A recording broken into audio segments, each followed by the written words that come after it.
This is Audible.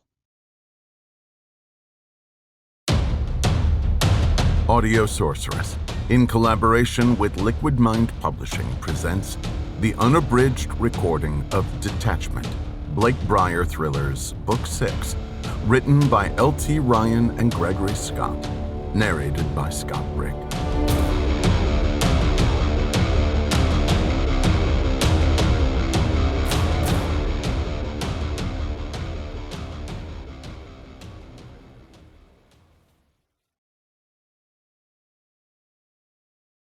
Prologue. Robbie Novak patted his pockets, front and back. He didn't need instructions, but he got them anyway. Phone, keys, wallet, all electronic devices. Anything on your person goes in the tray. The kid's muscular arm wobbled as he held out the gray plastic busboy bin like a beggar at the end of an I-95 exit ramp. Robbie wiped an emerging band of sweat from his hairline, gave an unnecessary scan of the empty lobby, then glanced at the canvas name tag sewn to the puffed-up chest of the 19-year-old MP. Private First Class Carson. Carson's combat uniform carried an 82nd Airborne Division patch and, like most everyone else at Fort Bragg, a set of embroidered jump wings. Despite the connotation, he wore a black beret instead of the division's typical maroon headgear. Young Carson was likely what paratroopers like to call a 5-jump chump. 5 jumps were what the Army required to graduate from jump school, but it wasn't uncommon for a guy to get his wings and take up an assignment with a leg unit, never to jump again.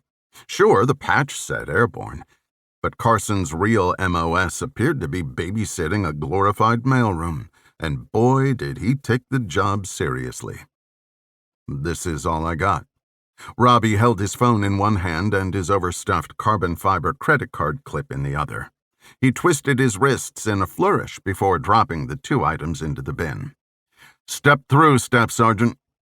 Aside from a click and a green LED, the magnetometer had no complaints. "Stop there. Spread your legs." Carson unsheathed a metal-detecting wand and began waving it around Robbie's body, starting at his ankles and working his way upward. As Carson reached his shoulder, Robbie noticed a change in the kid's expression, a glimmer of hesitation. Robbie could guess why the kid paused. Carson had noticed the 3 tabs accompanying his unit patch, one positioned below the other: Special Forces, Ranger, Airborne. The Special Forces tab, also called the Long tab, was only worn by current or former Green Berets. It wasn't what the tab said that Carson had keyed in on. It was what they implied. Nowhere on Robbie's uniform did it say, "First Special Forces Operational Detachment Delta," and it didn't have to. Robbie knew that Carson knew who he was, or rather, who he was with. Task Force Green, or Delta Force as it's more commonly known. Carson shouldn't have counted it as an amazing feat of deduction. After all, they were standing inside the Special Operations Command Records Annex. Then again, Carson didn't seem to be the sharpest tool in the shed. Peculiar, Robbie thought, how rank seemed to mean little to the younger generation. But every bright-eyed, protein-guzzling lunk looked up to the guys in the unit. Feared them, even. "You have a good day, Sergeant." Carson handed Robbie his wallet with an awkward smile. "I'll secure your phone. You can grab it on the way out." His voice wavered. A forced swallow followed. It eased Robbie's mind, just a bit, as if Carson's nervousness were a shield against the danger of slipping up and revealing his own. In the past, he had thought he was good at suppressing anxiety in stressful situations, but it occurred to him now that it was only because he had never felt any.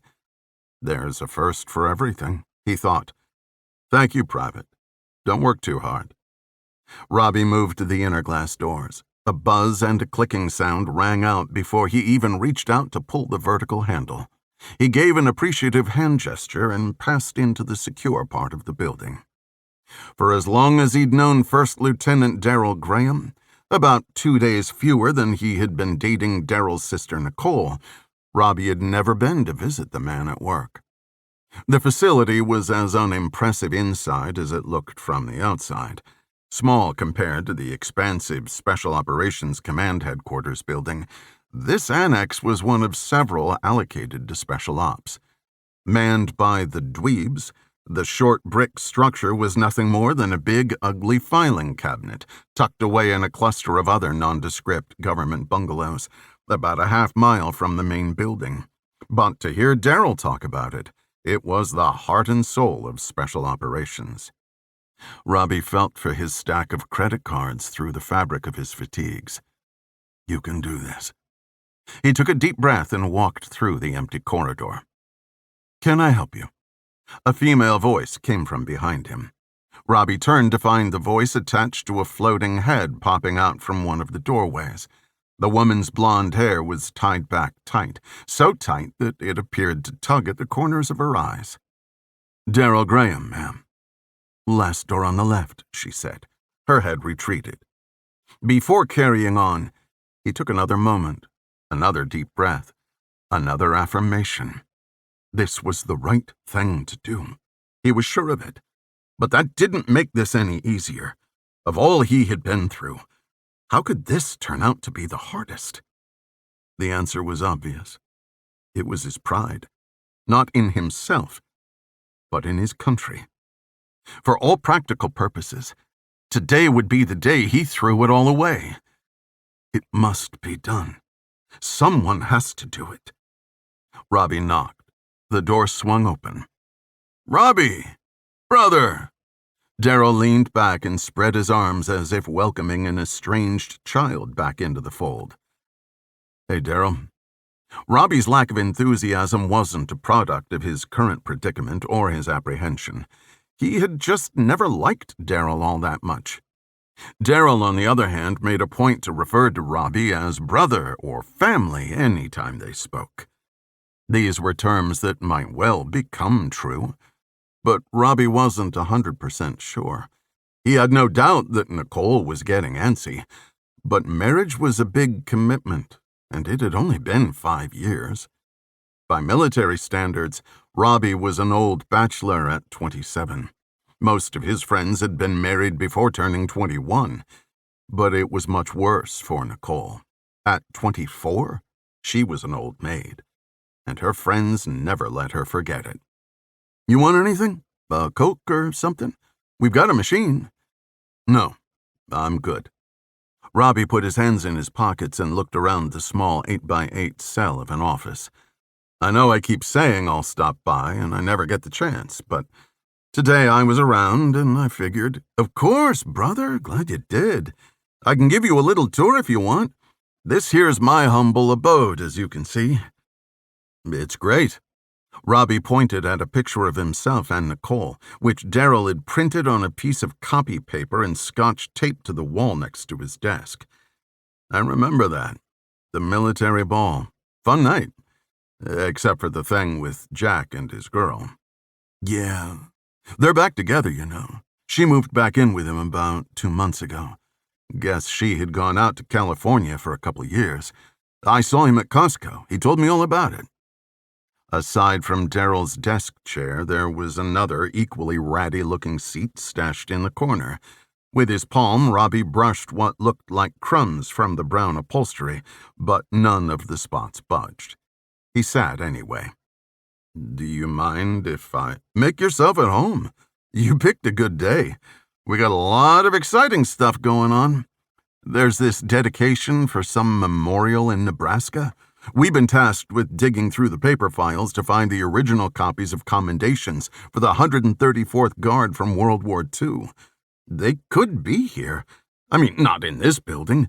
We're only digital, but somewhere. Could also be Rucker, Pike, Dawson. No one's sure. Nara in St. Louis don't have them, as far as they say. Pretty interesting stuff." "No doubt." Robbie glanced at his watch. "Any minute now." "So you want me to show you around? I've just got to clear it first. But yeah, I can show you the server room, and we've got a pretty cool break room with an almost full kitchen." Robbie was in the middle of formulating an excuse when Daryl's desk phone rang. "Hold that thought." Daryl picked up the phone. His dumb smile fell away, and he spoke in a matter-of-fact tone. "Be right there." He hung up. "What is it?" "I've got to take an important call," Daryl answered. "Do you want me to step out in the hall?" "No, I can't take it here. These lines are only internal. We have a special room, soundproof, secure line." Robbie nodded with feigned interest. Of course, he already knew all of this. It was for these very reasons that he had arranged for the call to be made. Daryl would be away from his office for only a few minutes. He only hoped it would be enough. "Hang here for a couple of minutes. You're not in a rush, are you? I'll show you around when I get back. I'll show you the skiff, too. Just hang tight." Daryl scurried off. Robbie shook his head. Dweeb. Something about the familiarity of seeing Daryl had calmed his nerves. He no longer felt the stress of the act, only the pressure of time. From his pocket, Robbie whipped out the stack of credit cards, sandwiched by 2 thin carbon fiber plates and 2 strips of elastic. He withdrew the entire stack and shook free the small thumb drive he had hidden inside. As if a sort of divine sanction, Robbie recalled he had a stack of expired credit cards hidden away toward the back of the top drawer in his bedroom bureau. Every time he added one to the stack, he'd remind himself to take them to the office to be shredded. And every time, he'd forget they were there. This time, he'd remembered. Pleased with his ingenious plan, he spent a half hour cutting the centers out of each card with an X-Acto knife until he could stack the cards together to create a mini safe, big enough to hide a single USB thumb drive. Getting caught trying to smuggle a thumb drive into the facility was enough for a court-martial. He'd have been better off leaving it in his pocket and saying he'd forgotten it was there. But he was sure his plan was foolproof. The one thing they never checked was the one thing you handed over to them. Even Carson. Robbie didn't waste any time. He inserted the drive into the back of the black computer tower, sitting at the edge of the desk, and clicked the icon on the screen to open the Windows File Explorer. Computers weren't his specialty, not by a long shot, but he knew his way around the system well enough. More importantly, he knew what he was looking for. Incidents, operations. They were all referenced by an alphanumeric code. Every document associated with a particular operation was named accordingly.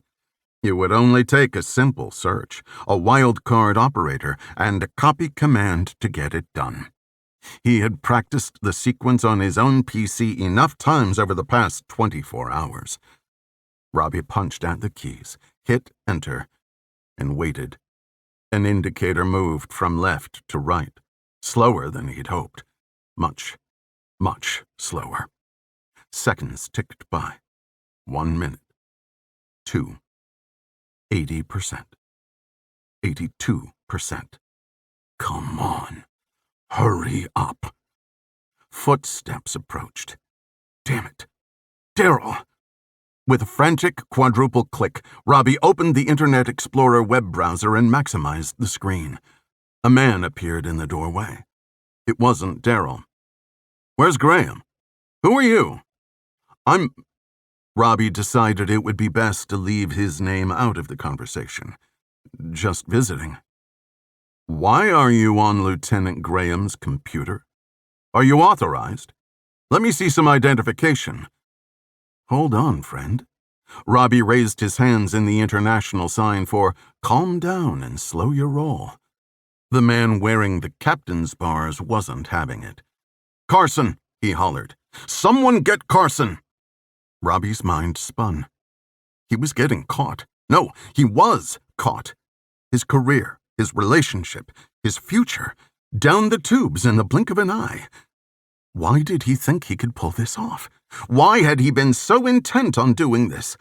These thoughts crept into his brain for a fleeting moment. They didn't linger. He knew why he was there. This was bigger than him. It was about truth. It was about blood. It had to be done. Someone had to try. Carson's boots clumped down the hallway. "Hold on! Hold on, Frank!" the approaching man said with a voice a couple registers higher than Carson's.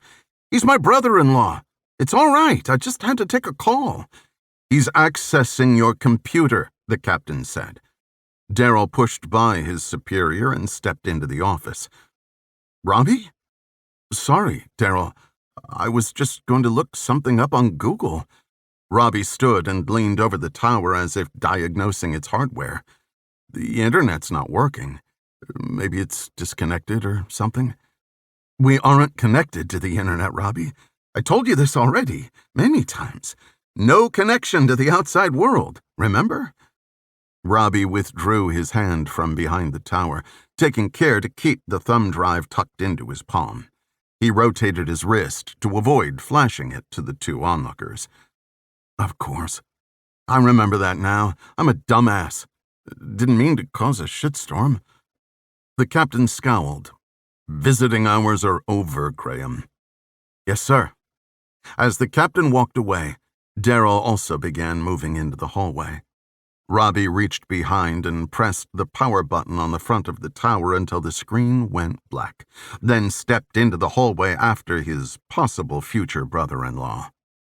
"We'll have to do the tour another time," Darrell said. "Sorry about that. Seems like I might have gotten you into some hot water." "What, him? He's fine. He's always like that. It's all right. I've got a lot of work to do anyway. We'll catch up soon. I'll have you and Nicole over the house, all right?" Darrell opened the glass door. "Oh, hey, your phone call. Anything good?" Darrell hissed. "There was no one on the line." Robbie smiled and shrugged. "That's good. One less headache, right?" "Sure." Darrell shrugged back at him. "Robbie?" "Yeah?" "Thanks for stopping in. I mean it." "Had to be done, Darrell. I mean, someone had to do it." Chapter 1. Ron Phillips stared at the images flickering across the large LCD screen at the far end of the table. The feed from the aging U-2 high-altitude reconnaissance aircraft was crisp and clear, giving a perfect view of the unrest unfolding far beneath it. President William Moore, sitting tall at the end of the table, rested his palms on a leather dossier. It was emblazoned with the seal of the President of the United States, like the chairs, the walls, and even the Windows 10 backgrounds of the various computer screens flanking the room. The purpose of this pageantry was a mystery to Phillips. In the White House Situation Room, there was little risk of someone needing the reminder. Moore cracked the binder. "Not everybody at once." Based on Moore's stern expression, Phillips decided that the comment was intended less as a joke and more as an admonishment. As a retired vice admiral with the United States Navy, Phillips' extensive combat experience usually made him the hardest man in the room, especially when the room was full of politicians. But Moore was a different kind of animal. He had been an investment banker most of his life, but made his fortune more recently by running a large hedge fund that touted a 63% return. Whatever it took to accomplish that feat, Phillips could only assume it was akin to war. Moore knew how to get what he wanted, and he was unshakable. Phillips, more than anyone on the cabinet, found the quality admirable. "Anyone?" Moore barked. "I've got a meeting with the Prime Minister in 27 minutes. "Of course, sir," David Butler started. "Things are degrading fast on the ground in Venezuela, as you can see." Butler motioned to the glowing LCD panel over Moore's shoulder. Moore kept his gaze trained on the man. Butler continued. "Langley's saying Maduro is already on the move. We've got an asset embedded in the Presidential Guard reporting Maduro's extrication from the palace. They're transporting him to a secure location near the Colombian border. We've already got eyes on a faction of soldiers who've amassed near a compound there, just waiting for confirmation the president is present. We'll know more in the next couple of hours. I'll report to you directly, sir, as soon as we know. David Butler, Director of National Intelligence, was a bona fide kiss-ass, at least in Philip's estimation. He was a shyster, as unqualified as they come, even if Moore didn't see it that way. It wasn't the same for the others in the room. The Secretary of State, Laurel Conway, was an example. A touch too meek for Philip's liking, she was otherwise qualified and had repeatedly proven her acumen. Her competence was put to the test early on when tasked with negotiating the United States out of a precarious situation in the Far East. Not only was the crisis averted, but the U.S. came out ahead. Then there was Irving Oakley, Vice President of the United States. What else needed to be said? Oakley was a hell of a nice guy, a complete yes-man, granted, but Phillips didn't hold it against him. It came with the territory. Oakley was a man with no power, no purpose, no voice. Not as long as Moore was still breathing, and there was less than zero chance of that changing anytime soon. Moore snapped the binder closed. Tell me now, is this our doing? No, Butler said. It appears to be organic. We've seen no intelligence pointing to outside influence. It looks like the people just got fed up. Phillips could buy it. He'd seen it the world over. Frustrations of an oppressed population boiling over. Good for them, he wanted to think. The truth was, he knew what everyone else in the room knew. It never ended well for the little guy. Do we have someone in place? Moore asked, as a contingency. We like Hernandez, Conway said. He's risen to the top of the opposition, emerged as the de facto leader. The people like him, and he's been very cooperative with us. It's the State Department's position that Hernandez is the best-case scenario. Good. Moore glanced over his shoulder at the screen. A large group of protesters pulsated against the gate as a collective battering ram. On the other side, a smaller group of soldiers waited with small arms at the ready. The resolution of the images was so great, Phillips could identify the make and model of their rifles. Conway cleared her throat. Sir, I must say I don't see it playing out. Even if they breach the grounds, even if they take over the palace, President Maduro's reach is wide. He won't miss a beat. Eventually, he'll have these protesters and their associates killed. Maduro will be back in the Palacio de Miraflores within the week. Phillips had to agree. This was a flash in the pan. Yesterday, there were 24 activists outside the Palacio de Miraflores. One leaked video goes viral on social media. A few hundred more people join the party, and it looks to the world like another Arab Spring. But it was all smoke and mirrors. Sure, it was enough to send Nicolas Maduro into temporary Alamo mode, but he wasn't going anywhere. And as far as Phillips was concerned, that was the way it should be. Anyway, as Secretary of Defense, he needn't concern himself with local political matters outside of a war zone. At least that's the case he made to himself, and would make to the president. Of course, he had his own reasons for staying in the background on this one, reasons he wouldn't be sharing. He'd hold his tongue for as long as Moore would let him. Never underestimate the downtrodden, Oakley said with an air of buoyancy. Thank you, Irving, for your assessment. Moore's frosty tone hit its mark. I'm just saying. Sir, Butler blurted, I have a suggestion. May I speak freely? Go, Dave. Mr. President, this could be an excellent opportunity. Laurel's right. This probably won't amount to much on its own. But most of the world is behind these kids. People want to see them win. I hope you're not saying what I think you're saying, David. Conway's face carried her disgust. Laurel, Hold on. Moore leaned in. What do you have in mind, Dave? We know that Maduro's on the move, but no one else does. What if they breached the gates? What if it looked like they killed Maduro? You're proposing we assassinate Maduro and make it look like a coup? Oakley squinted, as if trying hard to see an alternative interpretation of Butler's suggestion. Really? That's ridiculous, Phillips said, breaking his self-imposed vow of silence. You'll cause an international incident. If Putin hears whispers we've intervened against Russia's interests in Venezuela, and he will, we risk starting World War III. Anyway, do you have people on the ground, Dave? I hope there's a lot of them, because that compound will be swarming with highly trained guerrilla fighters. We can't go through Martin on this one, Butler said. Trust me. This isn't one for the CIA. It'll get out. It's got to stay off the hill, completely dark. It has to be you, Ron. Not happening. Phillips crossed his arms and leaned back in his chair. Can you put it together, Ron? Moore asked. It's not a military matter, Phillips said. Not by a long shot. Moore slammed his fist onto the thick tabletop with a thud. That's not what I asked. Can you put this in place?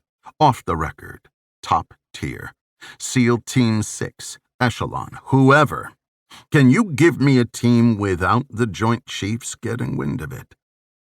Phillips felt the low ceilings and wooden paneling of the bunker squeeze in on him.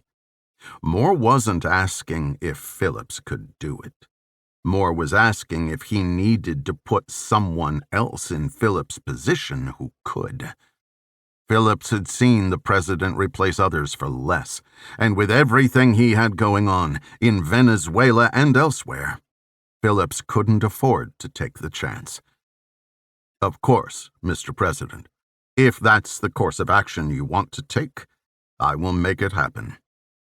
The truth was, Phillips wasn't sure it could be done. He had access to a team so far off the radar that the Pentagon wasn't even aware of them. But these were his own men, cultivated over years for his protection and for the furtherance of his own ventures. Moore would want answers, details. Phillips couldn't risk exposing his men. Besides, he was sure they would succeed. In this case, success was not the desired outcome. No, this would have to go through legitimate channels. They'd tip off the Joint Chiefs, that was certain. By that point, it'd be too late. Moore was known for making quick decisions with little information. No matter how reckless the decision seemed later, he had never once reversed one. If Moore was set on going through with this, Phillips would have no choice but to pull the strings. I can't believe we're even talking about this, Conway said. Laurel? Moore's voice took on a soothing timbre, the kind of half-baked empathy that won him the election in the first place. Throughout history, a lot of tough decisions have been made in this very room. Horrible acts for the good of all. It's a dirty job, Laurel. Don't lose your spine on me now. Conway laughed. You think I care about Maduro? I just don't think this is the smart play. There's too much at stake if something goes wrong. We're pressuring him with the embargo, the sanctions, and Maduro's leaky government is giving us an inside track on Russia. Hernandez is promising, but we need to bide our time. Come on, Bill. Oakley stood up and rested his palms on the table. This would break every international law and treaty known to man, not to mention the havoc it will wreak on the crude oil markets. Moore stood to meet him. He was Oakley's superior in every sense of the word. If I wanted an economic advisor, I would have called Jack in. Tell me, Irving, is this the hill you want to die on? Phillips chuckled. That was something he would have said. No, Oakley said. It's your decision. Damn right it is.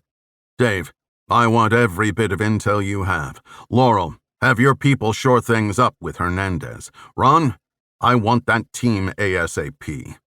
As Moore moved to leave, Butler sprung to his feet. The rest of the group followed suit. I want an update this evening. Set it up with Kathy. I'm off to have a spot of tea and pretend it doesn't taste like dirt. Let's get this done, people. Moore hurried out. With POTUS absent, the room took a sigh of relief. Except for Phillips.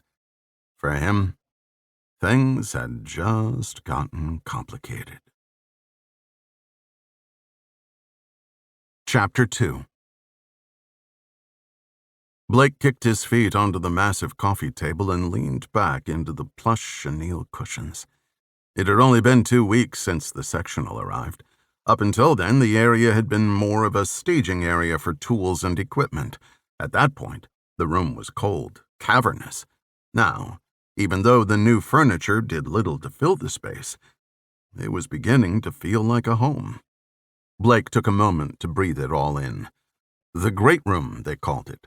30-foot ceilings, a large stone fireplace that Ian could almost stand up inside, and enough floor space to park a dump truck.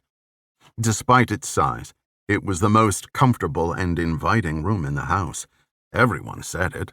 Blake figured it was due to the floor-to-ceiling windows that wrapped the perimeter on 2 sides. At least that was what he liked most about it. It was like being outdoors. And as the great room was open to the kitchen, it was a perfect place to commune. Fez, Griff, Cott, Cook, Ima, and Ian, Blake and Haley. They all had their own suites upstairs, complete with a sitting area, workspace, and bathroom, customized to their own specs. Still, everyone seemed to prefer spending most of their time in the common areas, and today was no different. Care for some company? Haley kicked her shoes off and hopped on Blake's lap. He shifted to avoid the bony part of her butt jabbing his groin. How do you know I wasn't going to say no? Haley answered by leaning in and pressing her lips to his. She lingered for a moment, then pulled away, but not before giving Blake's bottom lip a playful tug with her teeth. As if by magnetic force, Blake's mouth tried to follow hers. She pulled back further. That's how. She grinned. Get a room, Fez called out from the kitchen. Fez had been standing at the kitchen island for the past 10 minutes, some 30 feet behind them, building a sandwich. Blake hadn't checked on his progress, but he could imagine the skyscraper of meat, cheese, and condiments that must have been coming together. Hope you're sharing, pal. Blake smiled and waited for Fez's snide reply. It didn't come. Sure. I'll make you one. Blake grabbed Haley by the hips and moved her onto a cushion next to him. He twisted around on his knee to see Fez. You okay, Fez? You feeling all right? Fez chuckled. Do you want a sandwich or not? I'll take his if he doesn't want it, Haley said. I'll make you one too. How about that? Did you sneak a girl in here last night? Blake leaned over the back of the couch. You're like a new man today. I'm in a good mood. What can I say? Fez slammed the bread knife into the foot-long grinder and sawed through it with 2 strokes. What do you two have planned today? Blake shrugged. Griff and I are going to finish that wiring in the bunker. That's about it. So much for going to dinner tonight, Haley said. She picked up the remote, flicked on the 90-inch television screen hanging above the mantel, and sank back into her seat. We're still going, Blake said. Griff and I only need a couple more hours down there. The day is young. Did I hear my name? Griff asked before bounding down the stairs. Whoa, Fez. 3 grinders. Working up an appetite? They're not for me. They're for these ungrateful slugs. Wait. Griff held out his hand. You're making sandwiches for everyone? Not for everyone. Fez slapped a piece of roast beef on the pile. Everyone but you, Blake jabbed. Okay, I see how it is.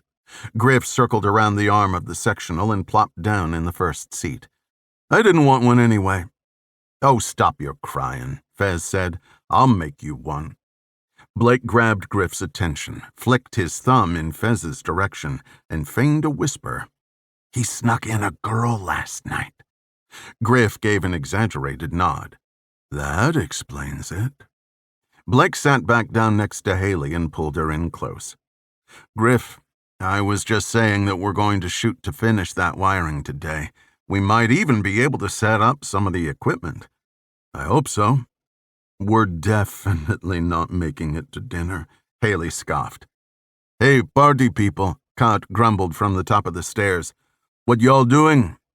Holy crap, it's Justin Bieber. Griff patted his chest and then fanned himself with his hand. I love you, Justin. Haley giggled. For the past few weeks, Cott had been growing out his facial hair. It wasn't horrible, just a little spotty. But everyone knew they could get a rise out of him. So, of course, they did. Day and night. Even little Ian had gotten in on the action. Funny. Cott moseyed down the steps and wandered toward the kitchen. Just woke up, did you? Fez asked. No. Cott paused, pursing his lips. Well, kind of, yeah. I figured. The 5 o'clock shadow gave it away. Don't be jealous that I look like John Wick and you don't.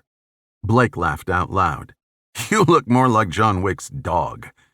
Yeah, Fez said, if John Wick's dog was a prepubescent cancer patient. Screw y'all, I'm going back upstairs. Cott took 3 steps, then stopped. He scurried to the kitchen counter and grabbed one of Fez's grinders with 2 hands before stomping back up the steps. Hey! That better not have been my sandwich, Blake called after him. Relax, Fez said. It was Griff's. Oh, come on! Griff hopped up and bolted up the stairs after Cott. Fez walked over and, as if conducting a ceremony, bestowed a plate holding 2 delicious-looking hoagies on Blake and Haley. Blake took the plate and placed it on the coffee table. Thanks, brother. Looks fantastic. Fez sat and began stuffing his face. He spoke with his mouth full. Are the roofers coming today? After it had rained 2 days prior, Fez noticed a wet spot on the ceiling inside the guest house. The guys who installed the roof were experts, but as with any new construction, sometimes little tweaks were needed after the fact. It wasn't a problem. Terrence, the owner, guaranteed the work and promised to send a couple of workers back out as soon as they had a minute. No, looks like tomorrow or the next day. It's not supposed to rain for the rest of the week, though. My guys are coming in around 3, Fez said through another mouthful. FYI. Are we ever going to get to see this masterpiece? Haley asked. It's close. Real close, Fez said. When the initial construction was done, Fez announced he wanted to run with an idea he had for one of the rooms on the first floor. In the original plans, it was supposed to be a movie theater. But Fez was so excited, everyone agreed to let him do whatever he wanted with the space. Blake liked the idea of the surprise. It was the reason he had made it a point not to peek, and as far as he knew, no one else had either. The only thing they knew was that it wasn't a movie theater. Does that mean we have to clear out again? Haley asked. If you don't mind, Fez said. Probably just need 1 or 2 more days, if my guys can get everything they need. I'll be in the basement all afternoon, Blake said. I'll be out of your hair. Maybe Ima will want to go for a run, Haley said. Or maybe we'll go shopping. Where is Ima, anyway? Is she in her quarters? Fez jammed the last 1/8 of the immense sandwich into his mouth, then held his index finger out while he chewed it enough to manage forming words. She took Ian to McQuaid's, and she may have been stopping at the park. I don't know. The mention of McQuaid's market sent a shiver down Blake's spine. It reminded him of Lucas, or Robert Foster, to be more precise. Blake could still hear the quirky guy telling him about how he'd walked to McQuaid's to pick up groceries for his aunt. He had taken such a liking to Lucas. At the time, he would have never guessed the guy would have turned out to be a monster. It was surreal how he gravitated back to this island, the small town of Jamestown, after all that had happened here. But like all the other places in the world where bad things had happened, which, if Blake had done his math correctly, was everywhere, he'd have to learn to live with it. Live in it. Krista, Gwyn, and Lucy were there, and now his own chosen family was there, and that was all that mattered. These were special days. When the construction was all done, when the tedium of normal life set in and the team was ready to answer the self-imposed call of duty, Blake knew the darker times would come. They always did, and these lazy days would have new meaning. Best enjoy them while we can. Blake picked up his sandwich and took a hearty bite. "This is fantastic," he mumbled. "Thanks, Fez." Fez grimaced. "Don't talk with your mouth full." He shook his head. "It's disgusting." Chapter 3. General John Buck Novak gripped the single sheet of paper with both hands. He had read it 3 times already. His gaze jumped around the page, picking off random words and phrases, as if examining individual pieces of a jigsaw puzzle. United States Department of Defense, top secret, eyes only, SecDef, effective immediately. The 3 main paragraphs of the order were clear and concise, but still made little sense. In all his years, Novak had not seen an official order quite like this one. Novak stood and parted the blinds. He peered out across the hall. Through the smudged glass window of his office, he saw Lieutenant General Kieran Brown listening with intensity to the business end of his desk phone's handset. The message had been clear. Novak was to speak to no one about the operation other than those responsible for carrying out the directive. Even without reaching, this left some room for interpretation, he decided. Brown was integral to U.S. SOCOM, and as his deputy commander, Brown deserved to be in the loop. Novak needed someone to be. As soon as Brown hung up the phone, Novak cracked the door and called out, "Kieran, come in here for a minute." 15,000 people worked at MacDill Air Force Base every day, 4% of the population of Tampa. Buck Novak didn't trust any of them as much as he trusted Kieran Brown. "What's going on?" Kieran said. "Sit. I want you to look at something. This stays in this room. Agreed." Brown had the same top-level clearance as Novak did, showing the order to Brown wasn't a legal issue, but an ethical one. It wasn't meant for Brown's eyes, but if Novak wanted a sanity check from anywhere, it would be from Brown. "Of course," Kieran said. Novak handed him the sheet of paper. Brown read in silence. Novak could have explained the situation to him, but it was something Brown would have to see to believe. An order from Ron Phillips to assassinate the Venezuelan president wasn't something any of them had expected to see come across their desk. Not today. Not ever. Not that these types of actions didn't happen, but they were usually shadowy plots, orchestrated by the CIA and carried out by nationals. There was a possibility that the CIA's Special Activities Division would carry out something like this, if provided enough cover. But this was different. This involved the men and women of traditional special operations, men and women unaccustomed to bathing in this level of filth. "Wow," Brown said. "Wow? That's it." "I don't know what to say, Buck. To be honest, I wish you hadn't shown me that." "Sorry. It's just, I needed to bounce this off someone. And I trust you." Brown handed Novak the sheet of paper. "What's there to bounce off? He's spelled it out. They want Delta. What else do you need to know? Pass it down to JSOC." Brown was stating the obvious. Preparation and direct oversight of the mission would fall on the Joint Special Operations Command out of Fort Bragg, North Carolina. The ball would be squarely in JSOC Commander Lieutenant General Frank Eaton's court. That is, if Novak passed on the order. I know, Kieran. But don't you find this suspect? What do you mean, suspect? It's a direct order. So it seems. But it can't be right? Right? I mean, did some wires get crossed somewhere?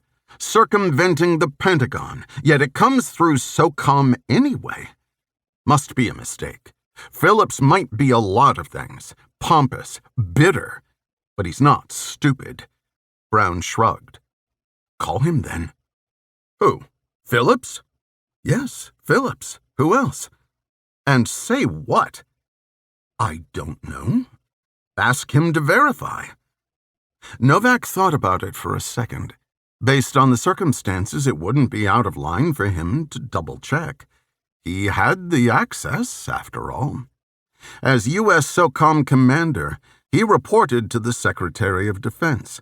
Because of this, he had built a rapport with the cantankerous ex-admiral.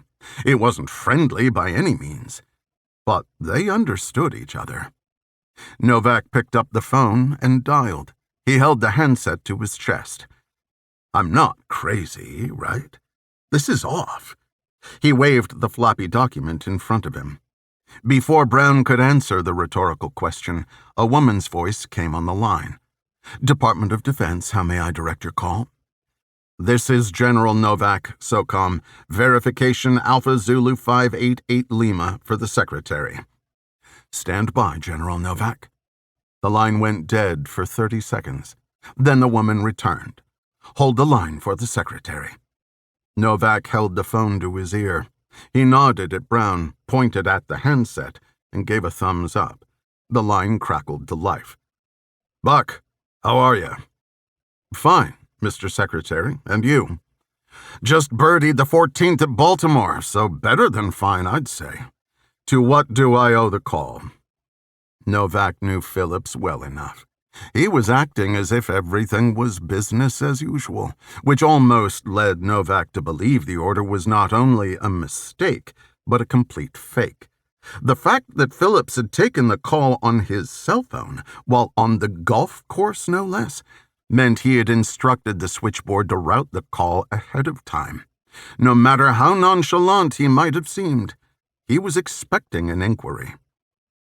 I received your communication, sir. Good. I expect you'll handle it expeditiously. Of course, sir. It's just... Hold on, Buck. Novak could hear the phone rustle and Phillips' distant voice talking to someone else. Give me a minute, Bob. It sounded like he said. After a moment, Phillips returned to the forefront. What's the problem, then, Buck? There is no problem. I wanted to double-check with you regarding the content of your communication. You understand that I am unable to provide any further clarification under current circumstances. Was my communication unclear? No. Very clear. Novak struggled to find a way to communicate his concern without transmitting classified information.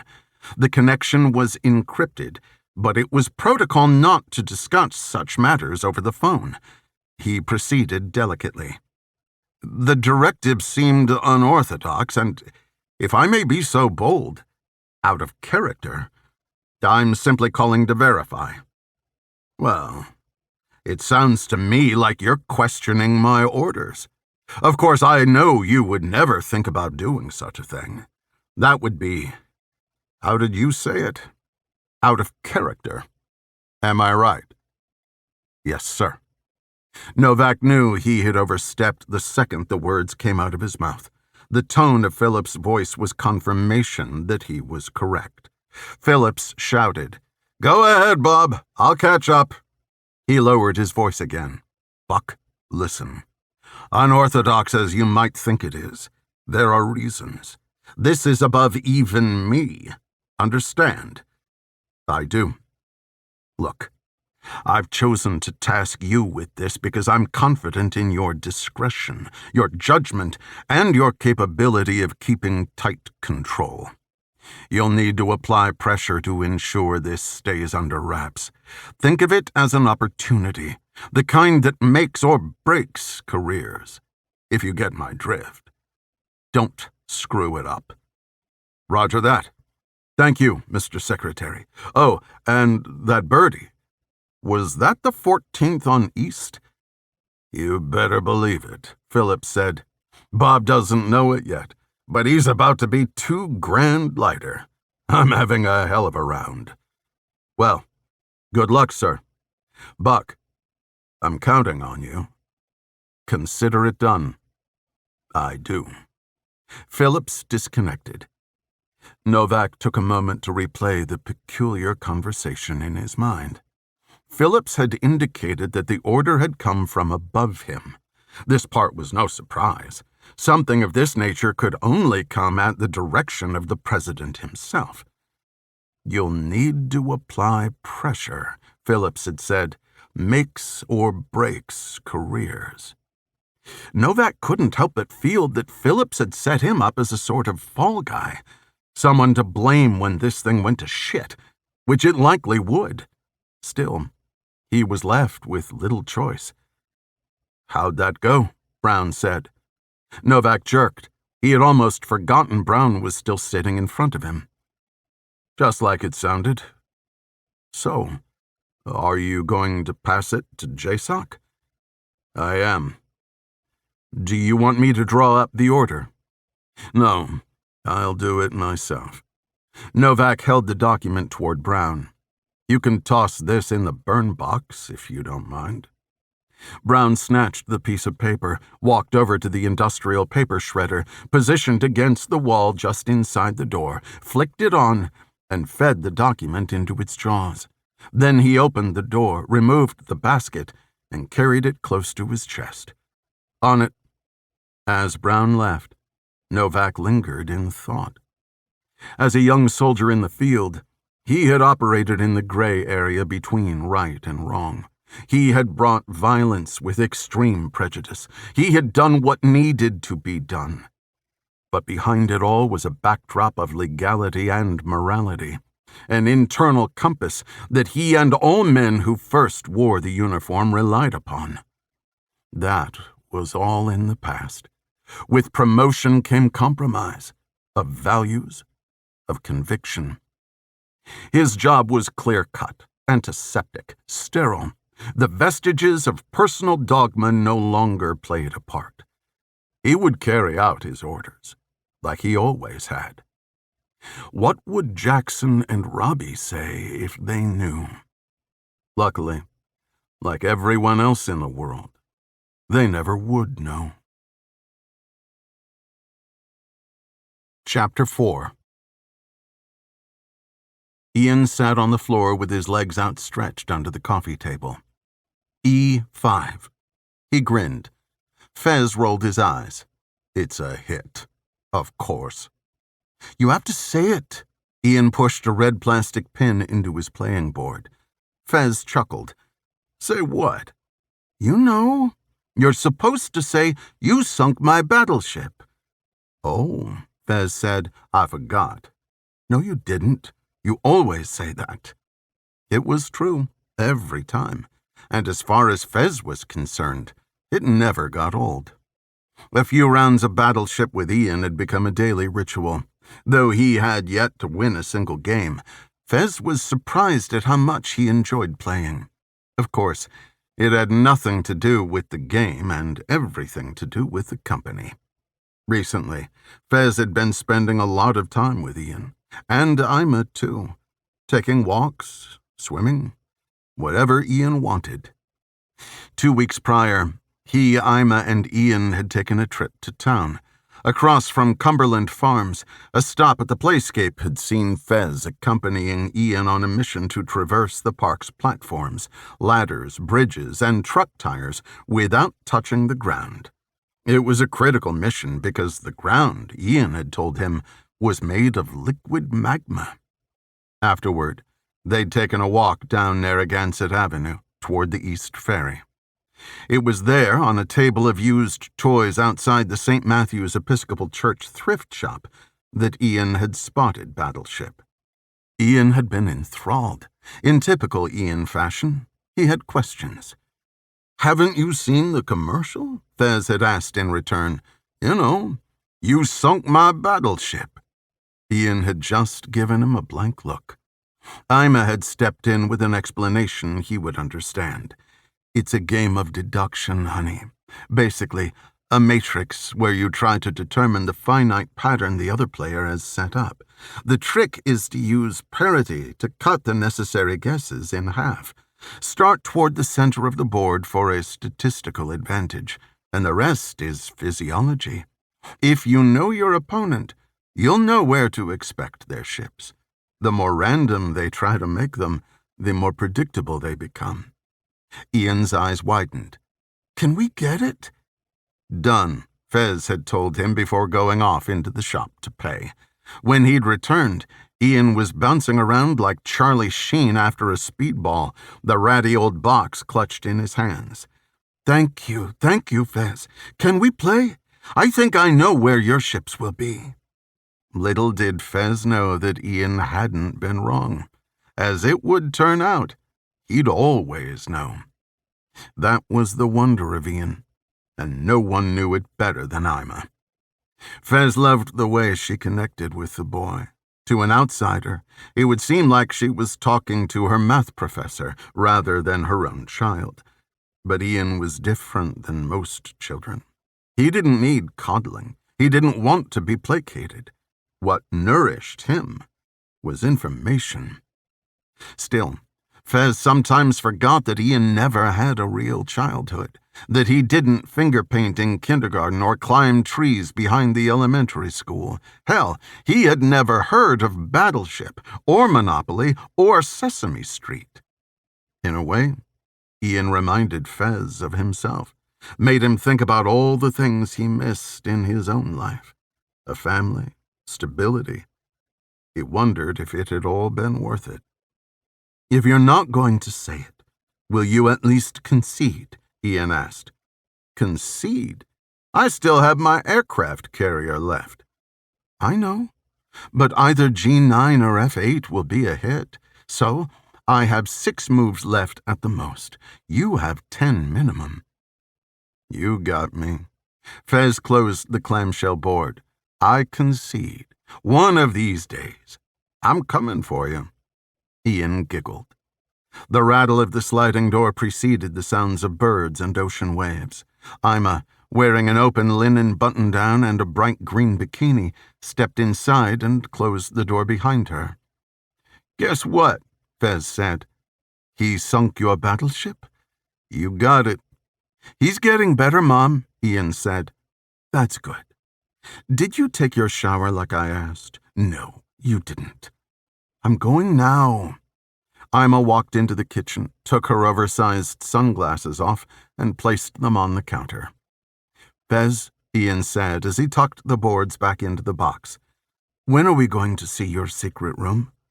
"It's not my secret room. It's a surprise. For everyone. And soon." "Okay." Ian put the box on the shelves built into the underside of the staircase. "Can we take a bike ride and get ice cream at Spinnaker's today? You can use Cot's bike." "I don't think I'd fit on Cot's bike. I'll take you for ice cream if you want, but not today. How about this weekend?" "That's okay. We can play Battleship later then." Ian headed up the stairs. "You know, you can say no if you don't want to play," Ima said. "Come on. It's my favorite part of the day." Ima cracked the fridge and fished out a can of Sierra Mist. "You should get outside. Get some air. It's gorgeous out there." "I will." Fez stood up and moved toward the kitchen. "You know, I was thinking about Ian. I hope this isn't overstepping. It's just a suggestion. But I was thinking maybe it's time you signed him up for school. He's been asking about it a lot. Don't you think he needs to meet some kids his own age? Yeah, our identities are pretty well established now. I just worry he'll be so bored sitting through classes. Unless he's enrolled in college, I'm not sure he'll learn anything, and even then, it'd be a stretch.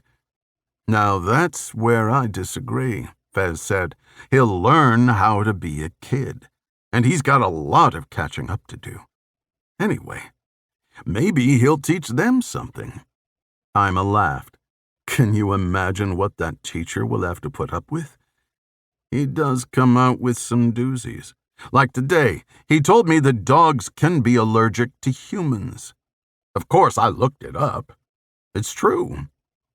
Do you know what he told me? Ima asked. That you and I should go on a date. He did. Fez felt his skin warming. He hadn't said anything to Ian about it, but the truth was, the idea had crossed his mind more than once. The kid was perceptive, that was for sure. The crazy thing is, he's usually right. Yes, he is. Ima smiled.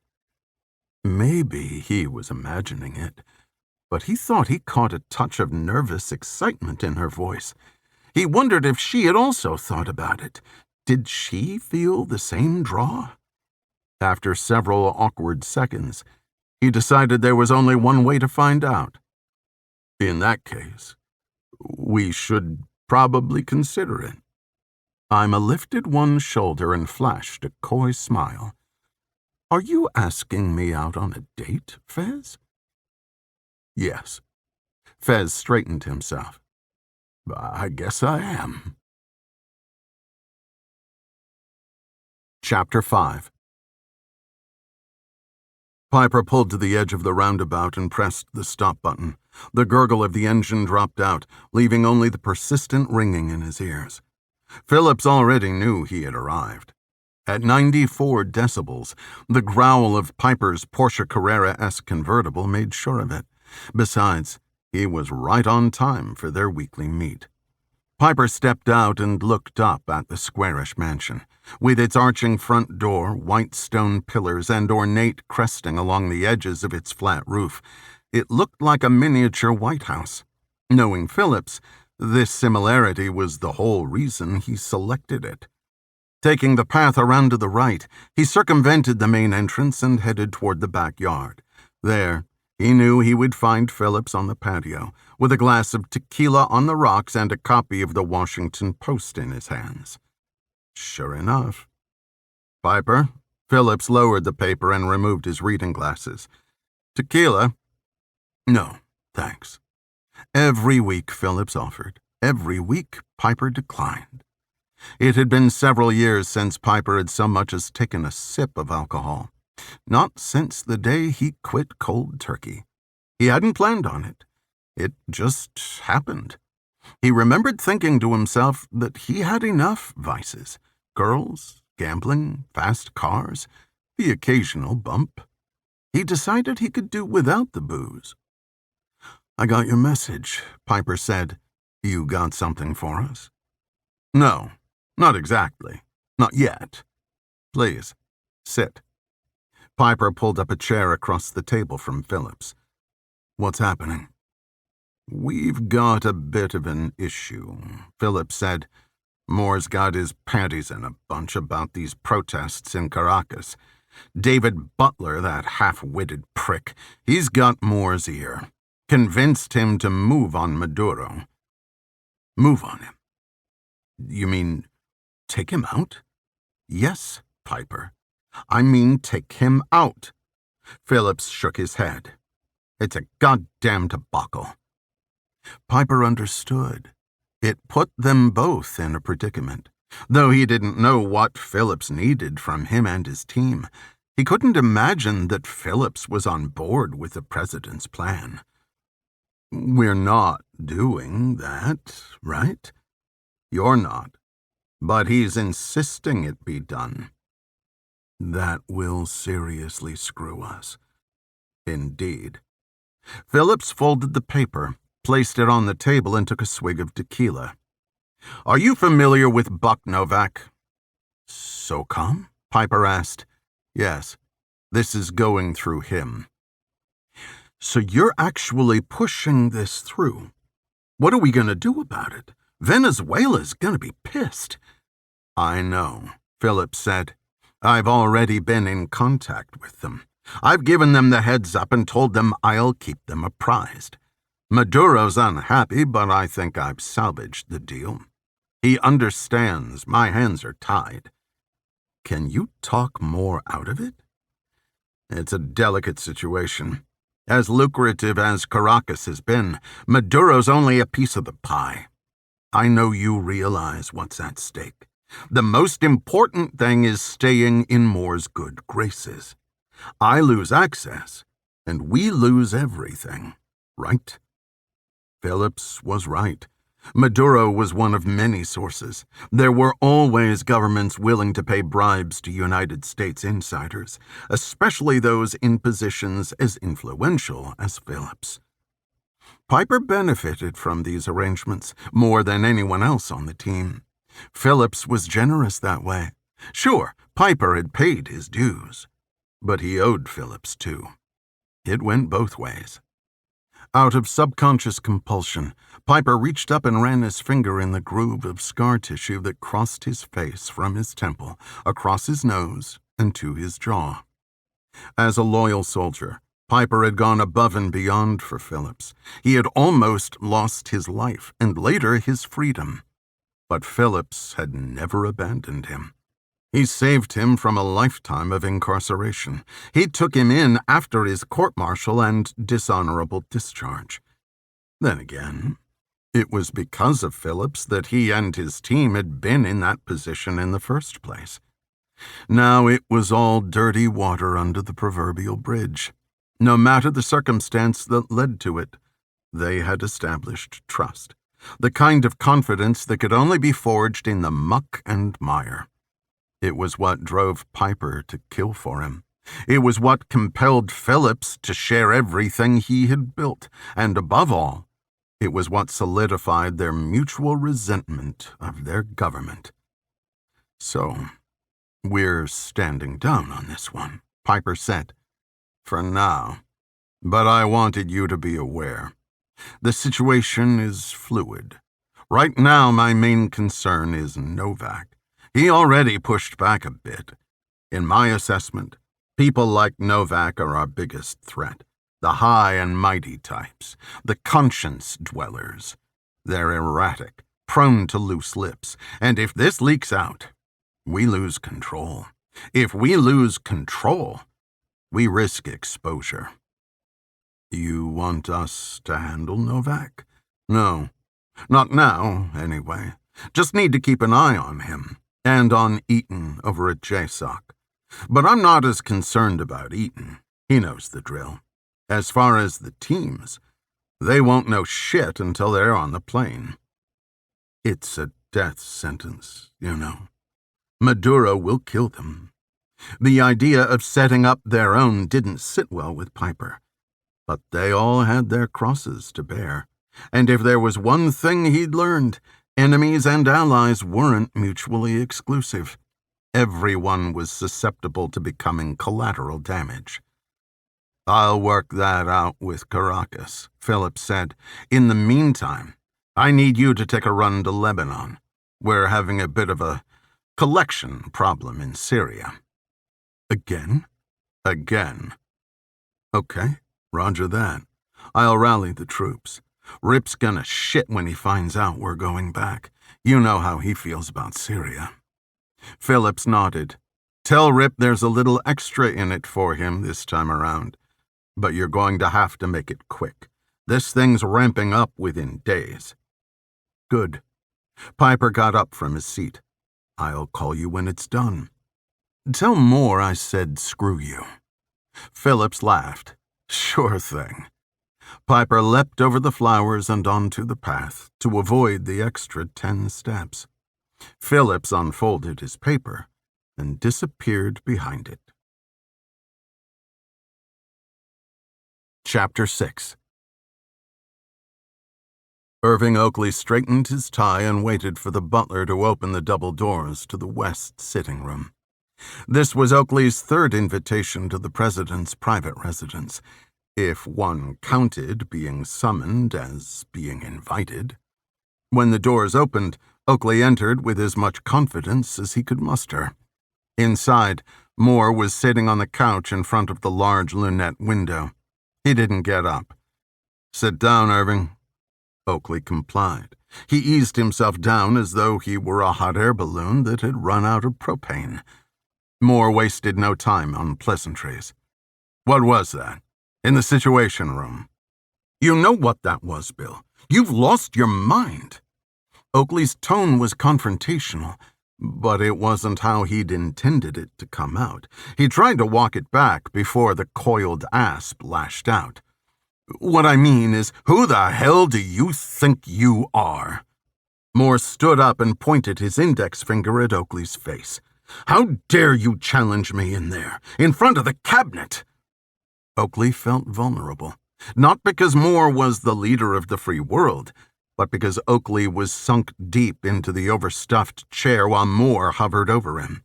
He pushed himself to his feet to meet the moment with dignity. "I'm the vice president, who you chose, I might add. I think that affords me a little leeway to throw in my 2 cents every so often. Besides, everyone else in the room was thinking it except for your little crony butler. They just didn't have the guts to say it." Moore bent over, then ran his hand through his hair. He paced in a small circle. "I did choose you, Irving, because I thought I could count on you to back me up. We're supposed to be a united front, you and me. But time and time again, you're a disappointment." A pit formed in Oakley's stomach. He tried not to let it show, but he was affected by Moore's callous rant.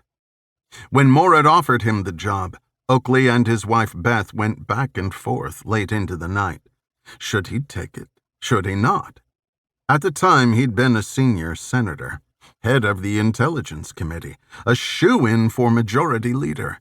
The public had respected him, and he'd accomplished things that mattered to his constituents. The allure of being a step away from the highest office in the land had clouded his judgment. He had let it intoxicate him, just as it intoxicated Beth. Oakley and Beth both knew that Moore was a bastard, that he cared more about power and status than the people. He was a banker, after all. They also knew that he would win the election. In the end, Oakley accepted, and it was a decision he replayed in his mind each and every day. "That's not fair, Bill. We're not talking about budget cuts here. We're talking about assassinating a world leader. Who are you, Mussolini?" "I'm acting in the best interest of the United States," Moore yelled. Spittle flew from his mouth. "That's the job, and that's why you lay your head down at the observatory and not in this house." In an uncharacteristic moment of exasperation, Oakley raised his voice, letting out a growl. "You're an asshole. You know that?" Moore paused for a moment. Oakley was sure he was about to lunge at him. Instead, Moore sat himself on the edge of the chair opposite him and blew out a long, loud puff of air. "Effective immediately," Moore started, his voice low and ominous. "You will no longer be read in on the situation in Venezuela. You will refrain from talking about it to the cabinet. You will refrain from talking about it to anyone, including me. Your briefings will be redacted and access to the Oval and Situation Room will be restricted." "Bill, are you serious?" "You tell me, Irving. Am I?" The question did not need or deserve a response. He was serious. Crazy, but serious. "On Wednesday," Moore said, as if the previous several minutes had not existed, "you'll go to the International Energy Summit in Oslo in my stead. There you'll try not to embarrass me or this administration. You know this will end badly, Bill. Maduro's shifty. If he survives, he'll have you over a barrel. You could let it play out. You could focus on diplomacy." Moore stood up, walked to the door, and opened it. "Thank you, Irving, for your counsel. Please enjoy your evening." Oakley made his way into the second-floor foyer, a bewildered traveler on treacherous terrain. "And Irving—" "Yes, Mr. President. The next time you mention Venezuela, I'll ban you from the West Wing and set you up with an office in Annapolis. Are we clear?" "Crystal. Thank you, Mr. President." Chapter 7. "This is the layout of the compound as close as we can determine." Master Sergeant Musa directed the handheld laser pointer at the projection screen. "This, gentlemen, is the target's main living quarters. Guys from the 20th Engineer Brigade are slapping together an approximation of this area as we speak, in a hangar at Pope. If we're lucky, we'll have enough time for about 5 or 6 run-throughs in the shoot-house, if that. You each have a copy of this schematic. I want you to study it tonight." Jackson Novak flipped through his binder and found the copy of the architectural drawing. In the past hour, a large amount of information had transferred to the dozen men in the room. The tactics they would employ, the insertion and extraction plan, the equipment they would need, the type of environment they should expect. Everything except where they were going and who they were supposed to kill. Wherever and whatever they were up against, Jackson couldn't have been more pleased with the choice of teammates for this mission.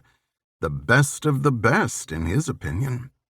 The assignment was based on a hurried selection process in which team members were pulled from a pool of volunteers. Jackson had thrown his name into the hat as soon as he heard the words high-level target. Still, even as a current team leader, Jackson had to undergo an interview and service review process. Command ultimately selected him as a member of the team, but not as team leader. That honor went to Master Sergeant Akin Musa. Although Jackson and Musa shared the same rank, Musa had more time in the unit and a lot more experience in the field. The fact of the matter was that the big Nigerian was a born leader and consummate warrior, and he was smart. As much as Jackson would have liked to lead the mission, he had to admit that Musa was the right choice. "Any questions?" Musa asked. Master Chief Petty Officer Preston raised his hand. "How long is the trek, and what's the total time on the ground?" One of a few Navy SEALs in Delta Force and the only non-Army member of this mission, Preston was an exceptional operator. Jackson had been skeptical at first since Preston had come to OTC after washing out of DevGru. But it had become apparent that it was SEAL Team 6 who got the short end of the stick. 2-hour trek, 20 minutes hot, tops. If you can unass yourselves in less than that, we're out of country in under 4.5. Musa looked around. Anyone else?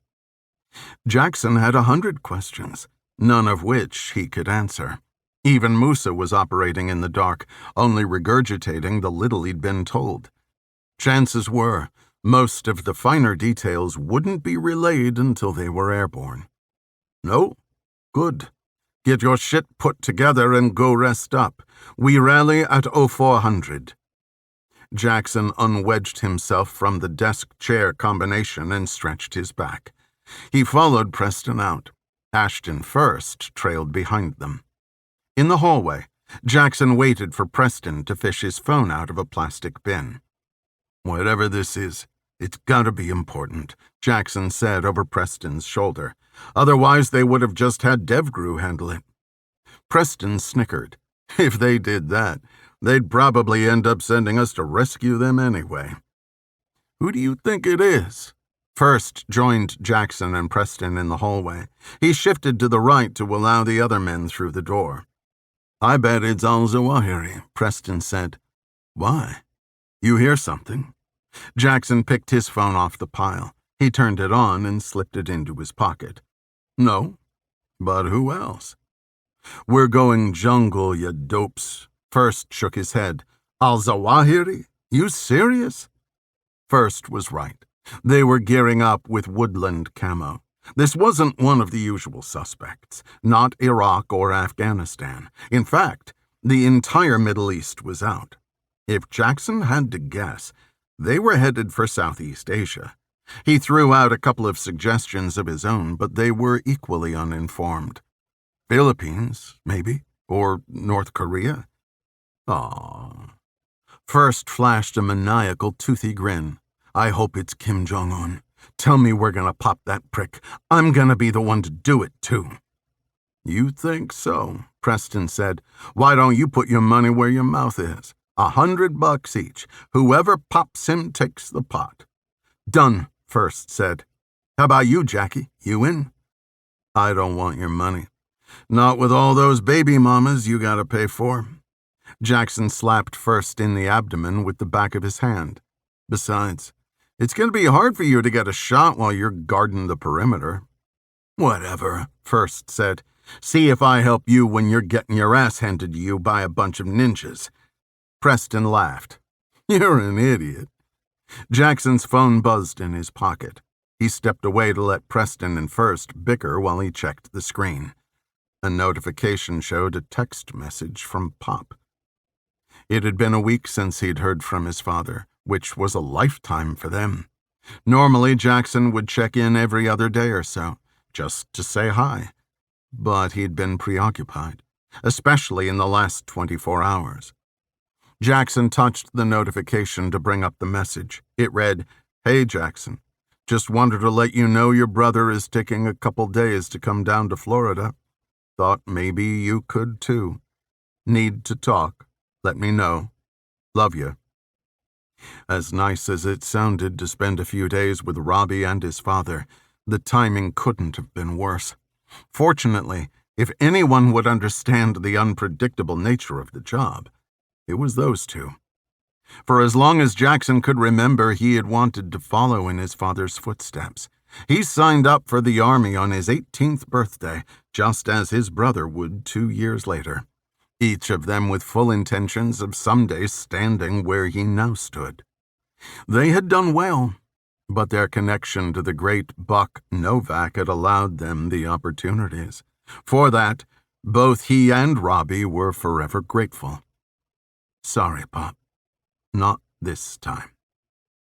Jackson looked up from his phone. Preston and First, exhausting their repertoire of insults, were heading off in separate ways. Wandering back into the empty briefing room, Jackson leaned against the wall and typed out his response. "Hey, Pop. Sounds great, but I can't make it. Something came up at work. Something big. Looks like I'll be tied up. I'll take a rain check, though. TTYL. Love you." In what seemed like the same instant he touched the send button, his phone rang. He answered. "Hey, Pop. I just texted you." "I know," Buck said. "I saw it. We need to talk. You're taking the assignment." "Yeah. I assume you know what this is all about. Listen, son. Why don't you sit this one out? Come down to Tampa. Spend a few days with your brother and me. It's been a while since we've all been together. We'll do a little fishing, catch up." "Sit it out? Why? I volunteered. I can't bag out now. Would you have sat it out? I don't think so." "I'm asking, Jackson. When do I ever ask anything of you, huh? Do this for me. Just hop on a flight. I'll make sure the leave is taken care of." "I'm sorry, Pop. It's not happening. I won't leave the team high and dry. This is what I signed up for. I'll come see you when I get back if you want. All right?" There was silence at the other end of the line. "I've got to go, Pop." "Jackson!" "Love you," Jackson blurted, and disconnected the call. Chapter 8. Blake pinned the throttle. The three 450-cubic-inch outboard engines rocketed the 38-foot Mako over the crest of the swell. Haley stood at his side, grasping one of the chrome hardtop supports. Her eyes were closed, her mouth was drawn up in an effortless smile, and her dark hair whipped in every direction.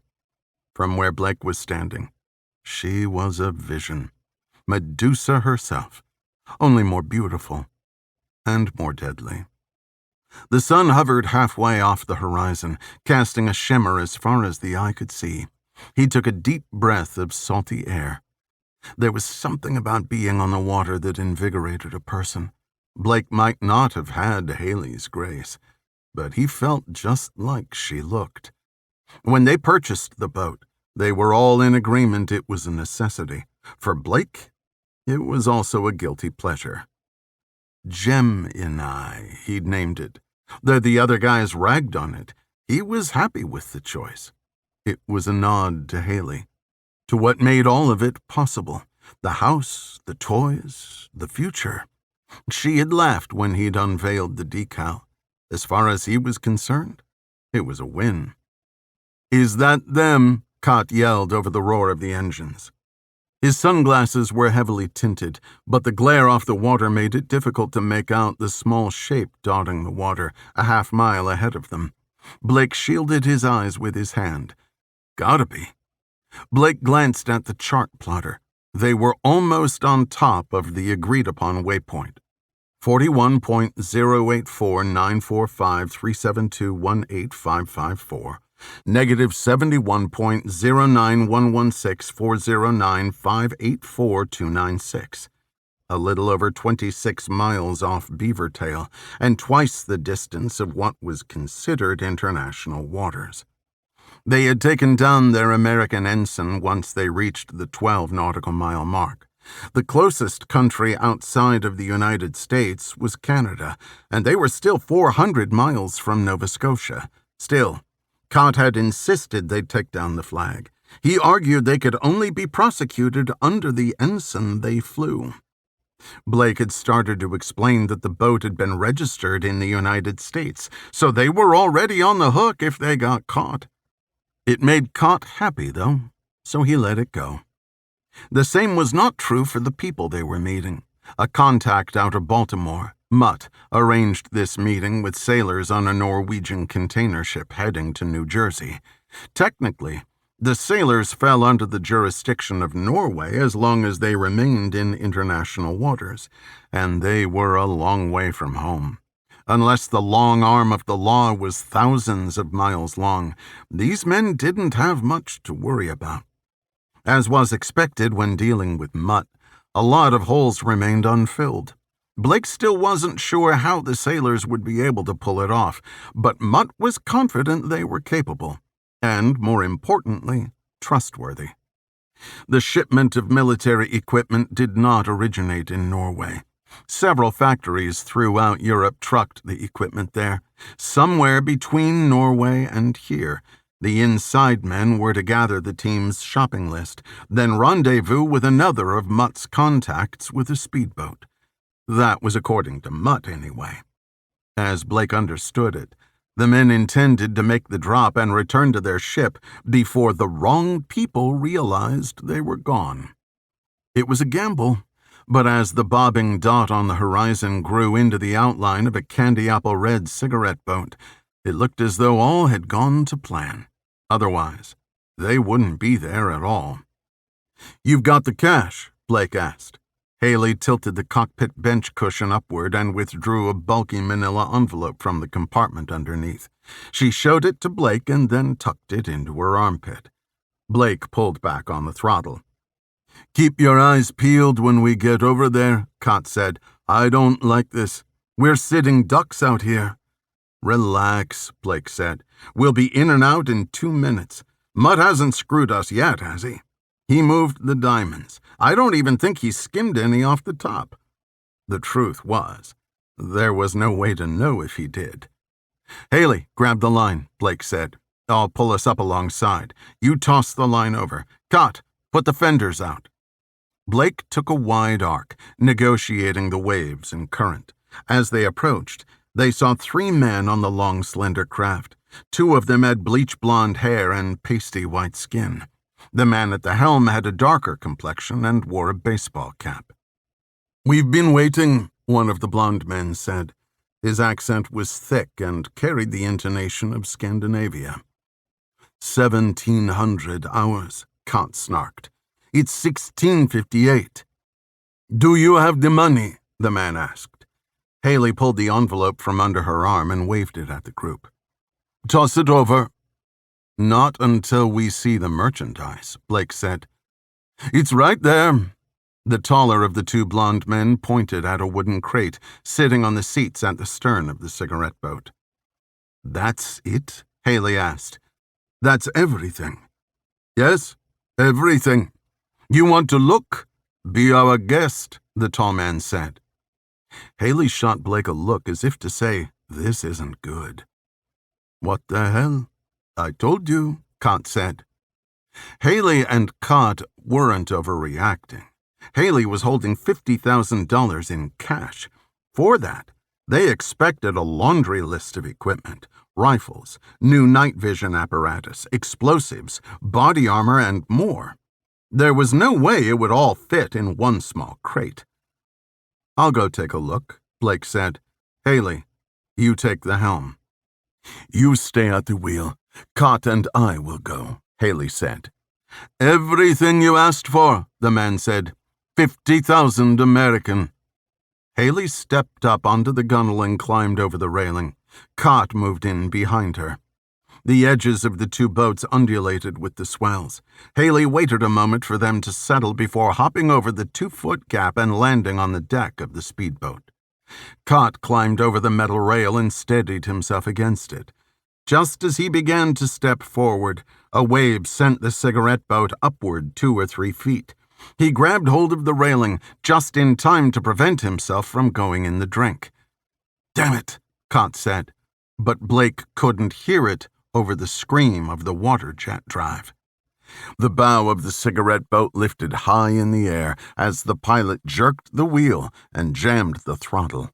Haley reached out over the side as if hoping Blake would pull her back to safety, but she was already 20 feet away.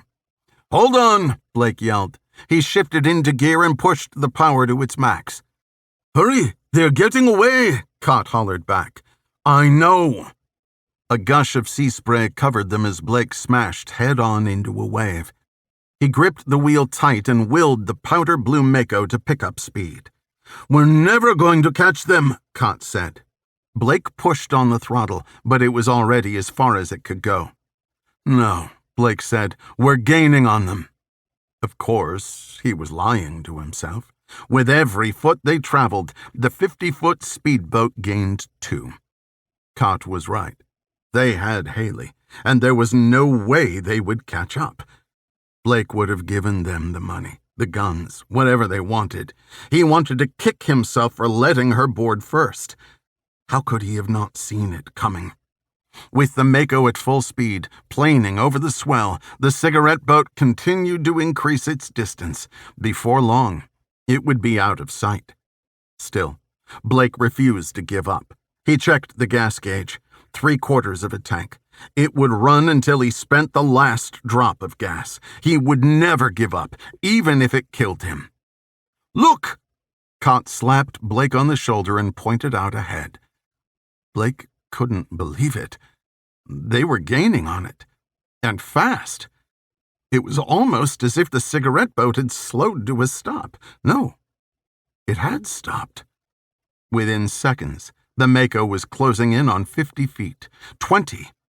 Just before smashing into the other vessel, Blake spun the wheel, whipping the stern around until it bumped up against the hull of the other boat. There, standing alone on the deck of the pirate's ship, was Haley. Alone. "Took you long enough," she shouted. "What happened?" "The guys went for a swim," she said. "Weird time to take a dip in the middle of a kidnapping and all." Blake let out a peculiar noise, something between a laugh and a sigh of relief. "You're gonna be the death of me, woman." Haley grinned. "Throw the line, Cut." Cott grabbed the rope near the cleat and pulled it from the water. He tossed it to Haley, who tied it to a cleat on the other side. Blake wondered why he even worried. It was because he knew her as a sweet, caring, and fun-loving companion. He sometimes forgot who she really was. A weapon. "Hang here," Blake said. Cott nodded. By the time Blake boarded, Haley had already pried the top of the crate free and was standing over it, a bewildered look on her face. "What?"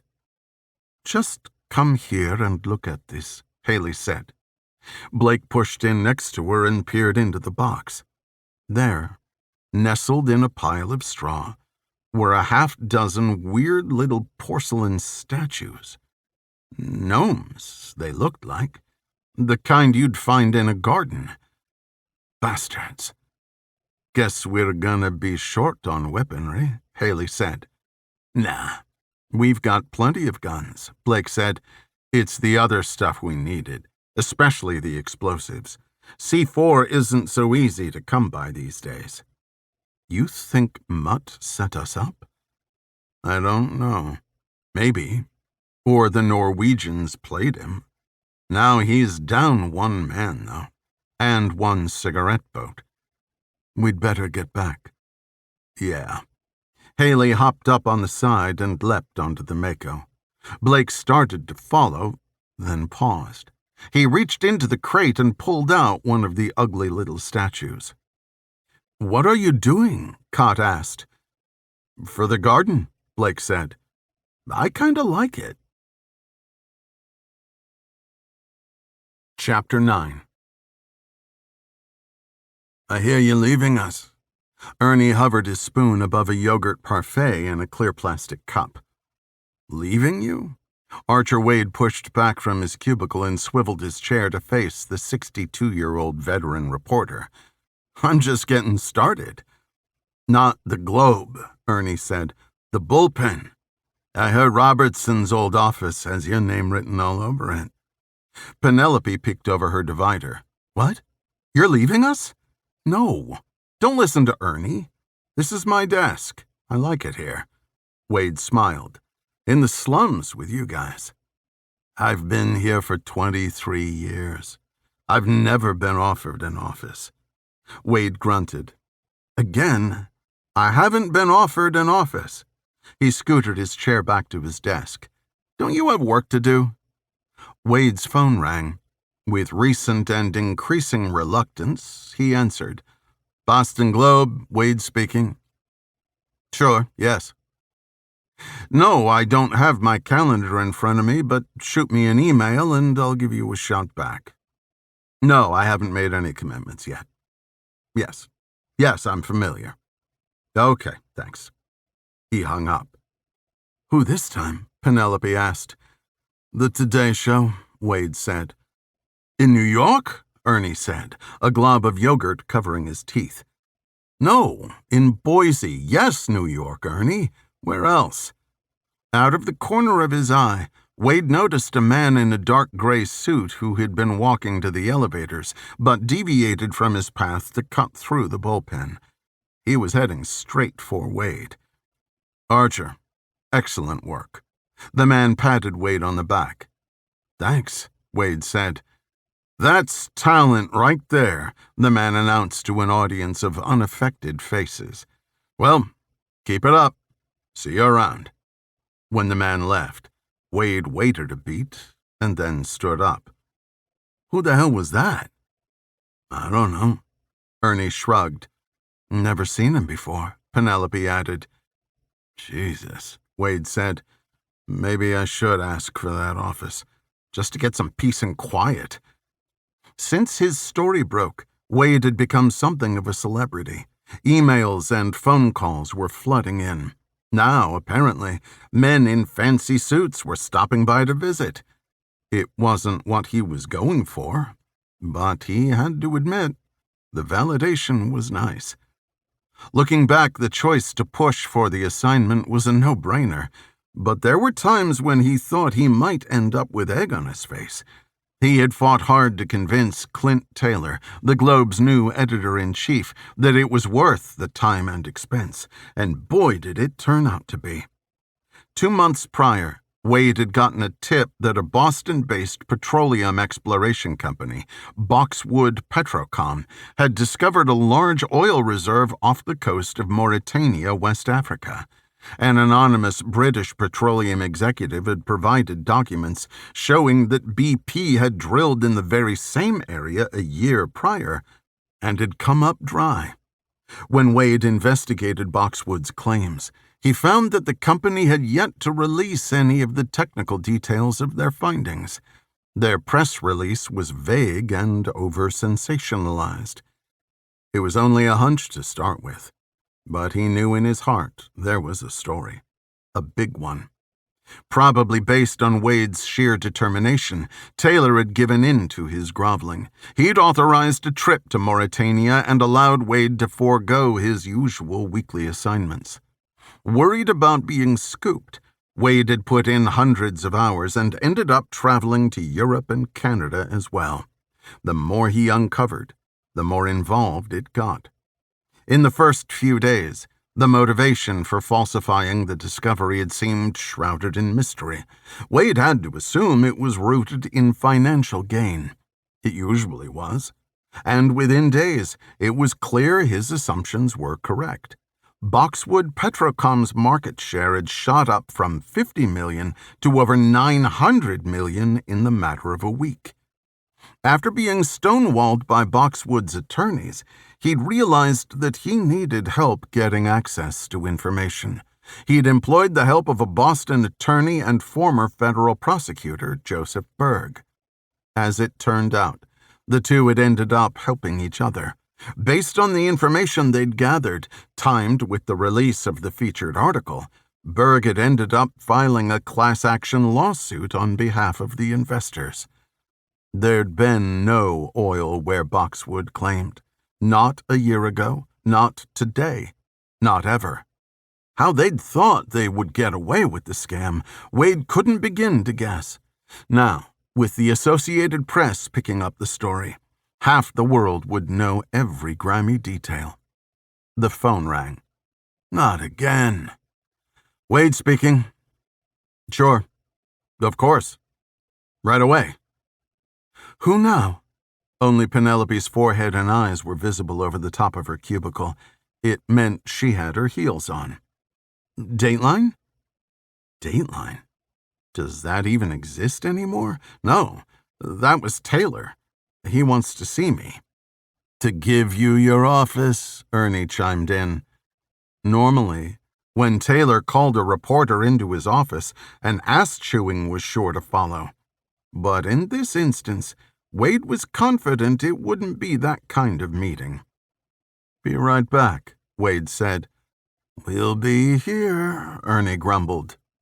Wade headed to the elevator, took it to the top floor, and found his way to Taylor's door.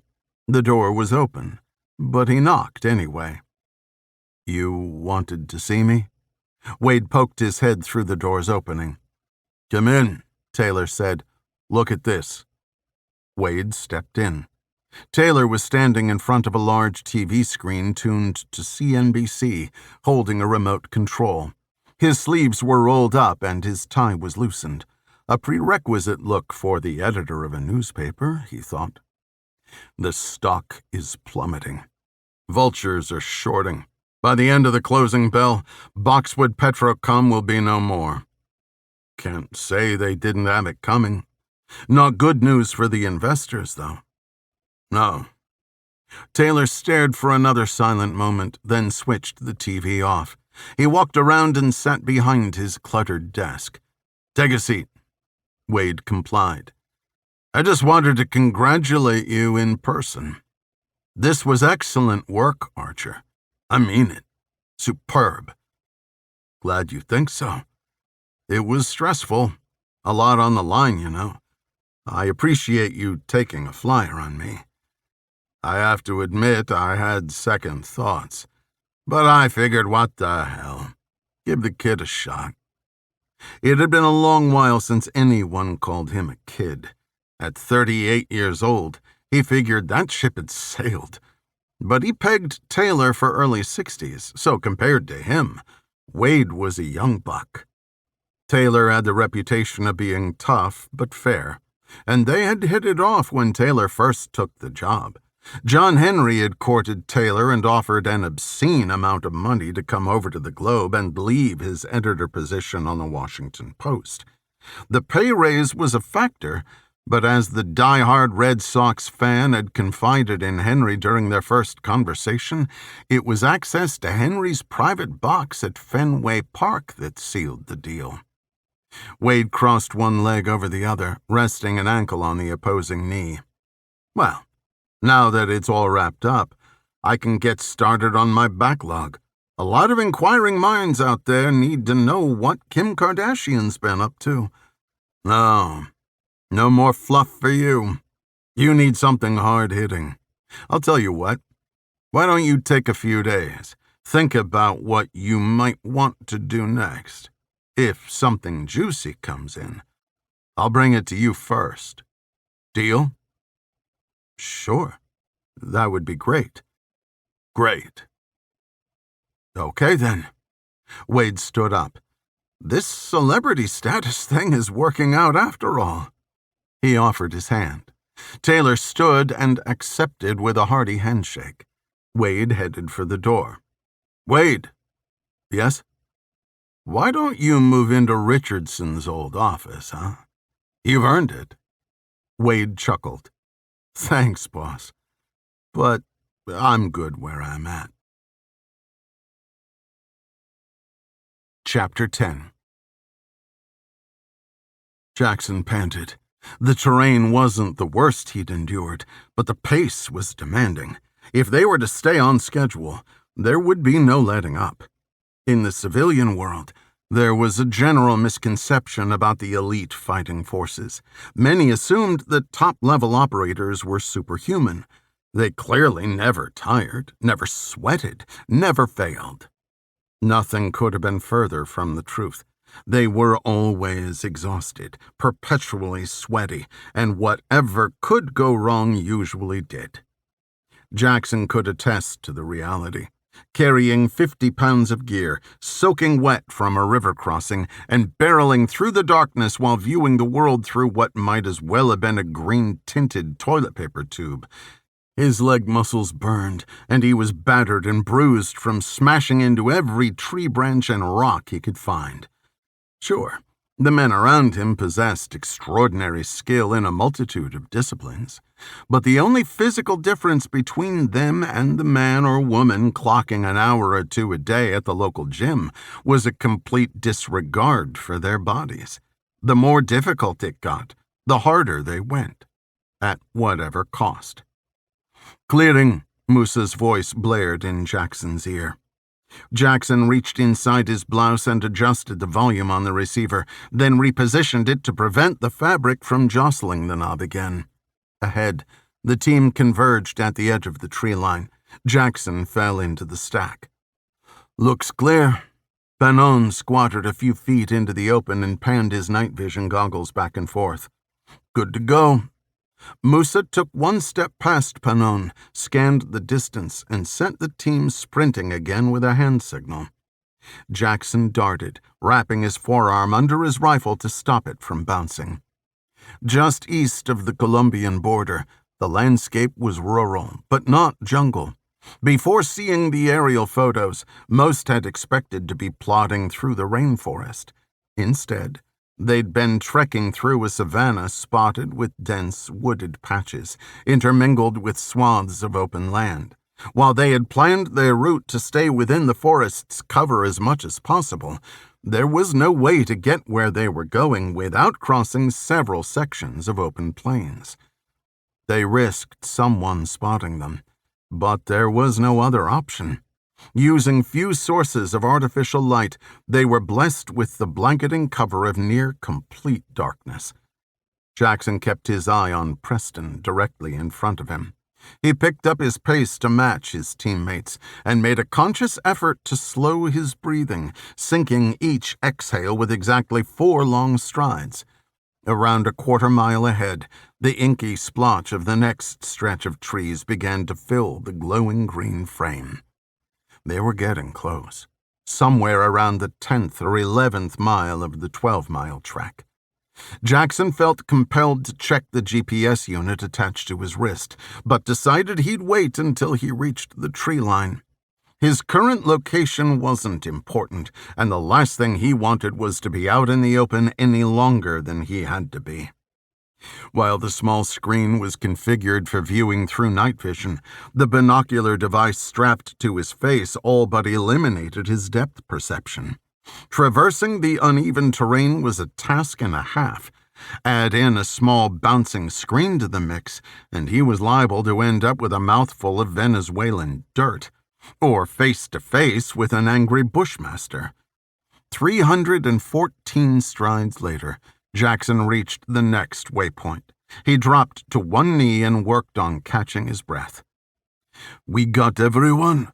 Musa bobbed his index finger with each man he counted. 15 minutes out. Preston bubbled with excitement. "Get ready, boys." Jackson checked his wrist. One more waypoint, one more field. Then it was on. The main event. Musa stood. "Ready?" The men answered in a hushed hooah. For several seconds, no one moved. The sound of 12 men sucking wind overpowered the backdrop of prattling crickets and quibbling frogs. It was a well-deserved respite, however short. Fewer than 2 hours earlier, they had stepped off a plane onto the tarmac of the Los Colonizadores airport, near the town of Saravena, Colombia. They had chosen Los Colonizadores because it was the closest out-of-country airstrip to their target. Only a few miles from the Venezuelan border, it was ideal for rapid insertion. More importantly, the area had a strong military presence. That is to say, control. With a little mutual back-scratching, the resulting arrangement had allowed the team to circumvent customary channels and provided them with resources, security, and a degree of anonymity. Unlike the sparsely populated region beyond the border, Saravena was a town of around 47,000. There would be no skulking around in the bushes, and it wasn't like they could march down the street in formation. They'd need a ride, and the Colombia military had been kind enough to oblige, for a fee. Colombian officials had dropped them off at the end of a dirt road, 100 yards from the sandy banks of the Rio Arauca. Their escorts had left 3 vehicles off the path to use on their return. Naturally, the river crossing, or crossings, would have been the first hurdle. It had ensured they were all nice and soaked for the rest of the hike, thus maximizing the amount of chafing that would occur.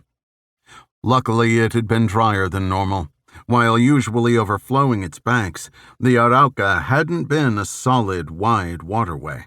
The low water level had reduced it to a series of converging offshoots, flowing around a lattice of small islands. It had been an advantage, trading a long, dangerous swim for a cluster of short hops.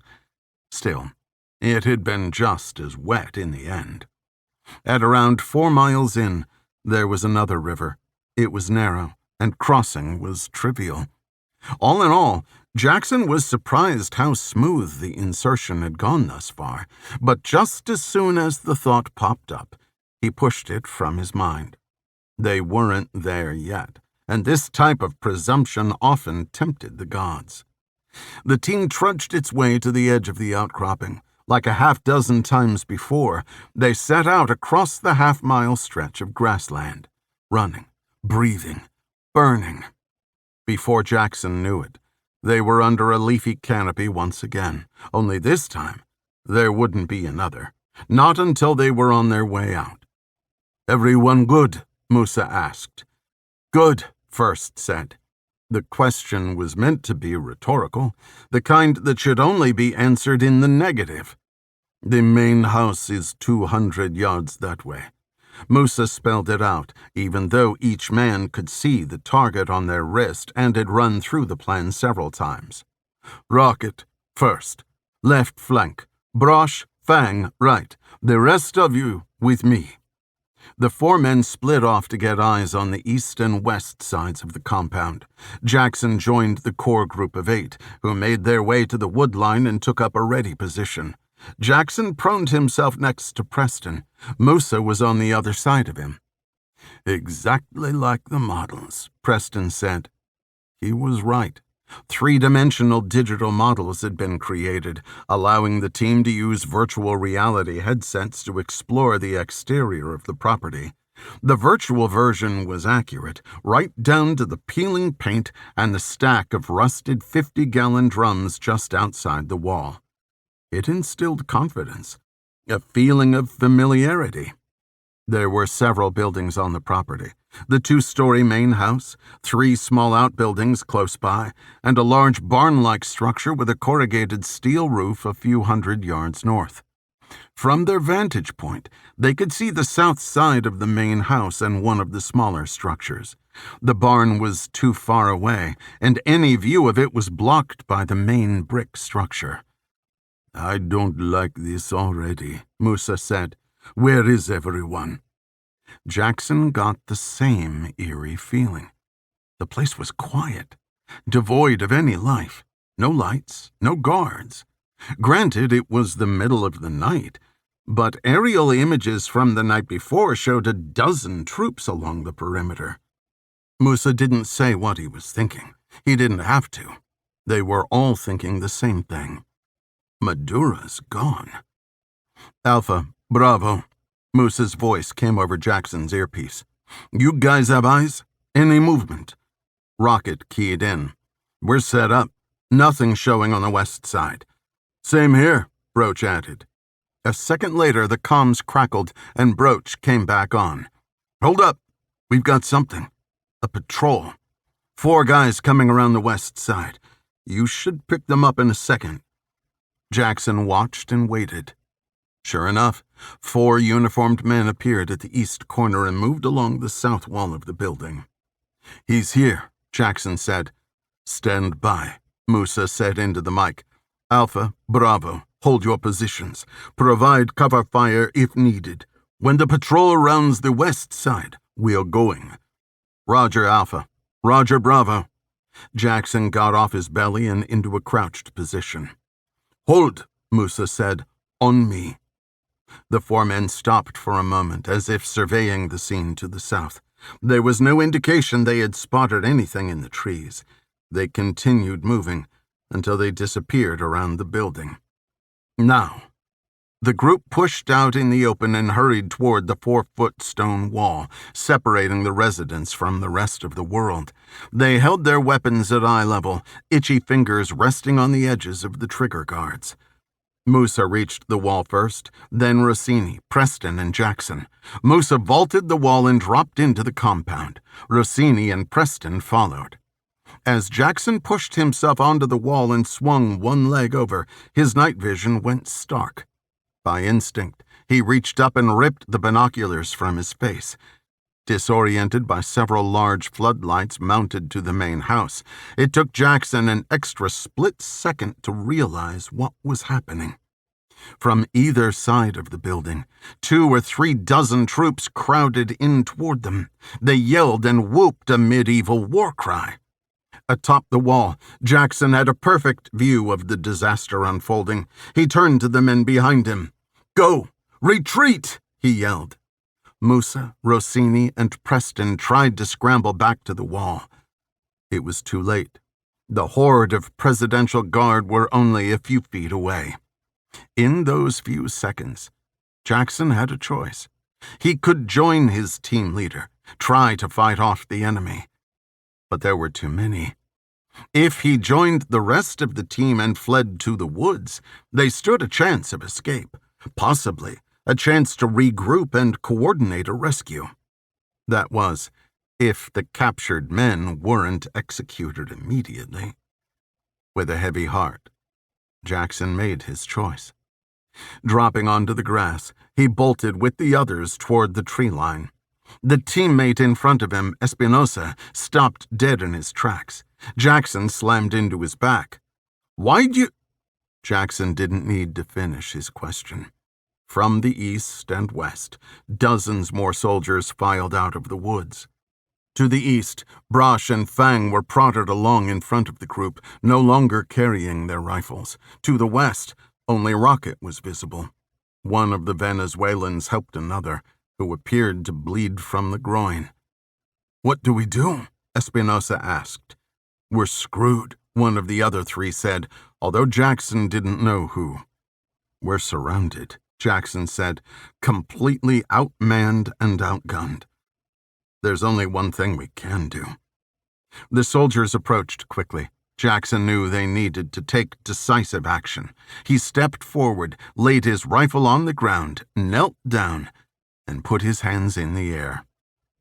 Surrender was the last thing he ever thought he would do. He didn't care if he died fighting, and he knew that every one of his teammates felt the same.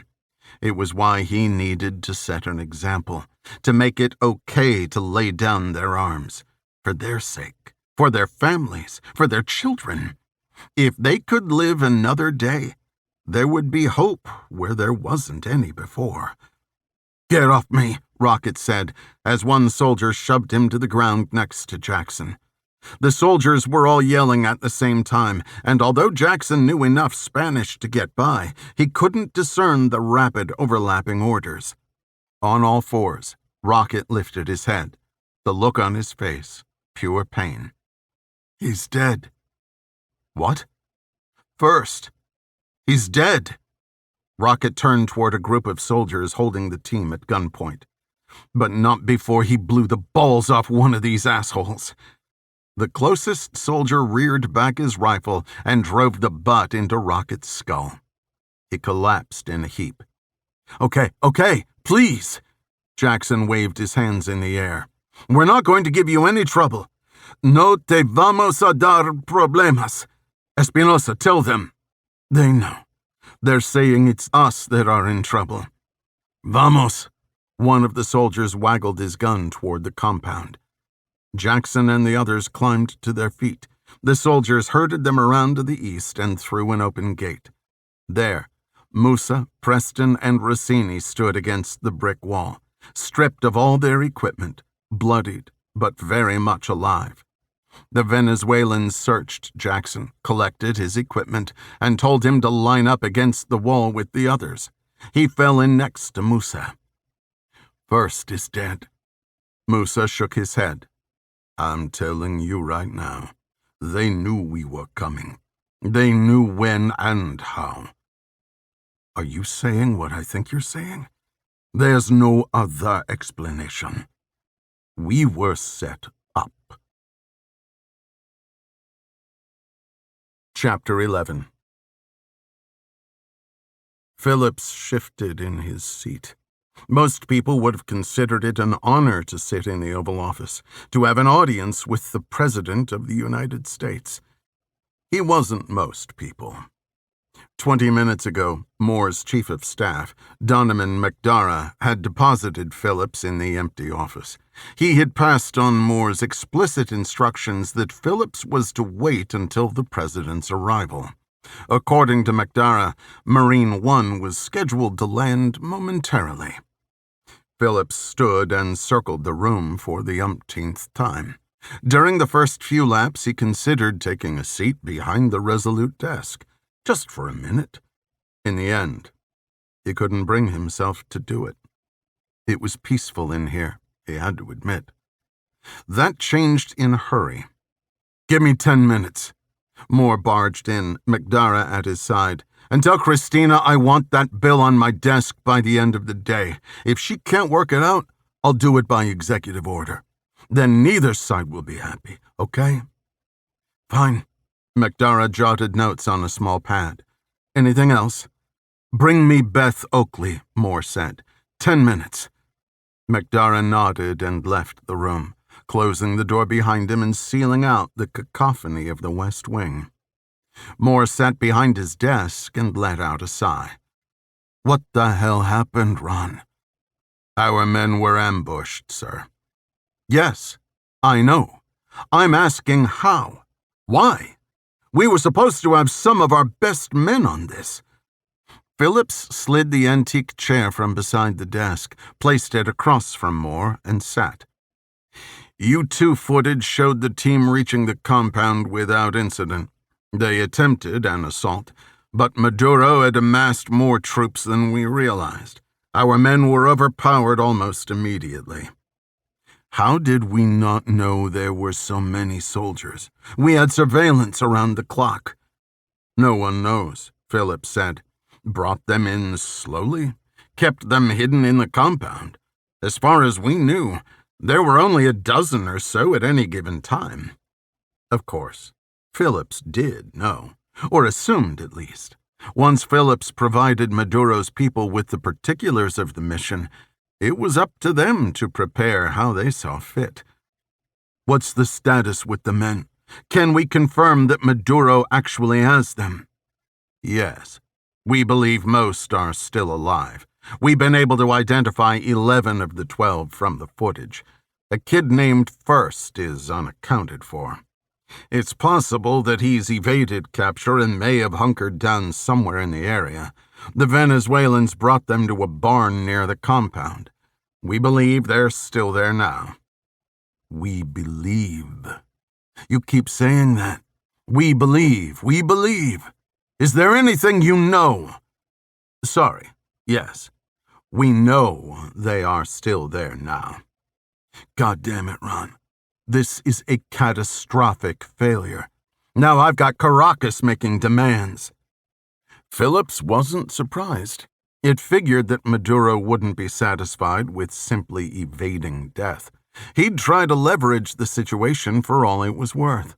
Phillips couldn't say he blamed him. In some ways, they were cut from the same cloth. As long as the communist pigs kept paying, it was none of Phillips' concern what they did. Moore could go to hell for all he cared. Now, it was all about keeping up appearances. What are they saying? Phillips asked. Maduro's threatening to expose the assassination plot and execute the men if the United States refuses to denounce the coup, publicly support his presidency, and provide financial aid. That son of a bitch! Moore slammed his fist on the desk, then stood and swiped his forearm across it. Papers flew across the room and settled on the floor. Phillips waited for Moore to regain his composure. Feel better? No. Moore turned his back and looked out the window toward the rose garden. How many other people know about this? Only a few. Novak, of course, and a couple of guys at JSOC. It's well contained. Okay. Make sure it stays that way. We need to buy ourselves time. There's one other thing, Phillips said. It's about Novak. What about him?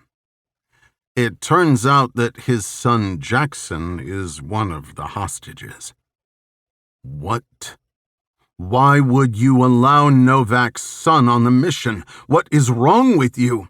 If Novak gets a hair across his ass over this, I didn't know until after the fact. I never would have. It's your job to know. Jesus Christ, Ron. You're right. It was sloppy.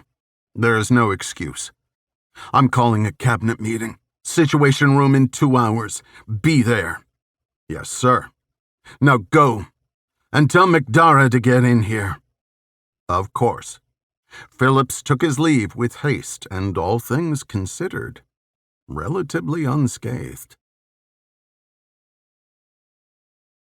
Chapter 12.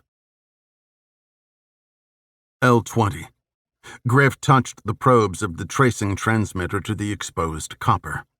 Blake waved the detector at a bundle of wires, home run to a 6-foot-tall panel in a separate room at the far side of the vault. When the intermittent beeping turned into a solid tone, he plucked the closest wire from the bundle and attached his own probes to confirm it was the same as Griff held at the other end. L-20.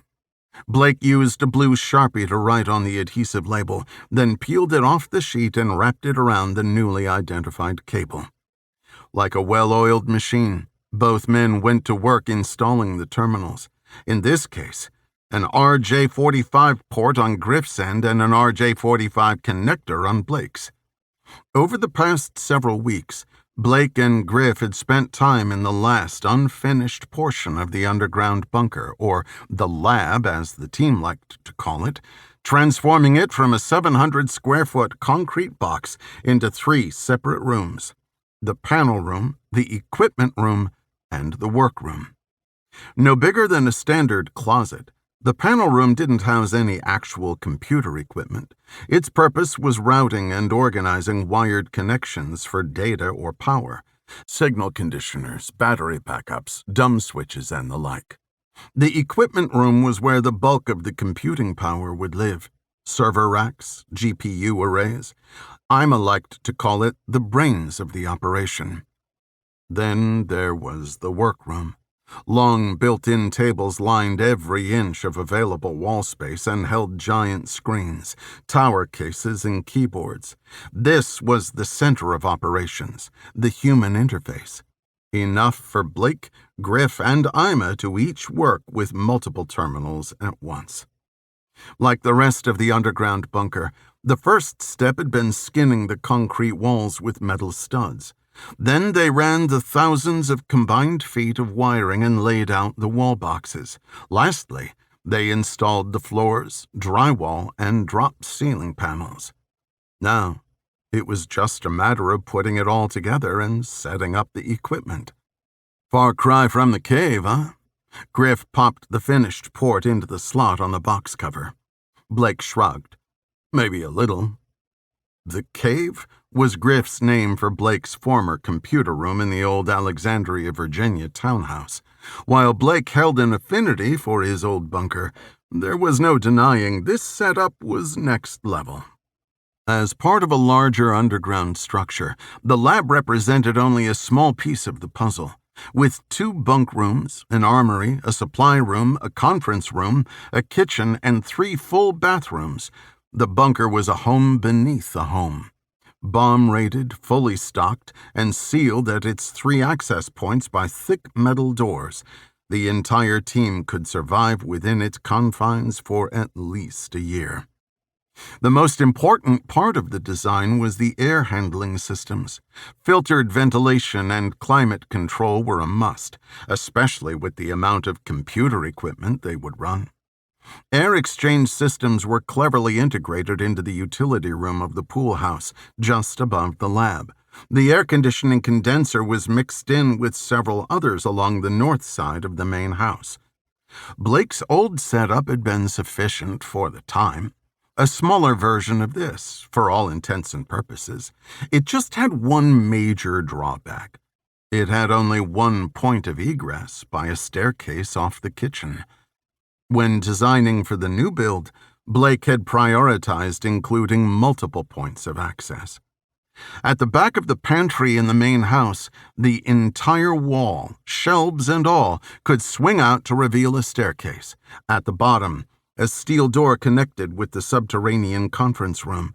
It was the most used entrance. However, the other 2 were even more useful.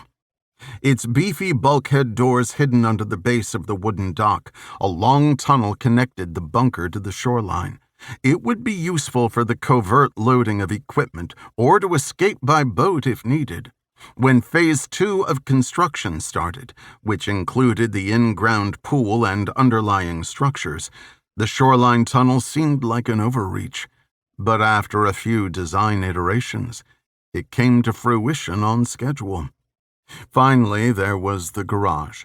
A hatch concealed by a rollaway tool chest at the back opened to a shorter tunnel at the bottom of the steel ladder bolted to the side of the concrete cavity. Like its counterpart, the tunnel allowed for easy resupply and quick escape by vehicle should the need arise. 2 of the garage bays shared a double door, allowing them the space to back in a box truck. With the help of a sling hoist and a couple of hand trucks, they had loaded most provisions and equipment through this entrance. L-22. Griff held the probes and waited for Blake to locate the next cable. I don't think we're going to get through all of these today. That's okay, Blake said. It's not like we have a deadline. I know. It's just... Blake waited for the rest, but it didn't come. What's on your mind? Nothing. I just want to make sure you haven't forgotten the whole point of all this. You think I've forgotten? I don't know, Griff said. The past few weeks, you've spent most of your time sitting on the porch of the guest house, staring at the water or whatever. I think everyone's wondering where we're going with all this. I mean, don't get me wrong, this place is great. I guess everyone's just worried we're on a permanent vacation. Blake made a conscious effort not to defend himself. Griff was right, at least partially. Blake had every intention of fulfilling the promises he'd made, that they all had made. He could feel the pull of complacency. After all he had been through, he wanted to tell himself he'd earned a retirement. But that wasn't him, any more than it was the rest of them. Trust me, Griff, we're just getting started. We'll finish this up, tie up a couple other loose ends, and when Kook gets back from Las Vegas, we'll hit the ground running. Okay? Sure. Griff held up the cable, probes still attached. You got the other end of this one or what? Yep, good to go.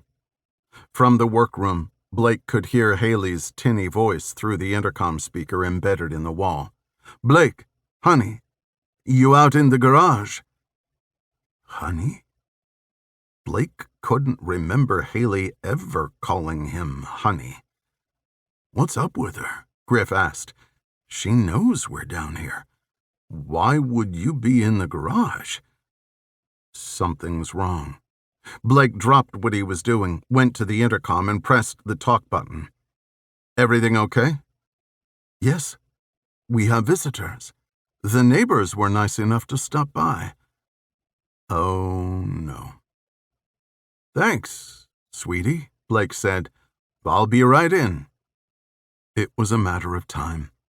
Blake had seen them peeking out their window whenever he drove in or out of the shared portion of the driveway. It was a wonder they hadn't shown up sooner. Neighbors? Griff's attention remained on wrangling the tiny strands of copper into their respective slot on the plastic port fitting. I forgot we had neighbors. Be right back. Blake darted off through the bunker and into the kitchen. He punched in the code, releasing the locks on the heavy door. Within a few seconds, he reached the end of the tunnel and climbed the metal rungs. When he reached the top, he unlatched the hatch, then backed down a few rungs to allow the trap door to swing downward. He climbed again and used one hand to push the rolling tool chest out of the way, while he gripped the top rung with the other hand. After getting to the garage and repositioning the tool chest, he grabbed a rag from a milk carton the workers had left behind. A bottle of gun oil sat on the workbench. For added effect, he squirted a small amount on the rag and bunched it into his palm. He activated the overhead door and stepped out to the circular driveway. Outside was a panel truck belonging to the three-man crew helping Fez with his project. Blake made his way up the path and through the front door. Hi there, a man dressed in khaki shorts and a purple polo shirt said. You must be Blake. I'm Cornelius. Cornelius Baldwin. He offered his hand. Blake made a show of wiping his hands with the rag, then accepted the handshake. Sorry, I was just working on the car. No worries, friend, Cornelius said. Oh, and this is my wife, Margot. That's with an A-U-X, not an O. Margot stepped forward to shake Blake's hand. Hi, neighbor. After she let go, Blake could see her glance at her hand and then hold the stiffened appendage out to the side of her hip, as if she were afraid of brushing her clothing with it. Sorry about the grease. Blake headed toward the kitchen island. Let me just wash up. It's so refreshing that you work on your own car, Margot said. Is that like a hobby? Blake was going to respond, but decided anything that came out wouldn't have been well received. Blake, darling, Cornelius and Margot were kind enough to bring us a cake. Haley's back to the pretentious pair. She made a face like she had smelled a dead skunk. Isn't that nice? So nice. Blake shook off his wet hands, then grabbed the towel draped over the handle of the dishwasher. Nice place you got here, Cornelius said. Quite an operation you had going for a while. What a mess, am I right? Came out nice, though. Blake walked over to Haley and put his arm around her. Thanks. These things are a process. Indeed, Cornelius said. I won't lie, Margot started. We were a little worried when we found out someone was building on this lot. But when we saw you were leaving the trees in between and that it wasn't, well, you know. No, I don't. Blake wasn't being facetious. He had no idea what she was getting at. What Margot means is we were worried about home values. I'm sure you can understand. Could have been, how do I say this? The lower class, God forbid. Blake squeezed Haley. She squeezed him back. Neither of them had to speak to know what the other was thinking. Man, I'd like to punch these two in the face. Anyhow, Cornelius looked around the great room as if he had lost something somewhere near the ceiling. Olivia here tells me you're in tech. Olivia, Blake said. Haley's lips parted into a slight smile. Right, well, Olivia is right. I mean, I'm retired now. My company invented an image processing algorithm. Google bought the company lock, stock, and barrel. So, here we are. Must have been a pretty penny, Cornelius said. I did okay. How about you? What business are you in? Oil. Really? Well, my great-grandfather was. I'm told Cornelius here was named after Cornelius Vanderbilt, Haley said. Isn't that interesting? The railroad magnate, Blake said. Are you related? No. Margot let out an awkward giggle. He's not. From behind Blake and Haley, Fez and 3 other men barreled in from the hallway off the kitchen. And I never saw her again. Swear to God. The men laughed. Fez, noticing Cornelius and Margot's presence, froze in his tracks. Who are you? Butch. This is Cornelius and Margot, our neighbors. This is Butch, our, groundskeeper. By the look on Fez's face, Blake wasn't sure if he was about to protest or to laugh. He did neither. We were just wrapping up in the theater, boss. We'll get out of your hair. Fez motioned to the 3 workers. Without a word, the 4 men hauled their 5-gallon buckets and canvas bags through the front door. Theater, Margot said. How modern. Can we see? No, Fez blurted. I mean, it's not safe. There's nails, lots of nails, and wet paint. Butch is meticulous, Haley said, a true craftsman. Cornelius looked puzzled. I thought he was the groundskeeper. He is, Blake said, but he does a lot of odd jobs around here. Jack of all trades. Right, Butch? Right, Fez said. Anyway, I've got to get to the guest house and fix that thing you asked for. You know, Margot's been wanting to have the oak refinished in the salon. Maybe we could hire Butch.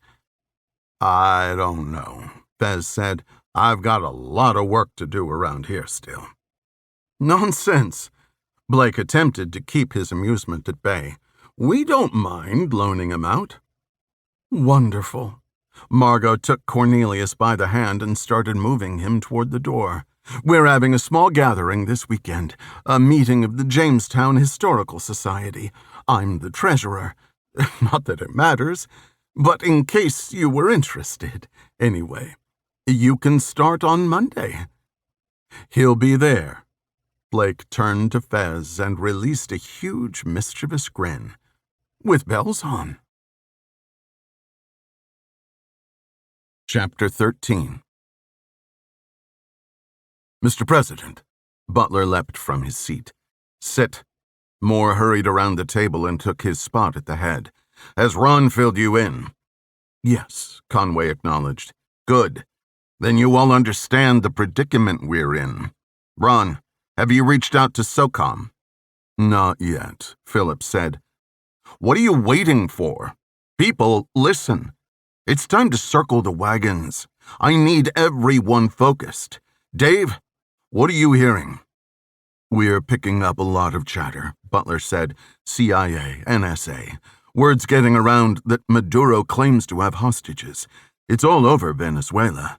He's using it as anti-American propaganda. David's right, Laurel said. Resistance leaders have gotten word. Hernandez has publicly denounced any support from the United States. This is exactly what No, Moore interrupted. Don't even think about playing the I told you so game. This is all our asses, like it or not. It is, Conway said. But right now, the most important thing is getting our boys home. I think we can all agree on that. What are we doing to organize a rescue? Ron? Phillips looked at Conway and then at Butler. Their expressions were almost identical, as if the work of a single sculptor. If there was one supposition the pensive faces relayed, it was that they were not going to like the answer. He turned to Moore, then to Conway, and back to Moore. Bill? There won't be a rescue mission, Laurel, Moore said. Hold on a minute, Butler said. We're giving in to his demands? We're not doing that either. Conway scoffed. Maduro won't release them out of the kindness of his heart. We're going to have to give him what he wants, or we'll have to go back in. You're not listening, Moore said. We're not doing either.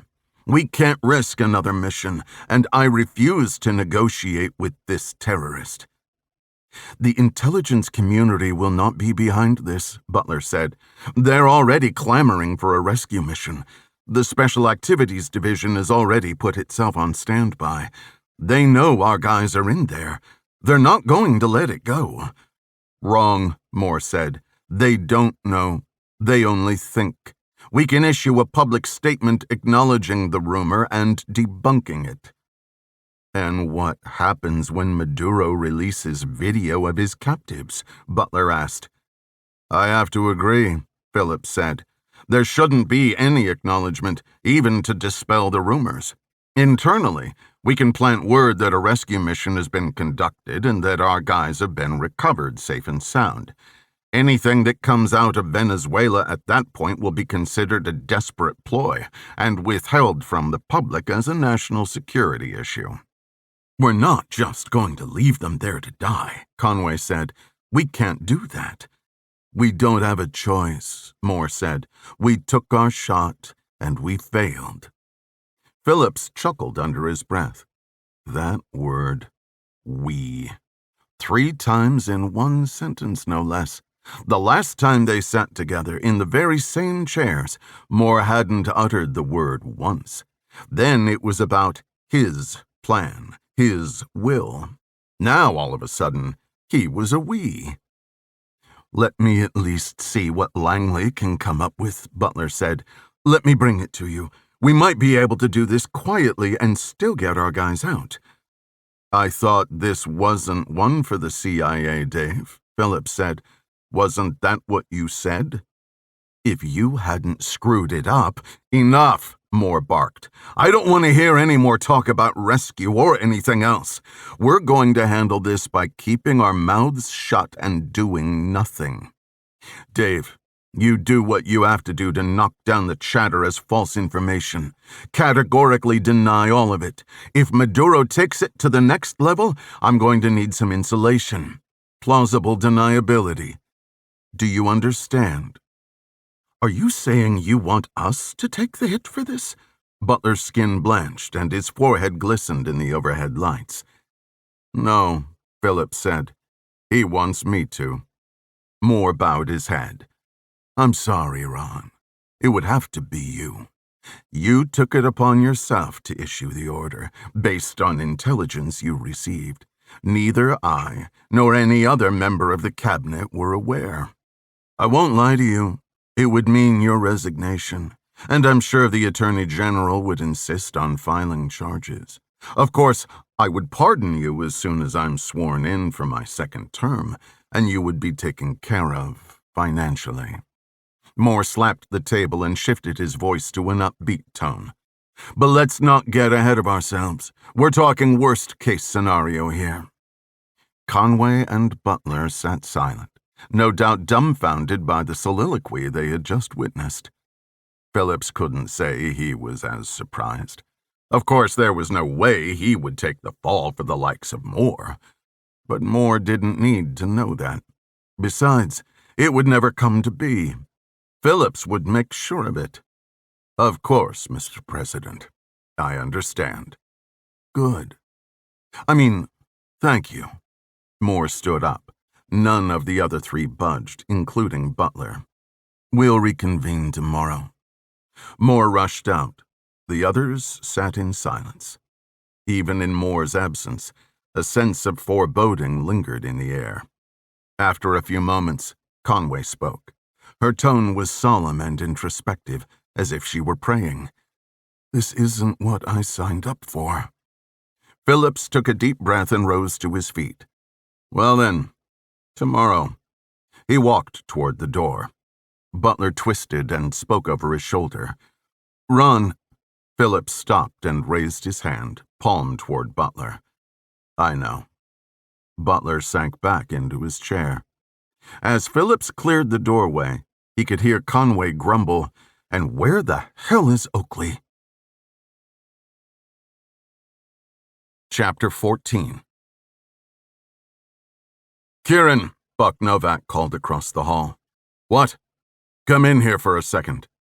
Kieran Brown took off his reading glasses and placed them next to his keyboard.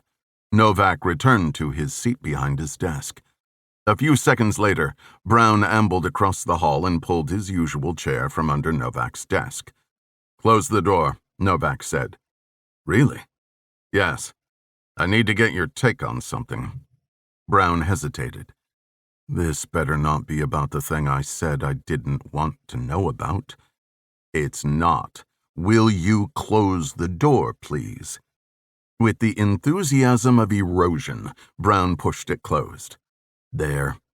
What's going on? It's about Venezuela. Jesus, Buck!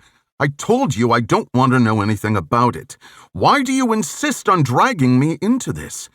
I'm not trying to drag you into anything, Kieran. This conversation never happened. You know I would never throw you under the bus. There's no bus. I don't know anything about it. Novak raised his voice. I don't know anything about it either. That's the problem. Then what are you carrying on about? Just forget about it. You don't understand, Kieran. Jackson is on the team. Brown sat up straight. No. His jaw hung open. I tried to talk him out of it. He wouldn't have it. You've got to stop him, Buck. Have him pulled. You can't let him get mixed up in this thing. It's too late. He already left. Novak tried to hold himself together. He had received a message from his son 2 days prior. Heading out, it read, Looks like I'll be back in time to make that visit after all. Talk to you tomorrow. Love you. Talk to you tomorrow. Since then, Novak had sent at least 24 text messages and tried to call as many times. He knew Jackson wouldn't have his phone with him on deployment. He was supposed to be back already, Novak said. Did you call Eaton? Several times. He hasn't called me back. Then I'll call him. I thought you didn't want to be involved. I don't. But Jackson... Novak's inclination was to brush it off as a ridiculous suggestion. What good would it do to have Brown call?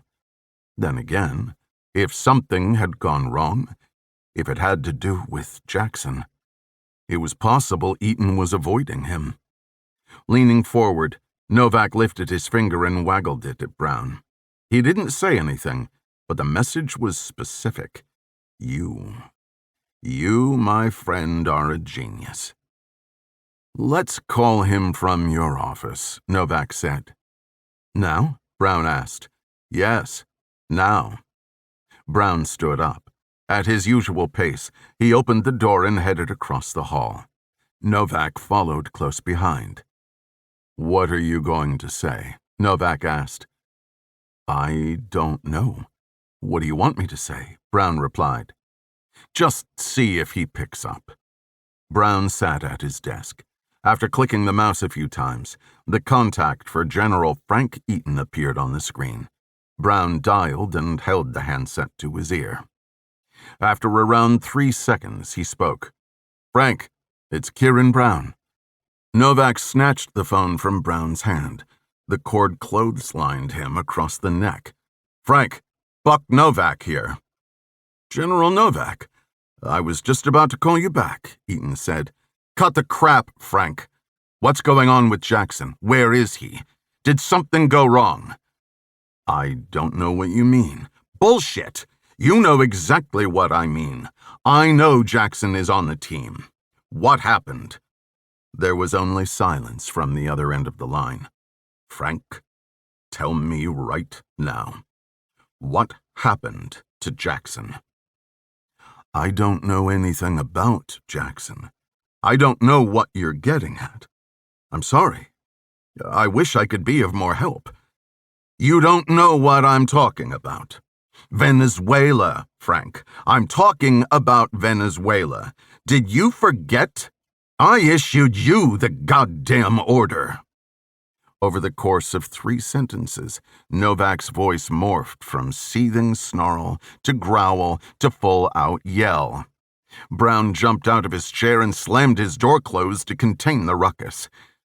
You want me to spell it out for you, Frank? Novak's eyes glistened and his skin turned an unhealthy shade of red. You sent my kid to Venezuela to assassinate a president, and I haven't heard from him since. Does that ring a bell for you? Silence on the other end of the line. Novak wanted to slam down the phone, but he kept his composure enough to wait for a response. Something. Anything. Buck, Eaton finally said, listen to me closely. Novak was listening. I've been told. Eaton enunciated each word as if he were concerned Novak would miss one. There was no such order. There was no such mission. Do you understand what I'm saying? No such mission. Novak understood. He understood completely. The mission had gone south. The White House was cutting its losses.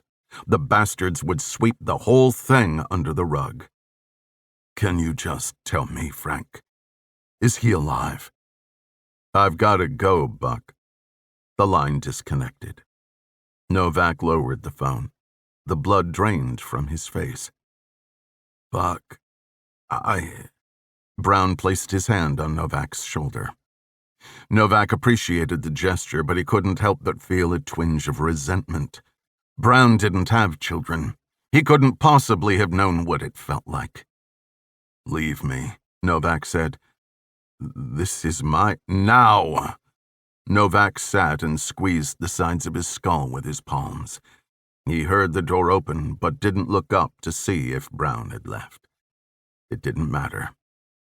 As his eyes welled and his stomach churned, Novak thought out loud. Please be alive, Jackie.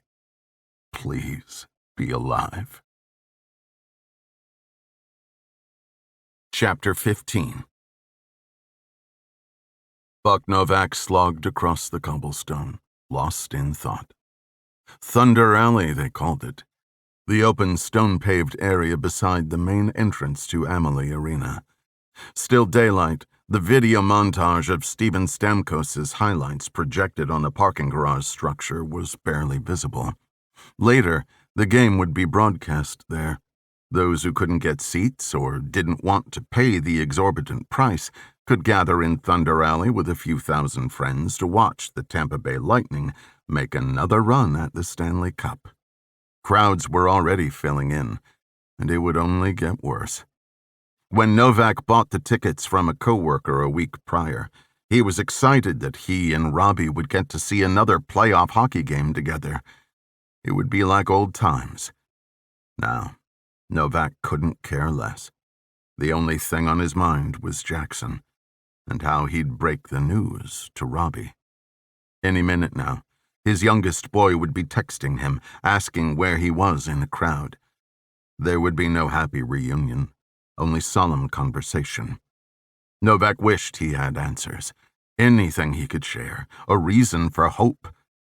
He didn't have those. Not that he hadn't tried. The only thing he came away with were more questions. Since he spoke with Frank Eaton, he wanted nothing more than to call Phillips himself, to give him a piece of his mind, demand something be done. As much as his phone had been burning a hole in his pocket, he had decided it wouldn't be a smart career move to chew out the Secretary of Defense, although he could no longer remember why. What was the worst that could happen? A demotion? Forced retirement? What did it matter? They could take the job for all he cared. This was his family. Without conscious intention, Novak slipped his phone from his pocket. I could call. Novak scanned the crowd in case Robbie was wandering around looking for him. He didn't expect so. He had already asked him to text as soon as he arrived downtown, and there hadn't been any messages yet. If he called Phillips now, he would at least have something to tell Robbie, even if it was only that he went to bat for Jackson. Screw it. Novak held the microphone close to his mouth to allow the voice assistant to pick up his words over the background noise. Call DOD. Calling DOD, the phone answered back in the familiar female voice. The call connected. Department of Defense, how may I direct your call? This is General Novak, SOCOM, verification Alpha Zulu 588 Lima for the Secretary. Stand by, General Novak. After around 45 seconds, the operator returned with the usual directive. Hold the line for the Secretary. The line clicked several times. Phillips came on. Thanks for calling back, Buck. Calling you back? Did you get my messages? No, Novak said. I'm not in the office. A sense of relief washed over him. Maybe Eaton had gotten his wires crossed. There was no cover-up. Phillips had reached out to him. Do you have news? News? No, Phillips said. What is that noise? Are you on a cell phone? Yes. For Christ's sake, Buck, how am I going to— Why were you calling? Phillips spoke slowly, as if vetting each word as it was formed. I wanted to touch base with you to reiterate your obligations. My boss, our boss, appreciates your continued loyalty to your country and trusts that you understand the consequences for any actions that would threaten national security. You're questioning my loyalty? Are you serious right now? My son is on that team. Do you know that? My son is down there right now, and I want to know what we're going to do about it. Novak felt dizzy. The world around him faded in the background. Amid hundreds of festive fans, he might as well have been standing on a deserted island. Watch your tone, General. Novak dropped the phone to his chest and took a breath. Maybe he could appeal to Phillips' conscience. There was some remnant of humanity in there somewhere. Novak was sure of it. Cut the order, please. I'll have our guys on a flight tonight. Do it for me, Ron. I'm begging you. You talk to me about loyalty to the country. What about the country's loyalty to its men? Men who have given all of themselves to fight for it, like you and I both did. There will be no order, Buck. I'm sorry. Look, I understand. I do. When it comes to family, it can be difficult. Novak's hands trembled. If you're not going to send a team back in there, I'll put it together myself. See, that's the kind of thing I hate to hear, Buck. I know you're emotional. How about this? This one time, I'll forget you said that, okay? In return, you won't speak about this ever again, and I mean ever, Buck. Is that clear? Novak seethed, but provided no response. Answer me. Are we clear? For the sake of let's say your longevity. And I'm not talking about the job, Buck. You know what I mean. Novak's top lip quivered. He cupped the bottom of the phone with both hands and spoke softly. You're a bastard. All of you are. As Novak dropped the phone from his ear and pressed the end call button, a hand gripped his shoulder. It took him a second to even register the touch. Pop? Hey, I texted, but... Novak turned and looked at his son. Tears welled in his eyes. You okay, Pop? No, I'm not okay. What's wrong? Novak thought about telling Robbie everything, spilling it all out there at their feet, right then and there. But if he did, Robbie would be involved, and there would be no reversing it. Rough day, that's all. Come here, kid. Pulling his son close, Novak embraced him. We don't have to stay for the game if you're not up for it, Pop. No, I'm good. Novak cleared his throat and turned to face the monolithic arena. Let's go, Bolts. Chapter 16. 22 sailboats. That's how many Blake counted in the last half hour.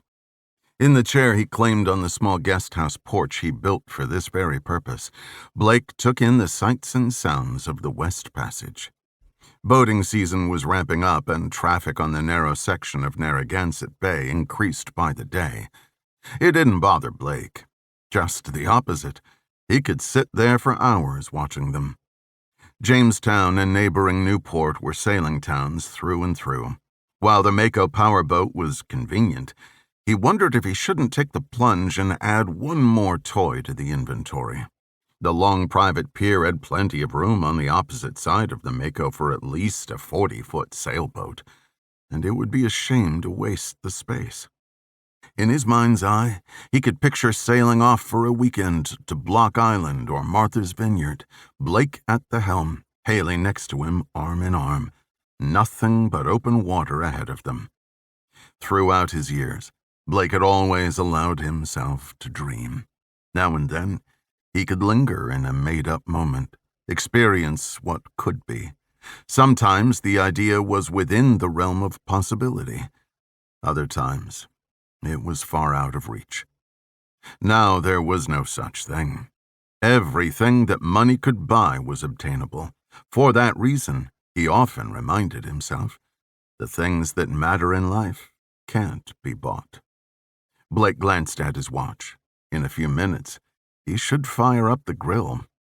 As he stood, walked to the end of the porch and stepped down to the path back to the pool, he kept his eyes on the scene beyond the shoreline as if afraid he'd miss something important. Around the back side of the guest house, the newly planted flowers were starting to bloom. There was grass already, too, a pleasant contrast to the muddy pit that had existed for many months before.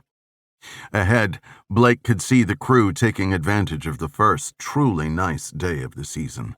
It was unusually hot for the time of year, and no one was letting it go to waste. He paused to take in the tableau. It was the best part of this place, the chance to see the people he cared about enjoying themselves, without a care in the world. At least for the afternoon. Poolside, Haley was lying on her back.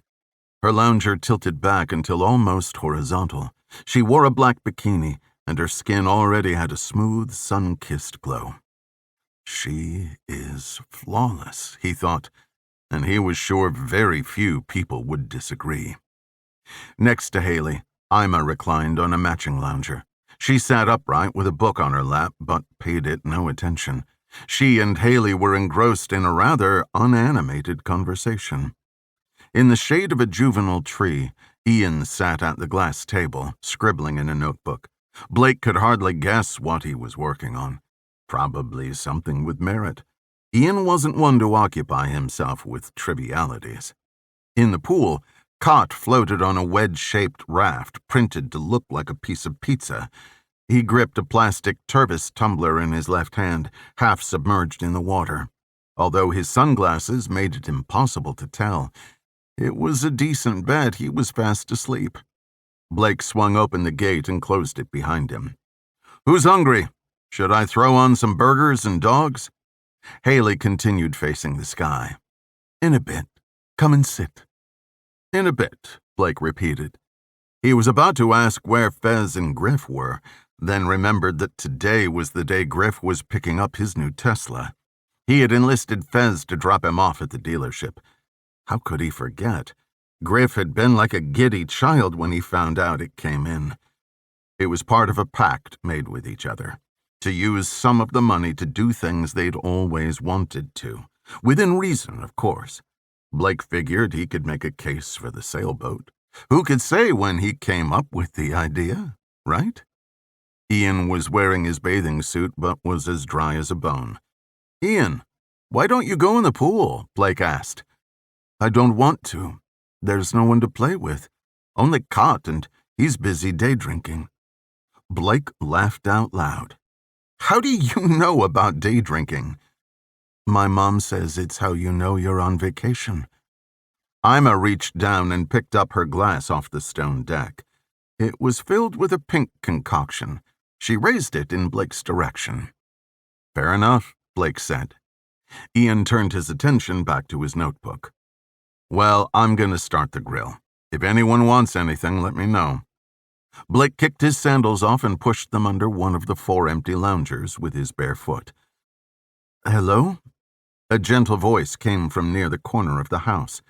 Peeking around the stone facade was Krista Kohler, with Lucy right behind her. "Krista," Blake said, "come on in. Glad you decided to stop by." Lucy passed Krista and gave Blake a hug. Blake squeezed and gave her back a rub. "Good to see you, Lucy. How's everything?" "Good," she said. Krista dropped her canvas tote bag next to Haley's chair. "I rang the doorbell, but yeah, we're out enjoying the weather. Grab a seat or jump in the pool.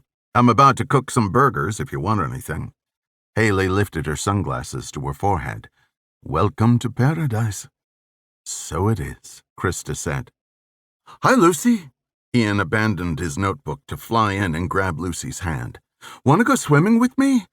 "Of course I do," Lucy said.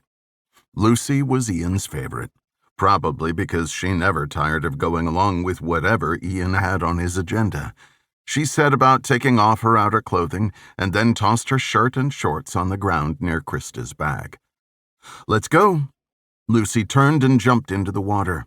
Ian ran, and with a howl, cannonballed a few feet from her. Cott stirred. He lifted his head for a moment, then rested back down on the inflatable pillow. "I'll go in and grab some towels," Blake said. "No worries," Krista said. "I really appreciate the invite." "Of course. You don't need an invite, you know. Just stop in. Anytime." "Can I get you a drink?" Ima swung her legs over the side of the lounger and stood up. "I'm going in to make another anyway." "Sure. Cosmo?" "Cosmo sounds good." Ima picked up the towel she'd knocked onto the ground and draped it over her chair. Krista watched as Lucy and Ian splashed each other, laughing like hyenas. "I love how Lucy is with him," Krista said. "She's so good with younger kids." "Don't let him fool you," Ima chimed in. "He's older than me." She headed off to the kitchen. "So, did you sell the house?" Blake always made it a point to show interest in Krista's work. She was proud of it, and for good reason. She had made a name for herself as one of the top real estate agents on the island. I did. They close in 2 weeks. Congrats, Blake said. Who's better than you? It has nothing to do with me. That place is beautiful. $4 million house on the water. What's not to like? Blake looked around. What's not to like indeed? We're on for Sunday, right? A few months prior, Krista and Gwyn invited Blake over for dinner. Since then, it had become something of a Sunday tradition. Absolutely. But there's a stipulation. Gwyn's rules, not mine. Haley has to agree to come this time. Are you kidding? Haley said. I'm absolutely in. I hear it's the hottest table in town. Blake gave a sheepish grin. I may have raved a bit about Gwyn's cooking. I mean, you have to admit, the woman's a master. She is. You should all come to the restaurant some night, Krista suggested. Gwyn would love it. I was just thinking the same thing yesterday, Blake said. He was being sincere. He thought it was strange they hadn't all gone to Gwyn's restaurant, Ohana as a group. Gwyn was plenty busy and wasn't hurting for customers. But it was the least they could do to show their support. Plus, the food was out of this world. It's settled then, Krista said. You'll be our guests. Next week, maybe. Ima threw open the slider, ducked back into the house for a second, then emerged with the 3 glasses of Cosmopolitan pressed to her chest. She closed the slider with her foot. I come bearing gifts, she said. Behind her, the sliding door whooshed open again. In the doorway stood Kook. This is what you've been doing while I was gone? Kook! Haley sat up. Hey, buddy, you're back. Blake left the women and met Kook halfway between the door and the pool. They shared a G-lock handshake and a pat on the back. How was Vegas? Same, Kook said. Much better without having to deal with the ex-wife. Got a few things taken care of. I think they'll be good without me for a while. As the owner of a sightseeing company and a small fleet of aircraft, Kook had to check in now and again to make sure everything ran smoothly. On this trip, he was bringing his new business manager up to speed. Kook walked over to the edge of the pool.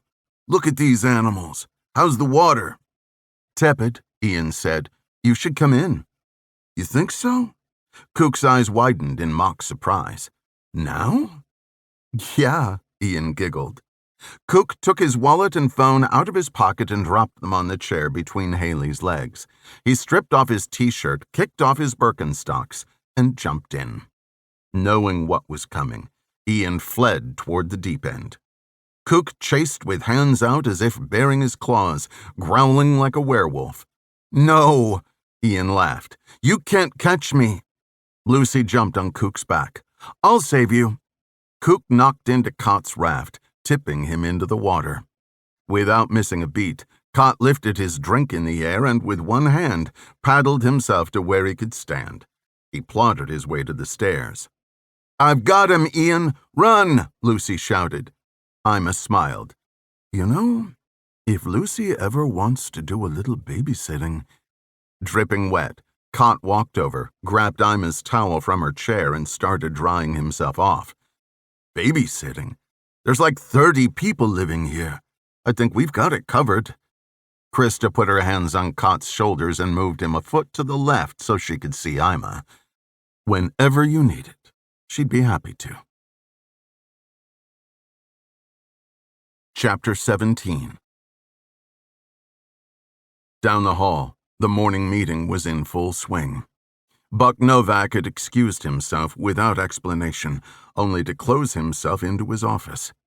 Over the past few years, there were times when he'd almost forgotten anything existed outside these 4 walls.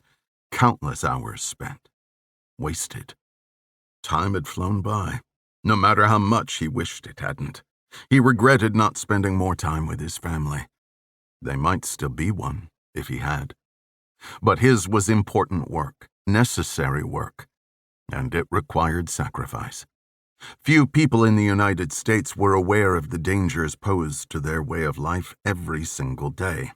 Intelligence, law enforcement, the military, the thin line between equilibrium and disaster. No group of people were more instrumental than the Special Forces. As commander, He bore a heavy burden. Lives were on the line every single day. The weight he carried wasn't only for the soldier or sailor, but for every freedom-loving person in the world. Now, he felt gravity conspiring against him. On a few minutes of sleep a night, his mind was dulling. Self-doubt, the opportunistic scavenger it could be, was ever present. Lying in his bed at night, memories bombarded him like a horror movie marathon. He wondered if he was losing it. Did he no longer have the stomach for war? It wasn't that he was averse to violence. Death and destruction were as much a part of his life as his morning coffee. As a result of his decisions, good people had died. The lives of those left behind shattered. And yet he had never lost a moment of sleep. How? What was so different about this? Jackson is my son, that's what. The obvious answer. The wrong answer. Yes, Jackson's life was in extreme danger. That was a fact. It tore at his gut in more excruciating ways than the shrapnel still lodged there from a lifetime ago. But Novak had prepared for this day, almost expected it. In all his years, he had never sent a man into hell unless he believed in the cause, unless he knew in his heart that man believed enough to lay down his life. Above all of it, there was the creed, the tenet permeating every reach of the military mindset. Never leave a man behind. It was an unwritten contract between the United States of America and those who served her. In Novak's mind, this contract was unwavering and eternal. He was wrong. Cloistered within the same graying walls where minutes had turned into years, time stood still. Without him, the meeting down the hall still took place. Battles were being won and lost. Secret wars were being waged. Time ticked on. And he was helpless. That's it. The thought hit him like a mortar shell. It wasn't only about Jackson, or honor, or morality, or code. Helplessness had kept him up at night. Impotence where there was once strength. I will not give up on you, Jackie. Novak picked up the phone. Another call. Another step toward the end of the proverbial plank. Switchboard, the operator said. How may I direct your call? Personal call for the vice president. Tell him it's Buck Novak, please. Thank you. Please hold. Years ago, Robbie and Oakley's oldest, Trevor, had attended the same boarding school in Avon, Connecticut. The boys had become close friends, bringing Novak and Oakley together for social occasions. Birthday parties, 4th of July barbecues, New Year's celebrations. Although it had been years, Novak considered Irving Oakley a friend, which is why Novak had avoided putting him in this position. Until now. Buck, Oakley connected without warning. Irving, how are you? Long time. No kidding. How is everyone? The boys? I heard about the divorce. Was sorry to hear that. Anyway, what's the good word? I need your help, Irving. You know I wouldn't normally call, but of course, Buck. What's on your mind? What's on my mind? What do you think? Venezuela, Irving. Venezuela is on my mind. Venezuela? What? The protests going on down there? Why? Come on, Irving. Please don't play games. We're on a secure line. I'm read in, all right? I know. I cut the damn order myself. Okay, sorry. I didn't know if, So why do you need my help? If it's information you want, I'm afraid I don't have it. Novak sighed. Where his frustration once manifested itself as anger, it now took a more pathetic form. We go back, you and me, and I've never come to you for anything. But this, you're misunderstanding, Oakley said. I'm saying I'm out of the loop on this one. I know. It's a long story. Honestly, at this point, I'm fine with it.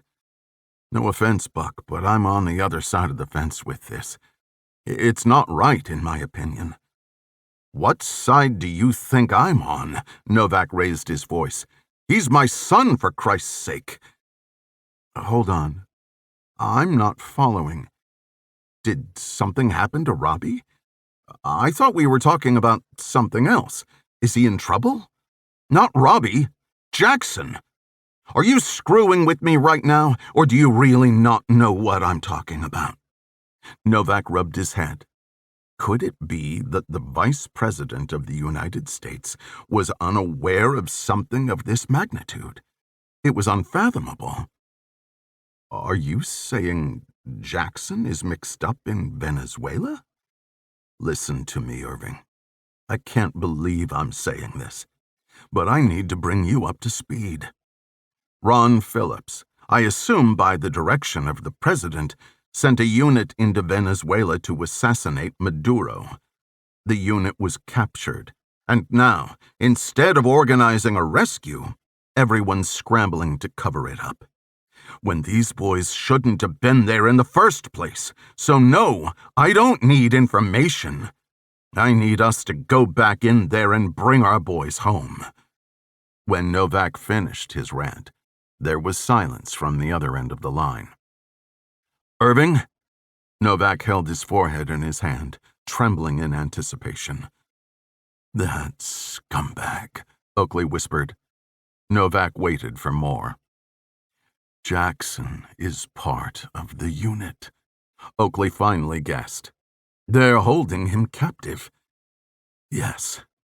Novak let out the breath he didn't realize he was holding in. Finally, they were getting somewhere. I'm so sorry, Buck. I didn't know. I knew about the plan, but then... You have to fix this, Irving. You have to talk to the president. Talk some sense into him. It's not that easy, Oakley said. I mean, I tried. You have to believe that. Try again. I will. You know I will. But listen, I'm not going to give you false hope. It wouldn't be fair to you, or to Jackson, or Robbie, or Sherry. It kills me to say it, but he won't back down. It's not in his nature. Please just do what you can. Sherry doesn't even know. She'll never know. If Jackson doesn't make it back, what am I supposed to tell her? Oakley didn't have an answer. Instead, he offered a solemn statement. Jesus, Buck. I'm so sorry. Novak knew what he meant. Although he was, Oakley wasn't saying he was sorry about Jackson. He was apologizing for already having failed. Oakley was saying that it was over. Yeah, Novak said. So am I. Chapter 18. Buck Novak sat at the kitchen table. The clock on the wall pointed to 8 o'clock. Any other day, he'd have already been at work for a half hour. Then again, on a normal morning, he would have gone to bed the night before. Beside the ticking clock and chirping birds somewhere beyond the kitchen window, the sound of a door squeaking and the slapping of bare feet against the hardwood were the first sounds Novak had heard in hours. Robbie shuffled in from the hallway wearing a pair of gym shorts. The hair on the right side of his head was perfectly manicured. On the left, it stood on end. Mornin'. Mornin', Novak grumbled. As tired and as tormented as he was, Novak was happy for the company. It was why he'd bought the 2-bedroom condo, in case one of his sons wanted to stay over. Up until a day ago, the second bedroom had never been used. Running late? Robbie cracked the fridge and rooted around inside, as if looking for something that wasn't there. I don't think I'm going in today. Robbie swung the fridge door closed and turned to his father, abandoning his search. Novak could feel his son's stare. He sat as still as his body would allow, offering himself as a visual specimen. An oddity in a glass jar. What? Novak asked with a mild affect. You sure you're feeling okay? Want to talk about it? Do I? It was all he wanted to do. He wanted to shout it out to the world. No, it's fine, Novak said. Okay. Robbie shrugged. I'm here if you do. He grabbed 2 Oreo cookies from an open package on the counter and shoved them in his mouth. Then he started back towards his room. Robbie, Novak said. Yeah? Come and sit down for a minute. With a narrow focus and tilted eyebrows, Robbie made his way to the table and sat down. As he chewed and swallowed, his cheeks retracted like a python, digesting its prey. I want to tell you something, but I don't. Something I'm not allowed to tell you. In fact, just knowing this could jeopardize your job, maybe even put you in danger. It's beyond classified, if you get what I'm saying. Then don't. But I believe it's something you should know, that you have the right to know, and I need to get it off my chest. Fine. Then tell me. I just want to make sure you're okay with me putting you in that position. That's all. Are you going to tell me already? It's not like anyone would ever know anyway. Okay. Novak rested his elbows on the table. Do you know where your brother is? No. I mean, I know he's deployed. He couldn't say where. Why? Does this have to do with him? It does. Very much so. Is he all right? Stop talking in circles, Pop. Just tell me, is Jackson all right? No. He's not all right, son. He's been taken hostage in Venezuela. Robbie's jaw dropped open. Are you serious? Venezuela? What the hell is he doing in Venezuela? Let me start at the beginning.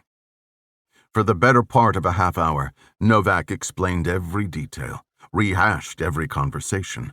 By the time he was done, Robbie's demeanor had turned from shock to fury. His muscles tensed and his eyes smoldered. I can't believe the president would just abandon them. There has to be something we can do. I'll grab some guys and go get them. I'll kill every last one of those bastards if I have to. There is no doubt in my mind that every single one of your teammates would line up to help. I know I would have. Think about it, though. How would you get the equipment you'd need? How would you even get in? Let's say you could. Without support, it'd be a death sentence. Pop, you run special operations. Get me the resources. It doesn't work like that, Robbie, and you know it. I could cut an order, and then what? As soon as I made a single call, it would be shut down. No one is going to disobey a direct order from Phillips or the president himself. I'd steal you a plane myself if I thought it would help. Without authority, you'd set off an international incident.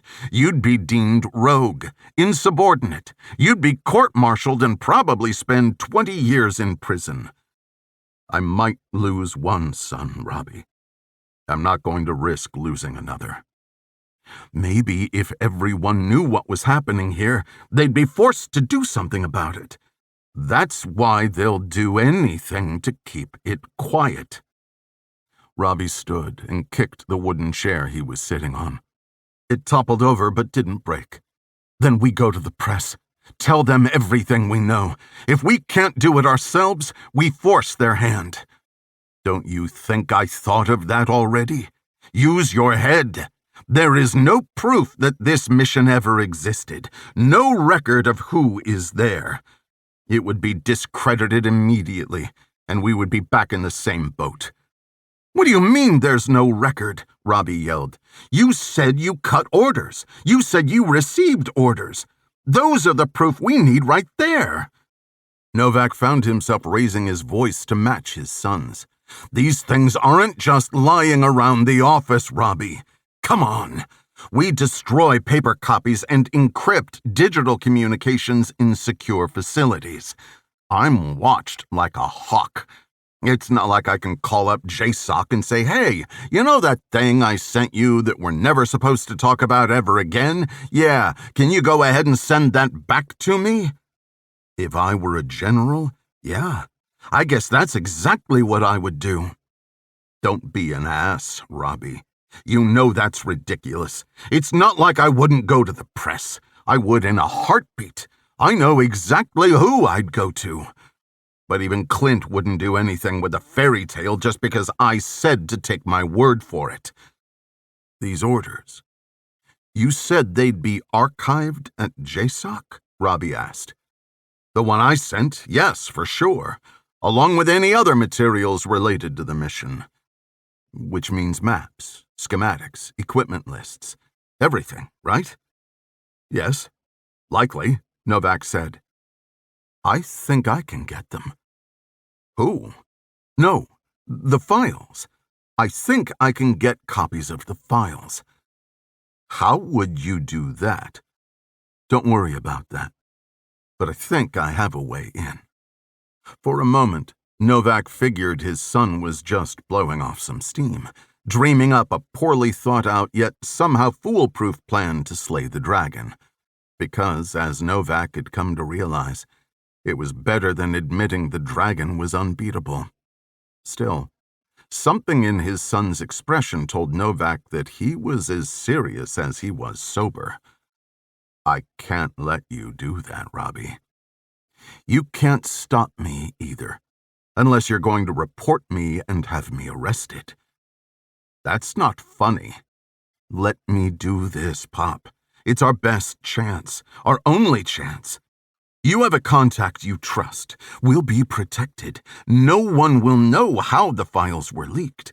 We can force them to take action through public shaming.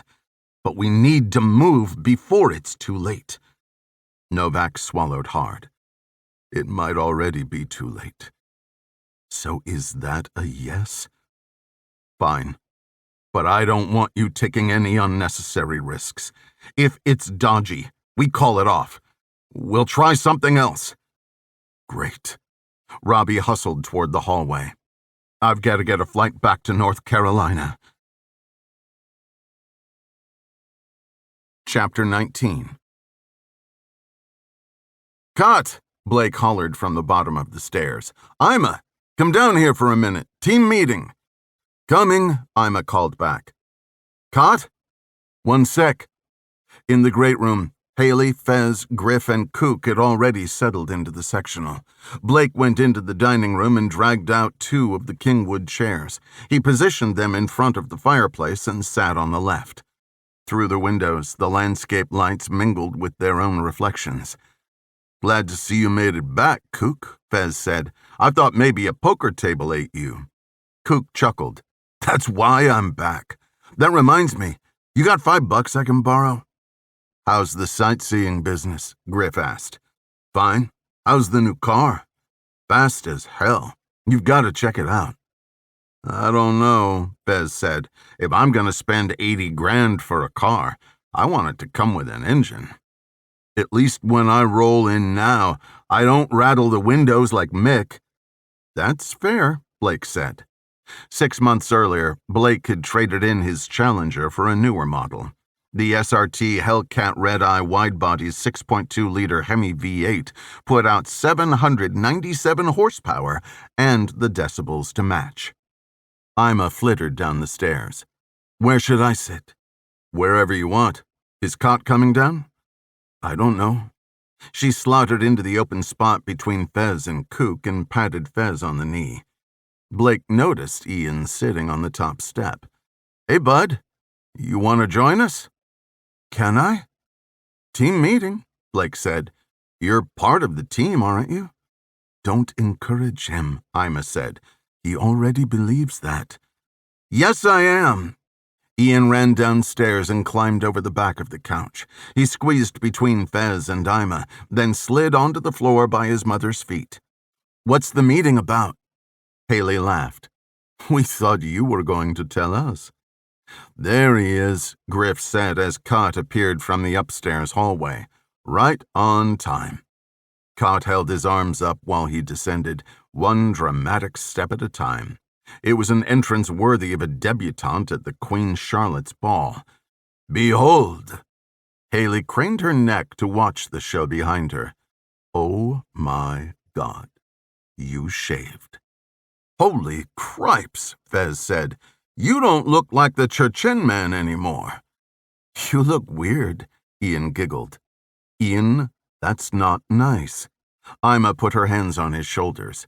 We're just not used to seeing his face. I think you look handsome. Thank you. I try. Cott took the chair next to Blake. So, what are we doing here? Playing charades? Blake rested his elbows on his knees. I know everyone's been getting a little antsy. I figured, now that this place is in order, that we should discuss our next steps. Ah, Cook smiled. You want to know what we want to be when we grow up. Ian raised his hand. I want to be an astronaut. That's what every kid wants to be, Griff said. Yeah, Fez added. But how many kids do you know who were actually qualified? Cook reached for his drink. The condensation left a wet circle on the coffee table. Fez has got a point. Haley stood and leaned over the table to reach the small drawer at Cook's knees. She pulled it open, took one of the cork coasters, and slapped it on the table. Cook moved the coaster over to cover the wet spot and rested his glass on it. He bumped Ian's thigh with his foot. Watch out for the coaster, police. Come on, Blake said. Let's focus for just a minute. Does anyone have any ideas they'd like to throw out there? I'll go, Haley said. I think we need to advertise. Advertise? Cott scoffed. What are we, Kentucky Fried Chicken? Blake held out his hand. Let her finish. I mean, we have to create a buzz. I don't know if that means a social media campaign or what, but we need to start getting the word out. Haley's right, Fez said, but I don't think we can get people's attention unless they see something to back it up. Something high profile. Cook flapped his lips. Sort of a chicken and the egg situation. What if... Cott paused. Blake was sure he could see smoke leaking from his ears. What if what? What if we monitored the news, watched for something good, an ongoing crisis, like a hostage situation or a bomb threat? As long as it was close enough, we could swoop in, handle the situation, and get out. The press would eat it up. That's a dumb idea, Ian said. There are no dumb ideas, honey, Ima said, except maybe that one. Might be a little too much exposure, I agree, Blake said. When the press and the authorities are already involved, we probably shouldn't be. Obviously, Fez said. The way I understood it, one of our primary goals is to keep our faces off the news. Cott grunted. We'd wear masks. Oh, masks, Fez laughed. Do we get capes, too? Hold on, Ima said. Maybe Haley was onto something. We could advertise on the dark web, lay it all out there like we're a law firm. Here are our services. Here are our rates. Nice, professional website. The whole bit. Easy enough, Griff said. But the people we're looking to help won't be on the dark web. I say we keep it simple. We set up a secure telephone number, proxied and encrypted on this end so it can't be traced. We blanket social media using untraceable accounts with simple messages like nowhere else to turn, call 123, etc. We can let people leave messages, and if anything sticks out, do a little vetting and maybe look at helping. Perfect, Blake said. Does anyone have any issue with that? Not me, Fez said. Sounds like a plan. I'm good with it, Cook added. What's our name? Ian asked. The room fell silent for a moment. Blake assumed everyone else was thinking what he was thinking. Did we ever have one? Ian looked puzzled. What would people call us if we didn't have a name? There was wisdom in that logic. At some point, there would be a name. Everything and everyone was assigned one whether they liked it or not. The question was, did they want it chosen for them? I think Ian's right, Blake said. We need to control everything about this. Not only who we help and for what reasons, but the image, the narrative, all of it. Why not? Fez said. This whole thing is 99% bonkers anyway. Why not take it all the way? It would have to be dark and mysterious, like a code word. Haley put on her best movie trailer voice. Project Prism, or Task Force Searchlight. I have one, Cott said. The Bad News Bears. Kook shot back. The Presumed Deadheads. The group broke into laughter, and the names flowed in rapid succession from all directions. Black Bonnet, The Revengers, Deus Ex Machina, Freedom Pirates, Vigilant T, Project Purple Heart. Blake sat back and laughed along. It didn't matter how goofy the conversation had become. The group carried a sense of revitalized energy, the resurgence of camaraderie. It was exactly what Blake was hoping for. As the night went on, they would drink and plan, laugh and scheme, and it would keep them all going. Blake had called the meeting to remind the others that things weren't stagnant, only in flux. He'd ended up reminding himself. Chapter 20. Back Bay, the conductor announced. Robbie looped his arm through the strap on his knapsack and lifted it off the floor. His back was stiff, but no worse than expected from almost 8 hours in an uncomfortable seat. No one ever said the Amtrak economy class was the lap of luxury. Soon after leaving Fayetteville, Robbie had noticed a black sedan in the distance behind him. For 4.5 hours, he had let his mind run wild, even stopping at a rest stop for 15 minutes to ease his overactive imagination. He had taken the opportunity to use the bathroom and grab a snack from a vending machine. Sure enough, once he was back on I-95, there it was again, the black sedan, in his rearview mirror. Could it have been a coincidence? Maybe. He couldn't say for sure it was the same car. Given the circumstances, it wasn't worth the risk. By the time he'd reached Washington, D.C., he had decided to take evasive action, if for nothing else, then for his own sanity. Having lived in D.C. while his father worked at the Pentagon, he knew the streets well enough to try to shake the tail, if it existed at all. For 20 minutes he'd snaked through the city until he was satisfied no one was following. It was during that time he'd come up with an idea. Pulled over next to a fire hydrant, he'd searched up the Amtrak schedule.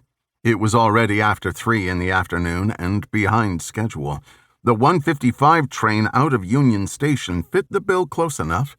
It would mean he'd arrive in Boston at 9:45 at night, slightly later than he intended. It wasn't so bad that it derailed the plan beyond repair, or so he had hoped. After messaging his contact, he'd made his way to Union Station and ditched his car in the parking garage. As luck would have it, he had enough cash to buy the ticket. He'd seen enough spy movies to know it was never a good idea to use a credit card if someone was following you. In the back of his mind, Robbie knew he was being paranoid. He didn't care. No one ever regretted taking too much precaution. By the time he'd boarded the train, he had already received a reply from the contact, a reporter with the Boston Globe named Archer Wade. Wade had been hand-selected by Robbie's father's friend. To hear his father retell it, he was the second coming, an investigative reporting messiah, and exactly who they needed to blow this story wide open. That was yet to be seen. According to Wade's response, the plan would remain the same, only the times would shift. Once in Boston, he would get off in Back Bay and make his way north to the Fairmont Hotel in Copley Square. In the lobby, there would be a black Labrador. Its name was Katie, if Wade was to be believed. Robbie was to pet the dog, and if anyone spoke to him, he was to say, "I had a lab just like her. Her name was Katie, too." That was it. The whole clandestine meeting was supposed to be kicked off by petting a dog. Why a Labrador? And why was it in the lobby of a hotel? Robbie didn't know. It is what it is, he thought. Robbie looked around as the train pulled into the station and slowed to a stop. No one moved or seemed interested in him. He unzipped the small pocket on the front of his bag, pulled out the thumb drive, and transferred it to his front pants pocket. Made of plastic and a few bits of metal, it was a pedestrian object. But considering what was on it, Robbie might as well have carried a nuclear warhead. The people he was afraid of, the people in power, would treat it as such. In a way, he felt dirty having it on his person, like a criminal. Although that was a fair appraisal, the information was stolen. The fact that he had stolen it wasn't what put the knot in his stomach, it was how he stole it. He had used his girlfriend's brother to get access. He had put Daryl in a precarious position, and if anyone ever found out, Daryl would be held accountable. As dense as Daryl appeared, he could have already been wise to Robbie's ruse. He had tried calling Daryl several times since and was sent to voicemail. It was unlike Daryl. Always eager to connect, he'd usually answer on the first ring, or text back within seconds, like he was sitting by the phone waiting for someone to reach out. Not this time. Nicole had tried to reach him too, also to no avail. Was he just busy? Another thought crossed Robbie's mind. Daryl could already be in custody. He could have given Robbie up for all he knew. What if Daryl's boss audited the file transfer records? He seemed irritated with Robbie's presence. It would at least explain the black sedan. It was too much. Confused and racked with guilt, he could barely keep his head on straight. But there was one thing he did know. If he didn't give himself a reality check, he'd be wearing a tinfoil hat by morning. When the train doors opened, Robbie wasted no time finding his way to the exit. He looked behind him every other step. Through the crowd, it was hard to tell if anyone was tracking his movements. As he approached the exterior doors, he gave one last glance over his shoulder. 30 to 40 feet behind, he saw two men dressed in jeans and black t-shirts. Ex-military, maybe. They seemed to notice him looking in their direction. Robbie caught them bowing their heads and drifting away from each other. It was awkward, out of place. Robbie's gut told him this wasn't a coincidence. The Google Maps directions showed he was to exit onto Dartmouth Street and walk 2 blocks north to the hotel. Did the pair know where he was going? Were they monitoring his phone? Valid questions. But no. If they knew where he was going, they would just intercept him when he got there, not follow him all the way from North Carolina. If they'd been up on his phone, he would have never seen them coming. Robbie rubbed his forearm against the butt of the 9mm tucked into a holster inside his waistline. He could just imagine what his brother would say. What? Are you worried about these 2 blockheads? The truth was, he wasn't. Not at all. But the last thing he wanted to do was put this reporter in any danger, or worse, jeopardize the mission. Until he could be sure, he would have to steer clear of the Fairmont. Then, if it came down to a fight, he was up for it. Cutting around a large group of commuters to the left, Robbie hunched over and blended in as best he could. As he emerged into a gap between one group and another, he could see the 2 men hustling toward the doors, their heads swiveling back and forth. Robbie bolted toward the east side of the station, zigzagging to avoid the last few stragglers from the train. If he could put some distance between them, it was still possible to get to Wade. He headed for a row of doors under a giant glass arch, the mirror image of the ones on the west, leading out to Dartmouth Street. Without stopping, he shouldered one open, pushing through into the warm night. A row of buses sat idled along one side of a driveway. He darted to the left, following the sidewalk behind the buses and out of view. Flanked by the brick exterior wall of a parking structure, he kept moving toward the street. As he reached the end, about to disappear around the parking garage, he gave in to the urge to look behind, just in time to spot the two men coming around the front of the furthest bus. The problem was, they spotted him too. There were only two directions he could travel, left or right. Across the street, the sidewalk and guardrail marked a 30-foot drop to a highway, which seemed to materialize from deep within the earth. Before he made a conscious choice, his legs were already pumping, left, north, toward the Fairmont. He crossed the street in a diagonal trajectory, shedding his backpack and abandoning it in the middle of the roadway. He checked behind him. The two men hadn't yet come into view. He still had a chance of losing them. On the right was a small street. The sign said Stanhope. From the open space afforded by the highway below, he had a clear view down Stanhope all the way to the next corner. He needed more distance, a better option. One more glance behind. The men had cleared the garage and now ran in a full sprint. Robbie pushed harder. Half a block later, he noticed an opening between two stone buildings, a narrow, unmarked street. Without looking behind him again, he took the corner. It was his moment. Out of view for at least a few seconds, he needed to find a cutout or a vestibule. Somewhere he could duck behind and wait. If he could catch one of them off guard, he could level the playing field. 1-on-1, the battle was as good as won. The results of his visual assessment were as unfortunate as they should have been foreseen. The situation proved less than ideal. To the left was a building wrapped in construction netting. The row of aging brick buildings on the right looked to be buttoned up tight. While there were at least two steel doors, they didn't have exterior handles. Two equally poor options remained. A fire escape, the graded steps and platforms of which offered zero cover, or a set of 3 green dumpsters tucked beside a protruding, rusted air duct. The dumpsters. Robbie slipped behind the far side of the last garbage bin and dropped to one knee. Edging slowly, he peered around the bin toward the main street. What he saw was peculiar. About 20 feet in, both men stopped and stood in the middle of the road.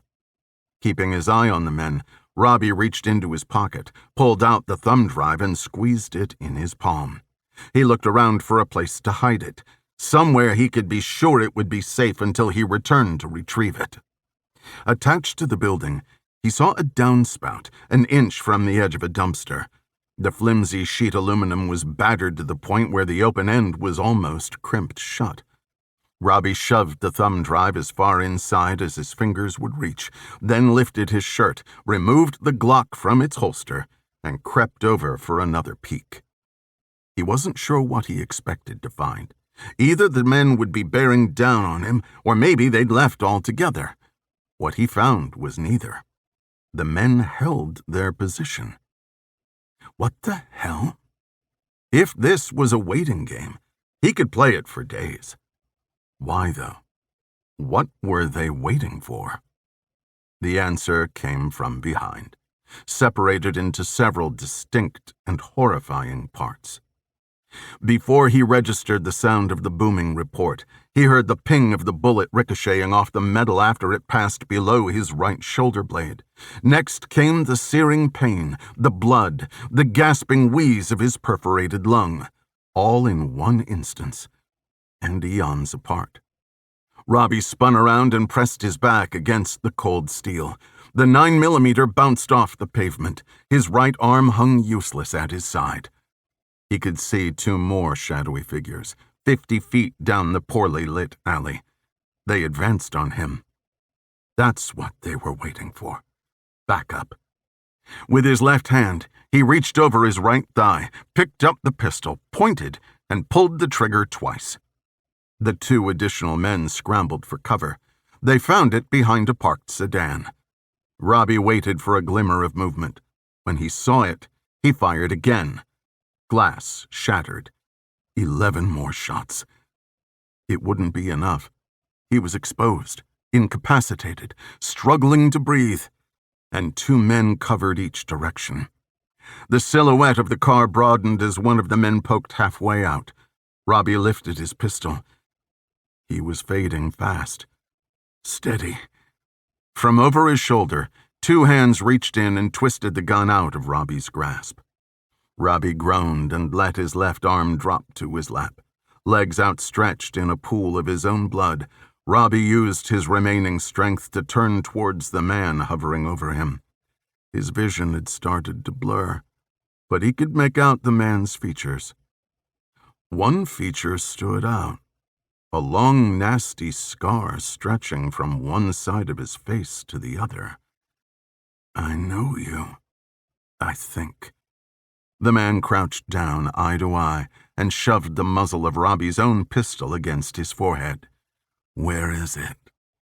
Robbie didn't hear the words, but an echo of them, an ethereal droning from somewhere far away. His eyes were open, he thought, but he saw nothing but blackness. He thought of his father, his brother. He fought to hang on. For them. In a second's time, a bullet would leave the barrel of the Glock and find its way deep into Robbie's brain. But Robbie would never know. He was already gone.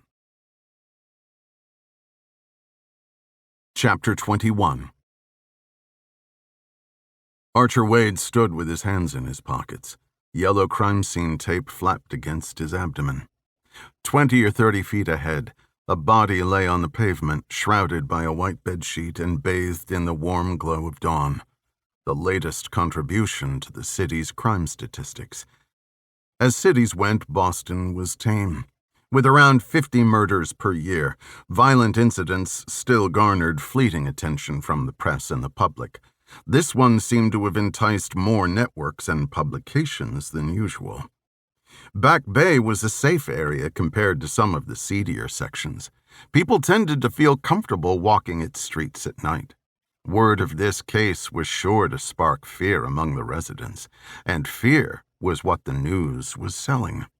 For Wade, the fear was much closer to home. He suspected the murder was more than a coincidence. His source had failed to show up, despite their communication during his trip into town. Then a man turns up dead, a block away from the Fairmont. When Wade called his editor to inform him the contact didn't show, he referred to the contact as a ghost. Now he had a sinking feeling the expression was more literal than he intended. "I have to get closer." The entire roadway from Clarendon to Berkeley Street had been cordoned off. Designated as a staging area for the press, the taped-in corral on Stewart Street was well inside the outer perimeter. It was still far enough removed that he couldn't overhear the discussions taking place in the heart of the scene. Television crews had it worse. They were forced to keep their cameras beyond the outer perimeter. Most of them gathered on Clarendon Street, but some tried their luck at the East End. The press pool exuded a certain energy. Reporters held pads and voice recorders at the ready and chattered about their own theories and wild speculations. Wade felt it too, but his mind was occupied by heavier matters. Yes, he worried about what he had gotten himself into, but it wasn't his primary concern. He had been skeptical about his source's story. But if his contact and the man under the sheet were one and the same, the story was deeper and more sinister than he would have ever imagined. Stories like this, no matter how sordid, always started with a single step. A lone piece of information. In this case, the first step was to find out if the dead man was who Wade thought he was. "Officer," Wade waved at a uniformed policeman speaking with a second man off to the side. wearing a hoodie and blue jeans. Wade could have mistaken the second man for a suspect if it weren't for the gun on his hip and the badge around his neck. The officer looked Wade's way, then returned to his conversation. At least 24 cops swarmed the scene. Among them, several crime scene technicians in white coveralls and booties collected samples and other evidence. None of them appeared up for a chat. "Officer," Wade tried again, "can I talk to you for a second?" This time it was the plainclothes detective who broke off his conversation. He and his gruff expression moved toward Wade. "Sir, this is an ongoing investigation. If you want to comment, call the Office of Media Relations." "I'm not looking to ask you any questions," Wade said. "I may have some information about this crime. If you have 2 minutes, we could talk away from the others. I could just—" He took the police tape between his thumb and forefinger, lifted it a few inches, and waited for a response. The detective looked over his shoulder, then sighed. "Fine. 2 minutes." Wade slipped under the tape. The other reporters protested. The man walked him just far enough to escape prying ears. "What do you know?" "I was supposed to meet someone around the corner last night and he didn't show up. I think this may be him." "And why do you think that?" "I don't know," Wade said. "Just a hunch." He was nervous. Thought he was being followed. What if he was being followed? The detective pulled a ratty-looking mini notebook from his back pocket and flipped through the pages until he found a blank one. "What's this guy's name?" "I don't know that either," Wade said. "We hadn't met yet." Half of the statement was true. They hadn't met. "Do you know your name?" "Archer Wade." The detective scribbled in the notebook. "Archer Wade, right. So let me get it straight. A guy whose name you don't know and have never met blew you off in a city of 750,000 people, and you figure our dead guy has to be him because you have a hunch. Nice try. Get behind the line with your other googly-eyed friends." "There's more to it. I just can't—" Wade didn't know how much he wanted to say. He needed more information before he started talking out of school, if at all. "Just not here, that's all." "Fine. I'll tell you what. Here." He handed Wade a department-issued business card. Wade had seen many like it. He looked at the printed name. "Detective O'Connor." "That's me. Now do me a favor and go over to D4 on Harrison. I'll call over and have someone take a statement from you. Tell the desk I sent you." "Okay, thanks." Wade slowly turned away. It hadn't gone as expected. Not only did he glean no information, but he involved himself in something he was sure he didn't want to be a part of. "Hey, Bobby, come here," someone said from behind. O'Connor started over toward where the body lay. By instinct, Wade followed behind. There was no doubt in his mind that the detective would chew him out, but Wade was good at playing stupid. "Oh, I thought you still needed me," he'd say, or something to that effect. A crime scene tech hovered over the body. The sheet was pulled back, revealing the man's torso and legs. He looked muscular, fit. "Military ID, right front pocket." The tech held up the card in his gloved hand, never acknowledging that Wade had crept in, not far behind O'Connor. The guy probably assumed he had O'Connor's blessing. "Robert Novak," it says. Wade's stomach sank. He felt as though he would vomit. Robert Novak. The man he was supposed to meet. Before O'Connor was any wiser, Wade scurried back toward the press pool without looking behind him. Relieved that no angry tirade followed him, he ducked under the tape and resumed his front row position. Wade had little information about who Robert Novak was or what he would reveal, but he knew it was supposed to be big. Something involving government conspiracy, and now, murder. "I don't suppose you'll tell us what you found out?" The young blonde reporter standing next to him batted her eyelids. It was shameless, and probably often effective. Just not on him. Not today. "I got nothing," he said. "Sure you didn't." The truth was, he did get something. A name, a confirmation, an invitation into what just might be the biggest story of his career. The blonde startled as though she were poked with a sharp stick. "Wait, I think they found something." She turned to the man to her left, a 20-something with an eyebrow ring and an Oxford. "You see?" She pointed. "What is it?" She was right. At the brick wall, a few feet behind the body, several people crouched and crowded. One of the techs pulled something from the base of a downspout. The group looked on with approving professionalism as if the tech were a surgeon who had just successfully removed a hard-to-reach brain tumor. A second tech held open a small paper bag. The surgeon deposited something into it. Wade had a feeling he knew exactly what it was. And if he was right, it meant Robert Novak's killer had failed.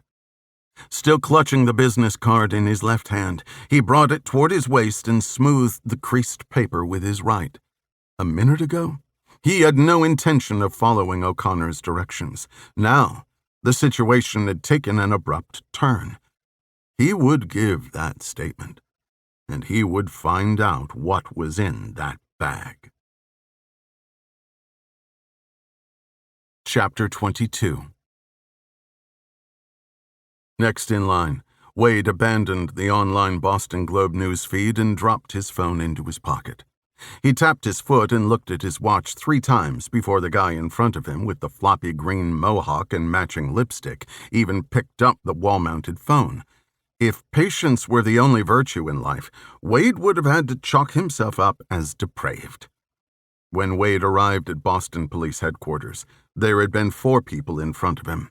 A woman who wanted to file a restraining order, a very large man in an electric wheelchair who wanted to report his rent money stolen, and the person currently being served, who wasn't sure what he wanted. Headquarters was nothing like the district office where Wade had given his written statement earlier that morning. That one was smaller and less busy. He had commented to the desk officer on how empty it was. The officer said, "Give it time. The usual customers don't roll out of bed till noon." City cops were a colorful bunch. Wade had learned this the moment he'd stepped onto the beat in Beantown. In Colorado, the cops seemed happy, rested, as if anyone should be so lucky to wear the badge. If he had to describe his professional interactions with the police back then, he'd use the word cooperative, a healthy give-and-take relationship. Not so much in Boston. Many of the guys seemed bewildered. He couldn't say he blamed them. After the comedy of errors performed for his viewing pleasure over the past few minutes, the idea of jumping off a bridge looked more appealing. Riley, the officer he'd spoken with at D4, was friendly and accommodating. No more than 25 years old, the Southie native had come across as sharp and efficient. The issue was the lack of information transfer. Not that Officer Riley had been stingy, he just hadn't known anything about the case. It wasn't to say that Wade had come up empty-handed. As Wade reviewed his statement to put his signature on it, another man in plain clothes had come into the interview room. Wade had gotten the impression the man was a supervisor. He'd asked if Wade knew anything about a thumb drive. Thumb drive. The 2 words Wade had been waiting to hear. It confirmed that the object the crime scene unit found was the digital storage device Robert Novak had intended to give to him at the Fairmont. Confirmation aside, there was still the matter of the question. In the moment, it had been hard for him to spit out an outright lie. Instead, he'd tried talking in a lazy circle. No one had bought it. Yes, he knew about the thumb drive. No, he didn't know what was on it. What he hadn't said was that the drive was encrypted and only he and Robert Novak, or he alone now, had the password. He'd decided to save that tidbit for the meeting he'd hoped to have in the very near future. "Next," the desk officer said through a speaker of the phone, as soon as Lady Gaga hung up the receiver. Seated behind thick glass, The officer no doubt enjoyed the blissful silence of his cocoon. He motioned to Wade to pick up the phone. "How can I help you?" he asked. "I'd like to speak to someone in your digital forensics department," Wade said. "What's it regarding?" "I have information regarding the murder last night." "Hold on." The phone clicked. Wade could see the officer dialing. A year prior, Wade had worked on an embezzlement piece involving a slew of digital evidence. During that time, he'd become well-versed in the Boston Police Department's digital forensic techniques, procedures, and capabilities. He had a good understanding of the division's structure and how they handled evidence.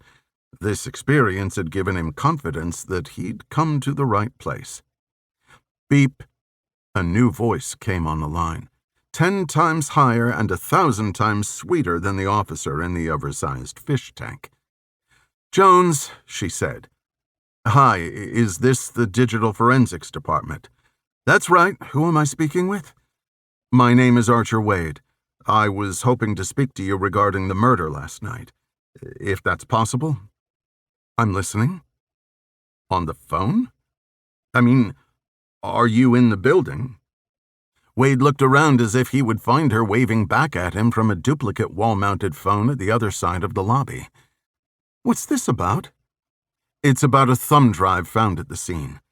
It's encrypted, right?" "How did you—" Jones paused. "I'll be right down." The phone disconnected. Wade replaced the receiver. "Next," the speaker blared. From behind Wade, a man with dried blood all over his face stepped up to the window. Wade took a seat in one of the airport terminal-style chairs. When he thought about it, the entire place looked like an airport. Huge windows spanned the length of the lobby, looking out to the would-be tarmac. If only there were a Dunkin' Donuts. Within 2 minutes, a door opened and a petite young woman stepped out. "Archer Wade?" "That's me," Wade said. He went to her and offered his hand. "Thank you for seeing me. Nice to meet you." "Detective Jones." She shook his hand. "Right this way." Jones led him to a small room not far from the lobby. Inside, he saw a table and 2 chairs, much like the room he'd spent his morning in. "Take a seat." Jones waited until Wade sat down to do the same. "I'm assuming you've already tried to look at the thumb drive," Wade said. "I can't comment on an open investigation, Mr. Wade. Please, call me Archer, and I understand. But please hear me out, okay?" "Sure." "Great. Where to begin?" "Okay. I'm a reporter with the Boston Globe, and—" "A reporter?" Jones interrupted. "It's not what you think. I'm not here for a story. Not exactly. Last night I was supposed to meet a man. I've been assigned a story, and this man was my source, a whistleblower of sorts. He was supposed to provide me with a thumb drive with some very important information on it. Only—" Wade paused. "Well, you know what happened to him." "Go on," Jones said. "That's it. I mean, I wasn't there when it happened, and I never actually met him. But when we set up the meeting, he told me he would give me a thumb drive. He said it would be encrypted and password protected. And you know the password. I'm the one who made it up. He asked me what I wanted it to be. Based on what I know about this type of thing, I'm guessing you've already tried to get into it, right? Except you can't, can you?" "I can't comment, I know," Wade said. "But I think we can help each other." "You can help me by giving me the password." "I would gladly do that," Wade said, "but I'll need something in return." "What's that?" "A copy." "You can't be serious," Jones said. "Out of the question. Whatever is on that drive is evidence in a homicide." "I know it is. That's why I need to see it. It was intended for me. The only way I'll get to the bottom of this is to get a look at it. See? We're both after the same thing. Look, Archer, even if I wanted to, I couldn't help you. It had cost me my career. You seem like a smart guy. You didn't really think we'd turn over evidence to you, right? I figured you could make a copy and no one would be the wiser. You probably already did. It's protocol, isn't it? Digital Evidence Retention, Section 3.2. Immediate forensic imaging before the source is logged in and transferred to the property division, right? Then you work on the copy so as not to risk damaging the original. So you've read the regs. Good for you. That doesn't change anything. Copies or not, it's off the table. Jones put her elbows on the table and clasped her hands together. Here's what I can offer you. You give me the password so I can do my analysis. After the case is adjudicated, I'll let you know, and you can submit a Freedom of Information request with the Records Department. That will take years, Wade complained, and the story will still be there. It's not about the story. I mean, it is, but if this conspiracy runs deep, more people could be in danger. Who knows? It could affect every citizen of this country. Wade winced at his own hyperbole. I know it sounds crazy, but I wouldn't be surprised if more important people than me come looking for that drive. People with power and influence. You know what I mean? I appreciate the concern, but it's just not happening. What about civic duty? Don't you want to help solve this? See justice for the victim? Wade sighed. More than you know. Then give me the password. Do the right thing. Wade bowed his head for a few seconds, then stood up. I'm sorry, Detective Jones. I'm afraid I don't know what that is. Chapter 23. Stop. Watch for traffic. Fez straddled his bicycle, his feet planted on the ground. From the stop sign at the bottom of Hamilton Avenue, they could see enough of Walcott Avenue for a safe crossing. Ian looked both ways, then pushed off. As Fez pushed down on one pedal, he struggled to keep the front wheel straight until he could hoist his other leg up to help give him some momentum. With each pump, a knee grazed the handlebars. The verdict was in. He was too big to ride a bicycle. As Ian hit the decline towards downtown, he stood on his pedals and coasted. Slow down, Fez hollered from 50 feet behind. When Fez agreed to take a bike ride with Ian to get ice cream at Spinnaker's, he thought he'd load the bikes in his truck and take them somewhere close, somewhere flat. Ian had different plans. That's no fun, Ian had complained. I want to ride all the way. You need the exercise anyway. Impolite as the statement might have been, Ian was right. Fez did need the exercise. Over the past few months, he had been getting lazier and, as a result, heavier. He hadn't fallen over the cliff, yet, but a few more pints of India Pale Ale could well tip him over the edge. Anyway, the issue wasn't one of lethargy, but one of comfort. From Fez's perspective, Cott's bike might as well have been made for a child. The first part of the ride wasn't bad. In fact, flying down the hill on Beavertail Road toward Mackerel Cove Beach had been a blast. Fresh air, a little speed. It was all good. Until they'd passed the beach and headed up Hamilton Avenue. The 2,500 feet long 30% incline had been effective at knocking the wind right out of his sails and his lungs. Now, on the last stretch down Canonicus Avenue, he decided it was worth it. Ian was having fun, and that was all that mattered. For some reason Fez couldn't quite explain. He would do just about anything for that kid. Maybe he saw himself in Ian. Maybe he felt bad for him. But there was a connection he'd never felt before. The desire to protect wasn't new to Fez. He had been protecting his whole life. This was different. The closer he got to Ian, the more responsible he felt for the boy. Ahead, Ian pulled over to the curb and looked down at the water. Fez caught up and stopped behind him.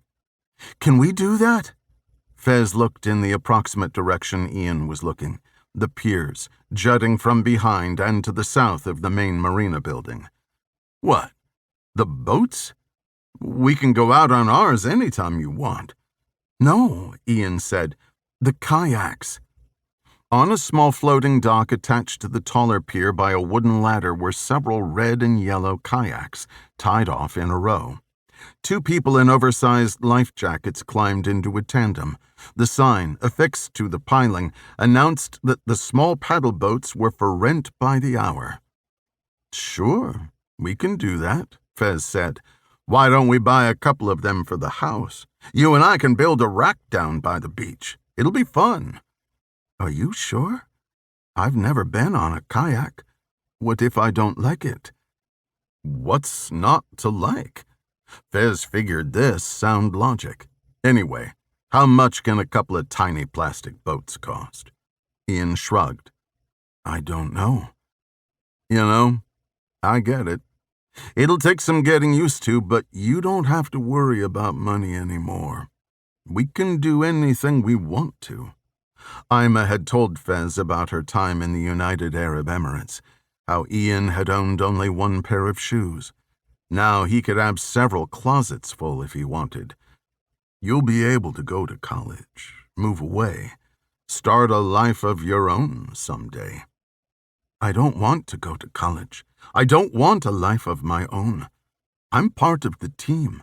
When I get older, I'll be bigger and stronger, and I can do what you do. Don't say that, Fez snapped. You have so many opportunities ahead of you. Ian looked at Fez with a blank expression, probably unable to decipher what was behind Fez's outburst. The truth was, this was no place for a kid. Sure, it seemed quiet and safe compared to what Ian had been through. But the false utopia wouldn't last. It would be replaced by some degree of stress, heartache, violence. Neither Ian nor Ima were cut out for it, nor did they deserve it. Let's get that ice cream, Fez said. In his obedient manner, Ian jerked his bike so it pointed down the road and hopped onto the seat. A minute later, Ian and his wobbly pet circus bear were both turning into the parking lot. What are you going to get? Ian asked. Don't know. What should I get? Rocky Road, I think. Fez chuckled. Is that what you're getting? No, I'm getting black raspberry. Black raspberry? Don't you want chocolate or caramel or peanut butter? Those flavors are so pedestrian. Ian's assessment carried the seriousness of a federal prosecutor delivering his opening arguments. Black raspberry is for those with a more discerning palate. Pedestrian? Discerning palate? Fez often wondered if the words that came out of Ian's mouth were weird by design, an inside joke constructed for his own personal amusement, as if he got a kick out of watching people react to him like he had a third eye. For that reason, Fez often tried to avoid taking the bait. Hey, you do you, Anthony Bourdain. Toward the edge of the wharf, there was a bike rack. Fez and Ian rolled over to it, dismounted, and shoved the front wheels of their bikes between its slats. As Fez started walking toward Spinnaker's, Ian took hold of Fez's hand, or a portion of it. Through an exterior window, a worker handed ice cream cones to a group of people gathered on the adjacent sidewalk. Hand in hand, Fez and Ian fell in behind the group to wait their turn. Toward the back of the group was a woman wearing a striped, sleeveless shirt. The man closest to the window turned to pass her a plastic spoon and a paper cup with 2 large scoops of purple ice cream. Black raspberry, Fez asked. It's the best, isn't it? The woman smiled and dug in. Fez squeezed Ian's hand and held back an inappropriate laugh. Where are you from? The woman asked. Here, Fez said. Based on the way the group was dressed and the fact that 2 of them carried dry bags over their shoulders, Fez figured they were boaters. Probably one of the larger yachts along the main pier. How nice, the woman said. Is this your son? Without a second thought, Fez answered. Yes, this is my son, Ian. Noticing that the man at the window had finished paying and the group had started moving on, the woman jabbed the spoon into the mound of ice cream and picked up her purse from where it rested against her right ankle. "What a handsome young man," she said. "You both have a lovely day." As the group moved on, Fez looked down at Ian. With a tilted head and furrowed brow, Ian stared right back up at him.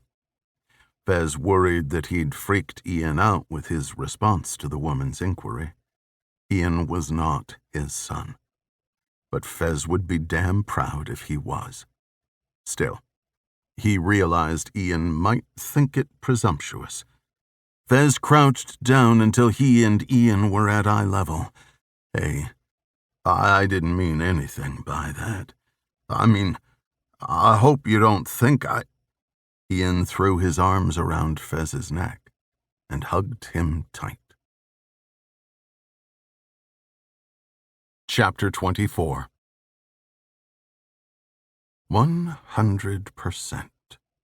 3 of the 4 monitors displayed data from several different cases, all temporarily abandoned for the 4th, showing only a stagnant blue progress bar. Andrea Jones stared at the screen in annoyance. To her mind, 100% should mean complete, yet it always seemed to take an extra few minutes before the machine caught up to its claims. Since she'd met with Archer Wade, only one case had been occupying her mind: the murder of Robert Novak. On its face, the case shouldn't have been of any particular interest, at least from a digital forensics standpoint. However, Wade's allusion to a deeper, broad-reaching conspiracy had piqued her interest. Wade was right about protocol. The forensics team never examined on the original evidence. Hard drives, flash media, these items were prone to corruption and failure, especially with the amount of processing needed to find and parse useful information. Instead, the team used a write blocker to create a bit-for-bit, read-only copy of the original to preserve its integrity. They could then analyze the copy with scientific confidence that it was identical to its source. When crime scene techs collected any device, they would take it to the Digital Forensics Unit office, where it would be stored in a walk-in vault they called Intake. From there, the team would photograph, disassemble, image, repackage, and transfer the device to the department's property division for permanent storage. With only 1 sergeant and 5 detectives working the unit, they had a backlog spanning several months. High-priority cases like homicide were often bumped to the front of the line. The Robert Novak case was no different. While Wade had assumed the team had made copies and attempted methods to circumvent any encryption scheme, they hadn't. In fact, the task case hadn't even been assigned. Upon returning to the office, Jones had taken it upon herself to locate the thumb drive in the intake vault and image it. If she could get a look at the data and confirm that Wade was correct about its encryption, she would include it in her write-up of their conversation. Plus, she couldn't help but take a peek. It wasn't all an exercise in curiosity, though. She intended to petition the sergeant to assign the analysis to her. She hoped she could leverage what little rapport she'd established to convince Wade to change his mind about cooperating. Finally, on the screen, the blue was replaced with a list of files representing the segments of the completed image. Using a rubber glove, which she hadn't bothered to pull all the way on, she pulled the thumb drive and dropped it back into the paper bag. At some point, she would have to complete the process by photographing, sealing, and signing the item for transfer. But for now, it could wait. Jones walked to the vault and set the paper bag back on the shelf. She returned to her desk to take a crack at opening the newly acquired image. "Right this way." Sergeant Peligro keyed his way in. Behind him were 2 men wearing green formal military uniforms, like her own dress blues. Unlike hers, both suits were adorned with an assortment of colorful ribbons. Maybe she was supposed to. but Jones didn't recognize either of them. "Jones, where's Ward?" The office was small, consisting of one main area, the vault, a Faraday room, and Peligro's small side office. There was no mistaking when someone else was present.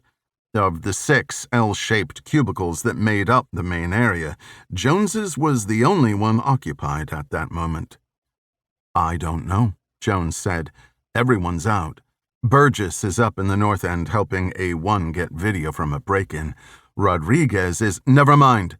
Did Ward bring in property from the homicide last night?" "Yes," Jones said. "It's in the vault." Peligro went to the vault while the 2 other men stood just inside the door. Jones noticed one of them carried several larger paper bags, a Boston police evidence sticker attached to each. "Everything all right?" Jones asked. The question wasn't directed at one person, but to any who could answer. She received none. Peligro returned with the same small paper bag Jones had replaced only seconds before. He gave it to the empty-handed man. "That's all there is." The soldier opened the bag, looked inside, then handed it to his partner, who added it to his payload. "Are there any copies?" "No," Peligro said. "It just came in." Peligro turned to Jones. "Right?" Jones froze. It wasn't like she would be in trouble for having already imaged the device. It was part of her job, and she was taking initiative. All she had to say was yes. But for some unknown reason, she couldn't bring herself to say it. "No, not yet. Were we supposed to?" Peligro turned back to his escorts. "There you have it. Is there anything else, gentlemen?" "As a matter of national security," the empty-handed man started, "I must remind you that you are not to discuss anything about this case with anyone. The Suffolk County District Attorney's Office has closed the case and has ordered any evidence be destroyed. It is of utmost importance that no information about this young man's suicide gets out to the public. Is that clear?" Suicide? Bull. Jones knew by looking at the initial responding officer's report that an off-duty corrections officer had called 911 after hearing the shots and seeing 2 men running from the area of Stanhope Street. Before the police arrived, the prison guard had taken it upon himself to investigate the source of the gunshots. He found Robert Novak deceased, an estimated 2 minutes after his initial call and 1 minute before the arrival of the first Boston police officer. No firearm was found on or near the scene, nor on the correction officer's person. If this was a suicide, it was by magic. "Of course," Peligro said. "Forgotten." The 2 soldiers stared at Jones. After a second, she realized they were waiting for her verbal acknowledgement. "Oh, what suicide? Never heard of it." With faces made of stone, the 2 soldiers glanced at each other, then turned to head out the door. Peligro watched the door pull shut by its pneumatic closer. His shoulders dropped at the same rate. "What was that about?" Jones asked. "I don't know. Never seen anything like it." "So we're supposed to just forget about an entire homicide investigation?" "Suicide," Peligro said. "It came from the superintendent. Called me directly." "Don't you find this whole thing strange?" Peligro blew a puff of air through his teeth. "Everything about this place is strange. I just do what I'm told. You'll learn. Don't ask questions, and everyone's happy." Without any further explanation, he walked to his office and closed the door. Jones was left with her thoughts and the copy she now knew as contraband. There was no question she needed to get the files off her machine, and fast. It would be easy enough. One keystroke could secure delete the image files, sending them forever into the weird past. Yes, that was exactly what she would do. Control-A, select all, and delete. Her pointer finger hovered over the delete button. repelled by an unseen force like two magnets with matching polarity. She couldn't keep them. She couldn't give them to the reporter, Archer Wade. But there was something she could do. Something that would absolve her of guilt. Or at least pass the buck. Chapter 25. Sure, send her up. Andrew Harrison hung up the phone, gathered the papers strewn about his desk, and tucked them into a file folder. Andrea Jones from the Boston Police Department. An unexpected visitor, but a welcome one.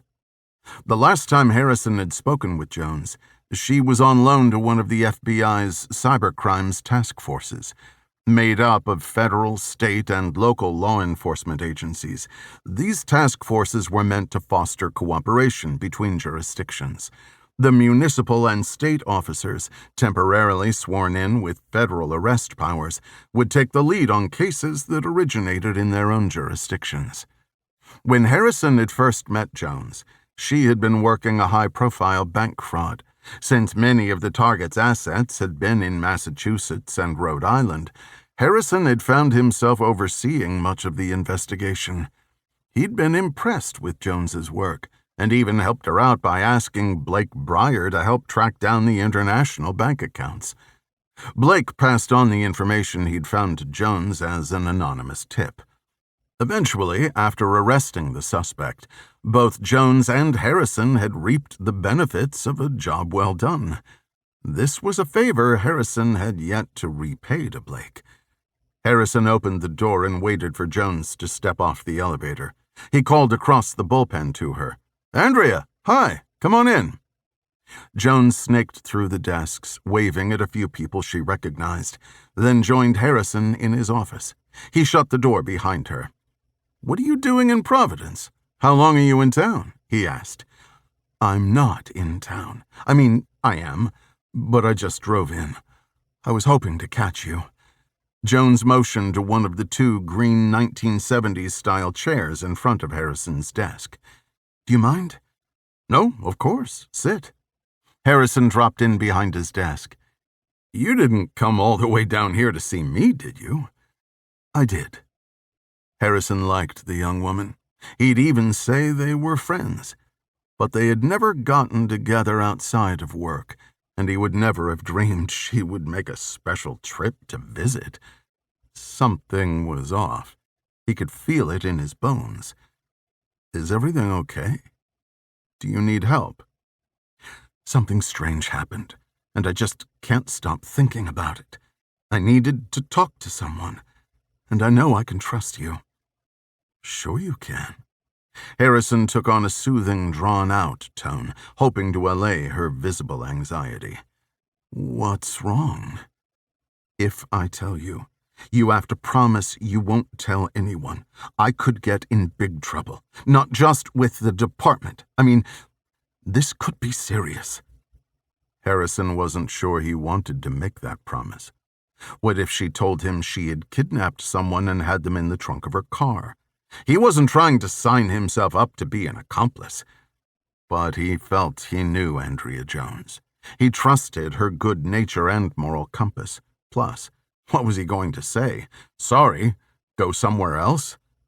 Still, he had to be sure. "You haven't committed a crime, have you?" Jones's eyes welled, and she instantly broke down. "Yes, I have," she sobbed. "Damn it, I shouldn't have asked." Now he was all the way in. There was no way to leave it there. "Is it bad?" he asked. "I don't know. I mean, I didn't hurt anyone or anything." At least there was that, Harrison figured. If no one was hurt, maybe it was fixable. "Okay, take a breath. What happened?" Jones wiped her eyes and cleared her throat. As fast as she fell apart, she pulled herself back together. "We had this case the night before last. A homicide. A guy was gunned down in the middle of the street. Our guys located a thumb drive near the body. from a nasty old drain pipe, only it was clean, like it was just hidden there. The next morning, a reporter came into the station and I spoke with him. I didn't know anything about the case at the time, but the reporter, Archer was his name, he told me he had the password to the thumb drive because the victim was a whistleblower who was going to give him information about some kind of big conspiracy. She paused and looked him in the eyes. You with me? I'm with you. Archer refused to reveal the password unless I gave him a copy of the drive. You didn't? No, I didn't. I wouldn't. But after that, I was interested. I mean, was this guy for real? That's why I imaged the drive, so I could take a look. It doesn't sound like there was anything wrong with that. Not normally.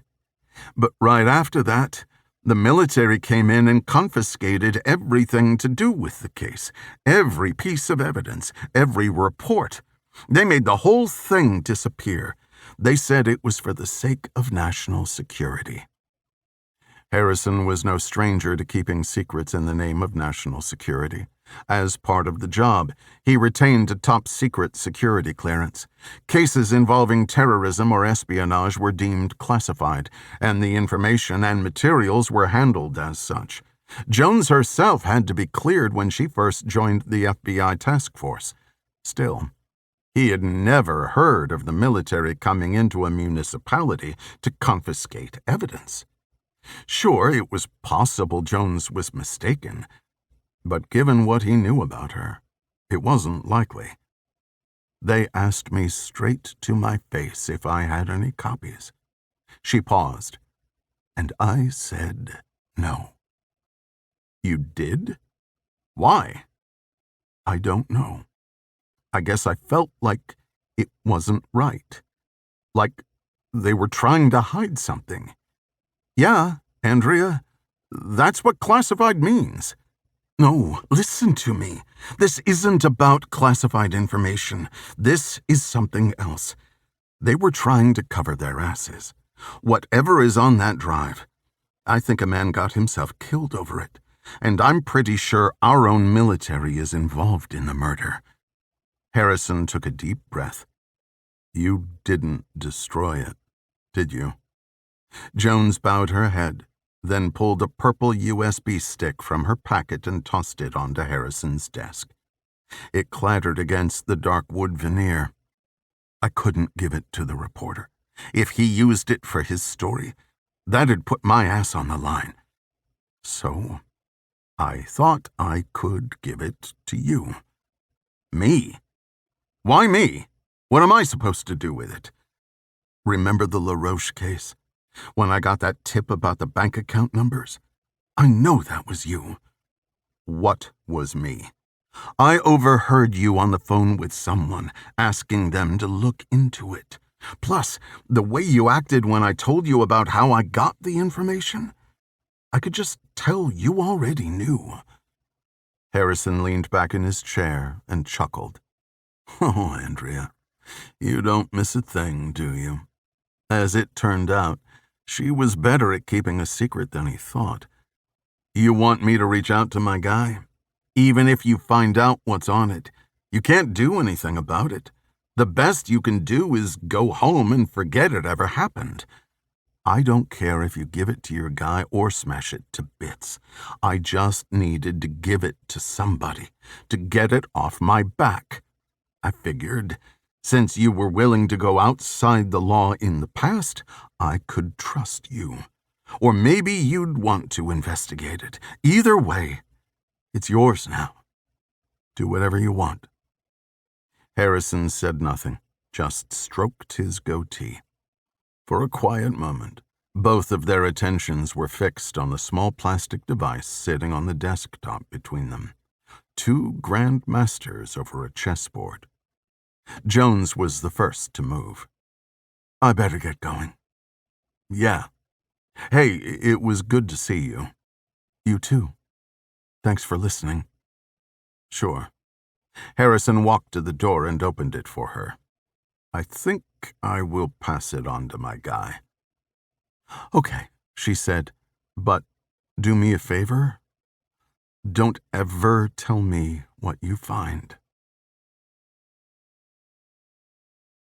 Chapter 26. Blake pulled onto the gravel. The tires of his Dodge Challenger crunched as they sunk into the pea stone. Lucy sat on the front porch of the small Cape Cod-style house with a book in her hands. She looked up and waved. Blake and Haley waved back. As he stepped out of the car, a bottle of Merlot in hand, Blake noted the progress of the renovations next door.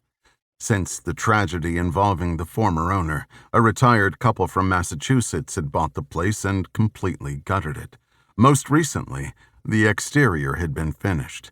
New siding, new windows, new landscaping. It was a completely different house. "You should have seen the inside of that place before they fixed it up," Blake said. "I'll pass," Haley said. "Your description was plenty." Of course, Blake had relayed every gory detail of the experience. Not right away and not all at once, but by now, there wasn't much about his first trip to Jamestown that she didn't know. When he and Haley had first arrived together, after getting back from Europe, Blake took her around the island to give her the lay of the land. They had driven by Krista and Gwyn's house, but didn't stop. He didn't know if she had been by since, but he did know that this would be her first official visit. Blake pushed the car door closed with a thunk. "Hi, Blake." Lucy smiled. "Hey, Lucy. Enjoying some quiet time?" "Studying. I have finals this week." Blake climbed the single step and placed the bottle atop the half wall lining the porch on 3 sides. "Ah, look at you, all studious and whatnot. Don't get up." He bent over to give her a hug. Blake was proud of her. It never ceased to amaze him how well-adjusted she had become in spite of everything that had happened to her in her life. She had gone through a bit of a rebellious streak, that much he knew. But by the time he met her, he saw no sign of it. It was funny how life-threatening experiences helped put things in perspective. And no one knew that better than Blake. "Here, let me give you a proper hug." Haley flitted in, parked herself on the rocking settee next to Lucy, and wrapped her arms around her. "What subject is it?" "Biology. Pretty boring stuff." "Come on," Haley said. "I'm sure some of it's interesting. Have you gotten into molecular genetics? Like DNA and stuff?" "Yeah, like DNA and stuff. Biotech. It's incredible what they can do nowadays." Haley shot Blake a cheesy smile. The inside joke flew over Lucy's head. "I guess." Blake picked up the bottle of wine. "Your mom inside?" "Yep," Lucy said. "Both of them. Look out, though. They're running around like chickens with their heads cut off in there. Everything has to be perfect, you know, especially since Haley's here." "Oh, no." Haley grimaced. "I hope they didn't go to too much trouble on my account." "Let's go see." Blake rapped on the glass panel of the storm door. It rattled like he had punched it. He opened it before getting a response. "Hello?" "Blake, Haley, welcome." Krista rushed over from the dining room. A slight sheen covered her forehead. Blake gave her a kiss on the cheek and moved into the dining room to set the Merlot on the table while she and Haley said their hellos. In the adjoining kitchen, Gwyn was hard at work as usual. A flaming cast-iron skillet in her hand and a bandana on her head. Compared to Krista, Gwyn was in a full-out sweat.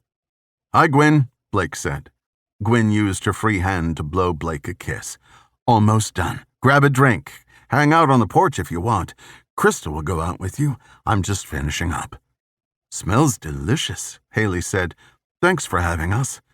"Our pleasure," Krista said. "And we have a surprise guest tonight as well." "Fun," Haley giggled. "You want a Cosmo? I already have some made." Haley giggled again. "I thought you'd never ask." Blake thought it was funny how fast Haley could slip into girl mode. Once averse to manicures, spa treatments, and gossip, as soon as Haley got together with Krista, she became a sorority girl. It was one reason Blake was happy Ima had decided to stay. Ima and Haley would spend hours chit-chatting, shopping, and watching old movies. He could tell it was important to Haley. Another woman to offset the tide of testosterone. Not that everyone on the team wasn't respectful, but they weren't the most genteel. Plus, it wasn't likely any of them would be up for sipping Chardonnay and talking about their feelings. At the back counter of the kitchen, where Krista filled 2 martini glasses from a frosty metal shaker, Blake reached around Haley and grabbed the bottle of Balvenie. He poured himself a dram, and the 3 carted their libations to the front porch. "I feel like I should be helping Gwyn," Haley said. Krista laughed. "It's safer out here." "I used to say the same thing," Blake said, "but I learned. Gwyn does not want anyone in her way, trust me." Lucy scooted so the 3 adults could sit next to each other. Her nose remained planted in her book. "So who's this special guest?" Haley asked. "You'll see." "Is it Chief?" Blake asked. "No, it's not Chief, but I wouldn't be surprised if he wandered by at some point." Krista's neighbor, John Parrington, was a long-retired former chief of police for the town. Somewhere along the way, the title stuck and became a nickname. He was a fantastic guy with 1,000,001 funny stories. As a testament to his good nature, Chief was still friendly with Blake, even after he'd accused the old man of being a serial killer. "How's he doing?" Blake asked. "Good," Krista said. "Just had surgery on his knee. But he's getting around. Hey, speaking of chiefs, guess who else stopped by a few days ago?" "Charlie Fuller?" Blake guessed. "You're getting warmer. Try again." "No way," Blake said. "Tom Hopkins." "Yep. Tom was driving by and saw me outside. He ended up staying for over an hour." "What's he up to?" "Woodworking, from what I gathered. Still sober. And he's got a new lady friend." "Hey now," Blake chuckled. "Good for him. I have to reach out. Maybe get together for a coffee or something, now that all the dust has settled." He said the same thing. Krista put her glass on the table, reached behind her, and fluffed up the pillow. "God, I need to get new cushions and throw pillows out here. You only get a couple seasons out of them with the mugginess. Just one of the 100 things I need to do around here." "Your home is lovely," Haley said. "So nicely decorated. It's very inviting." Blake agreed. But it wasn't the decor or the location that made it so. It was the people, content just to be together. Warm and generous, they'd make any house the perfect home. "Thank you," Krista said. "Little by little. We're getting there." Out front, a black Ford Taurus slowed and made the turn into the driveway. The mystery guest had revealed himself. "The great and powerful Andrew Harrison," Blake announced. Krista smiled. "I usually catch up with him on the phone once every week or 2. I always extend an invitation, and he always takes a rain check. Yesterday, I mentioned you 2 were coming and asked if he wanted to join, and he finally accepted. Surprise." Harrison popped out of the car with a grin on his face. "Is this where the party's at?" "It is now," Blake said. "Sorry I'm a little late. Got tied up at the office. And I had to stop at the Packy." Harrison opened the rear door and retrieved a 12-pack of Sam Adams Boston Lager. He made his way onto the porch, swinging the cardboard box by its cutout handle. "Which fridge do you want this in?" Krista got up, took the box, and kissed Harrison on the cheek. "I've got it. You sit." She ripped the top of the box, pulled out a bottle, and handed it to him before retreating inside. "Thanks, Krista." He turned to the group. "Blake, how are you? Lucy, good to see you, hon. And this must be Haley. We finally meet in the flesh." "I forgot. You 2 have never actually met. It's crazy, right? After all this time. Well, Harrison, meet Haley. Haley, Harrison." "Cheers." Harrison leaned with his butt against the half wall and brought his beer bottle to his lips before realizing it was still closed. Anyone have a popper-topper? Lucy looked up from her book, kicked off her flip-flop, and tossed it at Harrison. After a couple of bobbles, he managed to pin it between his stomach and forearm. What's this? It's got a bottle opener on the bottom, Lucy said. I hope this is for soda pop, young lady. He levered the cap. Of course. She giggled. Sans bandana, Gwyn swung open the storm door. Hi, Andrew. Dinner is ready, everyone. Blake got up and wrapped his arm around Harrison's neck. Real good to see you, buddy. Hope you brought your appetite. The group moved inside for an evening of fun and laughter, food and wine, and family. I'm stuffed. Harrison dropped onto the settee next to Blake. The women were in the kitchen, finishing cleaning up. They had banished Harrison and Blake to the front porch. Blake could hear them laughing inside. After sunset, it got dark fast. With 2 hours until the moonrise, the only source of light was an oil lamp on the coffee table. Blake loved the ambiance. It brought back memories. The perfect end to the perfect night. She's great, Harrison said. Haley, yeah, she's a keeper. Blake poured another 2 ounces of scotch in his glass, then did the same to an empty one he had brought out for Harrison. He was okay with taking the bottle out with him. After all, he had stashed it there for these very occasions. Here. He handed the glass to Harrison. Thanks. Harrison raised his glass. To starting over. Blake laughed. I'll drink to that. He took a sip. Speaking of starting over, have you given any thought to what you'll do next? We just had a discussion about it, the whole group. We're at the point where we're ready to stick our toes in the water, I think, but no specifics yet. Well, I have something you might be interested in. What's up? Harrison took the purple USB drive from his pocket and tossed it. Blake snatched it out of the air. What's on it? Good question, Harrison said. It's encrypted, just the way you like it. Okay. Where'd you get it? You gotta give me something. A friend of mine in Boston went through some trouble to get that to me. It came off a dead guy, murdered on a city street. A guy named Robert Novak. I looked into him. He was one of yours. Spec Ops. My contact seems to think the killing was an inside job. Government? You tell me, once you get a look at it. Forensics must be all over it already. Not so much. After the military paid a visit to the PD, they didn't leave so much as a scrap of paper. I tried making a couple calls. They're so freaked out over in Boston, no one would talk to me, and these are guys I know well. The only one with the balls to stand up was the person who snuck that copy out before they confiscated the original. Maybe our dead guy was a spy, passing information to foreign operatives. Do we know what he was doing in Boston? Does he live there? He lives in North Carolina. He's with the 1st Special Forces Operational Detachment, or was, anyway. I don't think he was passing information to another government. It seemed like he was trying to pass it to the press. Why in Boston, who knows? I'm just the messenger.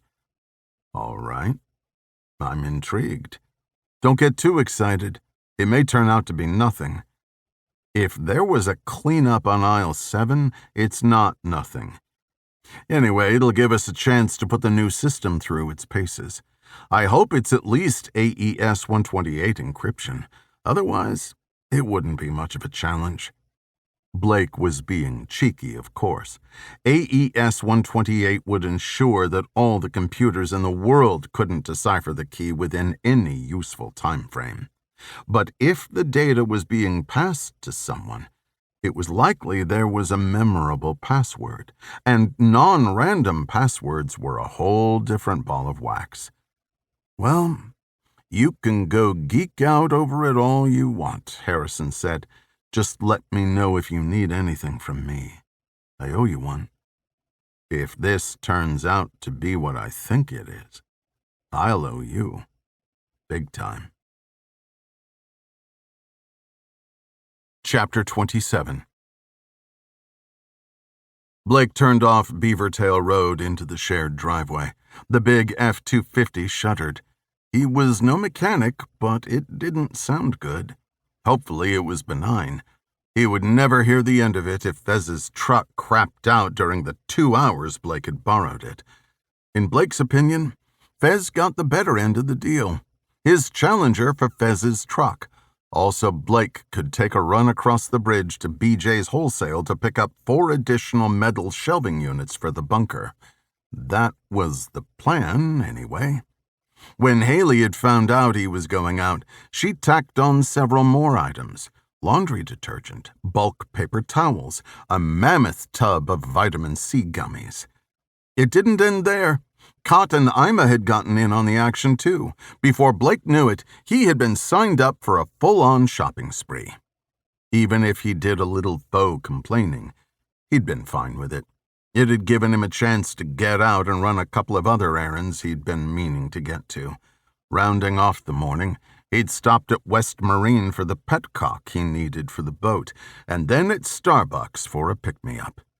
Any of it could have waited, but he wanted to make himself scarce. Before he left, Blake had turned over the thumb drive to Ima and Griff and issued them a challenge. Get the new system fired up and break the encryption, assuming there was any. Every member of the team was the same in at least one regard. When a gauntlet was thrown, they were up for the challenge. Even when the stakes were low and the reward amounted to nothing but a few minutes of bragging rights, they would expend considerable energy in the pursuit. Never as much as when there were real-world implications. When Blake had relayed the backstory behind the device to Griff and Ima, their eyes lit up like kids on Christmas morning. Blake understood. Like them, he'd once lived for that kind of thing. Truth be told, he still enjoyed it. But this was a good opportunity for Griff and Ima to work together and do a little professional bonding of their own. In the few hours since Griff and Ima had raced each other down the stairs to the lab, it was unlikely they would have completed the configuration of the GPU array, never mind get the process running. Even with Ima's tweaks to the algorithms recovered from a legacy CIA file server, it could take days to get in. Blake gave a wave toward the neighbor's house in case they were spying out the window, then split off from the shared driveway. He made the loop around the circle so that the bed of the truck faced the front entrance of the house. He could have backed into the garage and brought the shelves underground through the back way, but most of the items would stay inside the house. A few shelving units were nothing to hide from prying eyes. Blake reached into the bed of the truck and pulled out the giant pack of paper towels and 2 gallons of milk bound together by a plastic carrying strap. He left the rest for when someone else could give him a hand. Stopping only to toss the paper towels on the counter and put the milk in the fridge, Blake headed straight for the pantry. He swung open the hidden door and descended. Downstairs, he found Griff and Ima right where he expected. How's it going so far? Chairs pushed together, they sat shoulder to shoulder, staring at the same screen. Griff used the mouse wheel to scroll through the text of what appeared to be a scanned document. Neither of them looked away at the sound of Blake's voice. Uh-huh, Ima said, as if by reflex. What? Blake chuckled. Did you guys get anywhere with the decryption? Griff looked up. His face was drawn. We're already in, Mick. You've got to look at this. You won't believe it. Wait, how? Was it not encrypted? It was, Ima said, but that's not important. She stood up and pushed her chair back. Sit. Read. Blake complied. Check this out, Mick. There's a ton of documents, drawings, provisional reports, maps. Griff scrolled through the file list. When he found the one he was looking for, he double-clicked. Here, This one will give the scope in a nutshell. Blake read about Venezuela, the plan, the timeline. The surrealness hit him. In the past, Blake had been well informed about foreign affairs. Once he'd retired, he no longer had access to the same amount of information, but still made it a point to consume some kind of news each day, even if the media rarely had the whole story. Not so much anymore. If he really thought about it, he could recall a few headlines on his news feed about protests in Caracas, but it hadn't meant much to him at the time. People were always getting hot and bothered about one thing or another. If it wasn't Venezuela, it'd be Jerusalem, Taiwan, Myanmar, Egypt, Portland. The world over, civil unrest and insurgency were far more common than foreign conflicts. Often, these uprisings spawned plots to assassinate leaders to force regime change. While something like this could be expected in countries of, say, the Middle East, never in Blake's experience had he seen such a blatant cabal orchestrated by the United States. If he wasn't looking at it with his own eyes, no one could say anything to convince him this was real. "Makes sense how this Robert Novak found himself full of holes," Griff said. "If this got out, it would be the biggest government scandal in the history of the United States," Blake interjected. "Harrison said the thumb drive was meant for a reporter. That was why the victim was in Boston, to hand this off. Could you imagine? If he had lived long enough to make the drop, it'd be on the front page of every newspaper in the world." "Shouldn't it be?" Ima asked. "Maybe I'm jaded. I mean, the government and I aren't exactly on good terms. But shouldn't the public know about this?" "There's a lot the public doesn't know," Griff said, "and wouldn't want to." Blake stood to allow Ima her seat back. She declined. "I can't believe I'm saying this," Blake started, "but I agree with Ima. They've crossed the line. They killed one of our own in cold blood to cover their own asses. Someone has to pay." "Who?" Griff asked. "The Army? Congress? The President? Who knows how deep this goes?" "And how many more people will end up dead," Ima added. "Damn it," Blake said. "What?" Blake slapped his hand over his eyes and rubbed his temples. "The reporter." By the look on Griff's and Ima's faces, they understood what Blake was getting at.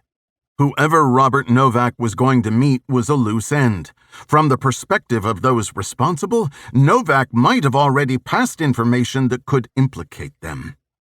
One thing was certain. If a member of an elite Special Forces unit stood no chance, the odds didn't look good for a member of the press.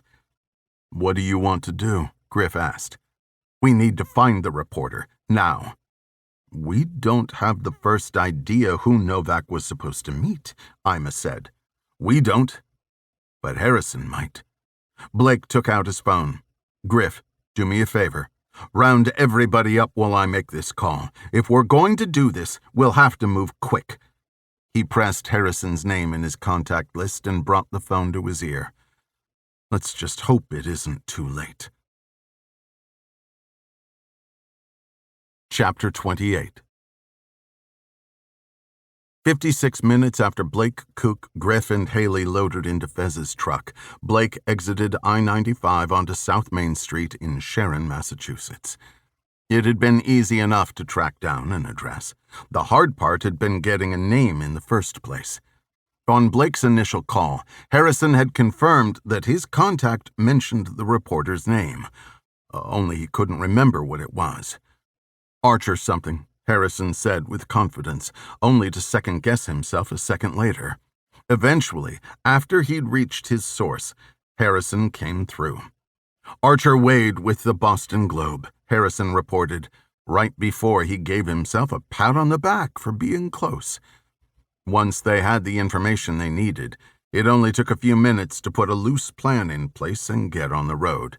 Blake would have liked to have Fez and Cott along as well, but the others all agreed they couldn't wait on this.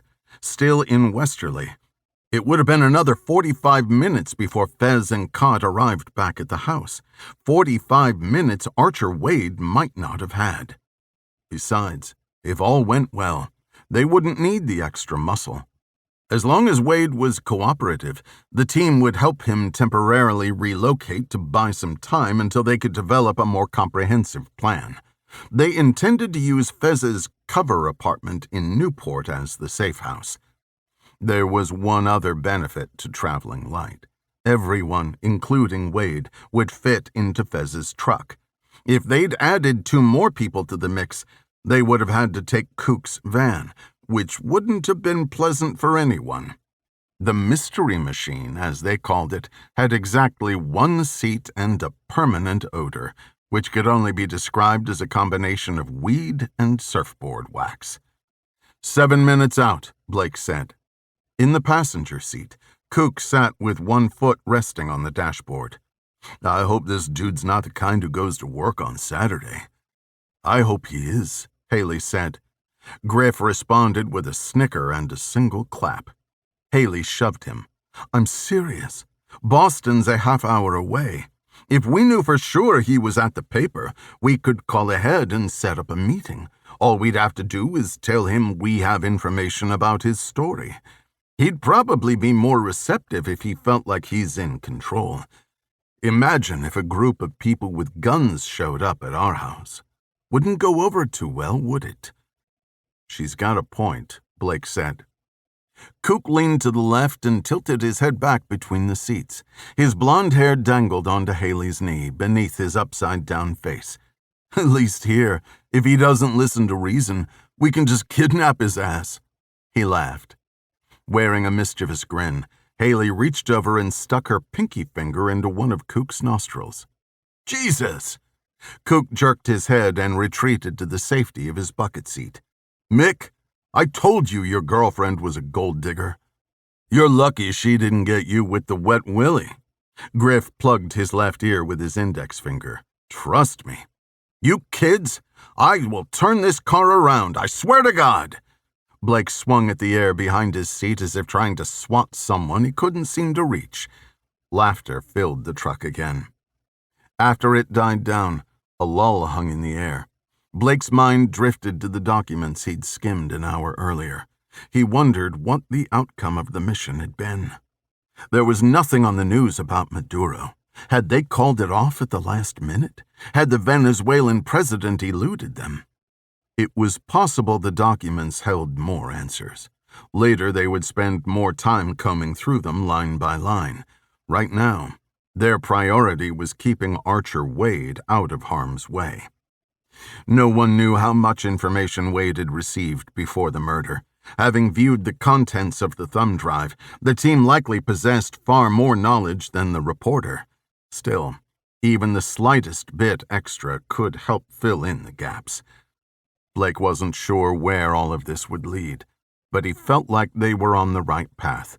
The facility they were building, the expertise they had gathered, it was all pushing them in a direction. The computer lab was a prime example. Without it, or without Blake or Griff or Ima, they wouldn't have had a path to begin with. It reminded Blake of a question he meant to ask. He broke the moment of silence. You never told me what happened with the encryption, Griff. Griff gave a flip of the wrist. That was all, Ima. And? Should I explain it now? Griff asked. That's why I'm asking. You want the short version or what? The short version sounds good, Cook interrupted. Blake looked in his rear view. I'm almost sorry I asked. Fine. After we got the array running, we made a copy and started the regular brute force process on it, just using the password lists you and I compiled. For the other copy, Ima wanted to use a neural network. We chose a bunch of relevant data sources, mostly public government documents, some news feeds, stuff like that. Smart, Blake said. Right? Still, Ima looked at the performance graphs on the brute force and realized there was a bottleneck with the amount of time it took to hash the password candidates. She came up with the idea of running a script to copy the entire image over and over, as many as the system could do in parallel. Whenever one would finish duplicating itself, the AI would attach and go to work on it. By the time the neural network suggested a password that matched the hash, we had 16 terabytes worth of copies being processed. Even still, I wouldn't have expected it to be cracked so fast, Blake chimed in. It shouldn't have been. We got lucky. The guy said a stupid simple password. If not, it would have easily taken a day or two. And if it had been random, the AI would have been no use at all. What did the password end up being? Haley asked. Bob Woodward 1! Kook twisted around. Who the hell is Bob Woodward? Haley just shook her head. Look alive. Blake took the turn off the main road onto the quiet dead end. There was a time for banter and a time for focus. All of them knew the difference. Before leaving Jamestown, they had all examined the map of the Sharon, Massachusetts neighborhood. Blake had a good understanding of the general layout. Wade's house was on the left side, 2 before the end. The back of the property extended to the backyard of a house in a separate neighborhood. Just as it had appeared from the overhead satellite image, the acre-sized lots were heavily treed, providing a measure of privacy. As they passed the third house on the right, Kook returned a wave from a man on a riding lawnmower. It was the only activity they noticed. Taking advantage of the cover of a tall hedgerow 50 feet short of Wade's address, Blake veered to the left and parked. As he stepped out, Blake reached toward the small of his back and felt for the handle of his Glock. Given the choice, he preferred to conceal inside a jacket for easier access, or a drop holster if he wasn't concerned about concealing. It wasn't jacket weather, and a bulky rig strapped to his leg was out of the question. I'll go around back, Griff said in a hushed tone. Haley joined Griff near the edge of the hedges. I'll go with him. Text if you make contact. Blake nodded, and the two disappeared around the corner. Compared to many of the other situations the group had found themselves in over the past several years, this one wasn't particularly risky. This didn't mean any of them would let their guard down. Hope for the best. Expect the worst. They were there for a reason. One man was already dead, and more would likely follow. There was also a chance that one thing had nothing to do with the other, that Robert Novak was the victim of a random act of violence, robbery gone bad, stray bullet, the list goes on. The thumb drive, the cover-up, the clandestine meet, a complete coincidence. It was possible, but in Blake's experience, there was no such thing as coincidence. Blake ran through his mental checklist as a matter of habit. He considered the scenarios they might be faced with. Wade was home. Wade was in hiding. Wade was oblivious. Wade was dead. There's a car in the driveway, Mick, Kook said. Let's hope it's his, Blake chuckled. We'll just go up and knock. The faster we can all get away from here, the better. Lead the way. Blake and Kook rounded the corner into the driveway, then cut across the front lawn. The main door was set into a stone facade, in front of which was a matching stone platform that spanned half the length of the house. Kook stepped up onto the patio riser and reached for the doorbell. Hang on, Blake said. Let me take a quick peek. To the right of the door was a bank of 3 windows. There were no shades or curtains drawn. Blake leaned in from the edge of the leftmost window, moving further away as he gained confidence no one looked back at him. No movement, Blake said. Kook nodded. Just as he was about to press the doorbell, Blake saw something, a flash of movement at the edge of what looked like the kitchen door. Hold up!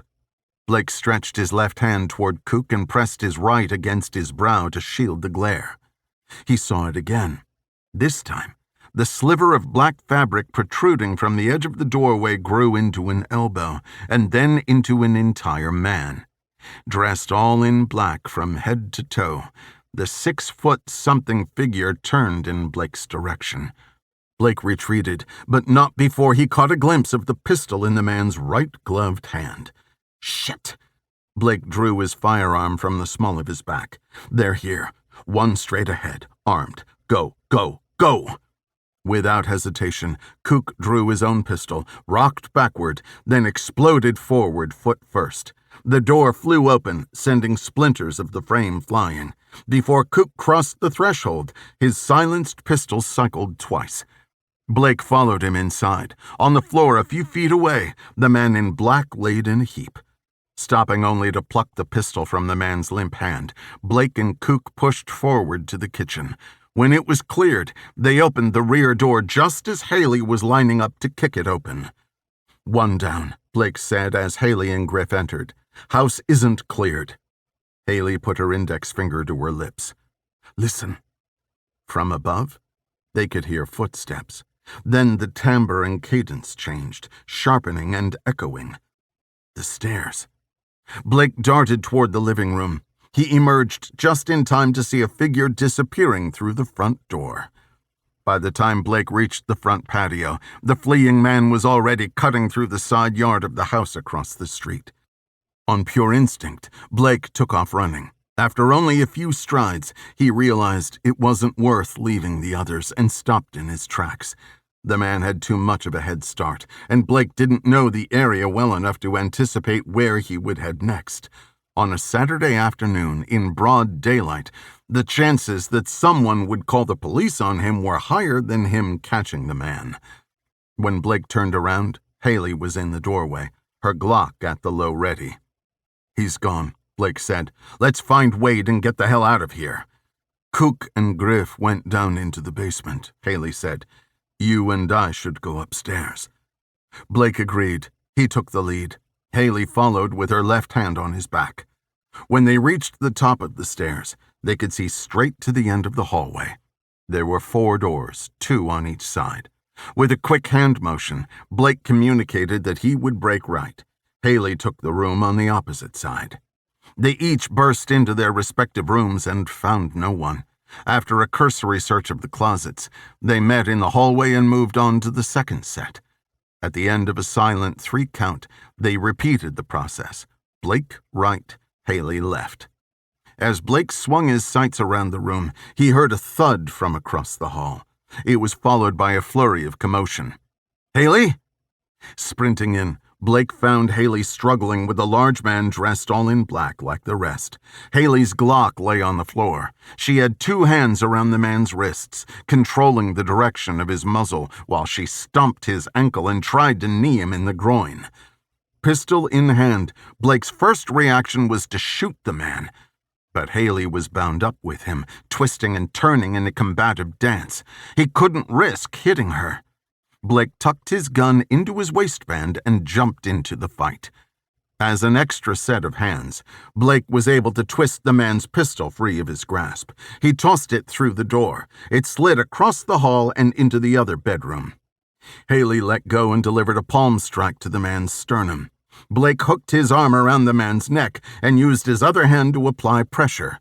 In a few seconds, the lack of blood flow to the man's brain would render him unconscious. The big man had other plans. With speed and agility that Blake wasn't expecting, the combatant delivered a swift front kick into Haley's abdomen and snapped his head back into the bridge of Blake's nose. The move loosened Blake's grip just enough to allow the man to twist and deliver an elbow with the force of a freight train. Blake let go and dipped to the right. The elbow connected with Blake's ear, but his parry had reduced the impact. In one final display of agility, the man threw himself backward, crashing through the bedroom window and into an irreversible commitment to a 2-story fall. Both Blake and Haley staggered to the window to confirm what they already knew. Torn up by shards of glass and broken by the fall, the man was surely dead. Only it wasn't the case. They found the brooding man, climbing to his feet. Blake pulled his pistol and trained his sights on the man's face. The man looked back at Blake with a defiance he shouldn't have possessed. His hands were balled into fists at his side. "Hands up where I can see them." The man reluctantly complied. Beyond the blurry post of the front sight, Blake got a good look at his features. A prominent scar defined the shape of one cheek. How had he not noticed such a glaring anomaly during the struggle? This was the nature of tunnel vision, the honing of the senses to register only what matters to survival. There was another thing Blake didn't notice. More than deformed, the man's face was familiar. He had seen it before? Yes, he had. He remembered. Piper Gaudet. Many years before, Piper's name had been on the lips of almost everyone in the Special Forces and intelligence communities. In a high-profile case, Piper was arrested and convicted after he and his team had reportedly gone rogue, killing over 24 innocent civilians in a Panamanian village. Blake had assumed he was still in prison. What Piper Gaudet had to do with any of this, Blake couldn't begin to guess. But he intended to find out. "Don't move. I will shoot you." Keeping his Glock on his target, Blake twisted his body to face his back to Haley. "I have a pair of cuffs in my back pocket. Take them. Grab Cook and Griff and secure this guy." Haley slipped the handcuffs from his pants and hurried out of the room. "You're not going to shoot an unarmed man, are you?" Piper asked. "Apparently you don't know me." "That's true. I don't." Piper slowly lowered his hands. "Who are you?" "Don't worry about it," Blake said. "I know you." Piper grunted. "Of course you do. Because you are me, aren't you?" "Lay down on the ground," Blake barked. "Interlace your fingers behind your head." "Not today," Piper said. "Maybe next time." As if stuck in slow motion, Piper's feet began carrying his bulky frame backward. Then he slowly turned and walked away. From the second-story window, Blake blurted out a few desperate commands. "Stop! Don't make me kill you!" But it was too late. Sauntering around the side of the shed and into the woods, Piper had called his bluff. No, Blake wasn't going to shoot an unarmed man. Somehow Piper could sense it. It was a gamble, but it paid off. By the time Haley, Griff, and Cook arrived, Piper was gone. Chapter 29.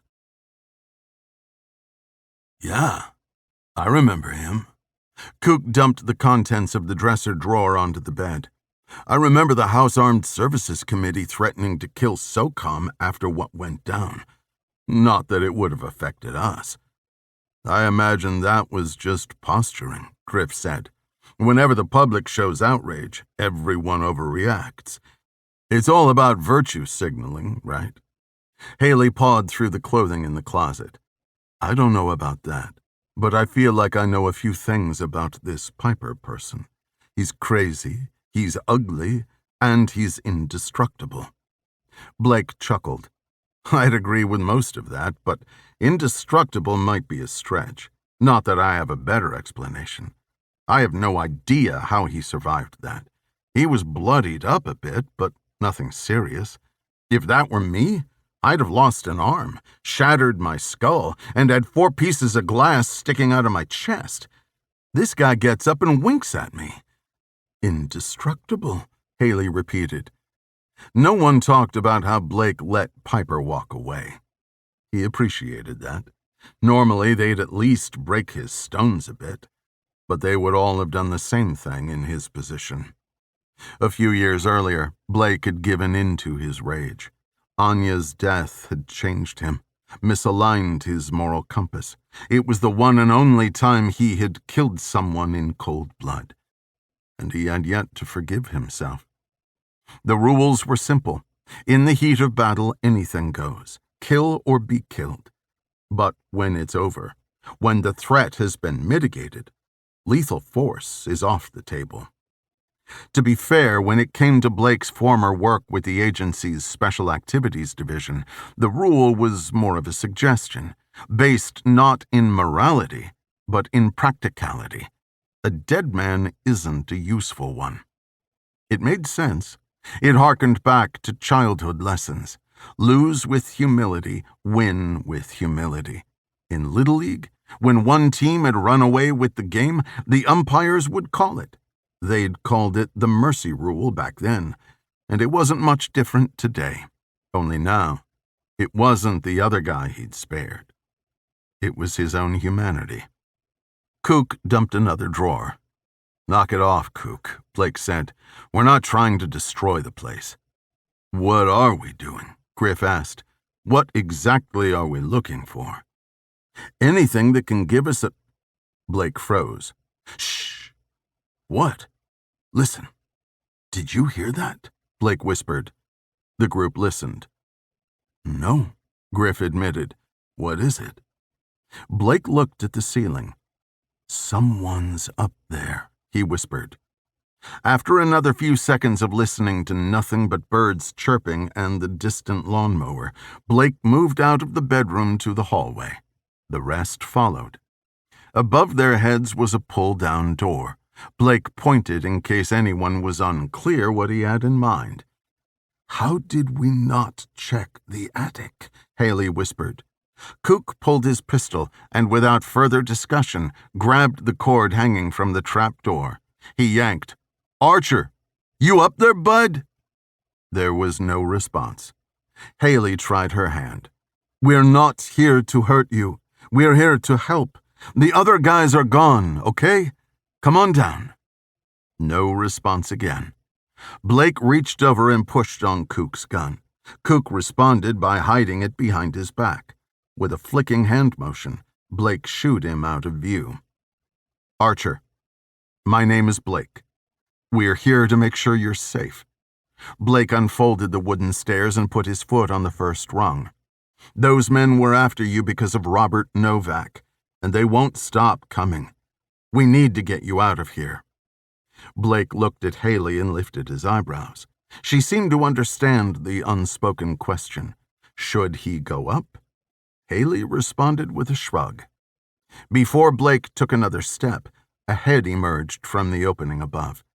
A head and a mess of hair that suggested he could have been Kook's long-lost cousin. "Archer, Wade?" Wade nodded. "It's all right. Come down and grab your things. We have to go," Blake said. How do I know you're not here to kill me? I don't know anything, I swear." "I'll put it to you this way," Blake said. "You have two choices. Come with us and we'll help you. Or stay here and wait for those guys to come back with a dozen more friends. It's up to you." Wade shifted his body around and let his legs drop onto the steps. "There you go," Kook said from behind the stairs. "Who are you?" Wade took one careful step at a time. "It's a long story." Blake held out his hand. Wade shook it. "Pack a bag. We'll fill you in once we're on the road." "How do I know you're not with them?" "Easy," Blake said. "Follow me." Wade looked through the rungs of the steps at Kook, Haley, and Griff. Haley nodded, as if giving her approval. It seemed to work, because Wade turned and followed Blake down the stairs. In the living room, just inside the splintered front door, the body of a home invader lay lifeless. His blood saturated the area rug. "Oh my God, is he—" "He is," Blake said. "If this isn't proof that we're here to help you, I don't know what is."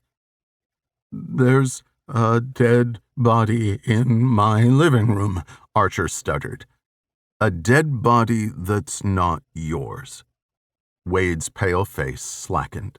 Blake's comment had hit home. "This is crazy," Wade said. "I'm just a reporter. What am I supposed to do with this? We need to call the police." "No, we don't." Kook glided down the stairs. "That shed out back, is it locked?" Wade nodded. "Get the key," Kook said. Then you can help me roll the guy up in that carpet and move him out back. My colleagues will wipe down the floor real quick. When there's time, we'll come back and arrange a more permanent solution. Okay?" Wade didn't say anything. He stood completely still. Cook clapped. "Go! Chop, chop! I need that key." Wade hustled off to the kitchen. "We could be floating in the pool right now, you know," Haley said from the top of the stairs. Blake chuckled. What fun would that be? Chapter 30. Blake pulled in front of Fez's assigned garage, one of 3 in a row. The garage housed an old stake bed that Fez found on Facebook Marketplace. The idea was to build an armored box on the back, a street-legal MRAP of sorts. The problem was, it wasn't street-legal. It wasn't even registered or insured. After Fez had made the deal, Blake had followed him back to the garage in case he got pulled over. To this day, Blake wasn't clear about what good it would have done. Was he supposed to intervene? "Officer, this is my friend. I know his vehicle is a heap of junk and it's not registered or insured, but I was following him, so it's okay." Next to the garages were 3 separate units.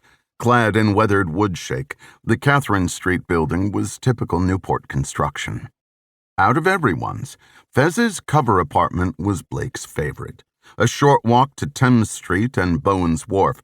Most people would give their eye teeth for such a prime location. Fez only stopped in 2 or 3 times a week to keep up appearances. The good news was, Blake was driving Fez's truck. The neighbors wouldn't think twice about it being parked in Fez's spot. "This is where you'll stay," Blake said. "It's safe. No one could possibly know you're here." "Whose place is this?" Wade unbuckled his seatbelt. "A friend of ours. He's out of town for a few weeks. He's letting us use it while he's gone." Everyone climbed out and regrouped at the back of the truck. Haley carried the bag of sandwiches they'd picked up on the way through Bristol. The food was her idea. It wasn't so much for them, but for Wade. This was a tactic they had learned through experience. Offering food to detainees worked wonders, especially when the goal was to interrogate. In this case, they hoped it would lessen the shock of the trauma and build a sense of trust and normalcy. Blake unlocked the door and the group filtered in. Haley dumped the butcher paper-wrapped sandwiches out of the bag and onto the kitchen table. "Take your pick. Roast beef, turkey, or ham," Haley said. Wade took a seat at the table, selected the packet closest to him, and started unwrapping it. He hadn't so much as glanced around the rest of the apartment, as if he hadn't registered that it would be his home for at least the next few days. Maybe more. Not that there was much to see. A few pieces of used furniture, a few essentials. It was devoid of decoration, except for the large seascape oil painting hanging in the living room. When Fez had first rented the place, it was empty, save 3 items: a bucket, a mop, and that painting. The owner had told him the previous tenant had left it behind and asked Fez if he wanted to keep it. Fez said he did. Not because he liked it, the thing was hideous, but because it represented a new identity, with new tastes, wholly unrelated to his own. Cook and Griff joined Wade at the table and dug into their lunch. "Want to sit?" Haley asked. "You go ahead." Blake grabbed one of the 2 remaining sandwiches and hopped on the kitchen counter. Haley took the empty seat next to Wade. She reached over and rubbed his shoulder blade. "I know this is a lot to take in, but we're going to help get to the bottom of this." Wade looked around the table. "Are you with the government?" "No," Griff said. "We operate outside of any formal structure." "What he means," Cook added, "is we help people like you, who find themselves in situations like this." "But no one... how did you..." "We have our sources," Blake said. "You were supposed to meet Robert Novak, and correct me if I'm wrong, but he was going to give you a thumb drive containing secret documents. Only he was killed before he could get to you." "That's right," I never got the documents. After the murder, the police found the drive and kept it as evidence. There's no way to know what was on it." "Well," Kook said with sing-song inflection. "We have it," Griff said. "We've seen the documents." "How?" Wade looked around the table and then over his shoulder at Blake. "You know what? I don't want to know." "The specifics don't matter," Blake said. "The point is, we know about Venezuela. We know about the mission. And we know, just as you do, that the people involved will stop at nothing to keep it quiet." "Venezuela?" Wade's brow furrowed. His jaw stopped, as if he forgot he was chewing a mouthful of bread and meat. "Hold up," Kook said. "You really didn't know what you were meeting about?"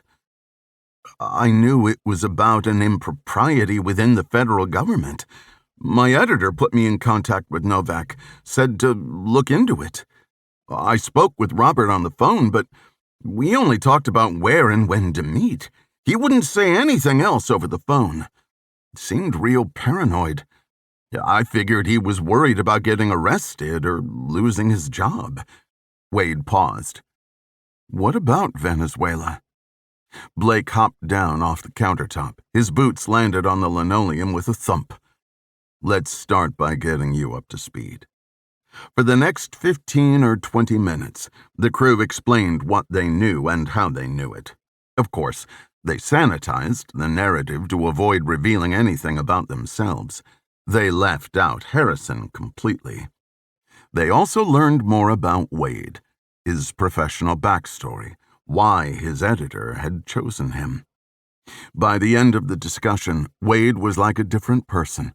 The group saw a spark in him that wasn't there before, a journalistic drive. Wade was a shark, and they had just chummed the water. "I need those documents," Wade said. "This is a big story, the biggest of my career." "Hold your horses," Kook said. The expression garnered funny looks all around, not because they didn't know what it meant, but because he was the first person to use it since 1942. Blake paced. "Kook's right. It's not safe. You need to lay low." It was a flimsy excuse. Publishing the story would all but ensure his safety. Once all the dirty details went public, killing Wade would only exacerbate the government's problems. The truth was, Blake didn't know how he felt about the story getting out. The men and women involved in the mission would be sucked into the controversy, tarnished for no reason, for simply doing their jobs. Anyway, it wasn't the mission that Blake found reprehensible. The United States had sent troops to depose world leaders before. Like Manuel Noriega, some were widely known, others not as much. What stuck in Blake's craw was Robert Novak's murder. Somehow, they needed to find a way to root out those who would stoop so low to cover their own asses without throwing innocents under the bus. If they played their cards right, Wade might prove an asset toward doing just that. "I know you want to run with this," Haley said, "but think about it. We don't know yet what transpired. You need more information." Blake wagged his finger. "What you need is a living, breathing source. As soon as you release those documents, the government will claim them as forgeries. The media at large won't be able to verify, so they'll latch onto the only story left. You. A hack who tried to invent a conspiracy to boost your career. Now, it'd be different if someone on the inside could help back you up." Wade sat in silence for a moment of assumed introspection. "There is something." "What's that?" "I think Robert Novak was just a courier," Wade said. I don't think he's the actual source." "Why do you say that?" Haley asked. "It was something Clint said." "Clint?" Blake asked. "My editor. When he first asked me to set up the meeting, I questioned whether the source was trustworthy. Clint said he'd known the guy for 30 years. Robert Novak wouldn't have been born yet." "Fantastic," Griff said. Call Clint and find out who the real source is." "I'll try," Wade said. "He might not want to divulge. In fact, I'm pretty sure he won't." "It's worth a shot," Blake said. "In the meantime, we'll go do a little digging on our own." "What am I supposed to do? Just sit around here?" Wade asked. "Yes." Blake knew Wade was looking for more. He didn't offer it. "What about the thumb drive? Can I see it?" "I'll have another friend bring it to you. Her name is—" Blake caught himself before he uttered Ima's real name. "Olivia. She'll look after you while we're gone, in case you need anything." "You're sending a babysitter?" "Not a babysitter, an assistant. She'll bring a couple of laptops and she'll help you try to dig up more information." "I'm capable of doing my own research." "I'm sure," Blake said, "but not the way she can. Trust me." "What is she? Some kind of investigator?" "No, she's some kind of genius." Chapter 31. Blake unlocked the door. "Remember, your name's Olivia." "Right," Ima said. Inside, Blake and Ima found Wade sitting on the couch playing with his new phone. Wade had thrown a fit when Blake told him he had to leave his phone behind in Sharon.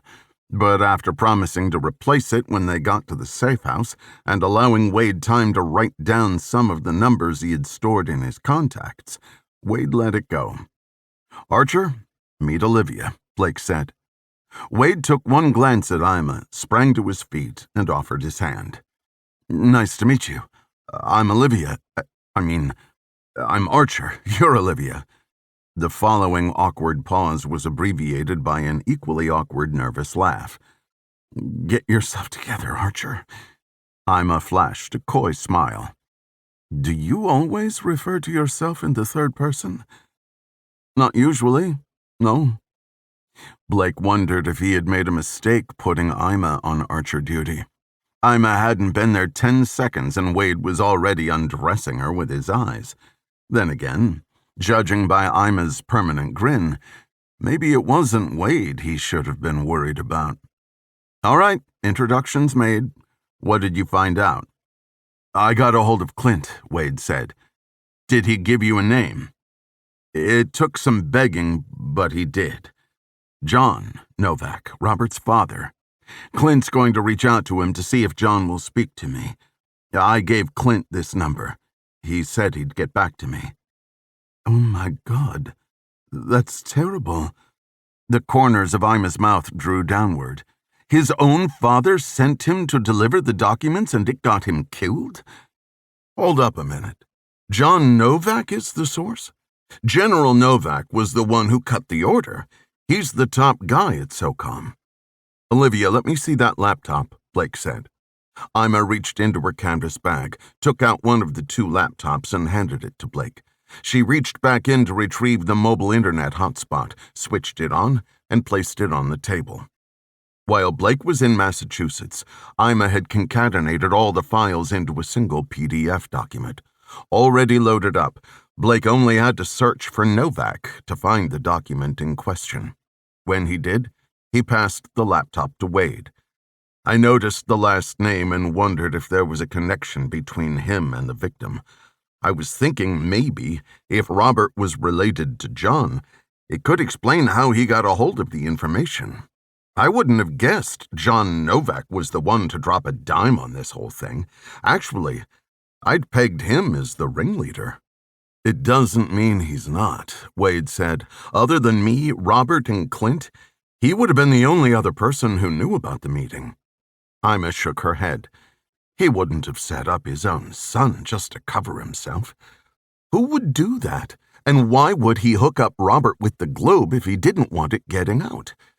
"So he could control it," Blake said, "because he and Clint are friends. It's possible. Let's say Robert found out what's going on, then confronted his father and threatened to go to the media. The best thing John could have done was act like he was on board, even offer to make the introduction." Wade got up and grabbed the pencil and pad he left on the kitchen table. If that were the case, I bet there would be a connection between John and this Piper guy. He returned to his spot on the couch and picked up the laptop. Can I use this?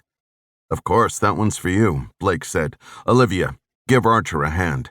Go through all the old affidavits from Piper's court-martial. See if Novak's name pops up anywhere in there. Ima nodded. The sound of a marimba emanated from Wade's pocket. This could be Clint. Wade glanced at the number and then answered the phone. Hello? Wade listened. A second later, his eyes widened, and he began waving his hand as if his wrist were possessed. General, yes, of course. He pointed at the phone and mouthed the words, It's him. It was an unexpected turn of events. Wade had only put the feelers out a short time ago, and Novak had cut out the middleman and was already making contact. Did this mean he was anxious to get his story on the record, or to lure Wade in to stop him? I will absolutely meet you. Oh, where? Let me see. Blake grabbed the pad and pencil and scribbled down an address. He stuck it in Wade's face. Wade nodded and relayed what Blake wrote, verbatim. Tomorrow morning, 8 a.m. I'll be there. Wade hung up the phone. What the heck just happened? Ima said. This is huge. Wade ran his hands through his hair. His excitement was palpable. This is going to blow this story wide open. There's not much time. I have to prepare. No, you don't, Blake said. You're not going. Chapter 32. Piper rounded the side of the house to find Ron Phillips in his regular spot. Piper, Phillips said from behind his newspaper. Tequila. Piper thought about it. Under the circumstances, he could probably justify one drink. The fact that it was 7:30 in the morning helped him keep his resolve. No, I'm good. Philip peered above the newsprint. What the hell happened to you? It looks worse than it is. Piper wasn't minimizing. Despite the contusion on his forehead, 4 stitches in his eyebrow, a black eye, and 1 chipped tooth, he'd been in worse shape after a friendly jiu-jitsu match. I'm assuming all went well? Piper sat. No, all did not go well. Shriver's dead. What? How? We were ambushed at the reporter's house. Ambushed by who? Are you telling me some reporter took out Shriver and messed up your face like that? Phillips gritted his teeth. He better be in the ground. This wasn't Wade. We didn't find him. A low, ominous laugh escaped Phillips's parted lips. You didn't find him. With untelegraphed intensity, Phillips swiped the glass of tequila off the table. It smashed on the concrete deck. Then who did you find? I don't know. I think Wade hired protection. When we got to his house, Wade wasn't there. Next thing you know, Shriver's sticking a couple rounds to the chest and the place is swarming with armed men. These were professionals. They used silencers, tactics. These guys were SF. I'd bet anything. Where did they come from? How am I supposed to know? Once Wade realized what happened to Novak's kid, he must have got spooked. Got himself a bunch of bodyguards. We got caught with our pants down. I accept responsibility for that. We weren't supposed to have any opposition. Where's Shriver now? I had to leave him. And Charlie? He's fine. Phillips folded the paper into quarters. I'll call the contracting firms. When I find out which one took the job, I'll have them pull the detail. I want you to draw the reporter out and clean this up. I don't care how you do it. Just make him and his associates go away. Is that clear? Clear. Good. Don't come back here till it's done. Piper nodded. There's one other thing that may help. They had a woman with them. What do you mean, with them? Just what I said. One of them was a woman, but this wasn't an ordinary woman. She was as capable as any of my guys. Better, actually.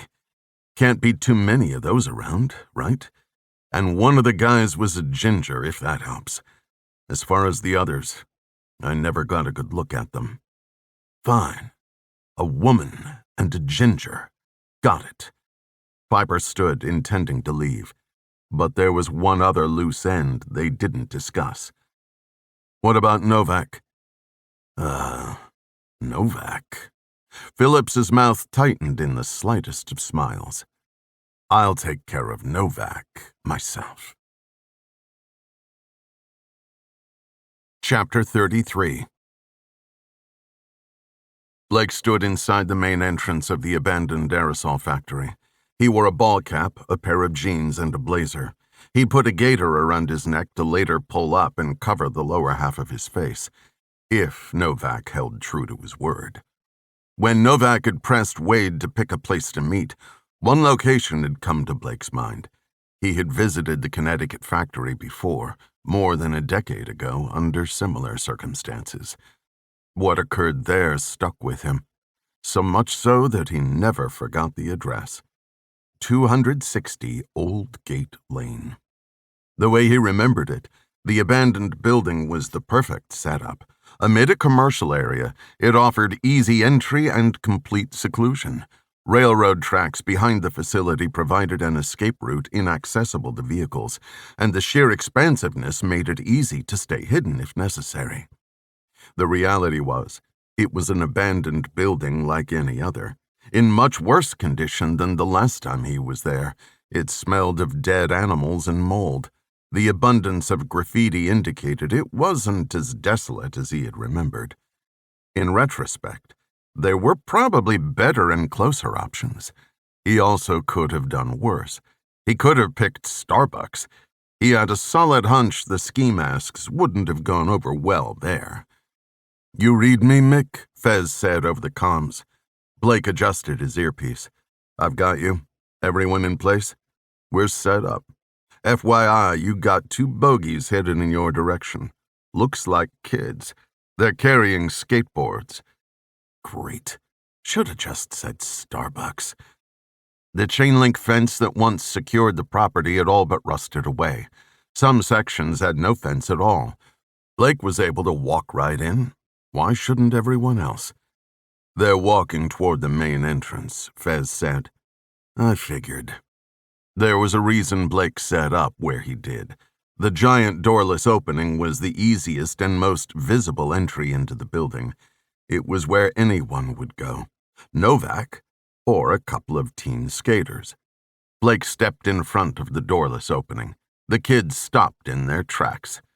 "Where we going, boys?" "Nowhere," the shorter of the two said. He had silver braces on his teeth. "You wouldn't be the ones vandalizing this place, would you?" "No. We got lost," the other interrupted. The 2 boys were no more than 13 years old. They seemed like decent kids. Blake wanted to laugh at their flimsy excuses, but he kept a stern face. "I can take you down to the station and call your parents, if that'll help." "No, that's okay," the shorter one said. "We'll just go back that way." He pointed in the direction they'd come. "Okay. I'll buy it this time. But if I see you here again, you won't." The shorter kid bolted, leaving his buddy behind. When the taller kid realized he was alone, he took off, catching up to his friend before the 2 disappeared beyond the gates. Blake returned to his post. It was funny how the mere suggestion of authority would cause the guilty to jump to conclusions. Kids or adults, it didn't matter. Blake never said he was a cop or showed them a badge. A few years back, Blake had a conversation with a DC Metro cop at Kelly's Irish Times about the very same thing. He couldn't remember the cop's name, but could picture the man's face, plain as day. The guy had told a story about how he was off duty one day and saw a couple of crackheads fleeing a home with armfuls of cut copper pipes. He'd jumped out, ordered them to drop the copper, and put their hands on the vehicle. The guys had complied. It wasn't until he'd patted them down that he realized he was unarmed, wearing shorts and flip-flops and driving his old beat-up pickup truck. He'd never identified himself, and they'd never asked. The guy had to call for a patrol car to scoop up the two burglars. "Heads up, someone's coming in from the road," Fez said. "I've got eyes," Griff added. "Could be the target. Adult male, appears to be alone." It was good news. There were only 5 of them: Blake, Fez, Cott, Griff, and Kook. Haley had stayed behind to look after Ian while Ima was working with Wade to dig up whatever dirt they could find on Novak and Piper. As long as Novak didn't have half the 75th Ranger Regiment staged down the block, 5 would be plenty. Fez and Griff had both taken perimeter positions. Kook and Kant were situated further in the building.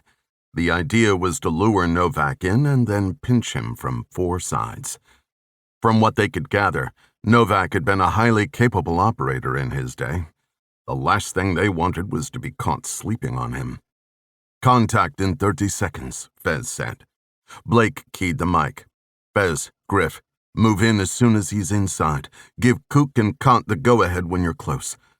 Pulling his ball cap onto his brow, Blake found a spot next to a support beam, just far enough away from the door to be cast in shadow. He leaned against the beam and waited. "Archer?" Novak's voice echoed through the cavernous room. "Are you alone?" Blake kept his head tilted downward. "I am." As Novak navigated a path around puddles and debris, his gait was sporadic and measured.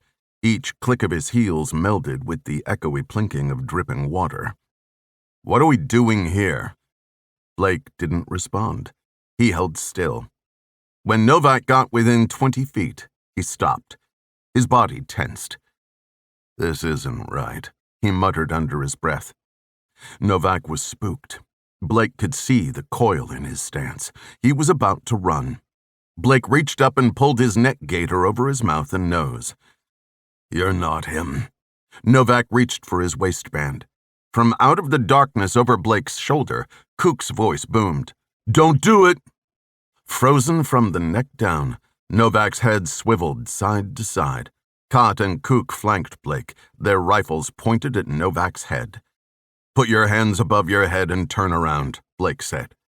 Novak raised his arms and spun around, coming face to face with Fez and Griff.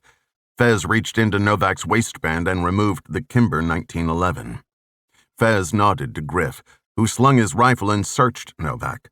All he found were his wallet and set of keys. "This is what it comes down to." Novak's voice was low and wispy, the sound of a broken and defeated man. "After everything I've done for this country." "We know all about what you've done for this country," Blake said, "and so does Robert." Novak spun around. Like a switch, the fiery fortitude of a lifelong soldier replaced the vulnerable demeanor. "Don't you say his name. He never did anything but try to live up to the patches on his sleeve. He was loyal to the core. Not like you. You all think you're tough, but not tough enough to stand up for what's right. Well, you can tell him I'll see him in hell." "Who?" Novak scoffed. "You know who. Phillips. Or Moore. Whoever has you doing their bidding. You should be disgusted with yourselves. Those are your brothers over there, and you're just going to let them rot without even trying. You'll be next when they're done with you. You get that? To them, you're expendable. Let them rot." What was Novak implying? Were there men left behind? Was that what this was all about? It would make more sense. The cover-up, the lengths they had gone to in order to keep it quiet. Before they'd met Novak, Blake wasn't sure who they were going to meet. An evil mastermind? An unwitting patsy? Now he was sure evil mastermind was off the table. Blake pulled his mask down and approached. "What do you mean, brothers over there? Are you talking about Venezuela?" Novak bowed his head and laughed. "Oh, that's perfect. You don't even know." He raised his head to look Blake in the eye and bared his teeth. You killed my son, and you don't even know why." Before Blake knew what hit him, a wad of saliva and phlegm was running down his cheek. He used his sleeve to wipe it off. "We didn't kill your son. It doesn't matter. You or someone like you, blindly following the orders of a maniac. How can you call yourselves soldiers?" "We don't," Blake said, "because we're not." "Then who the hell are you?" Blake turned to Cook and motioned for him to lower his rifle. Cott followed suit. "We're not here to kill you. Believe it or not, we're here to help." "Help?" Novak laughed. "Unless you're going to bring my son back, you could keep your help." "I'm sorry about Robert. I am. I know you'd do anything to bring him back. But he's gone. The only thing we can do is make sure the people responsible are held accountable." "Not Robbie," Novak said. "Jackson. Jesus, you really don't know anything, do you? My other son, Jackson. He was on the team that was captured. He's still there, and no one cares." Blake, Fez, and the others all shot each other the same look of horror and disgust. Blake felt a pit inside him. It was filled with anger, sympathy, solidarity. This man in front of Blake was cut from the same cloth. Still, Blake couldn't begin to understand how he was feeling. If one of Blake's crew was in need, he would go to the ends of the earth to bring them home in one piece. He already had. He could only imagine how much worse it was for a father and his sons. "When I said we were here to help, I meant it. Even if we have to go to Venezuela and get your son ourselves." Novak jeered. "Don't be ridiculous." It was a ridiculous notion. He would get no argument from Blake. But Blake was serious. Fez moved to face Novak and removed his balaclava. "Listen, this is going to require a leap of faith on your part, but you need to come with us. There are some very determined men out there who want to eradicate everything and everyone connected to Venezuela. It's not safe to go home or to work. Let's go sit down like civilized men and talk. And I should just trust you. I have no idea who you people are." Cott spoke up. "You should trust us because if we wanted to make you disappear, we already would have done it. Look around you. No better place, right? We know it. You know it. We have a place that you can stay for the time being," Blake added. "The real Archer Wade is there now. You can have your opportunity to tell him your story. And if I want to leave, right now, if I want to walk out that door, then what?" "Then you walk out that door," Blake said. "But I hope you don't. I hope we can work together to fix this." "Give me my gun back," Novak said. "Start with that." Fez pulled the Kimber from his waistband, removed the magazine, and ejected the round in the chamber. He handed the gun to Novak, handle first. Novak looked at Blake. Blake shrugged. "You're a little edgy. Better safe than sorry." "Fair enough." Novak smirked. His shoulders dropped and he looked around, making a point to look each of them in the eye. "Screw it. Lead the way." Chapter 34. Blake dropped his gear bag on the kitchen island. The rest of the crew filtered in through the front door. Haley opened the slider but stayed outside. The landscape lights rimmed her hair, separating her from the inky backdrop. "How did it go?" "It was interesting," Cott said. Griff sat on the couch and unlaced his boots.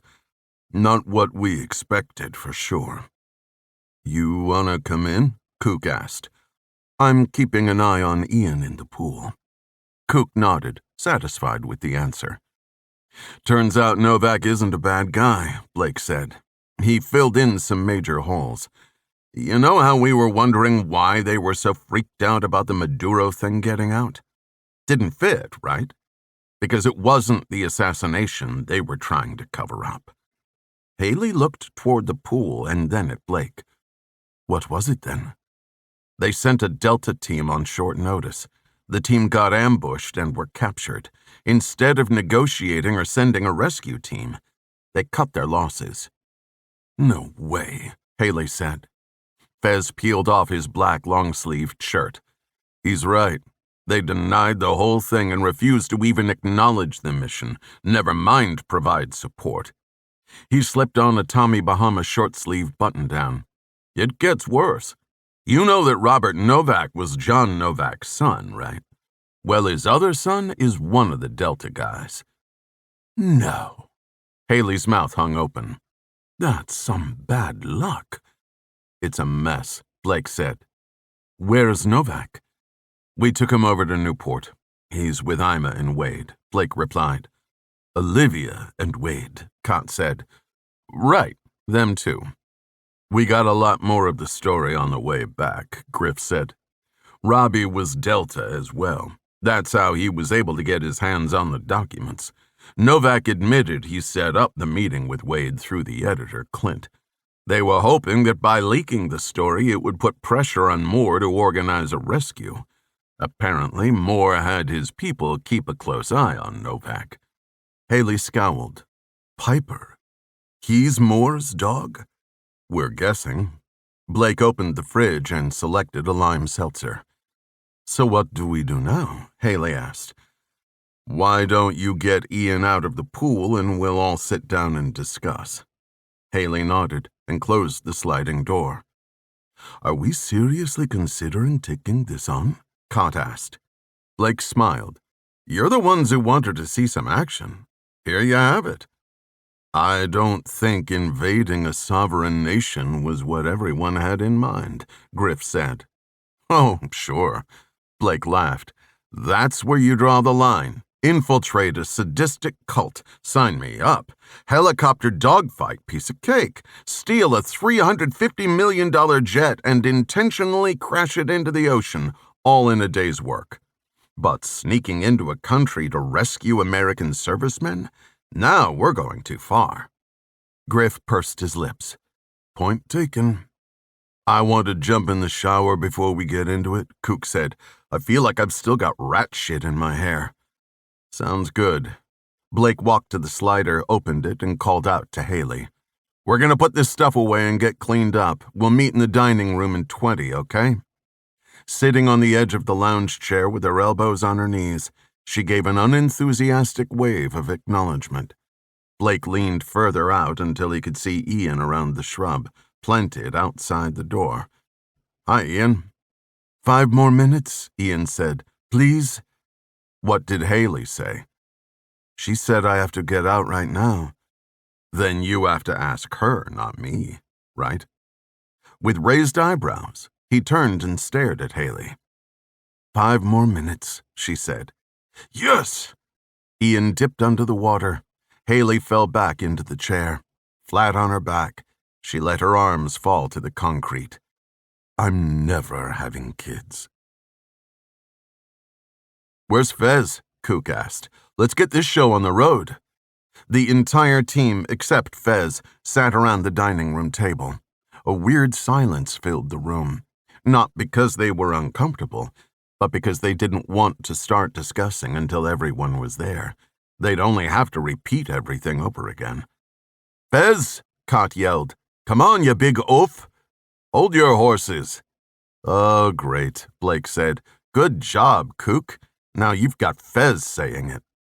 Fez came into the room and stood as if he were about to perform. Listen up. I have an announcement. Cott leaned toward Griff. This ought to be good. You all know I've been working on something special. Oh, we know, Haley said. Can't miss the power tools at 7 a.m. Fez smiled. Even though you've been breaking my stones about it, I know you're going to love it. Still needs a few finishing touches, but I think it's time to unveil it. Kook tilted his chair back on 2 legs and folded his arms across his chest. Right now? Aren't we supposed to have a meeting? We can't have the meeting in here, Fez said. It doesn't feel right. He turned and walked through the door. "Come on, trust me."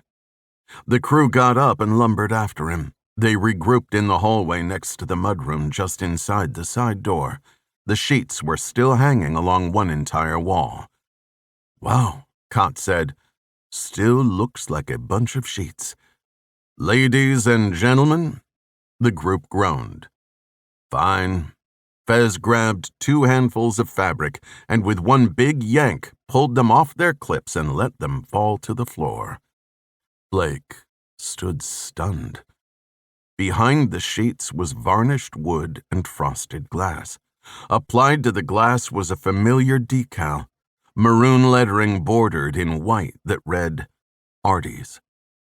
Blake could feel the lump in his throat growing, and he wasn't the only one. As much as Cott tried to hide it, his eyes were glassy, and an uncharacteristic smile took over his face. "Inside," Blake said. "Is it?"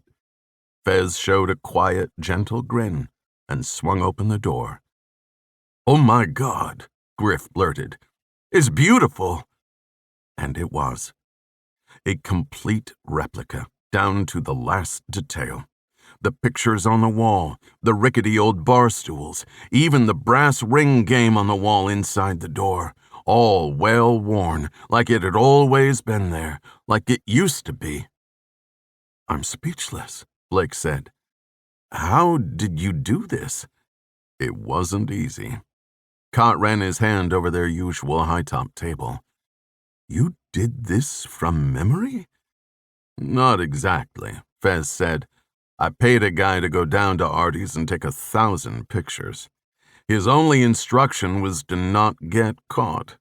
Fez laughed. "This is above and beyond." "Come here." Blake grabbed Fez and embraced him. Blake was going to say, "You don't know what this means to me," but the truth was, Fez did. It was why he had spent so much time and energy working on it, not just for Blake, but for everyone. Having to leave their homes, routines, entire pasts behind took a toll. This room was about reclaiming a little piece of it. Comfort, Blake would say. Grounding. "Sit," Fez said. "I'll get us some beers."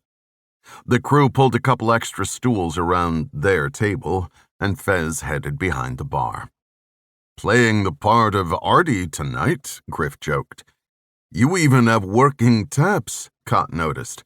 "How'd you get the kegs in here? I can usually smell 'em." "Don't you worry. I ordered cheap, crappy beer. I wanted you to have an authentic experience. And don't worry, Mick, we're stocked with plenty of cheap, crappy whiskey, too." "Just when you think you've seen it all."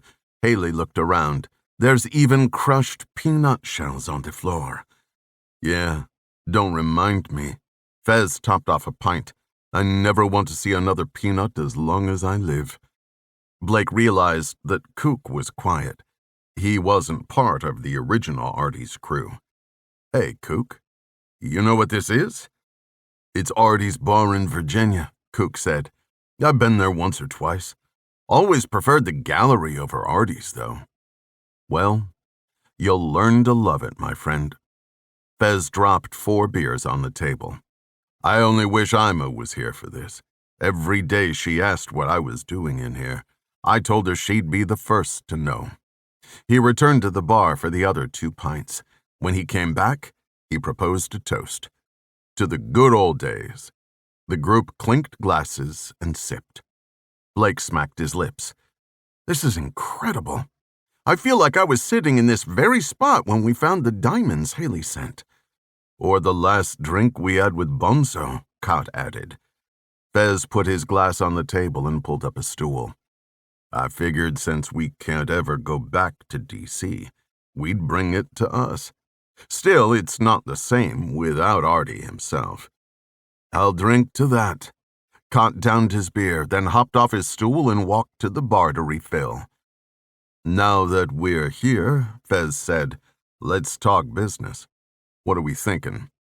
Blake started. "First thing is, we're gonna need a ride. Kook?" "I've got us covered. Just have to get out to Henderson and you'll have your pick." "Great. Blake continued. Has to be something we can set down in a field or on a road. Airports are out of the question. Like I said, I've got us covered. What we should worry about is what we're going to do once we're in. We don't know where they are yet, do we? Haley asked. Yes, we do. Blake reached into his back pocket and pulled out a folded piece of paper. Novak drew this. It's the layout of the compound, the same one from the thumb drive. He says they're still holding the team in one of the buildings. Blake pointed to a rectangle labeled barn. It's offset from the house, maybe 300 yards. Cott grabbed the paper and slid it toward the middle of the table. It's perfect. We come in from behind, here. Cott used his index finger to illustrate their proposed position. We're out of view of the main house. If we can get the guys out and into this line of trees, we can work our way down here, or up here, depending on where the extraction point is. And if they sound the alarm? Griff asked. Novak said there were over 30 soldiers, maybe more. I was thinking explosives, Blake said. Fez looked at him cross-eyed. As a diversion, and only if needed. We'll talk about it, Fez said. Haley chimed in. What about Novak? Is he coming along? Cook shook his head. I don't think that's a good idea. I mean, the extra body would be nice, but he's the only link to this thing. If something happens to us, he and Wade can still expose the whole story. How about Ima? Griff asked. Is there a place for her in this? We need her to stay and keep tabs on Wade and Novak, Blake said. Hold on, Fez said. I don't think we want to leave her alone with Wade and Novak while we're gone. Cott laughed. No, you don't want her alone with Wade because you're sweet on her and she's getting cozy with him. You're a child, Fez sighed. I'm just saying. She has to take care of Ian. Here. Blake waved his hand while finishing his last sip of beer. Not a problem. I'll call Krista. I'm sure they'd be happy to take Ian for a couple of days. Lucy can look after him. I'll triple her rate just to see Fez squirm. Haley patted Fez on the back. All right, leave Fez alone. If we're going to do this, we have to move fast. Let's hash this thing out for real. Step by step, from the beginning. Y'all with me? Nods all around. Okay. Step 1. Get to Henderson. Chapter 35. Home sweet home. Cook passed the driver a $20 bill. Thanks. Tell your kid good luck today. For the whole ride from Las Vegas, Cook and the van driver, Ravi, had chattered up a storm. As a result, everyone had learned more about the middle-aged Indian immigrant and his soccer-playing son than they'd bargained for. It was okay with Blake. Ravi was a nice guy, and it passed the time. Cook hopped out of the passenger seat and popped the side door. The rest of the crew climbed out. Once everyone was clear, Cook slammed the door shut, slapped the roof, and waved Ravi on his way. Brings back memories. Griff zombie-walked toward the familiar hangar building as if an invisible force pulled on him. Cook fell in next to him and slapped Griff on the back. I bet. How long till we can get underway? Blake asked. As soon as we're loaded up. My guys should have her fueled up and ready to go. Cook was visibly pleased with himself. Blake figured it was because he won the argument last night over which aircraft they would take. Maybe they had all been high on nostalgia sitting in Artie's bar, but their rough draft of the plan had seemed so simple. They'd fly a small aircraft in, take care of business, and get out. As they got into the logistics, it became a lot more complicated. Cook owned a Beechcraft B-55 that would fit all 6 of them, and Cook was ready to offer it up. The problem was that the twin-engine prop plane was relatively slow and had limited range before refueling would be necessary. On top of the figuring out the timing and hassle of multiple stops, they faced a bigger issue. How would they get the prisoners out? Cott was adamant about ditching the original idea, taking a commercial flight directly to Colombia and procure a few vehicles to drive into Venezuela. The group wasn't opposed. It would be much faster, and several vehicles could provide enough room to transport everyone back across the border. But there were a few major flaws in this plan as well, the biggest being equipment. If they flew a commercial airline, they would have to gear up after they arrived. Fez had a Colombian contact involved in some of the shadier areas of commerce, but it was probably too short notice, even if they could reach him.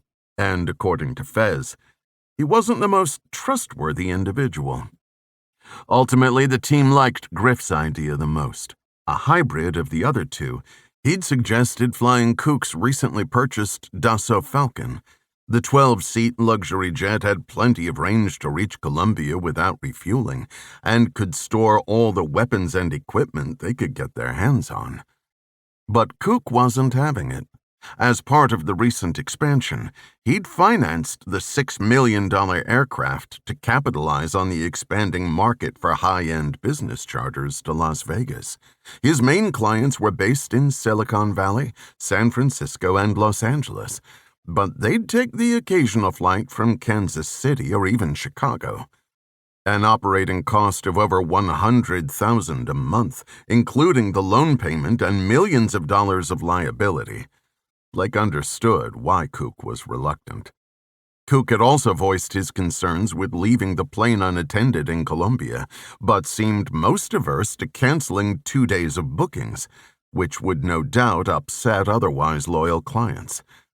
To combat the growing pressure toward Griff's idea, Cook worked overtime to convince everyone that the small plane was the way to go. Armed with an iPad and a calculator, Cook drew up a detailed itinerary. They would stop in Torreón, Mexico, Villahermosa, Mexico, Buenos Aires, Costa Rica, and finally Arauca, Colombia. He'd even found a suitable landing strip in Venezuela. Based on elevation measurements and satellite imagery, the remote clearing was wide enough, long enough, and flat enough to put the Beechcraft down safely. The best part? It was less than a mile from the compound. In the end, the group gave in. The agreed-upon plan ended up being as simplistic as it had started. After they freed the captives, they would load the wounded and feeble into the plane and Cook would fly them out. The team would hike the 10-plus miles to the border with the other able-bodied rescues. From there, they'd figure out transportation back to the States. Though he didn't bring it up, Blake did have one reservation. What if they were all wounded? There was a good possibility the men were being tortured, subjected to sleep deprivation, malnutrition, or worse. When it came to the high-octane, seat-of-your-pants kind of mission they were about to embark on, there were some things they couldn't plan for. As a team, they had always been good at adjusting on the fly. At this point, the most Blake could do was trust it would still hold true. "Why does he insist on locking this door?" Cook complained. "I told him, when he's here, we're open." The new manager? Cook pulled out his keyring and unlocked the glass doors. "Yeah, Doug. That's his car right there." He pointed to the blue Nissan Xterra parked cockeyed against the building. The group followed Cook through the small, darkened classroom, back toward the main hangar. Off the hallway, light streamed from Cook's office. As they moved by the doorway, a head popped up from behind a computer screen. "Kip. Hi. You're already here. How was Acapulco?" "Relaxing," Cook said. "Doug, don't lock the door during business hours." "Sorry, 'cause I'm here all alone, you know. I'd hear someone knocking." "Just don't." Cook shook his head. "I'll be in a meeting for a bit. Is the Beechcraft ready?" "Yes. Manny got her set up and put her in the hangar before he left, like you asked." "Okay, thanks." Blake followed, nodding to Doug as he passed by. Inside the hangar, Cook flipped on 4 circuit breakers. Fluorescent lights flickered to life.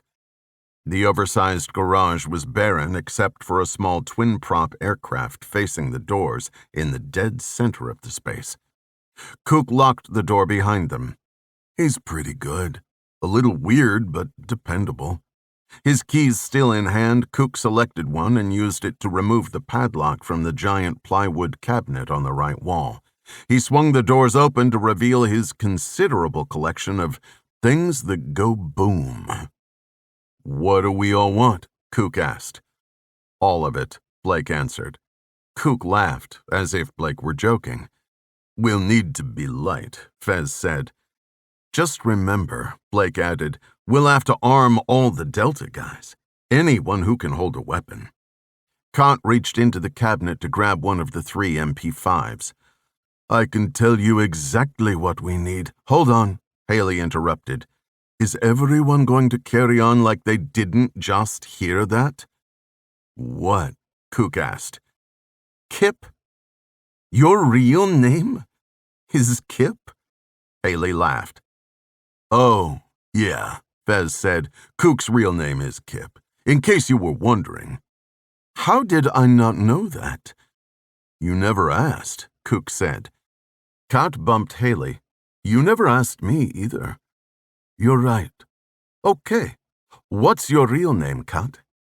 "Bartholomew Ignatius Danforth Duncan III. For a moment, it looked as though Cott had her going, but Fez wasn't able to keep it together. "Queen of the Nile and Keeper of the 7 Stones," Fez laughed. Ha, ha. Expressionless, Haley took a Desert Eagle 50 caliber pistol off its mount and racked the slide. "Here, we may need this." Cook handed Blake a tan canvas bag. Inside were stacks of cash bound by elastic bands. $40K, just in case. I expect that to come back to me. All expenses will be reimbursed in full. Blake slung the bag over his shoulder. As far as weapons, same thing as last time we were here. Let's keep it to 1 or 2 types of ammunition. The 50 cal is out. 5.56 and 9mm only. Throw in whatever body armor and night vision we have. If we're in the air in the next few minutes, we can make it to the compound before dawn. "Not with the time change," Fez said. "We gained 3 hours coming out here. We'll lose it again on the way back east." "Actually, we'll lose 4 altogether," Cook said. "But I'd throw the night vision in just in case you guys have to hunker down past nightfall." Blake didn't like the thought of it. If they were still in Venezuela by nightfall, something would have gone very, very wrong. Cook lifted a wooden ammo box from a stack in the corner and carried it to the rear of the plane. "Don't just stand there. Load it up." The crew went to work. A little of this, a little extra of that. Having the right gear for the job was half the battle. The other half was purely mental. A laser focus, zeroed in on nothing but winning at all costs. None of them were in the right frame of mind quite yet. But Blake wasn't worried. They had 19 long hours to work it out. Chapter 36. "Did you get in?" Wade sat down next to Ima, curled up on the couch with her laptop. Ima nodded. "I did. I'm running a query. In the meantime, I had to take care of something for the guys. They needed me to file an ICAO flight plan and a customs entry request for Torreon, Mexico." "You know how to do that?" "Not really, no." Ima giggled. "I think it's all right, though. I copied what others submitted. Cook gave me the tail number and some info about the route and aircraft. The rest I gave my best guess." "You never cease to amaze, Olivia." From the bathroom came the sound of a flushing toilet. "You know," Wade said, "you can sleep in the bed tonight." Ima swallowed hard. She didn't know how to respond. It wasn't that she was repulsed by the idea. Quite the contrary. She just wasn't expecting him to be so forward. No, I mean, I'll sleep on the floor. You can have the bed. This way, Krusty Pants in there can still have the couch, and you can get some rest." Oh, Ima blushed. That's okay. I don't mind the floor. I can sleep anywhere. So what's the verdict? Novak burst out of the bathroom, drying his hands with a paper towel. Find anything on Piper? He tossed the towel in the trash next to the counter. Let me see if it had any hits. Ima smiled at Wade. He smiled back. Wow, yeah, a bunch. Look at this. Personnel files. Court documents. Wade leaned over to see the screen. Ima could feel his hair brush against her ear. Novak moved behind the couch and leaned over to better see the screen. Pull up that charge summary. Third one down. Ima did. All three read in silence. What's wrong with these guys? Ima asked. They went house to house, just massacring people. Why? Hell if I know, Novak said. Word was they were pissed off about losing men at an airstrip out there. But that's just speculation. I don't think Piper ever testified. To be honest, I wasn't paying close attention. It was talk around the barracks, you know. How is this guy not in prison? Ima asked. Do me a favor. Bring up that personnel record, Novak said. Ima clicked and opened the pages-long document. Right there, SEAL Team 4. Who was his superior? Hold on. I'll have to cross-reference. After a search and a few more clicks, Ima brought up the classified roster. A guy named Ronald Phillips. Novak slapped the back of the couch. Ronald Phillips? As in the Secretary of State? Wade asked. You better believe it, Novak said. I should have known. The guy's a snake. Ima touched Wade on the knee. This is who tried to kill you. That's who did kill Robbie, Novak seethed. He stomped a path around the kitchen table and back. This wasn't definitive proof, but Ima had to admit it all fit. The court documents never mentioned Phillips as one would expect. Then, as Phillips had moved up in the ranks, Piper and his cohorts had been quietly released. A reward for keeping their mouths shut, perhaps. Ima had no experience in the military, but this was as plain as day. Phillips was pulling the strings. I'm going for a walk. Novak threw open the front door and stormed out of the apartment without shutting it behind him. Ima was going to protest. Blake did say that no one should leave, but Novak was hot and could have used some space. Besides, there was no way anyone was looking for him in Newport of all places. Wade fidgeted. Phillips is the key to this whole thing. He's the story. The president might not have even known about it. Ima got up and handed Wade the laptop. Here, maybe there's more here you can work with. I'm going to make sure Novak doesn't get himself into any trouble. Okay. Wade all but ignored her. He tapped at the keyboard and stared at the screen. Don't let it go to sleep. We'll lose the connection. She opened the front door. And hey, we can always share, if you want. Wade looked up from the laptop. Share? The bed. It's big enough for both of us, don't you think? Chapter 37. Wake up. Griff shook Coop by the shoulders. His eyes snapped open. At the 8-hour mark, Griff had taken the controls so Coop could get some rest. Griff was comfortable enough following the chart plotter and keeping them on track with speed and elevation, but that was about the extent of his willingness to share in the piloting duties. Flying a plane was easy compared to the helicopters Griff was used to. Landing was the hard part, especially in the dark. We're a couple miles out, Griff said.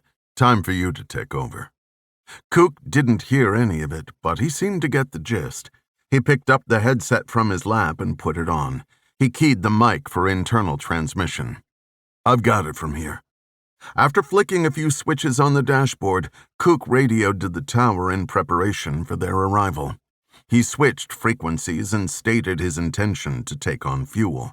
Just as in Torreon, they were directed to the private plane area with self-service pumps. In Torreon, the ground crew had instructed that only the pilot exit the plane and operate the fuel pump. They were not to interact with any other individuals, nor were the passengers allowed to disembark. Otherwise, they would need to comply with regular customs procedures. These procedures were why Cook had wanted to stay with small regional and municipal airfields. For example, instead of the international airport in Villahermosa, he hoped to stop at the Aerodromo in neighboring Cucuyulapa. The problem was, it was the middle of the night. The tiny airstrip in the middle of a banana plantation didn't have runway lights or a night staff. Carlos Rovirosa Perez International would have to do. Over the past few hours, the others had dozed off here and there. Blake had found himself fighting it, getting his bearings every half hour or so and then settling back into a state of twilight. Now, approaching the end of the second leg, everyone was awake and attentive. Blake put his headset on. We made pretty good time. 10 hours, 25 minutes total with the stop. Only another 9 to go, Cook said. Another couple of switches, and Blake could feel the landing gear rattle its way into position. Cook got clearance, and after a few turbulent dips, they were on the ground and rolling from the runway to the taxiway system. They followed the instructions to the refueling station. Once stopped, Cook climbed out. Blake thought of nothing else but stretching his legs. The 4 seats in the passenger compartment were made of overstuffed leather and were comfortable enough, but in Blake's estimation, 4 were too many. At least with the engines turned off, they would have a 10-minute reprieve from the incessant buzzing of the propellers. If anyone wanted to have a normal conversation without the use of electronic devices, now was the time to do it. Blake, for one, had nothing to say. No one else seemed to be interested in small talk either. The sound of the nozzle clattering against the port meant Cook was already hooked up. Unlike the last stop where they had to wait in line, they would be in and out in no time. Blake looked out one of the oval windows. Cook stood by the wing. To Blake's surprise, Cook wasn't alone. 3 men surrounded him, each carrying Galil rifles. We've got company. Blake unbuckled and squeezed next to Griff. Open the door. Griff did as Blake asked and then hopped out onto the tarmac. Blake followed right behind. What's this? Blake moved toward Cook and the 3 armed men. Griff hung back. They say they're customs. They want to search the plane. Cook shot Blake a sharp glance. Blake nodded. He and Cook were thinking the same thing. These men weren't with customs. They weren't federales either. If Blake had to guess, these were cartel henchmen, based on the locale, most likely Jalisco Nueva Generacion. We're just stopping for fuel and we're carrying on, Blake explained as if Cook hadn't already tried. We filed the paperwork and have already been through customs up north. 2 of the men looked to the third, a grumpy fellow with leathery skin who stood about 5'2". Either he was the only one of the 3 who spoke English, or he was in charge. We bring Aeroplano in and we check. The man spoke in broken English. He was motioning to a nearby hangar. You push. He pointed again. Blake got the idea. He wanted them to physically push the plane into the hangar. With a couple of guys, it wouldn't be difficult. In fact, they had pushed it onto the tarmac in Henderson earlier that day. The issue was why they wanted it done. It was no mystery. They wanted to get out of the open, away from the scrutiny of any actual authorities, at least the ones who weren't on their payroll, if there were any such thing. Yeah, that's not gonna happen, Cook said. The little man raised his rifle. His sidekicks followed his lead. Okay. Blake held his hands at shoulder level. Look, if we've done something wrong, I'm sure there's probably a fine, right? He turned to Griff. Have Fez pass you the bundle. Blake made it a point not to say a bundle. English wasn't these guys' strong suit, but the distinction wouldn't have been lost. Fez leaned over the cockpit seat and handed Griff a stack of $100 bills. He tossed it to Blake. "Here is $10,000, everything we have. This should cover any inconvenience, yes?" The short man looked at Blake and then at the stack of money. He nodded and held out his hand. "Deal?" Blake asked. "See." Blake handed the cash to the eager recipient. He passed it back to the man on the right, who stuffed it in his vest pocket. "You have more?" Cook gritted his teeth. "No. No more. You have your money and we're moving on." "No, I no think. You push. You push now." "You want more money?" Cook said. "Fine. Griff, tell Fez it's time to give them everything we've got." Blake knew what Cook was getting at, and he also knew the message would be properly received. Things were about to get hairy. "We'll give you everything we have, $100,000, but you have to agree to let us leave." $100,000? The man bared his crooked yellow teeth and looked back at the man to his right. $100,000. When he turned back to Cook and Blake, Fez was already in the open cockpit doorway, his rifle pointed at the leader's chest. At the same time, Blake and Cook pulled their pistols, each taking a target on their respective sides. The two sidekicks froze, leaving the muzzles of their weapons pointed at the ground. From behind Fez, Haley hopped out, a Tech-9 submachine gun in hand. Cott climbed into the co-pilot seat and swung his legs toward the door. He reached back, grabbed an M4 and passed it to Griff. He pointed his weapon down to avoid lasering Fez, Blake, and Cook. "Pon tus armas en el suelo," Blake commanded. He wasn't sure the sentence was grammatically correct, but he was confident it contained all the key words. The three men laid their weapons on the ground. "Griff." Blake didn't need to say any more.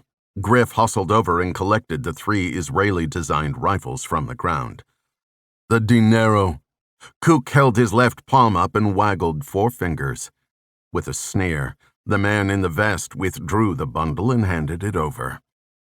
"You should have just taken the money," Cook said. "You got greedy. Never be greedy. Lay down on the ground and put your hands on the back of your head." The men looked at each other but didn't comply. "On the ground," Fez yelled. "The floor," Blake pointed to the asphalt. For some reason, the word ground never seemed to translate. Floor they understood. The men complied. "Pon las manos en la cabeza tuos." Again, they did as they were told. "Griff, hold him here. Everyone else, get in." Cook holstered his pistol and ran over to pull the gas nozzle. Cott retreated into the rear of the plane and Haley climbed in after him. Next, Fez, then Blake. Griff stood over the three men while Cook fired up the engines. He stepped to the side as Cook backed up the plane a few feet to get the clearance he'd need to swing around. The right wing passed over the 3 prone men. Cook waved Griff in. As soon as Griff's feet were off the ground, Cook gunned the throttle. He pressed the left pedal, swiveling the front wheel. The aircraft turned toward the taxiway. Cook threw his headset on, not to talk to the tower, but to communicate with the others. They wouldn't be asking for clearance this time. As Cook straightened the plane out and headed for the runway, Blake peered through the window. Given the angle, he could just barely see the 3 men getting to their feet. The little guy reached toward his belt line. Blake couldn't see the pistol from that distance, but he recognized the motion. "Look out!" he yelled, loud enough to be heard without the comms. A second later, the whap of a slug penetrating the fuselage sent all of them ducking, head to knees. It left a hole in one side and a dent in the other. They braced for another that didn't come. Cook hit the runway, a quarter of the way from the starting end. A 4-engine aircraft had just turned onto the hashes and accelerated at full throttle. As they made the corner and pointed down the runway, the big 4-prop bore down on them. Cook pinned the levers. The engines growled. There was no use looking. They could no longer see behind them. Blake held his breath and visualized the big plane braking hard, willing it to stop in time. He closed his eyes. Then it came. Not a crash, but the weightless feeling of the wheels leaving the ground. They were airborne, intact, and back on their way to far worse peril. Chapter 38. Ron Phillips climbed the stairs in lockstep with the assistant butler in charge of escorting him to the president's private gym. The White House contained a full-fledged physical fitness center, but Moore had a few pieces of equipment moved into what was a bedroom next to the solarium on the top floor. As far as Phillips knew, Moore never used the full facility. Phillips understood why. Early that morning, like every other workday, Phillips arrived at the Pentagon Athletic Center at 4:30 sharp for his morning workout. The PAC, located on the mezzanine level, Corridor 7, was an impressive establishment. Swimming pool, squash, basketball, and an indoor running track were some of its more extraordinary offerings, not to mention the world-class training staff. It opened at 5, but Phillips had been granted special privileges. He counted the arrangement as one of the more gratifying perks of his office. Phillips didn't know what it was about the gym. There, people who would normally pass you in the corridor with their heads down would speak freely, always about the same subject. What might Phillips be able to do for them? Not that he didn't understand and respect ambition, but he wasn't interested in being a horse for every flunky with a political aspiration. "The president has requested you go right in."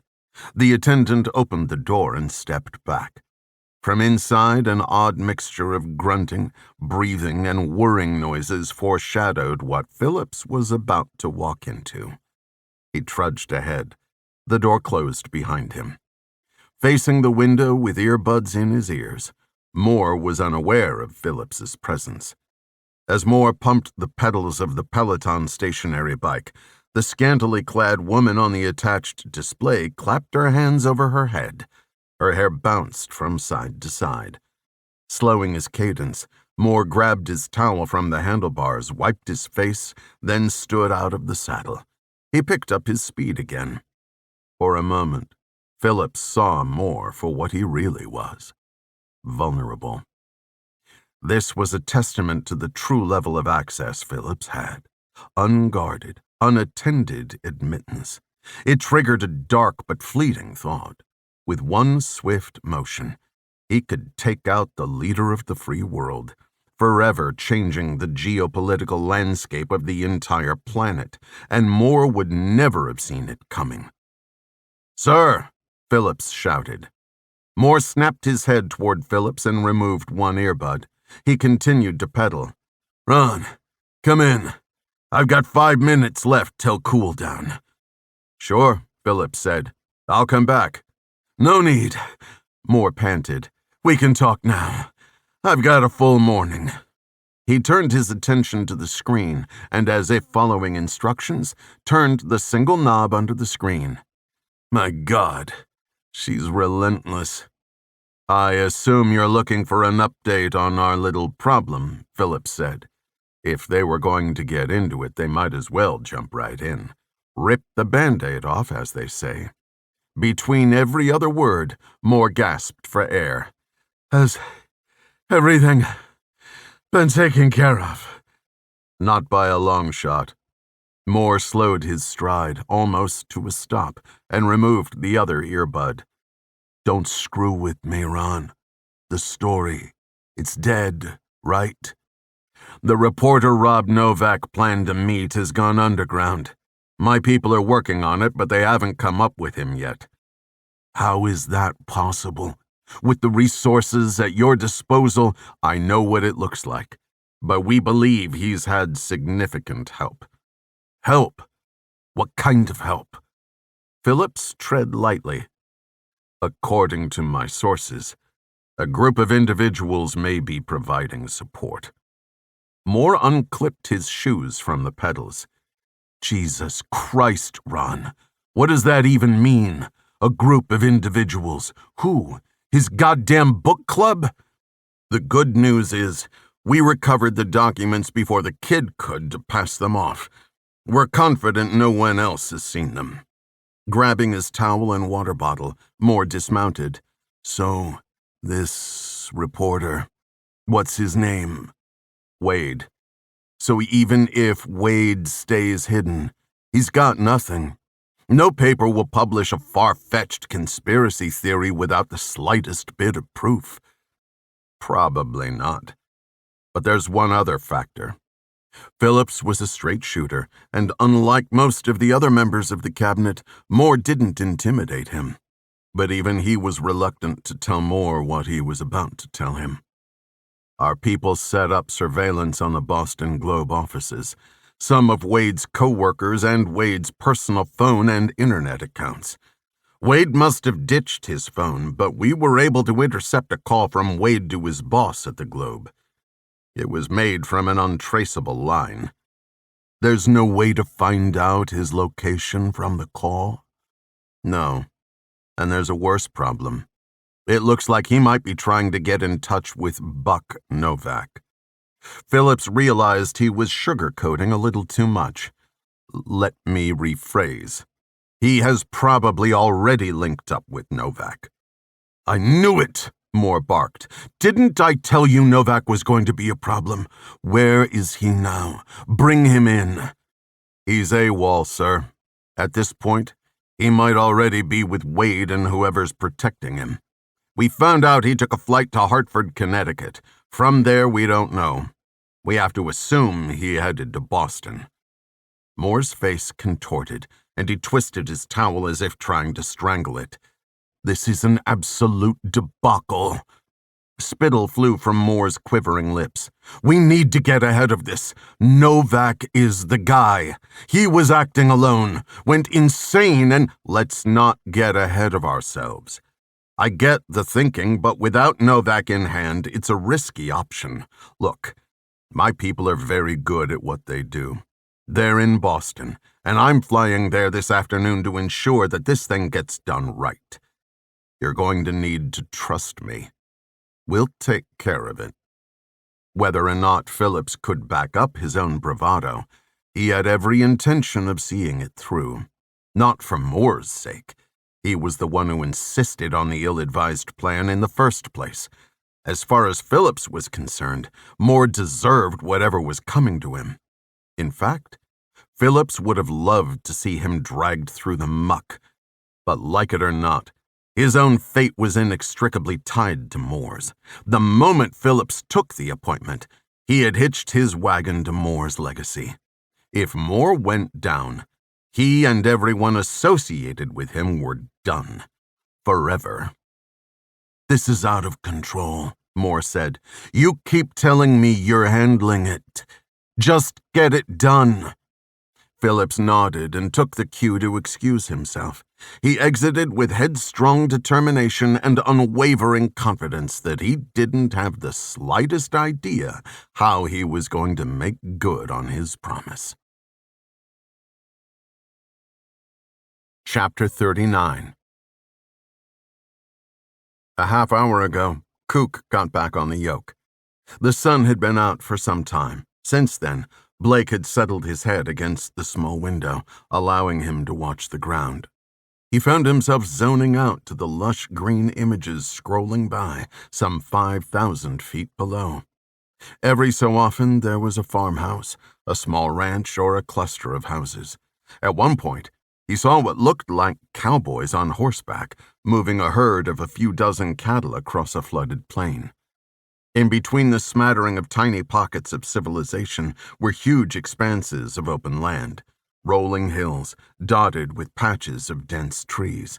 The landscape would offer some freedom of movement without encountering many locals. Of course, they were not without challenges. By flying in, they were hardly inconspicuous. Even if the landing site was secluded, everyone within miles of their path would know they were there. Blake didn't believe it would be much of an issue. In remote places like this, small planes would be a common fixture. unlikely to garner a second look. Plus, Blake found that sometimes the more brazen one was, the less suspicious they became. "We're coming up on it," Cook announced over the intercom. Blake bumped Haley's leg to get her attention. He made a downward-pointing motion to let her know they were about to land. Haley gave a thumbs up, then put her headset on. "How many times have you done this, Cook?" Cott asked. "Land? Let me see, every time." "We know that's not true," Haley interjected. Blake chuckled. Haley was right. The last time Haley had flown with Cook, he bailed out mid-air. Technically, the plane landed, nose first, but Cook couldn't count it as a landing if he wasn't there when it happened. "Fine," Cook said. "Every time but one." "That's not what I meant," Kant said. "I'm talking about this kind of landing." Cook turned around. "Don't worry about it." "That's a never," Fez said. "I have every confidence in our captain," Griff keyed in. "On a completely unrelated side note, this would be a good time to check that your belts are fastened. Really, really snug." Griff was trying to be funny, but it was sound advice nonetheless. Blake sat up straight and pulled the nylon strap over his lap, then glanced over at Haley to make sure she was also strapped in. Behind him, Fez and Cott were on their own. Outside the window, the tops of the trees drew closer until it seemed the landing gear would scrape the highest branches. Cook banked a hard left and performed a slip maneuver, bleeding off altitude in preparation for the short landing. Normally, as the plane was about to touch down, they would use the extra lift from ground effect to float the wheels down for a soft landing. In this case, there wasn't enough space. Cook had to push, touching down with a teeth-clattering thump. In a cloud of dust, they rolled to a stop on a slight incline. Blake let out the breath he didn't realize he was holding. "Hell of a job, Cook." "Thanks." His head swiveled back and forth. "Looking at this now, I'm thinking landing was the easy part. Might be a trick getting off the ground. Depends if the wind cooperates. Hang on, I'm gonna put us in position." Cook pushed the throttle and the plane rolled. He got as close to the tree line as he could before turning to face the opposite direction. It was smart. Not only would they be less out in the open, but they were also set up to take off. Depending on how things went down, even a few extra seconds could mean the difference between life and death. The engines cut out, and the two propellers wound down. Everyone unbuckled and filed out, one after the other. The air was muggy, but not unbearable. If Blake had to guess, he'd say it was in the high 80s. Cott bent at the waist. With his arms dangling toward his toes, he bounced. "I feel like a pretzel." "We should get moving," Fez said. "You can work out the creaks and squeaks on the way." Blake had to agree. On the ground, the landscape wasn't as flat as it had appeared from the air. There were hilltops all around. Not dramatic, but high enough to provide an overlooking vantage point on their position. From a tactical standpoint, this was a bad place to hang out. "Grab your gear. We'll regroup once we're out of sight." Haley unloaded a camouflage rucksack. She handed it to Griff. "You mind taking the med bag?" Griff slung it over his shoulder without protest. Aside from the weapons, the medical gear would likely prove to be the most important equipment they had. It contained the essentials needed to patch up the wounded enough to get them moving. Stitches, splints, morphine, ephedrine, a cauterizing element, quick clot. The usual assortment. What they didn't have were stretchers. If anyone was in that bad of shape, they'd have to employ a fireman's carry. Blake nominated Fez for the first shift, whether Fez knew it or not. Cook locked the doors. The chintzy latches weren't much of a security measure, but Blake was hopeful they would serve as a deterrent if some curious rancher came poking around. With the amount of weapons and cash on board, it would be like hitting the third world lottery. After the group agreed on a distant landmark as a waypoint, they started walking.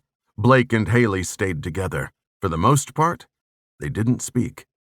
Blake's senses were heightened. His body buzzed. He wasn't nervous, but the absurdity of the task was beginning to set in. In general, they were people of action, rarely hesitant to convert ideas into deeds, but even for them, this was reckless.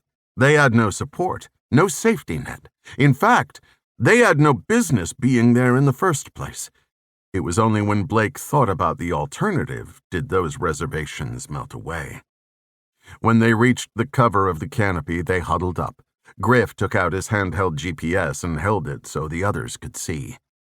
3/4 of a mile, over that hump. Griff pointed west-northwest. Let's do it. Without a consensus, Kant walked off in the direction of the target. Kook shrugged, then peeled away to catch up with him. The rest followed not far behind. They walked at a comfortable pace. I wonder how Ima's doing with Wade and Novak, Griff said. Haley smiled. I'm sure she's schooling both of them. I still don't understand why Ima had to stay with them, Fez said. She should be with Ian. Ian's fine, Blake said. He loves hanging out with Lucy. It's the only reason he wasn't throwing a fit about not being able to come with us. The boy's got some guts, I'll give him that. Fez sighed. You've got to stop doing that, Mick. What? Treating Ian like he's part of this. Come on, Fez. He's a kid. He just wants to feel included. He takes it seriously, Fez said. He looks up to us. He thinks this is his future. And what if it is? Blake asked. Is that so bad? He's a brilliant kid with a lot of potential. Exactly, Fez growled. He has the potential to go have a real life. But you all insist on clouding his mind with promises of training and cool missions and catching bad guys. It's messed up. Fez threw up his hands. You know what? I don't want to talk about it. He stomped off to join Cott and Kook. What was that about? Griff said. He's just looking out for the kid, Haley suggested. I think it's sweet. Blake wondered if Fez's outburst was really about Ian or himself. It was clear that Fez had become close with Ima and Ian alike. Was he envisioning an alternative future of his own? Whatever the case, Blake decided to be more conscious of how he handled Ian's enthusiasm. Griff pulled the sack from his right shoulder, swung his rifle over, and hoisted the bag onto his left side. Call me crazy, but Ian's chances of being a normal, average kid are about the same as me being a pop star. Look at what he's been through already. I mean, have you met the kid? He's a freak of nature. Griff paused. Don't get me wrong. I love the kid. I'm just saying he's got more baggage than all of us combined. If there was ever a place he'd fit in, it's with the rest of us rejects. I don't agree, Haley said. He's got something none of us have. Actual family. Ima's a great mom. She'd do anything for Ian. How many of us could say that? Blake knew where Haley was coming from. She never knew her mother. Most of them didn't have any family aside from each other. Griff, Fez, Cott. No one to write home to. Blake didn't know if Kook had anyone other than his ex-wife, who he was pretty sure Kook considered more a combatant than a relative. None of them had any children that they knew about. Out of all of them, Blake was the only one who had living parents. Blood relatives, only a phone call away. Only it had been a long time since any such phone call had occurred. When Blake gave in and told Haley the whole story, she had called him stubborn. Maybe she was right. He had broken off contact, not because he didn't care, but because he cared too much. He couldn't bear to see the people he'd loved and respected become brainwashed shells of their former selves. For the most part, he had made peace with his decision. But it was times like these that he second-guessed himself, when faced with the very real possibility that he wouldn't make it back. Fez may have longed for a family of his own, but unlike him and the rest, Blake had one. All he had to do was forgive. Blake put his arm around Haley. What would you say about taking a trip to Florida when we get back? That sounds nice about now, Haley said. A little beach, a little dancing. I've been wanting to check out Miami. Miami's overrated. I was thinking maybe it's time I introduced you to my parents. Really? Haley stopped walking. Blake stopped as well. I thought about what you said that night at dinner. About biting the bullet and all that. Oh my God. Yes, that would be great. Haley started moving again. Blake followed her lead. I don't want to make a big thing about it, and I don't even know if they'd be willing. But I think I'm ready. Haley rubbed Blake's back. That makes me so happy. I'm so proud of you. When we get back, we'll work it out. Can't wait to meet them. You have parents? Griff fell back a few feet to join them. How did I not know that? Everyone has parents, Griff. Blake cringed as soon as the words left his mouth. He intended the comment to be sarcastic. He hoped Haley didn't take it the wrong way. She was the one exception. Luckily, she didn't seem to key in on it, so he left it alone. Ahead, Cot, Fez, and Kook stopped and crouched down on the crest of a mound. Cot turned back to Blake, Haley, and Griff and pointed at something Blake couldn't see. But Blake knew what he meant. They had reached their destination. Linking up with the others, Blake looked down at the corrugated metal building. Beyond, he could see the main house in the distance. I don't see anyone, do you? Cot asked. The answer was no. There was no sign of movement anywhere on the sprawling property. That's the barn, Kook said, for sure. Let's get over there while we've got the chance, Fez said. If we get behind the building, we'll have good cover. I don't like this, Haley said. There's no one around. What if they've moved the prisoners? We'll find out. Blake gripped his rifle. Everyone ready? Ready, Kook said. Let's move. The group rushed down the hill through the swath of sparse trees and regrouped at the back of the barn. We're too late, Griff said. This place is a ghost town. Fez shook his head. Novak was sure. The intelligence says they haven't moved them. Shh! Blake cupped his ear and pressed it against the cold metal siding. If there were people inside, they should be able to hear something. Kook paced along the exterior. Of course there's no door. We'll have to go around to the front. Blake knew it was risky. In full view of the main house, they would have to move fast and hope no one was paying attention. Kook, Griff, hold the exterior. Haley, Fez, Cot, are you with me? We came this far, Cot said. Blake walked to the corner of the building and peered around the edge. He focused on the house for any sign of movement. There was none. Fez, Cot, and Haley stacked up behind him, their rifles at the low ready. All clear. Blake looked over his shoulder. See you on the other side, right? Fez nodded and put his hand on Blake's shoulder. Blake took one last look. Go! Chapter 40. The toaster popped. To avoid burning her fingers, Ima speared the slices with a butter knife and dragged them onto the plate. Anyone else want toast? Novak ignored her. You made the eggs. I can handle making my own toast. Wade walked over to the counter, a sly smile on his face. As he reached around Ima for the bagged loaf, he pressed his body against hers. Ima pulled away and ducked under his extended arm. Wade's expression slackened. You okay? Although she dismissed the question, she was asking herself the same thing. There was nothing wrong. Nothing she could put her finger on. Although she couldn't help but wonder if spending the night with Wade was a mistake. Not that she didn't enjoy it. She did. Very much.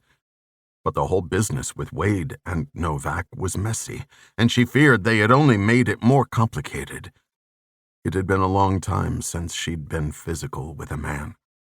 After all, The fugitive lifestyle wasn't exactly compatible with dating.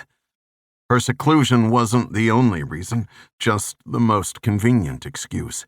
She also had to consider Ian. And truth be told, relationships made her uncomfortable. She worried that Wade might expect more than she was willing to offer. Of course, none of this was Wade's fault. He was a nice guy, handsome, had a decent job. Besides being tracked by a homicidal maniac, there didn't seem to be many negatives. Still, she wasn't sure if she wanted this to be an ongoing thing. Ima set her plate on the table and sat. "Buck, your eggs are getting cold." After a dozen requests, Ima gave in to Novak's pleas to call him by his nickname. "John was my father," he'd say each time. It was finally beginning to roll off her tongue. A peculiar character Novak was, aloof, stoic. Ima still suspected there was a big heart beating in that barrel chest. He was dealing with a lot. As far as Ima was concerned, he had earned the right to be withdrawn. Novak put down the paper and hoisted himself off the couch with a groan. Reaching the table at the same time as Wade, they sat on either side of her. Wade slapped his phone on the table. "Is it possible to switch numbers on this?" "Switch numbers? Why?" Ima took a bite of her toast. "I have an idea. A friend of mine works in the White House press corps. I was thinking I could call her and see if she could pass a message to someone in the press secretary's office, or anyone who might be able to get it to Phillips." "I don't think that's a good idea," Ima said. "Why not? It can't hurt, right? It's a long shot, sure, but he might want to get ahead of the story. If he has my number, it gives him a chance to tell his side. Maybe there's a better explanation. I just don't want to use the same number in case it links back to Clint. It's a VoIP tunnel routed through rotating proxies," Ima said. "You can have a new number every 30 seconds if you wanted. That's not the issue. I just think you should wait until the others get back." "No need to pass any messages," Novak said. "I know Phillips's cell number."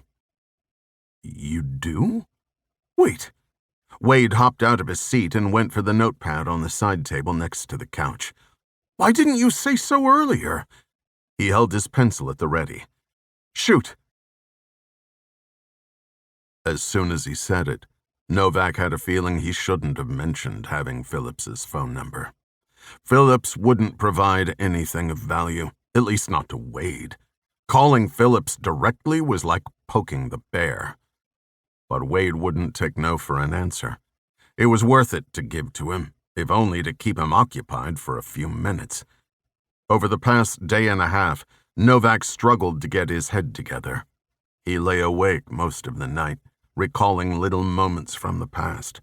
Robbie's 6th birthday when he got his first bicycle, Jackson's hearty laugh, the time both boys had broken the same arm in the span of a single week. He missed them, almost more than he could bear. People talked about the 7 stages of grief as if they were a progression. Novak felt them all at once: shock, anger, depression, bargaining. All except hope. To make matters worse, he was pent up in this small apartment with people he didn't know from Adam, people with their own motives, their own secrets. Watching and listening, he'd tried to gauge how far he could trust any of them. Were Olivia's people really in Venezuela? Or was it all part of some scam? Or was it all just a bad dream? Never mind anyone else. He couldn't trust his own mind to tell him what was real anymore. "You hardly ate anything." Ima appeared from the bedroom. "Not hungry," Buck said. "Did he call?" "He's trying, but Phillips won't pick up. Can I get you anything?" "I can take a walk to the store if you need."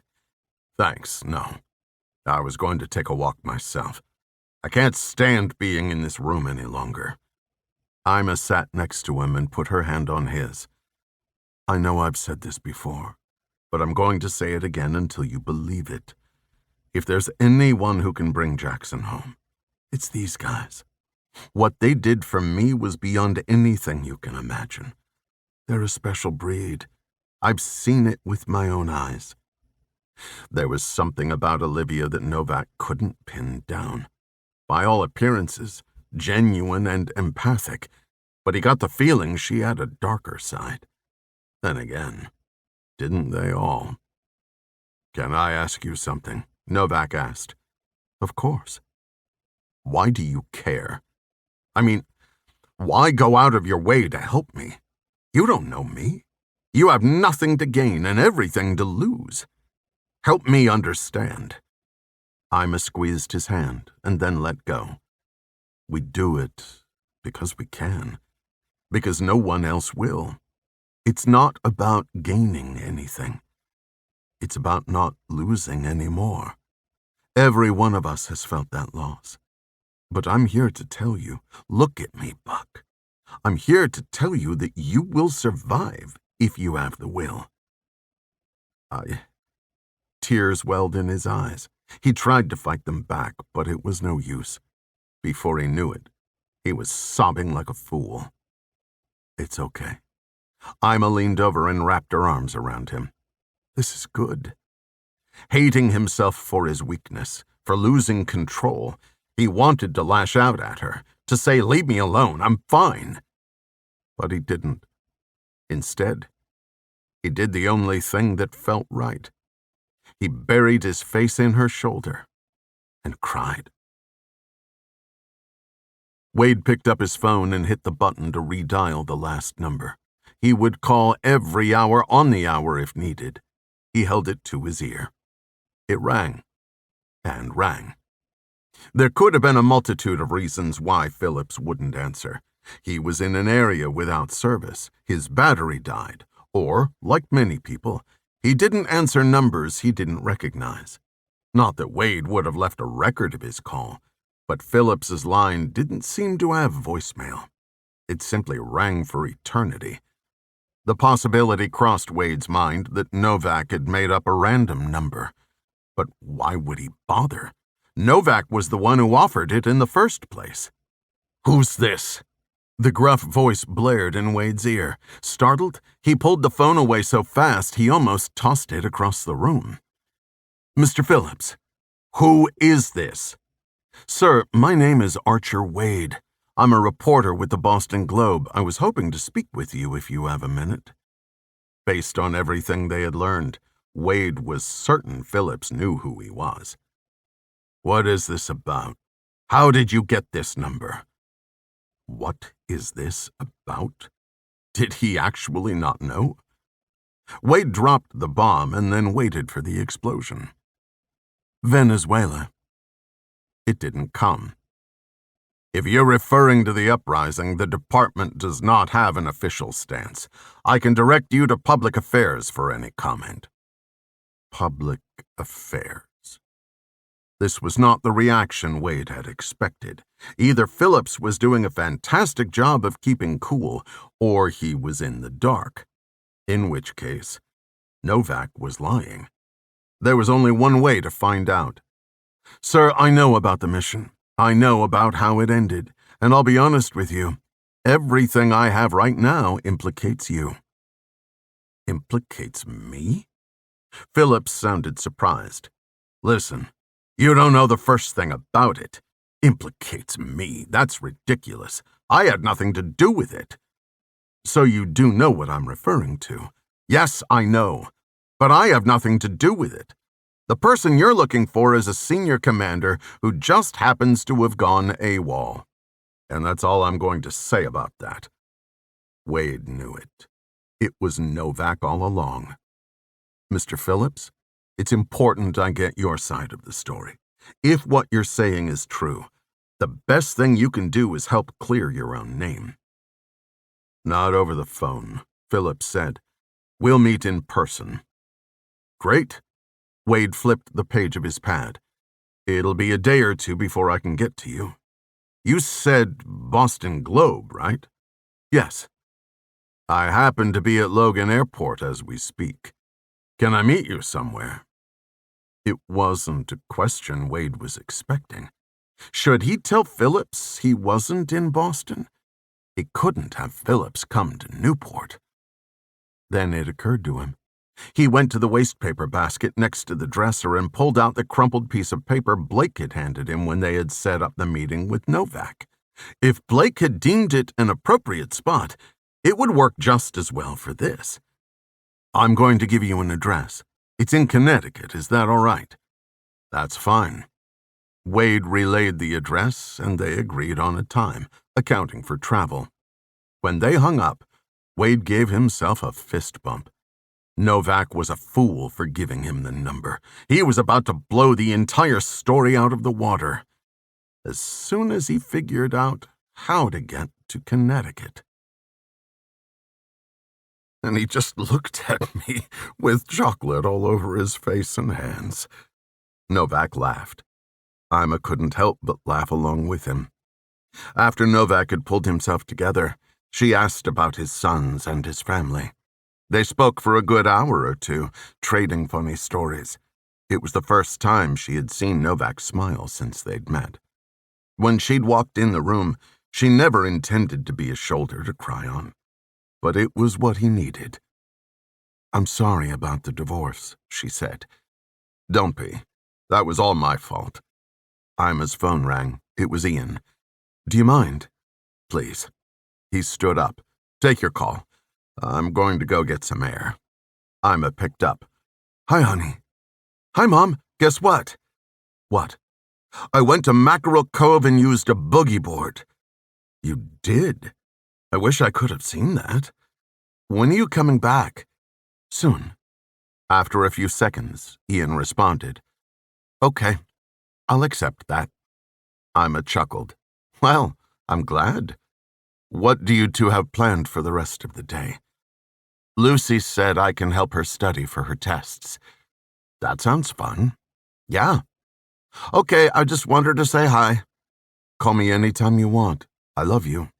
"Love you too, Mom. Bye." Ima hung up and turned to Novak. He was already gone. Wade opened the kitchen drawer closest to the fridge. There was nothing but a plastic tray and 4 sets of silverware. He moved on. "Nothing yet, huh?" Ima opened her laptop to pick up where she left off earlier. "No, I doubt that's even the right number. Novak wouldn't lie to you." "I know. I just mean, maybe he mixed it up or something. He gave it to me from memory. I wouldn't blame him. I can barely remember my own phone number." "You're better off anyway. Once we hear back from Venezuela, we can figure out our next steps. All we have to do until then is just lay low." Wade opened the drawer next to the sink. Towels. "What are you looking for?" Ima asked. Tweezers. I think I've got a little splinter." "Did you check the bathroom?" "I did." "Then come here," Ima said. "Let me see if I can get it with my nails." "No, thanks." There was no need to have Olivia digging around for a non-existent splinter. In the garage was an old Chevy 2500. Somewhere in the apartment was the key. All he needed to do was find it. "Suit yourself."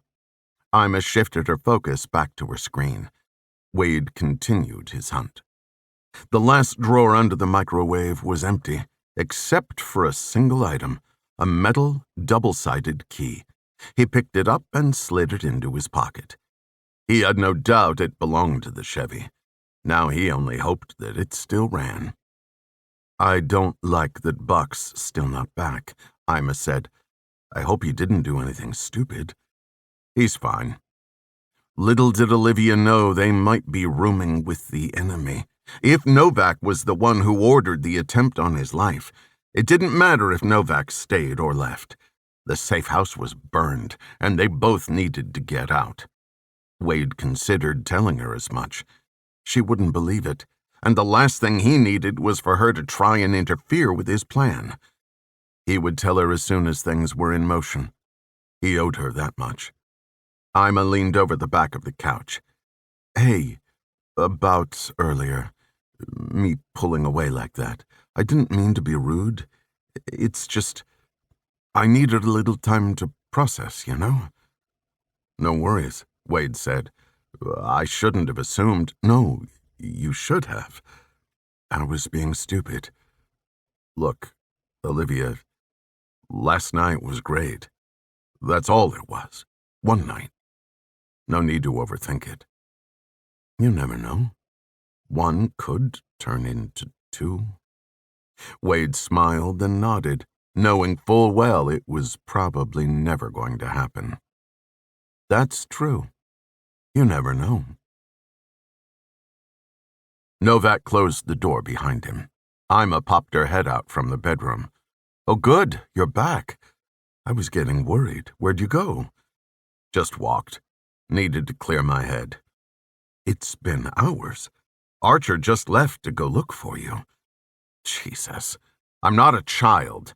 I'm a general, for God's sake. I think I can manage to take a walk by myself without getting lost. That's not fair, Ima said. I'm just saying, we need to stick together. I know. I'm just tired. I'm going to take a shower. Do you need the bathroom before I go in? No. I'm going to try to catch Archer before he gets too far. Ima stepped outside. She looked down the street in both directions. He was already out of sight. She took out her phone and dialed. No answer. From around the side of the units, she heard a motor rev and then saw the nose of a white truck peek out from behind the corner. The bumper was rusted and had one broken headlight. It took a second to register, but she recognized it. It was Fez's truck. As it started pulling into the street, Ima saw Wade in the driver's seat. She sprinted into the roadway. Wade slammed on the brakes, just in time to avoid hitting her. "What are you doing?" she yelled. Wade poked his head out the window. "Get out of the way, Olivia. I've got to go." "Where?" "To meet Phillips." "Phillips? I thought you couldn't reach him." "Please, Olivia, move." "You can't go to meet Phillips by yourself. It's not safe." "It'll be fine. Safer than being here. Trust me, you need to get out of here. Novak can't be trusted." "You were going to leave without telling me?" "I'm telling you now, and I'm telling you that you have to go now." "If I do, then I'm coming with you." Wade grunted. "Fine, get in." Ima started to move, but caught herself. She knew what came next. As soon as she got to the passenger side, he would take off without her. No. You get out and open my door." Holding her ground, she could tell that he was weighing his options. There were only three. Stay here, let her come, or run her over. She banked the assumption he didn't have it in him to opt for the third. Wade got out, ran around to the passenger side, and opened the door. Ima met him there and hopped into the truck. When Wade got back into the driver's seat, Ima flashed him an innocent smile. He shook his head and shifted in to drive. "So, are you going to fill me in, or what?" Chapter 41. Blake took off, his rifle pointed at the main house. Behind him, Fez, Haley, and Cott packed in tight. As they reached the large sliding door, they were as vulnerable as they'd ever been. In full view of the main house, lightly armed and on foreign soil, there was nothing about the situation that sat well with Blake. "Get the door," Fez said. Cott stepped up and grabbed the handle. In every other case Blake could remember, the entry posed the most danger. In this instant, it felt the opposite. Fingers on the trigger, they pushed forward through the widening gap into the relative darkness. Then it hit Blake. Not bullets or fists or even shouts, but the smell. It was unmistakable. Ammonia, sulfur, garlic, and mothballs. The odor of decomposition. At first glance, the place was empty, but as Blake's eyes adjusted, the magnitude of the scene came into focus. There, Along the main support beam were a dozen men, stripped nude and hanging by their necks. Haley froze. She slung her rifle and stared up at the macabre display. As Cott entered, he began to pull the door closed behind him. "Leave it," Blake said. Cott turned to Blake. His expression turned from confusion to horror. "Jesus Christ Almighty." "We're too late," Fez said. Haley lifted her shirt over her nose and moved forward. "Oh my God, how long have they been dead?" Blake moved in next to her, put his arm around her and pulled her close to his chest. Long enough that there was never a chance. Fez balled his fists. Blake knew that look. If there were anything in arm's length, Fez would have destroyed it. They were never hostages. It was all bullshit. They just executed them. "Anything showing?" Griff asked over the comms. Blake responded, "No hostages. Hold your positions." "Are we sure these are our guys?" Haley asked. "Maybe these were the captors. Maybe our guys already escaped." Blake switched on the flashlight attached to the rail of his rifle. He walked under one of the corpses and shined the light at his torso. Despite the heavy decay, one of the man's tattoos was still visible. Blake could make out the telltale arrowhead shape. No, these are Americans. It explained a lot. The compound looked abandoned because it was. Probably on the same day the team was captured and killed. The intelligence said the soldiers were still in the barn. That much was true. But it said nothing about anyone coming or going. "Which one is Jackson?" Cott asked. Of course, he wouldn't have expected anyone to know the answer. Poor Novak. He had such hope Jackson was still alive. "What do we do now?" Haley pulled her shirt off her face. "We can't leave them here." "Well, we can't take them with us," Fez said. "Do me a favor," Blake said. "Shine your lights while I take pictures."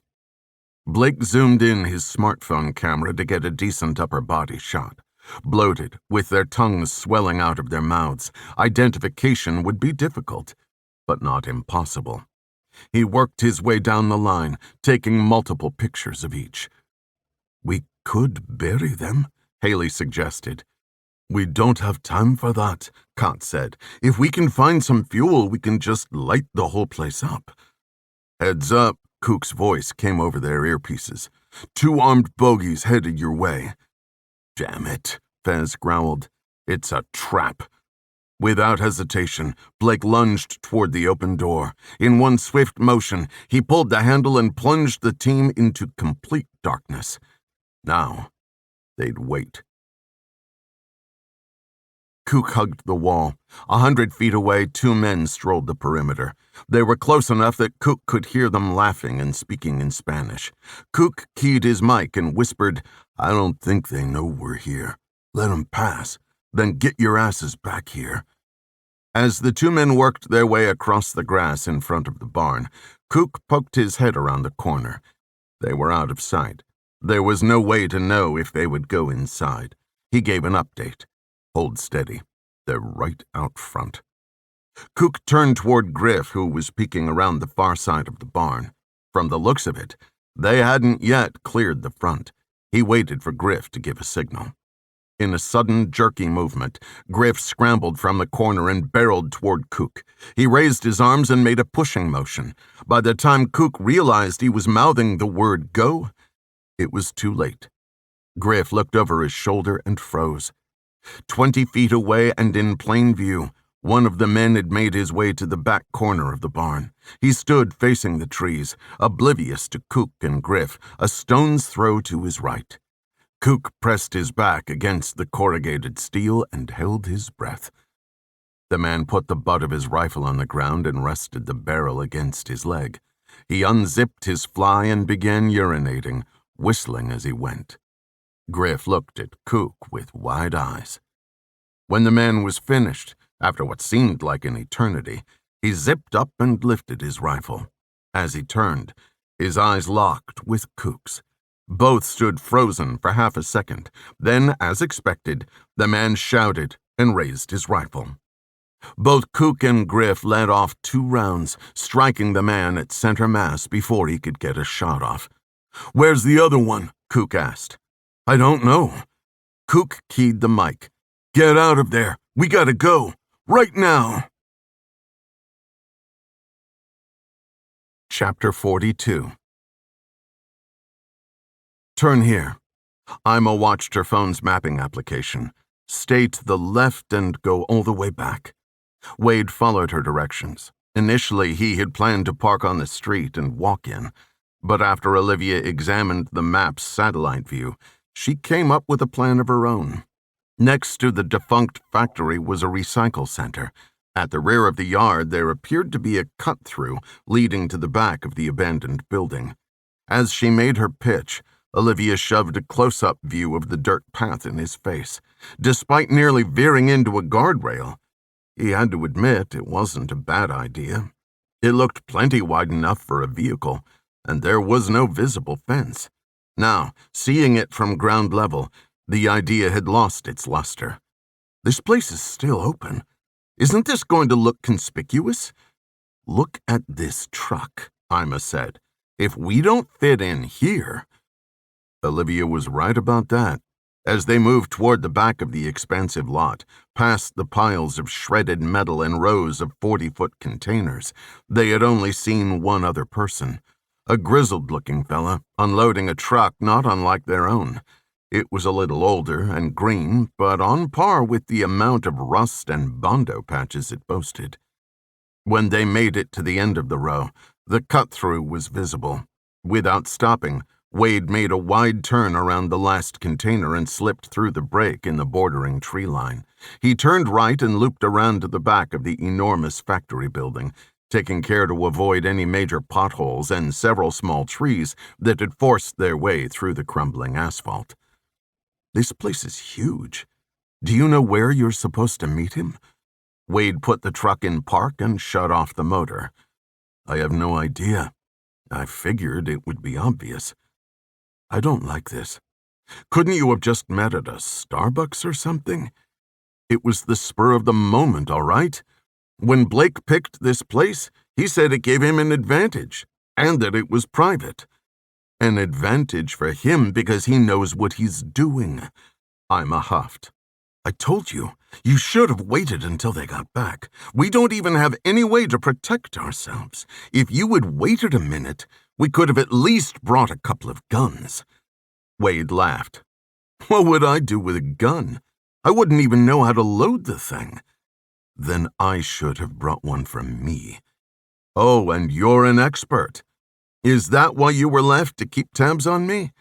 I didn't see you at my house or going to nab Novak. Or were you just saving your skills?" Wade caught himself. He decided to dial back on the sarcasm. Olivia had done nothing wrong. He was nervous and taking it out on her. Besides, how much did he really know about her? She very well could have been an expert. "I'm sorry, that came out wrong." "No, you're right. I'm not like the others, but I can handle myself. You'd be surprised what I've learned in the past 8 months. I'm actually a pretty good shot." "Of course you are." The truth was, he wouldn't be surprised if Olivia could do a whole lot that he wasn't aware of. She was brilliant, and brilliant people often possessed an aptitude for anything they set their minds to. Maybe that was why he found himself doing everything he could to push her away. He was a simple man, and she was out of his league. Ima unbuckled. "What are we waiting for? If we're going in, let's get it over with." "Oh, no, not we. Me. You're staying right here." "What if this is a trick? That's why I need you to stay. If I'm not back in 1 hour, I want you to call 911. If I need more than that, I'll come back and let you know everything's okay. Anyway, Phillips is expecting me to be alone. I don't want to spook him. He has to feel comfortable talking to me. The only way that happens is if he trusts that I'll protect his anonymity." She crossed her arms over her chest. 1 hour. Promise. Wade opened the door.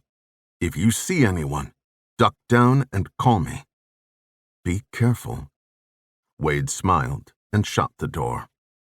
In search of an entrance, he worked his way along the side of the building. He kept his eyes peeled for anyone lurking in the brush. With each step, he became more uneasy. He had to ask himself, if he was so scared, what was he doing there in the first place? Maybe he should have waited, like Olivia had insisted. Maybe he should have given her more credit. In most aspects of his life, Wade considered himself measured. He'd make decisions in an analytical way. But when it came to his job, all of it seemed to fly out the window. As soon as he smelled a story, he became like a rabid dog, rushing at it head first. He didn't know why. He had always been that way. In his estimation, it was the one thing that allowed him to excel. Then again, if he used his logical brain, he'd realize that expecting the boogeyman to pop out from every nook was the definition of irrationality. Ron Phillips was the Secretary of State, not some two-bit criminal. Even more so than Wade, it was in Phillips's best interest to get in and get out without any complications. The last thing Phillips would want was for anyone to know they were meeting. Once the story came out, any evidence that he and Phillips were together would pose enormous problems for the secretary. Around front, Wade saw the gaping opening that he assumed had been the main entrance. He headed for it. Looking at the expansiveness of the facility, Wade realized that even if Phillips showed up, they could spend several hours roaming the building, never running into one another. Lucky for him, that wouldn't be the case. As soon as Wade entered, he saw Phillips, pacing with his head bowed and his hands in his pockets. "Mr. Secretary," Wade said. Phillips startled. "Wade?" Wade approached with a smile and an extended hand. Wearing a white button-down shirt with the sleeves rolled to his elbows and a loosened tie, Phillips looked as though he had just closed a wedding reception. With a quick handshake and a furtive look around, Phillips spoke. "Did anyone see you come in?" "No," Wade said. "We're alone. You can speak freely." "You're not recording this, are you?" "I'm not. Here, you can search me." Wade held his arms out to the side, inviting Phillips to give him a pat-down. Phillips checked his pockets. He found Wade's cell phone. "I'm just going to shut this off, if that's all right." "Of course." What else was Wade going to say? There was no viable excuse for needing to keep it on. He would have to keep an eye on his watch to make sure he got to Olivia before she called for help. "Let's get away from the door, in case anyone wanders in here." Wade nodded and followed Phillips across the open floor and through one of several openings along the back wall. As they passed into a smaller room, Wade could feel drops of liquid hitting his hair and ears. "This is good enough," Phillips said. "We've got to be careful. If anyone found out I was talking to you, I understand. I assume you looked me up after our conversation. If so, you already know that protecting my sources is my highest priority." "You're right. I did. I was having second thoughts about coming out here, but once I saw your record, let's just say I was impressed. You're the real deal." "Thank you. I appreciate that. So what can you tell me about Venezuela?" "I can tell you a lot. I have full access to the investigation into General Novak. I can tell you he's a very unstable man. He's liable to do something crazy to weasel out of this whole mess. He hasn't tried to contact you, has he?" "No. Because you could be in danger. If you know where he is, we need to know. It's important that we put a stop to this before anyone else gets hurt." So far, Phillips had more questions for him than vice versa. Wade didn't like it. He'd consider telling Phillips where to find Novak if he'd ponied up with some information, but it was a card he'd hold on to for the moment. "I don't know where he is. He hasn't reached out to me. Do you think he'll try?" Phillips shook his head, ignoring the question. That's too bad. If you don't know where Novak is, you've diminished your usefulness. If that's the case, do you know what that makes you? It was an odd question, but Wade played along by taking a stab at it. Useless? Disposable. From the right, 3 large men appeared. Wade's stomach dropped. I want you to meet a few people. Phillips turned to one of the men. Come, say hello to my new friend, Archer Wade. The big man approached. Wade could see he had a deep scar across his face. There was no question who it was and what his presence meant. Piper. Without a word, Piper hauled off and struck Wade in the jaw. Pain radiated through his teeth and the world spun. He felt himself falling backwards. Piper grabbed him by the hair and lifted him to his knees. Spots floated in front of Wade's eyes. Does that jog your memory? Phillips said. Where is Novak? Wade started to regain his wits. Novak doesn't have anything to do with this, does he? It was all you. He tilted his head back to look at Piper looming behind him. I know who you are. Phillips nodded to Piper. Piper hauled off and kicked Wade in the ribs. Wade gasped and hunched over. Any minute, he wheezed. Any minute. My people are going to come through that door. Phillips crouched down. Your people, huh? You mean that little girl sitting in the truck out back? Hey, Piper, is that the girl who kicked your ass? Piper laughed. No, different girl. Wade should have known. They were watching the whole time. He needed to warn Olivia. In a stroke of genius, an idea occurred to him. He called out as loud as he could, hoping his voice would register through the fabric of his khakis. Siri, call Olivia! Phillips burst out laughing. That's your plan, huh? You do realize your phone is off. Don't worry. We'll be paying Olivia a little visit. You bastards. What do you want from me? Just a location. Wade knew there was only one option left. He would have to burn Novak. Unless he could string them out for another 45 or 50 minutes. If he could hold out that long, Olivia would call the police. There might still be a chance for them. The bad news was, there was a lot of pain to be had between now and then. So how about it, Archer? Protect Novak or save yourself? Which will it be? Can I choose both? One of the 2 quiet men behind Phillips snickered. Phillips turned and sneered. Funny, huh? He stood up straight. This is a waste of time. The girl will tell us. Piper. With a flick of his wrist, he summoned Piper, then turned to walk away. Piper came around to face Wade, pulled his pistol and jammed it into Wade's eye. Okay, Wade managed to say, before the back of his head exploded. Chapter 43. Cook darted to the corner. In the distance, halfway to the main house, the second guard ran full bore, yelling his head off. Cook lined up his sights, but it was too long of a shot. From around the front of the barn, Blake, Fez, Cott, and Haley came sprinting. Behind them, Cook could see more men piling out of the house. The original squealer had turned around and headed back with the growing group. Shots rang out. Bullets rustled the leaves behind Cook. Without slowing, Blake and the crew rounded the corner and headed up the embankment behind the barn. Cook and Griff filed in. Not abandoned, Blake said through heavy breaths. What do we do? Haley asked. Cook's arms swung, his rifle bounced wildly. Get to the plane. Fez panted. It's too open between here and there. We need a defendable position. We'll get bogged down, Cook said. This is our one chance. We'll never keep this pace, Fez argued. Cook looked over his shoulder. Griff was already falling behind. Drop the bag, Griff! With a pained look on his face, Griff dumped the medical rucksack and picked up his speed. To the right was a small, dense patch of trees. Blake pointed at it. "There, get to the trees." The crew sprinted. More shots rang out from behind them.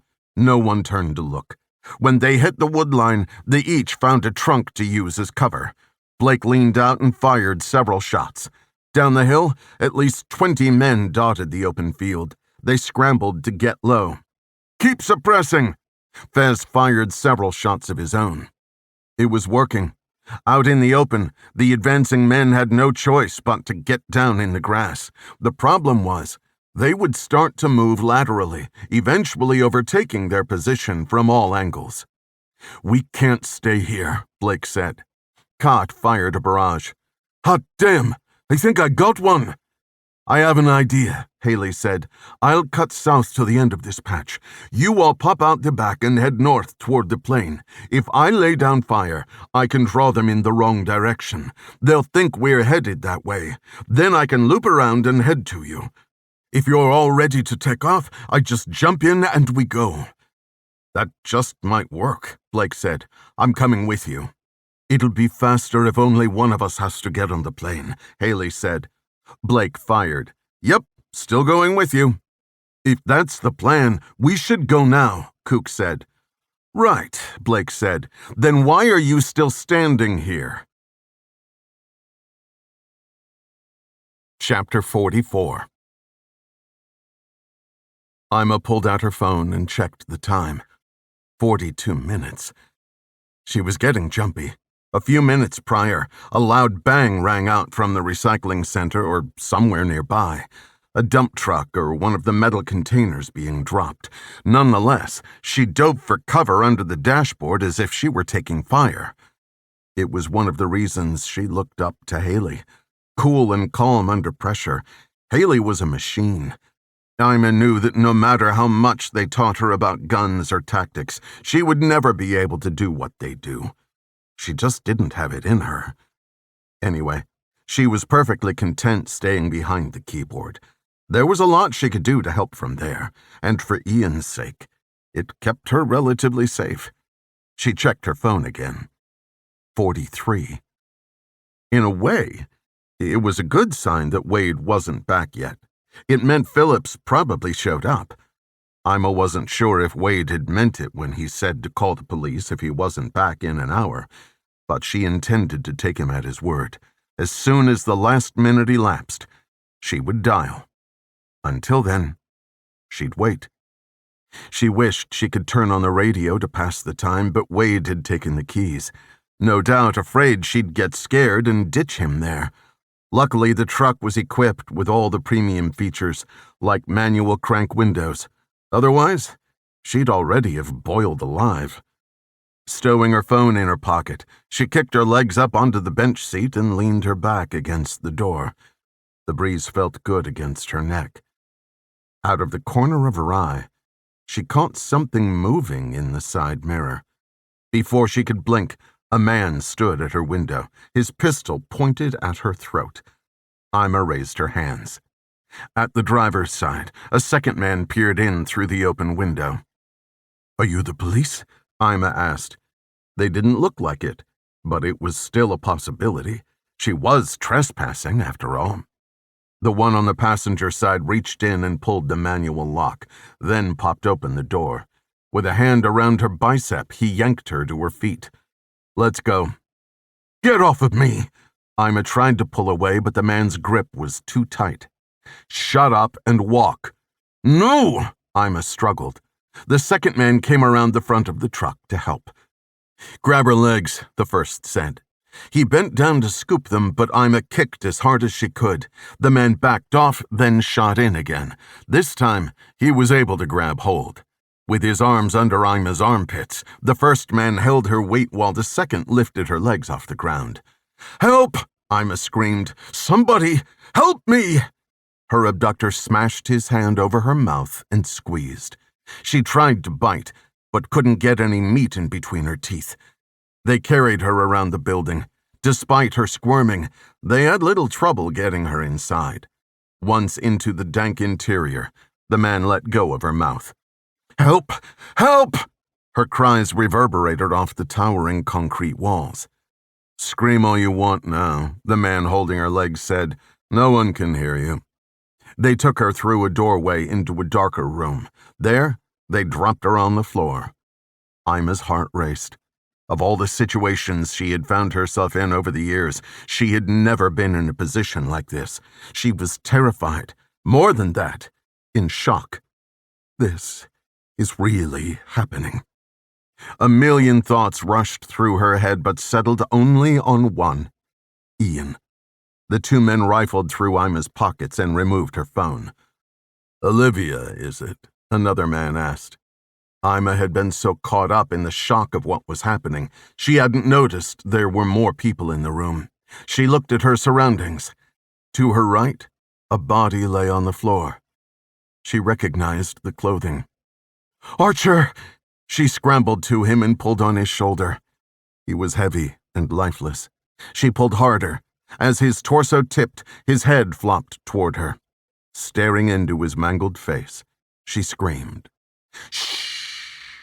Ima stared up at the man standing over her. It was Phillips himself. You killed him. Not technically, Phillips said. Anyway, he did it to himself. All he had to do was answer a simple question. Don't worry, I'll give you the same opportunity. I hope you choose more wisely than he did. What do you want? Easy. Tell me where Buck Novak is. Why? So you can kill him too? Hasn't he suffered enough? From behind Phillips, a fourth man stepped forward. Phillips put out his arm as if holding him back. Ima knew exactly who he was. Piper Godet, you should be in prison where you belong. Feisty one, Piper said. I might just take my time with you. He moved forward. Ima shimmied backward. Get away from me, you filthy animal. Piper stopped and laughed. Just tell us where Novak is, Phillips said. We don't want to hurt you. Right. As soon as I tell you, you'll kill me anyway. I'm not stupid. Without warning, Piper launched himself at Ima. Landing his knee into her abdomen, he grabbed her by the throat. By then, honey, you'll be begging for death. Ima struggled for a breath. Panic set in. She reached up and dug her nails into his rutty cheek, dragging them across the hardened scar tissue. Letting go of her throat, he knocked her arm away with such force she thought her forearm might shatter. He pulled his pistol and shoved it under her chin. Stop! Phillips shouted. Not this time. Piper looked over his shoulder. Get off her, Phillips said. The pressure on Ima's lungs released and Piper receded. Ima took a long, deep breath. The four men spoke, disregarding the fact that she could hear every word. She lay still and tried to formulate some sort of plan. Her next move, at least. She drew a blank. The only thing she could think of was her son, waiting for her to get home. What? Did you grow a conscience all of a sudden? Piper asked. God, I hope not. Phillips chuckled. Did you hear how she talked about Novak? I think this woman cares about him, which means the feeling might be mutual. If she's not going to tell us where he is, she can help bring him to us. Hell of a good idea, one of the other two men said. Phillips shook his head. I have to do everything. You think he knows where she is? Piper asked. Doesn't matter. I have a plan.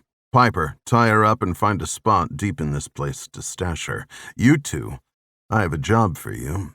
I'm going back to Washington. Try not to screw it up this time. Ima breathed a sigh of relief. Their idiotic plan had bought her some time. Maybe it would work. Maybe Novak would come. But if he did, he'd better bring an army with him. Chapter 45. Ian's left arm swung in an exaggerated arc. His right was held stationary by Lucy's interlaced grip. It had been Ian's idea to take a walk, but no one else complained. On the contrary, they had all jumped at the chance to get out for some air. Krista, Gwen, Lucy, and Ian, together. As they strolled down the hill toward the wharf, Chief limped out from his side yard. "Look at you," Chief said, "wandering about, side by each." "How you doing, Chief?" Krista and Gwen stopped to talk with him. Lucy squeezed Ian's hand, holding him back. Against his will, he might add. "I'm good. I'll tell you, though. You better watch out. The cars come flying down here," Chief said. But Ian heard, "You better watch out. The cars come flying down here." Krista and Gwen eyed each other and smiled. It was probably the 100th time he'd told them that. "Who's this now?" Chief hobbled over toward Ian. "What's your name, young man?" "Ian," he responded. "You talk funny." "Ian!" Lucy turned a light shade of red. "I was gonna say the same thing about you." Chief smiled and winked. "Welp, I've got to go run to Cumby's. The old lady ran out of autocrat." "Nice seeing you, Chief," Gwen said. "Same here." Lucy waited for Krista and Gwen to start moving before Ian felt her pull slacken. Finally. At the bottom of the hill, beyond the timber lip of the pier, a sailboat motored in toward the pump-out dock. Two people stood along gunnels, looped lines in hand. "Look at that beautiful boat," Lucy said. Ian glanced ahead. "That's a Pacific Seacraft, sloop configuration, excellent blue water boat." "Really?" Lucy looked over her shoulder to see if Krista or Gwen heard what had just come out of his mouth. They were engrossed in their own conversation. "How do you know that?" "Blake wants a sailboat. I told him I'd help him find a good one. Pacific Seacraft would be a solid choice, but the closest one for sale right now is in Newport News." "You mean Newport?" "Newport News, Virginia. Not Newport, silly." "Whatever," Lucy said. "I want to get a laser." "For what? Like a laser pointer or like a killer death ray?" "No, like a tiny sailboat, a dinghy." "Look who's silly now." Lucy tickled him on his ribs. He didn't flinch. As they walked along, Ian wore a permanent smile. Even though his hand was sweaty, he wouldn't let go of Lucy's grasp. "It must be nice having two moms." Lucy laughed. "It's the best." "I miss my mom," Ian said. "I don't understand why I can't be with her. She says she's working, but I've always been there when she's working. I bet she's done with work and now she's on a romantic getaway with Fez." "What? With Fez? Why do you say that?" "'Cause they like each other. I think he loves her. All the signs are there." Lucy chuckled. "What signs? And what do you know about love?" "I've started puberty, you know. And I'm not an ignoramus. I know when a man is attracted to a woman. Dopamine is released in the brain. Then the man acts funny and says things he wouldn't normally say. And the woman, too. They become irrational. They look at each other funny and act like they want to kiss each other, but then they don't. That's what Fez and my mom do. Like I said, all the signs are there." "You've got an overactive imagination. That's what I think. Your mom and Fez? I don't think so." "You'll see. He asked her out on a date. I bet that's what they're doing. After Fez and my mom kicked some ass." "What kind of language is that?" Krista interrupted. Ian hadn't realized the adults were listening. "Sorry. I sometimes forget I'm in mixed company." Krista suppressed her smile. Lucy shrugged. "Well, if Fez likes your mom, and your mom likes Fez, then I think that's great." "It is," Ian said. "But since I already know, she should just come home. I don't like not being able to see her." "I know. She'll be home soon. Anyway, we never get to hang out this much, right? And you get to stay up late and play my guitar. Hey, I don't let just anyone in my room, you know." "Yeah, I like sleeping over."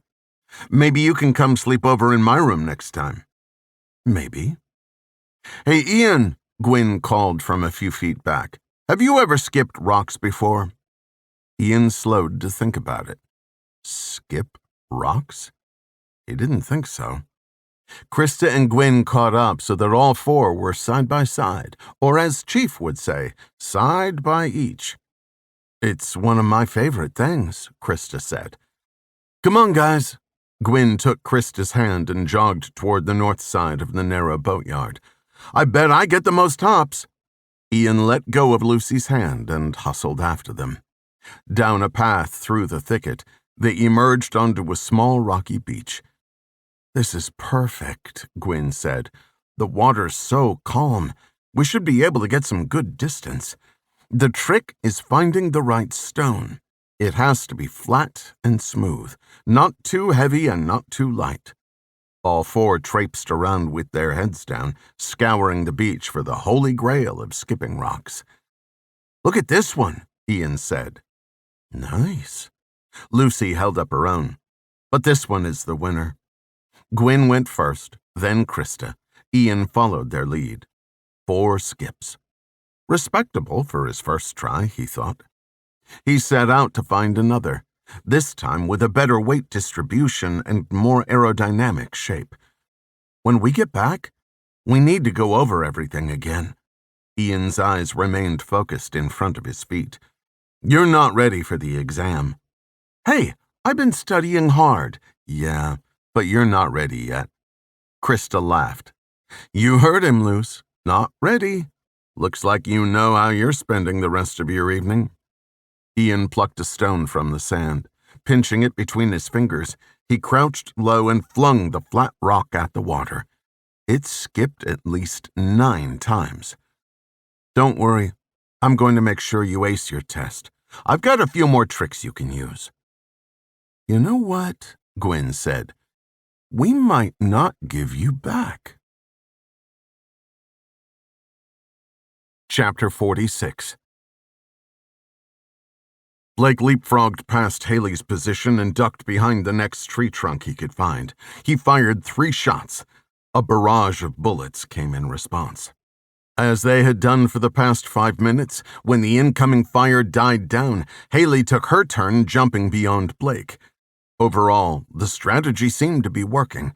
The small horde of enemy combatants listed left along the hillside. More importantly, no one appeared to have headed toward the landing site. How long should we give them? Haley asked. A couple more minutes, Blake said. We're almost at the end anyway. Blake peered around the trunk. Most of the men were crouching and slowly moving toward them. Rats, mesmerized by the piper's song. To the right, another small group had gathered and was moving toward the trees near where Blake and Haley had started. It made sense from a tactical standpoint. If the enemy got into the trees further down, or even cut through to the other side of the grove, they could attack Blake and Haley from the rear. Worse, they'd cut off access in the direction of the landing site. If that happened, Blake and Haley would be cooked. On second thought, Blake said, It's time. He fired a few more rounds at the main group, then a few more toward the far group, hoping to slow them down. Follow me. Trekking east through the width of the grove, Blake led Haley in a zigzag pattern. Within half a minute, they were emerging into the clearing. They turned north and sprinted as fast as they could. On the left, trees ticked by one until there were none. Blake didn't have to look over his shoulder to know the enemy could see them, should anyone happen to turn their attention north. In another minute, they would reach the crest of the slope. 5 seconds after, they would be completely out of view. It was within reach, but as it turned out, they wouldn't make it. Shots crackled in the distance, first a couple, then more, like popcorn on a stovetop. Damn, Haley muttered. She put on the afterburners, pulling away with ease. Blake dug deep and pushed himself to keep up. It had been a while since he'd seen Haley run at full speed. Since that day in Zurich, she seemed to have only gotten faster, or he'd just gotten older. Unable to resist the urge, Blake looked back. The troops were advancing like medieval infantry on a battle pitch. Their collective war cry filled the plain. They were still too far away to make their shots count. Over the next hump, they raced neck and neck. Ahead, they could see the airplane. Blake tried to make out the shape of the propellers. He was happy to find he couldn't. It meant they were spinning. Blake's legs burned, but his feet no longer felt like they were touching the ground. They were on the verge of giving out. Behind them, the group had spread out further, the runners up front and the donut brigade all the way at the back. While half of them were too far away to be of any threat, the runners seemed to gain on them. Even if they could make it to the plane without getting hit, they still had to take off. By then, there was a good chance one of them would be close enough for an effective shot. "You get on first," Blake said. "You're more nimble." It was an understatement. Haley broke away, leading Blake by 2, then 3, then 4 strides. The crackling of rifles didn't let up. As they approached the plane, Blake could see that the cargo door was swung open. Under the windows on the starboard side, a wide but slender half door was meant for loading and unloading cargo when the rear seats weren't installed. In this case, it was clearly meant for loading them. Blake waved his arms. Cook got the message. The aircraft began to move. Like a gazelle, Haley ran alongside, then slipped through the slot and into the interior. Blake pumped his legs. The plane picked up more speed. Now or never. With every last bit of energy, Blake launched himself toward the cargo door. He caught one leg of an interior seat with his left hand, his own legs still running beneath him. As the plane accelerated, Blake could no longer keep up. His left shoulder and pectoral bulged as his boots dragged through the dirt. The crackling turned into booms. As if matters weren't bad enough, a bullet skimmed off the bottom of the fuselage next to his hip. Blake pulled his head inside and, lifting his leg, hooked his heel on the doorframe. The aircraft jostled, causing his boot to slide out and sending his legs dragging once more. Bullets whizzed, a few piercing the skin of the airframe. There was no way to know if anyone had been hit. Then, in an instant, the vibration traveling from his feet to his fingers stopped. His handhold wobbled. They were airborne. Blake hooked his heel again and twisted until his shoulder was through the slot. He felt Fez's meaty hands under his arms. He heard the cacophony of panicked voices mix with the blaring hum of the twin props. Just like that, he was on board, in one piece, and on his way home. If only they all were.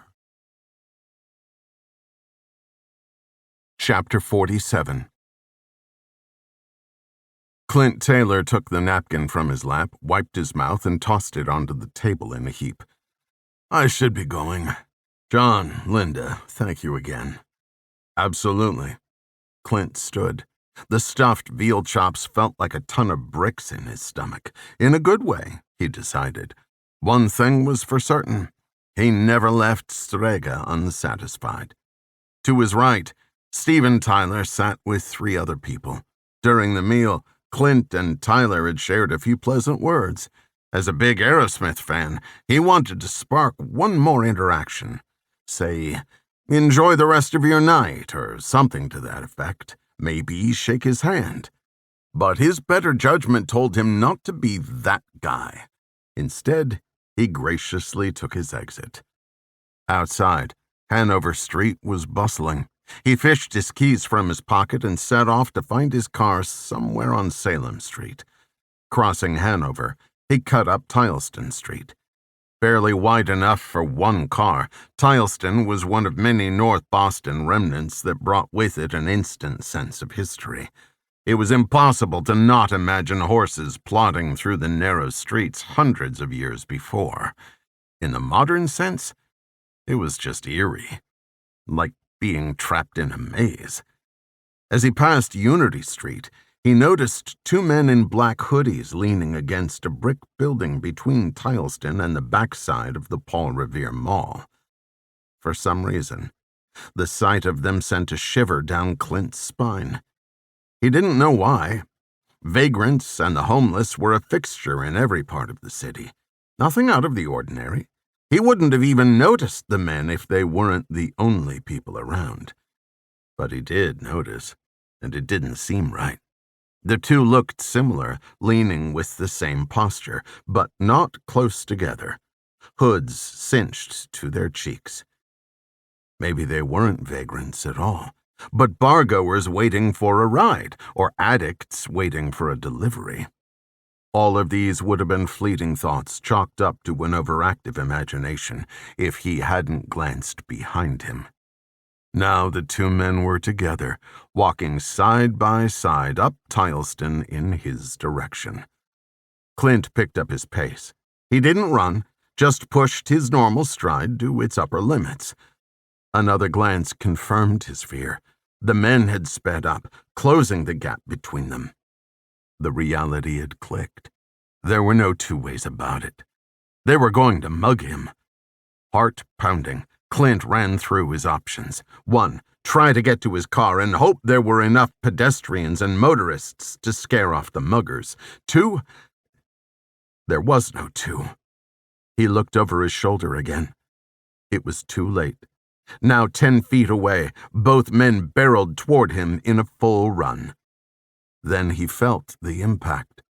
One of the men laid an elbow into his chest, sending him stumbling backward toward the building. His shoulder blade slammed into the wrought iron bars covering one of the windows. The next thing Clint knew, one of the attackers had his forearm jammed against his throat.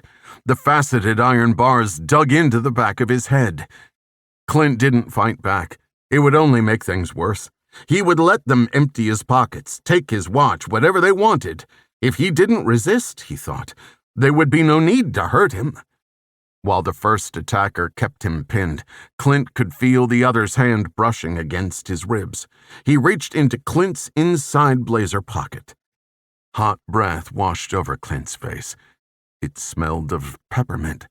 He focused on the man's features, the little he could see through the puckered opening in the hood. Light skin, prominent nose, 5 o'clock shadow. If he could speak, Clint would have told them which pocket his wallet was in, helped to speed up the process, to get it over with. Then something else happened. Clint didn't know what, and he didn't care. Whatever his attackers had seen or heard had scared them. The pressure on his throat released, the peppermint subsided, and as fast as they were on him, they were gone. Clint crouched and rubbed his neck. He looked around. There was no one. No one, except for the 2 shadowy figures removing their hoods as they disappeared around the corner onto Wiggin Street. He tapped his right pocket to check for his keys. As he expected, they weren't there. It took a few seconds for his rattled mind to realize he was still holding them in his left hand. In the next moment, he was climbing into the driver's seat of his Lexus, with no recollection of how he got there. As he pulled the door shut, the world outside the metal cocoon silenced. He took a breath. He was alive. Closing his eyes, he sat still, letting the adrenaline dissipate. Disbelief turned to relief. Relief turned to anger. He had to call the police. Did he still have his phone? In his left pocket, he found it. And that wasn't all. His wallet, his watch, it was all there. Had they not taken anything? He checked all his pockets again. As if it couldn't get any weirder, he found something he didn't have before. In the inside pocket of his blazer was an envelope. The attackers hadn't taken anything. They left something. As unbelievable as might have seemed, there was no other explanation. It wasn't a mugging. It was a delivery. Clint tore open the envelope and turned on the overhead light. Inside was a piece of paper and 2 glossy photographs. Holding one of the photographs in the light, he tried to discern what he was looking at. It was a person. No. A body. Then it hit him. No, no, no, no. There was no doubt about it. It was Archer Wade. Dead. Very, very dead. Oh my God. A lump formed in his throat. Was this image real? Was Wade murdered? Why was this given to him? Was it some kind of threat? He was reluctant to look at the second picture, but there was no real choice. He flipped it over. It was a woman, bound and gagged. He racked his brain but couldn't place the face. Last, there was the piece of paper. On it were written 2 words. For Novak. Chapter 48. Blake tried the door. It was locked. "I've got it." Fez took out his key. Shortly after crossing into Columbia, Blake had tried to call Emma. Over the next 24 hours, they all had, repeatedly. She never answered. From Green Airport, Fez wanted to drive straight to Newport. Cook, Griff, and Haley asked to be dropped off at the house on their way through Jamestown. As far as Blake was concerned, it was understandable. The last few days had been grueling on the body and the soul. But Blake also figured there was another reason. They didn't want to be there when Novak got the news. With a little badgering, Fez gave in. He stopped at the house but hadn't allowed time for anyone to grab their bags from the back before he was off again. Fez swung the door open. Blake followed him in. Novak sat alone at the kitchen table. "Where's Ima?" Fez popped his head into the bedroom, then the bathroom. Blake stopped at the far side of the table. "He means Olivia." Novak stared into space as if he wasn't even aware of their presence. "Hey, are you okay?" Blake asked. "He's dead, isn't he?" Blake was taken off guard by the question. On the trip back, he had prepared a speech and run through it over and over in his mind. A tactful and empathetic way to tell Novak that he no longer had any sons. Now it was all out the window. A direct question deserved a direct answer. "I'm sorry." Blake walked to Novak and put his hand on his shoulder. "He's gone." Novak's head nodded, but his eyes were blank. "When you're ready, I'll tell you anything you want to know. Just say the word." "I knew he was gone. I could feel it. An emptiness, you know. Just tell me one thing. How did it happen?" Blake winced. He didn't want to say the word, but there was no delicate way to put it. "Hanged." Novak let out a breathy laugh and pinched the bridge of his nose. "Hanged." He tilted his head back and then brought it level again, as if there were a reset switch built into his neck. "This is my fault. I could have stopped this before any of it happened. I could have forbidden Robbie from getting involved. I could have ordered that Jackson be cut from the team from the outset. Everything I did was wrong. Everything." Out of the corner of his eye, Blake could see Fez standing off to the side, his impatience bubbling over. Blake held up his index finger in hopes that Fez could contain himself for just another minute or two. Blake pulled out the chair next to Novak and sat. "How many times have you looked back at an operation, or anything, really, and not said, 'I could have done things differently'? Hindsight has nothing to do with the decisions you make in the spur of the moment. You did the best you could at the time. You may blame yourself, but no one else can. This isn't on you. Robbie is on me." He had a point. Blake thought about how Jackson and the others had been killed shortly after being captured.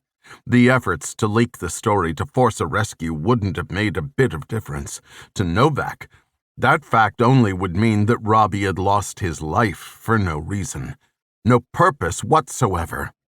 As a father and a soldier, it would be too much to bear. For that reason, Blake decided not to mention it. "There's something you need to see." Novak took out his phone, opened it, and placed it on the table. Blake picked it up. On the screen was the image of Archer. He could feel his face warming, and intense anger surged up inside of him. How did this happen? Fez leaned in, trying to get a look. Blake showed him the screen. "Where's Olivia?" Fez asked. "Swipe to the next picture," Novak said. No. Fez's skin blanched. His body shook. He grabbed the phone out of Blake's hands and swiped his finger across it. His squinted eyes opened wide. "She's alive." He turned the screen toward Blake and then to Novak. "Tell me she's alive." "I don't know," Novak said. "I was sent those pictures late last night. While you were gone, Archer was trying to contact Phillips. The next thing I knew, he and Olivia were gone. They just vanished." Fez growled. "They went to meet Phillips?" "It's possible." "Where was this picture taken?" Blake asked. "I don't know any more than you do. Looks like an abandoned building to me. Like the place we met." Blake examined the pictures again. Fez was already on his phone. "Griff, listen, Ima's in trouble. Find out her phone's last location, and get everyone geared up. We're going after her. Be ready to go in 30. First, my sons. All those brave men. And now Archer and Olivia, or Ima, or whatever her name is. This has to end. It's me they're after. I should just give them what they want." Blake slapped the table. "You know what? That's exactly what we'll do." Chapter 49. Kook pulled over to the edge of Old Gate Lane, just past the main access road. When they had rallied up, the group decided one person needed to stay behind and travel to Boston to deliver all the materials they'd compiled to Wade's editor at the Globe.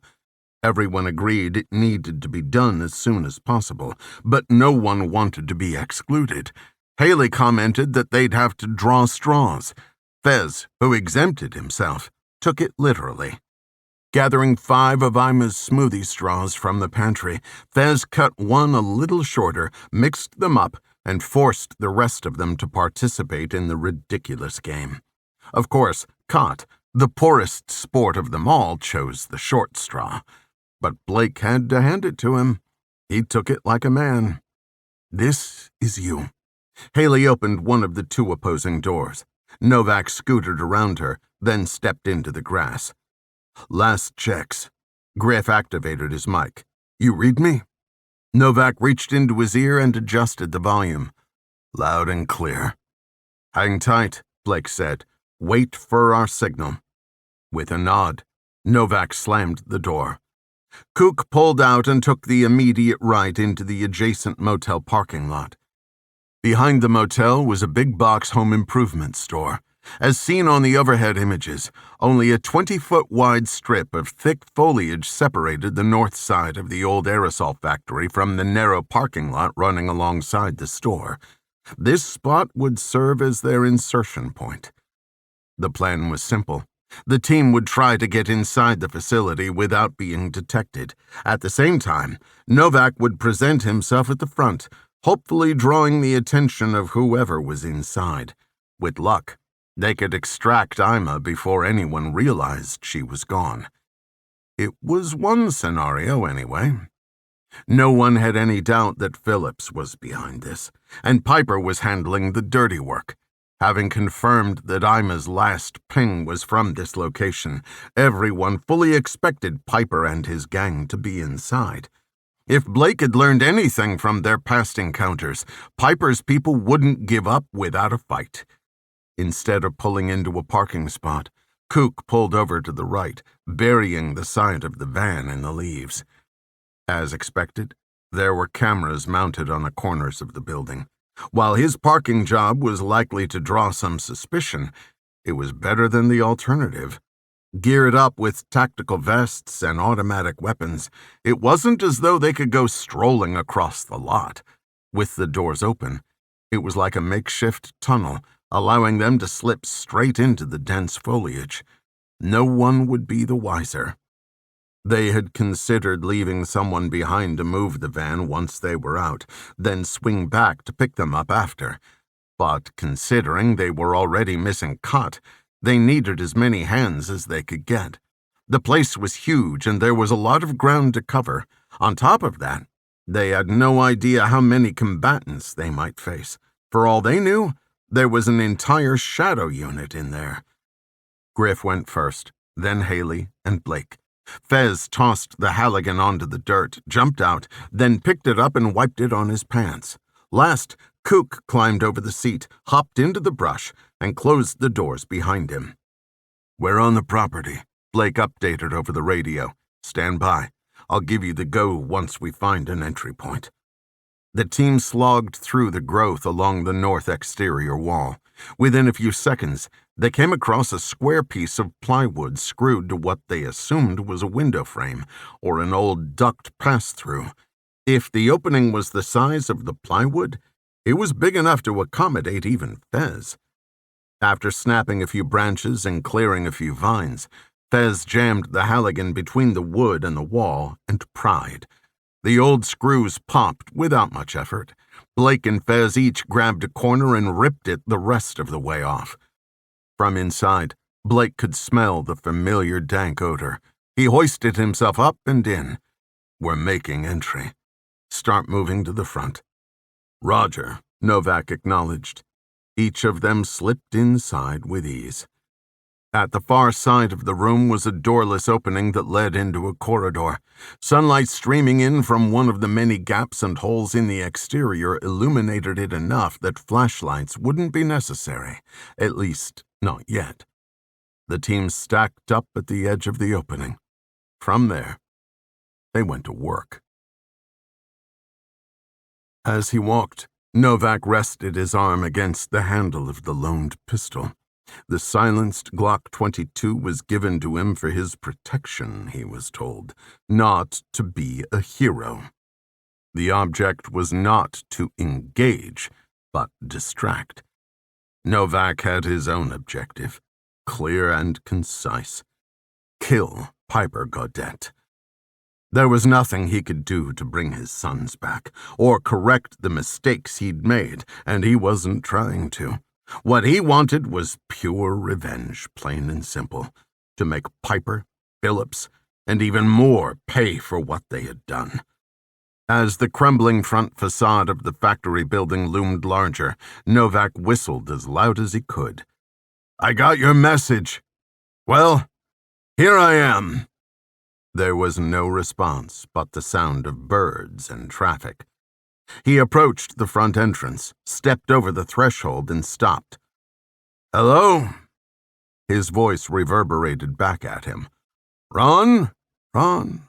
Ron? Ron?" He whistled again and took a step forward. "Piper, show yourself!" Reaching into his waistband, he withdrew the long pistol and hid it behind his back.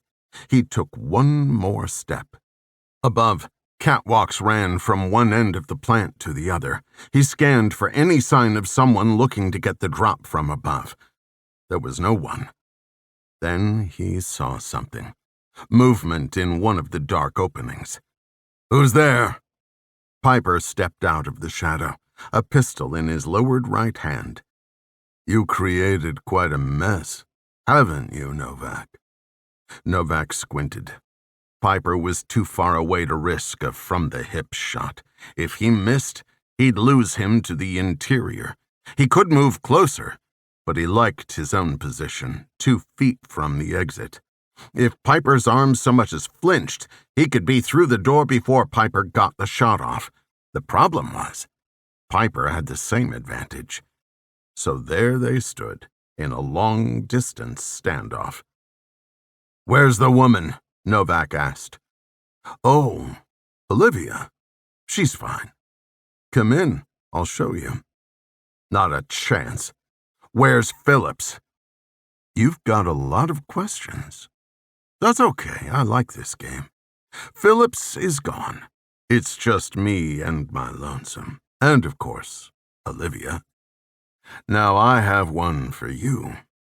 Who is this girl to you? You're here, so she means something to you. She's a decent person who has nothing to do with any of this. That should be enough. My turn. When did you decide to shit on everything this country stands for? Did Phillips have to work on you a while? Or were you just always an asshole? Piper laughed. You know what your problem is. You're a joiner, a rule follower. And look where that got you. Have some imagination, man. You know, when I was on the teams, the bureaucrats would make all their little rules, pretend their hands were clean, but who went out there and got things done? We did. It was dirty, and it was effective. Fear is the only motivator. Violence is the only solution. I would have thought you knew that, but you've turned out to be quite a disappointment. You didn't have to kill him. Who's that? Your precious son? He was no different than you, poisoned by the lie of honor. I did the country a favor. Novak's blood boiled. His peripheral vision darkened. Nothing existed in the world but Piper Godet. I will kill you. Piper stepped back into the shadow. Maybe, but I doubt it. You can pull that pistol you're holding behind your back and we can have ourselves an old-fashioned high noon OK Corral shootout. Or I can take one step behind this wall and be gone. Then it's a different game, isn't it? One called, Can You Find Me Before I Kill Her? It's a big place, Bucky boy. Lots of spots to hide. You're a big man, aren't you? Threatening defenseless women. Why don't you drop your pistol and we'll go mano a mano? How about that? Or is the only reason you don't believe in honor is because you don't have any? Let's talk about honor. Here you stand, knowing that you could save this poor girl's life, but instead, all you want is revenge, isn't it? I'll put it to you straight. A test of honor. You drop that gun and accept your fate, and I'll let the girl go. It's a simple choice. You go out with honor, saving the young maiden, or leave her to die and admit to yourself that honor is a fallacy. For a moment, Novak considered the option. His life no longer had meaning. He had no children, no job. There was some truth in what Piper was saying. If he believed in sacrifice for the good of the innocent, like he always thought he did, why wouldn't he fall on the sword? The answer could only be answered in context. He wouldn't, because Piper couldn't be trusted. There was no way that Piper would spare Olivia once Buck was dead. That was how they operated. Erase anyone and anything posing a threat to their impunity. Okay, Novak said. I'll do what you ask. But you have to promise to let her go. Unharmed. Pinky swear. With a slow, deliberate movement, Novak brought the pistol out. I'll put it down, but I want to see her leave before we settle our business. Piper shrugged. Deal.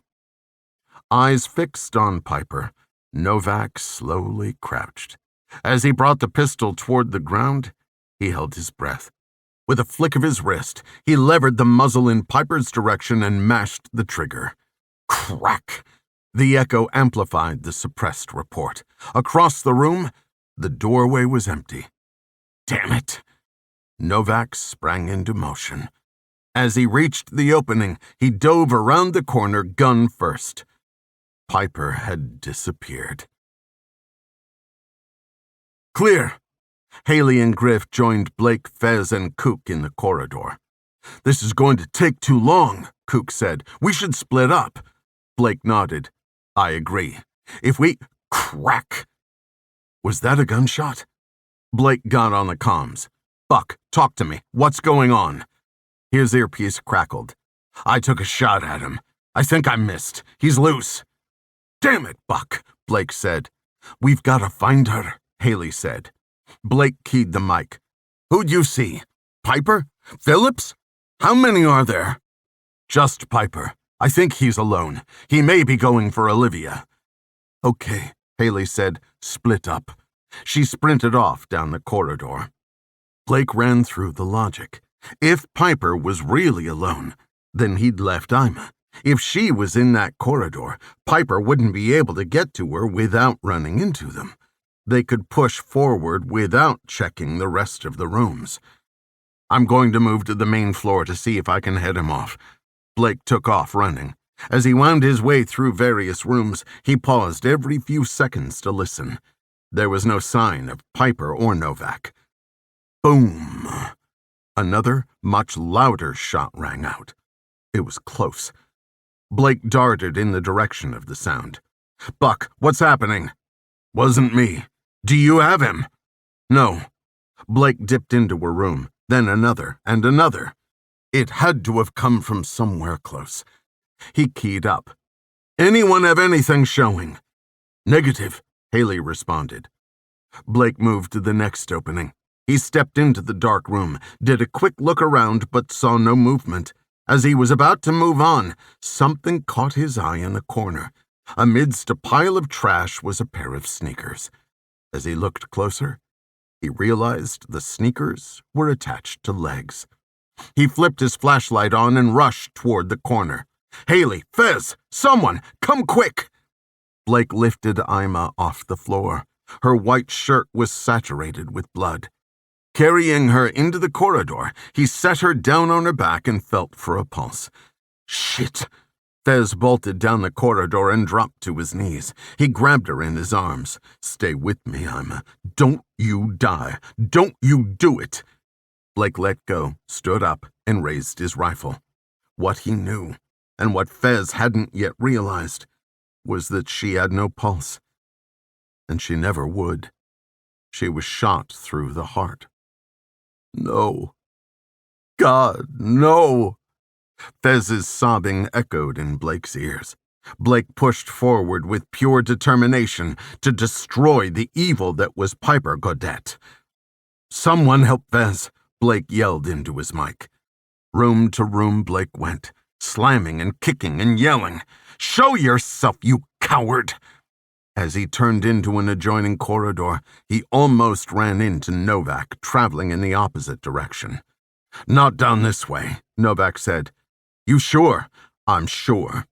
Blake turned around, followed Novak for a few seconds, then broke off into another set of rooms. Clicking on his flashlight, Blake checked every inch. In the second of the 4 adjoining rooms, there were several rusted machines.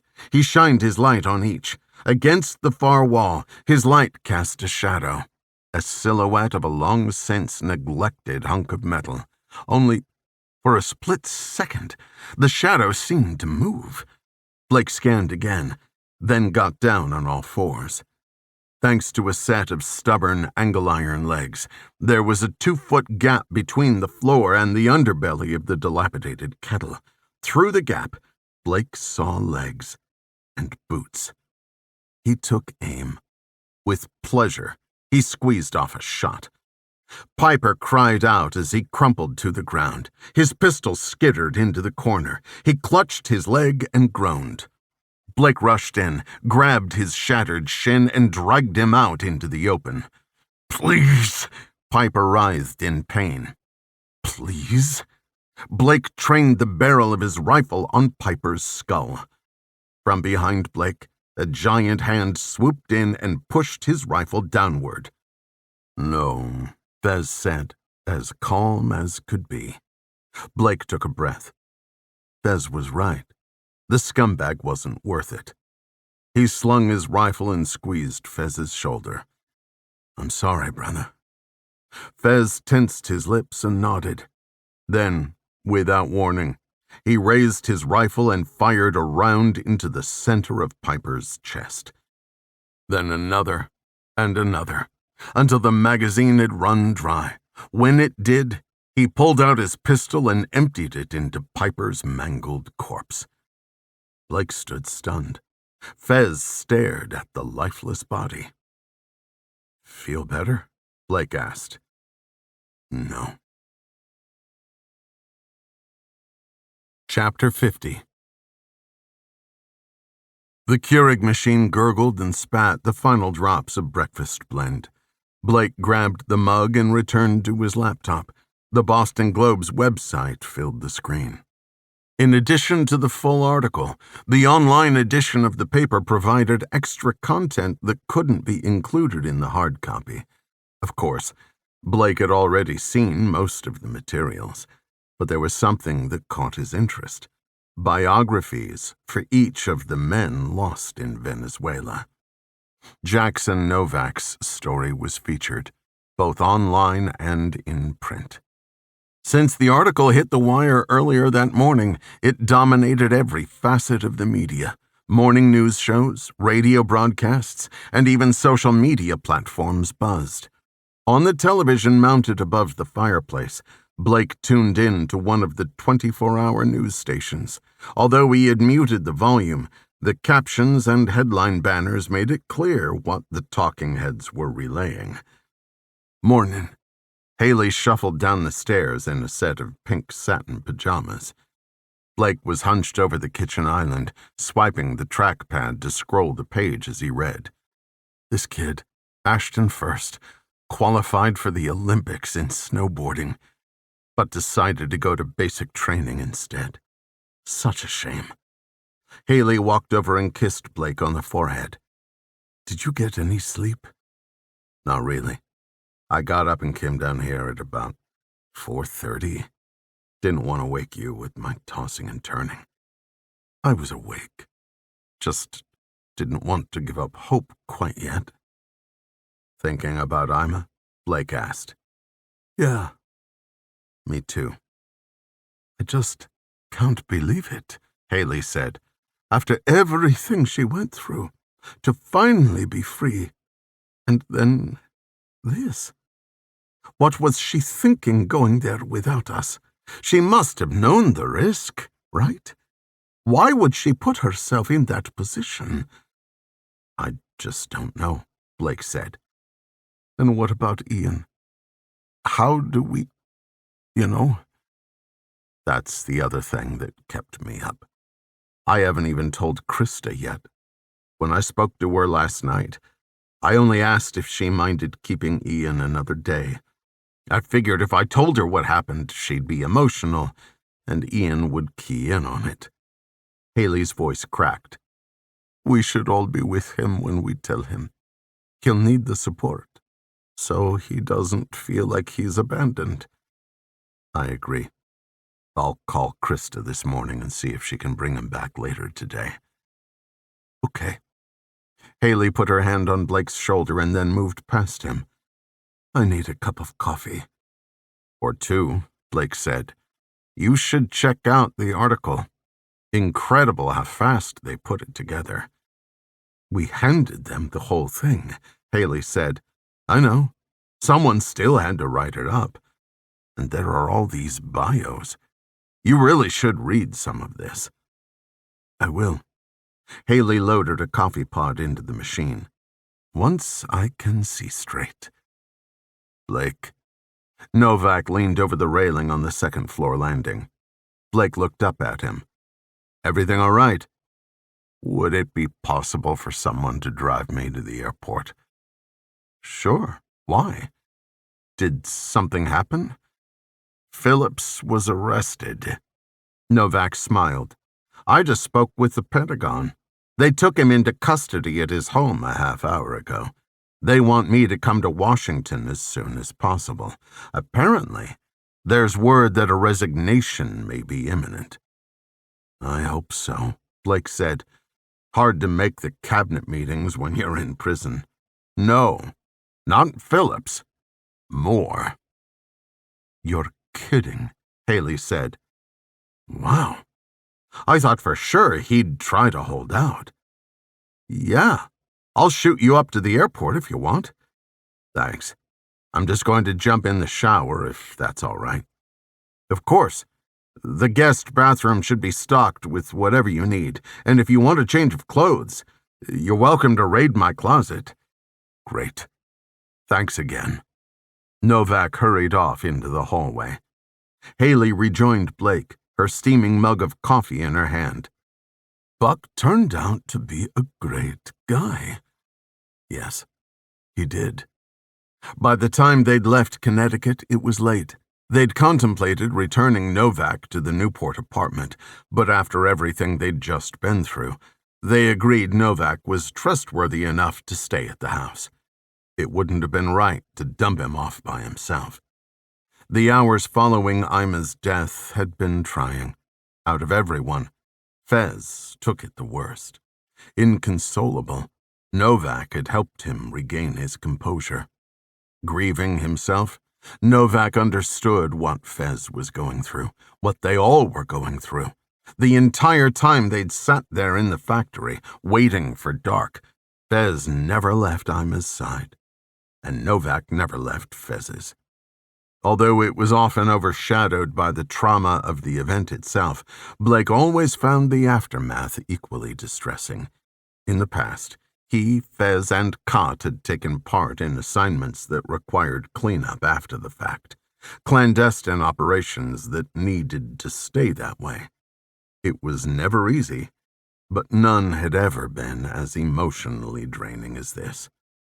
After the team had finished clearing the factory and were sure there were no other threats, Cook and Griff had gone back to the van to move it to a proper parking spot. They'd gone into the adjacent hardware store and purchased several tarps, a spool of cord, a couple of shovels, and a few cleaning supplies. With as much reverence as could be observed, they'd wrapped Ima's body in the green plastic. The same went for Piper, only they'd handled his body with considerably less care and even less compassion. When it had gotten dark, the group carried both Ima and Piper to Fez's truck behind the building and secured them to the flatbed with rope. They had driven to Arcadia State Forest in Exeter, Fez and Novak in the truck and the others following in the van. In the woods, Fez had insisted on digging 2 holes. Everyone agreed. The idea of Ima sharing a grave with the likes of that animal was sickening. It had been bad enough that she wouldn't be afforded a proper funeral, but the reality was, Ima had already legally died almost a year before, and if anyone knew she hadn't, it would stand to reason that none of them had. So, in lieu of a ceremonial burial, they'd held a service of their own, each taking turns saying something about Ima, about what she'd meant to them. In a way, it was more intimate and fitting than any funeral home could have ever provided. Fez! Haley startled as Fez burst through the front door. I thought you were asleep upstairs. I went for a walk. Blake moved to meet him. In the middle of the night? How long have you been out there? I don't know. A few hours. His voice cracked and he clenched his fists. I'm so goddamn angry. I wish I could kill him again. Maybe there was something appropriate to say, something to convey how deeply sorry Blake was. If such words existed, Blake wished he had them to say, but he didn't. He reached up and wrapped his hand around the back of Fez's neck. Fez embraced him. After several seconds, he patted Blake on the back, pushed away, and ran his knuckles under his eyes. What the hell is wrong with me? Blake laughed. How do you want it? In alphabetical order, or... Almost imperceptibly, the corners of Fez's mouth turned upward. You're a jerk. I know. Fez ambled toward the kitchen. You really should get some rest, Fez, Haley said. I will. He sat on a stool at the opposite side of the island. You know, I walked all the way down to the lighthouse. I climbed down onto the rocks and just sat there, listening to the waves crash. All I could think about was Ian, about how he would ever recover from this. It's crazy to think that after living most of his life in hiding, after being kidnapped and trafficked, it would turn out that we're the worst thing that ever happened to him. Haley sipped her coffee. That's not true. It is true. We brought them into this life, this awful life. We think it's worthwhile because it's the only thing we've ever known. But Ima didn't belong here. Ian doesn't belong here. Maybe, Blake said, but look at it this way. If Ima was in prison, where would he be? Or even if they were still on the run, what if something happened to her then? The one bright side is that Ian has a family now. Fez didn't respond. For a moment, he sat staring into oblivion, then stood up and walked toward the stairs. I'm going to lie down. Good idea. Blake looked at Haley and raised his eyebrows. As Fez climbed up, Novak came down. He was dressed in one of Blake's button-downs and a pair of black slacks. Both were just a tad too big for him. Perfect, Blake said. Novak looked down at his outfit and twisted his hips, as if trying to gauge the fit from various angles. It'll work. I'll get you back, next time. Don't worry about it. Blake placed his mug in the sink. You ready? Good to go. Great. Let me grab my keys. Chapter 51. Buck Novak shifted his weight and straightened one knee to relieve the ache emanating from the other. The activities of the previous 24 hours had taken a toll on his aging body. Under the overhang, looking out into the White House rose garden, he found himself wedged between an older woman in a pink jacket and a tall, slender gentleman with thick-framed glasses. He had never met either of them and did not know their names. While he knew few of the attendees personally, many were familiar faces. Chief Justice Abilene, Speaker Brannigan, and Secretary of State Laurel Conway, to name a few. Out of all of them, there was one man he considered an acquaintance, a friend, really, the man of the hour, Irving Oakley. It was Oakley who had invited him to attend, his personal guest, as he had put it on the phone. To Novak, there was no bigger honor, especially because he knew he would be there to represent his boys, the true guests of honor. Of course, he accepted without hesitation. It wasn't until afterward that he realized he had come to D.C. with nothing but the shirt on his back, a shirt that didn't even belong to him, and was in no way prepared to be seen at such a high-profile event. Not unless he was prepared to look like a fool. While the short notice had sent him scrambling, it was the vice chairman of the Joint Chiefs of Staff, Chris Davidson, who'd squared him away with a one-word suggestion. Suit supply, he said. It turned out to be sage advice. What sounded to Novak like some place you'd go for department store seconds ended up being an ultra-stylish establishment offering expert assistance, impressive selection, and most importantly, custom on-site alterations. There was something about being well-dressed. Despite his frayed nerves and lack of sleep, he had to admit, he felt good. For the first time in a while, he felt as though Jackson and Robbie would be proud of him. Proud for seeing it through. Proud for finding hope.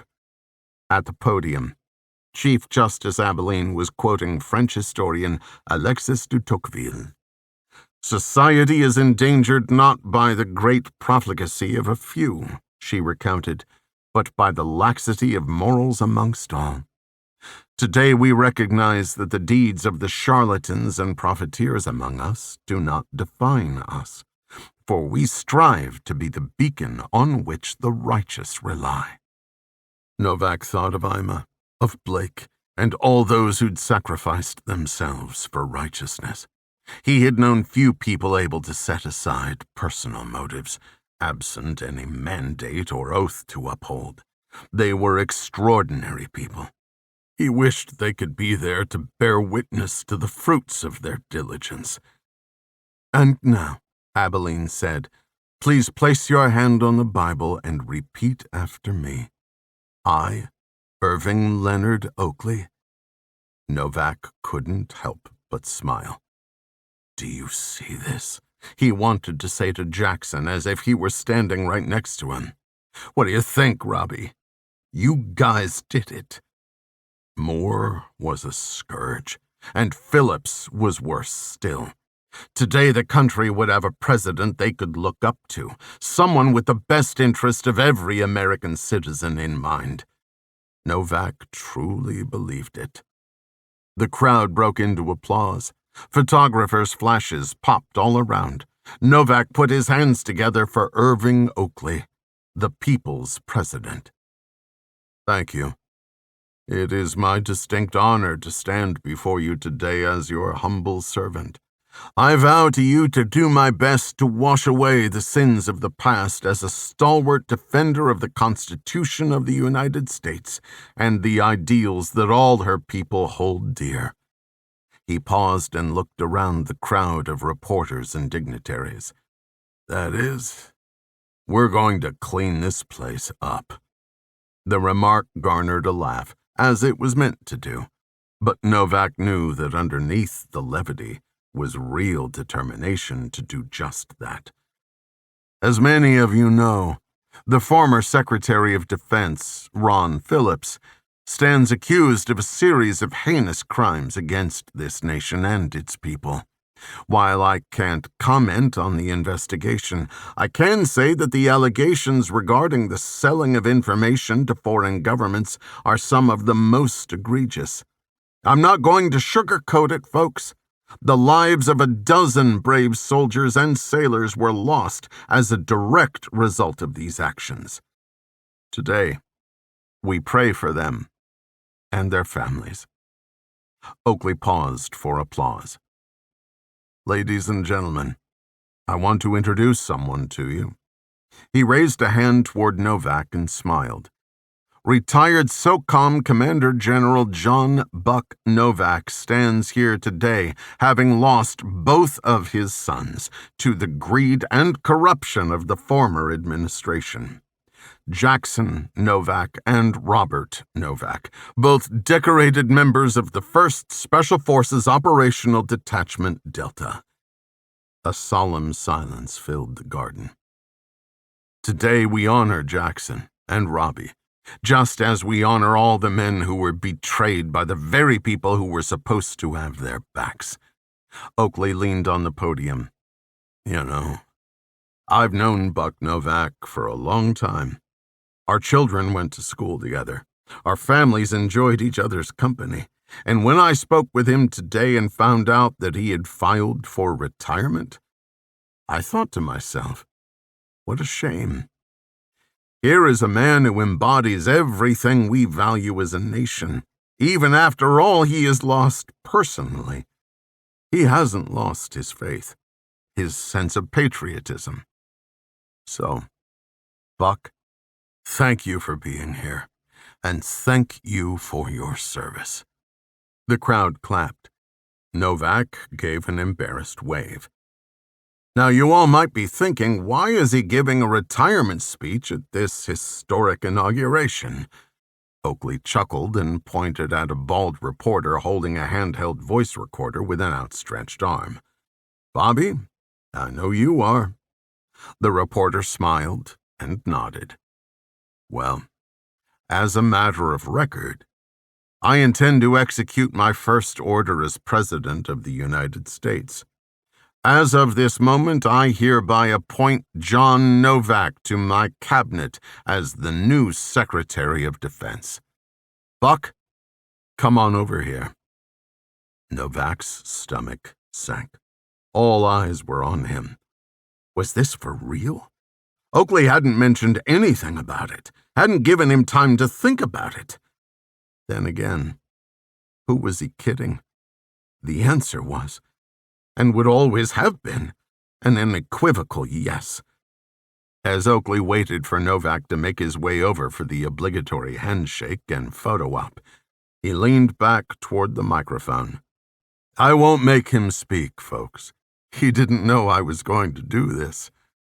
Novak stepped up and took the president's hand as the crowd laughed and applauded. "Congratulations, Secretary." "Thank you, Mr. President. Thank you." Chapter 52. Fez swung the hatch and pushed the rolling tool chest aside. Through the side door of the garage, he loaded his truck. It was a gorgeous day.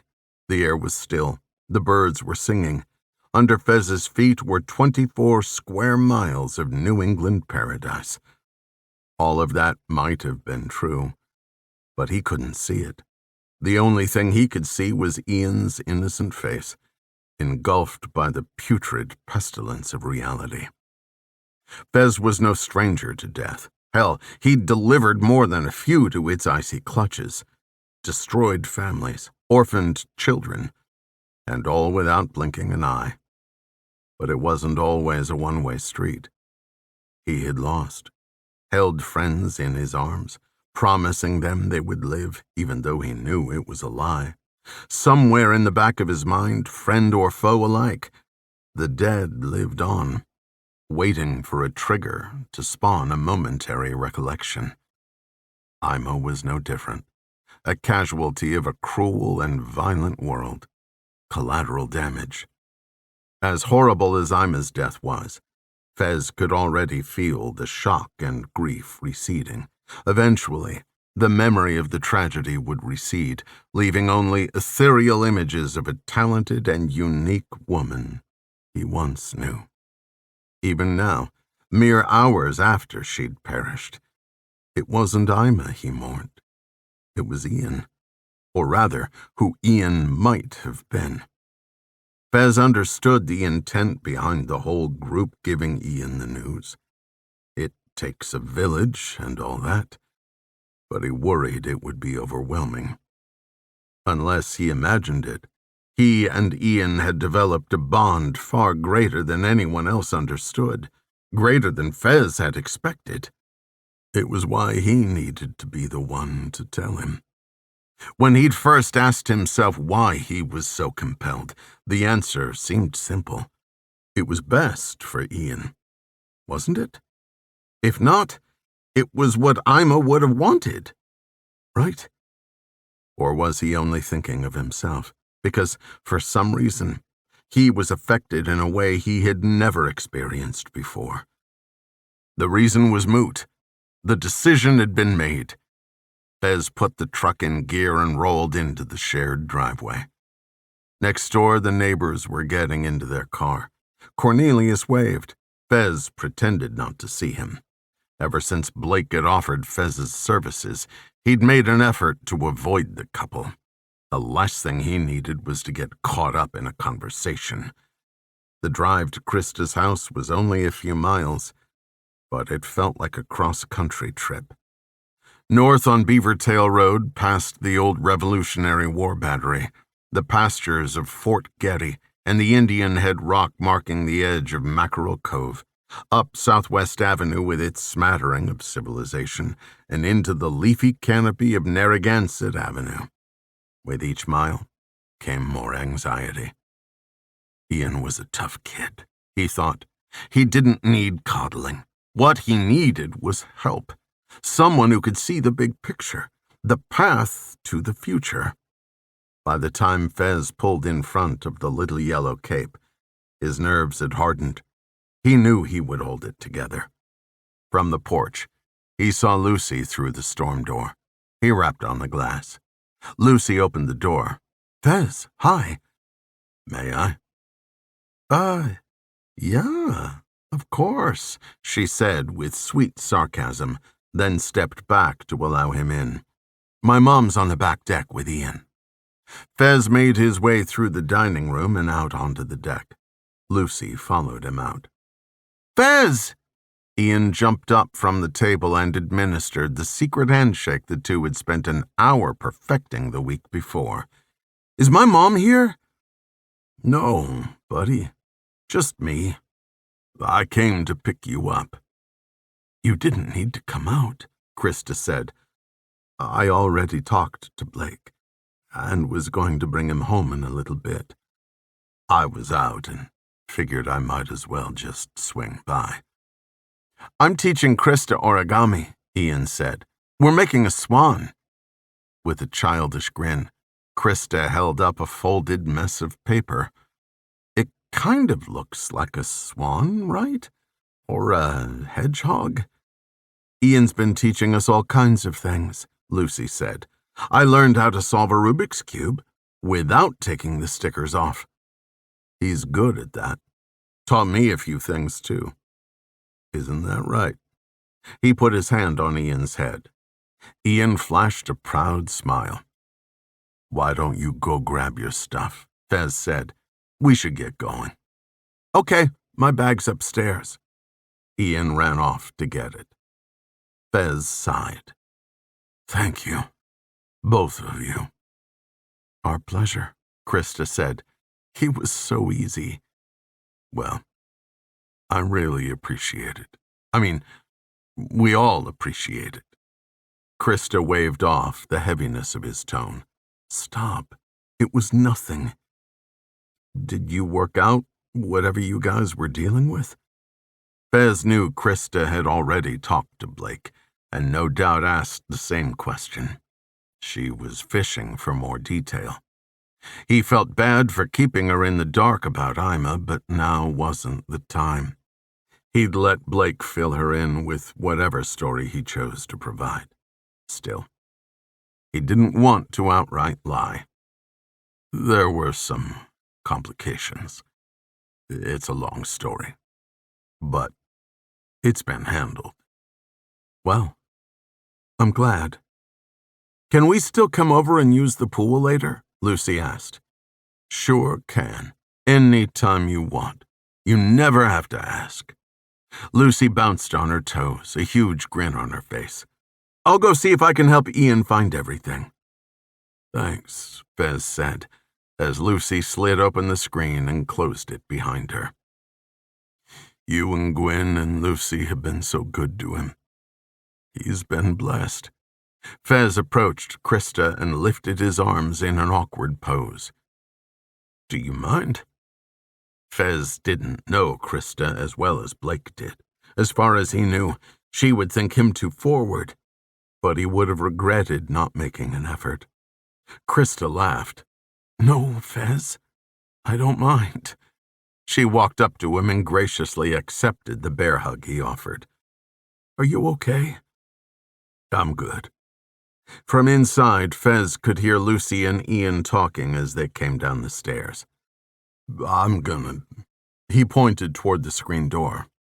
Okay, Krista said. I'll see you later. Sure thing. Fez slid the screen and met Ian inside. Say thank you.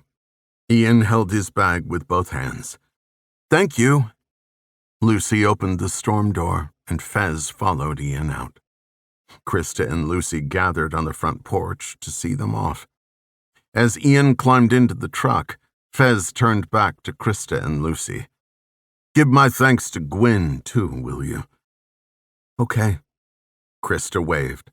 From inside the cab, Ian waved back. Fez got in, and the two pulled away. Buckle up, Fez said.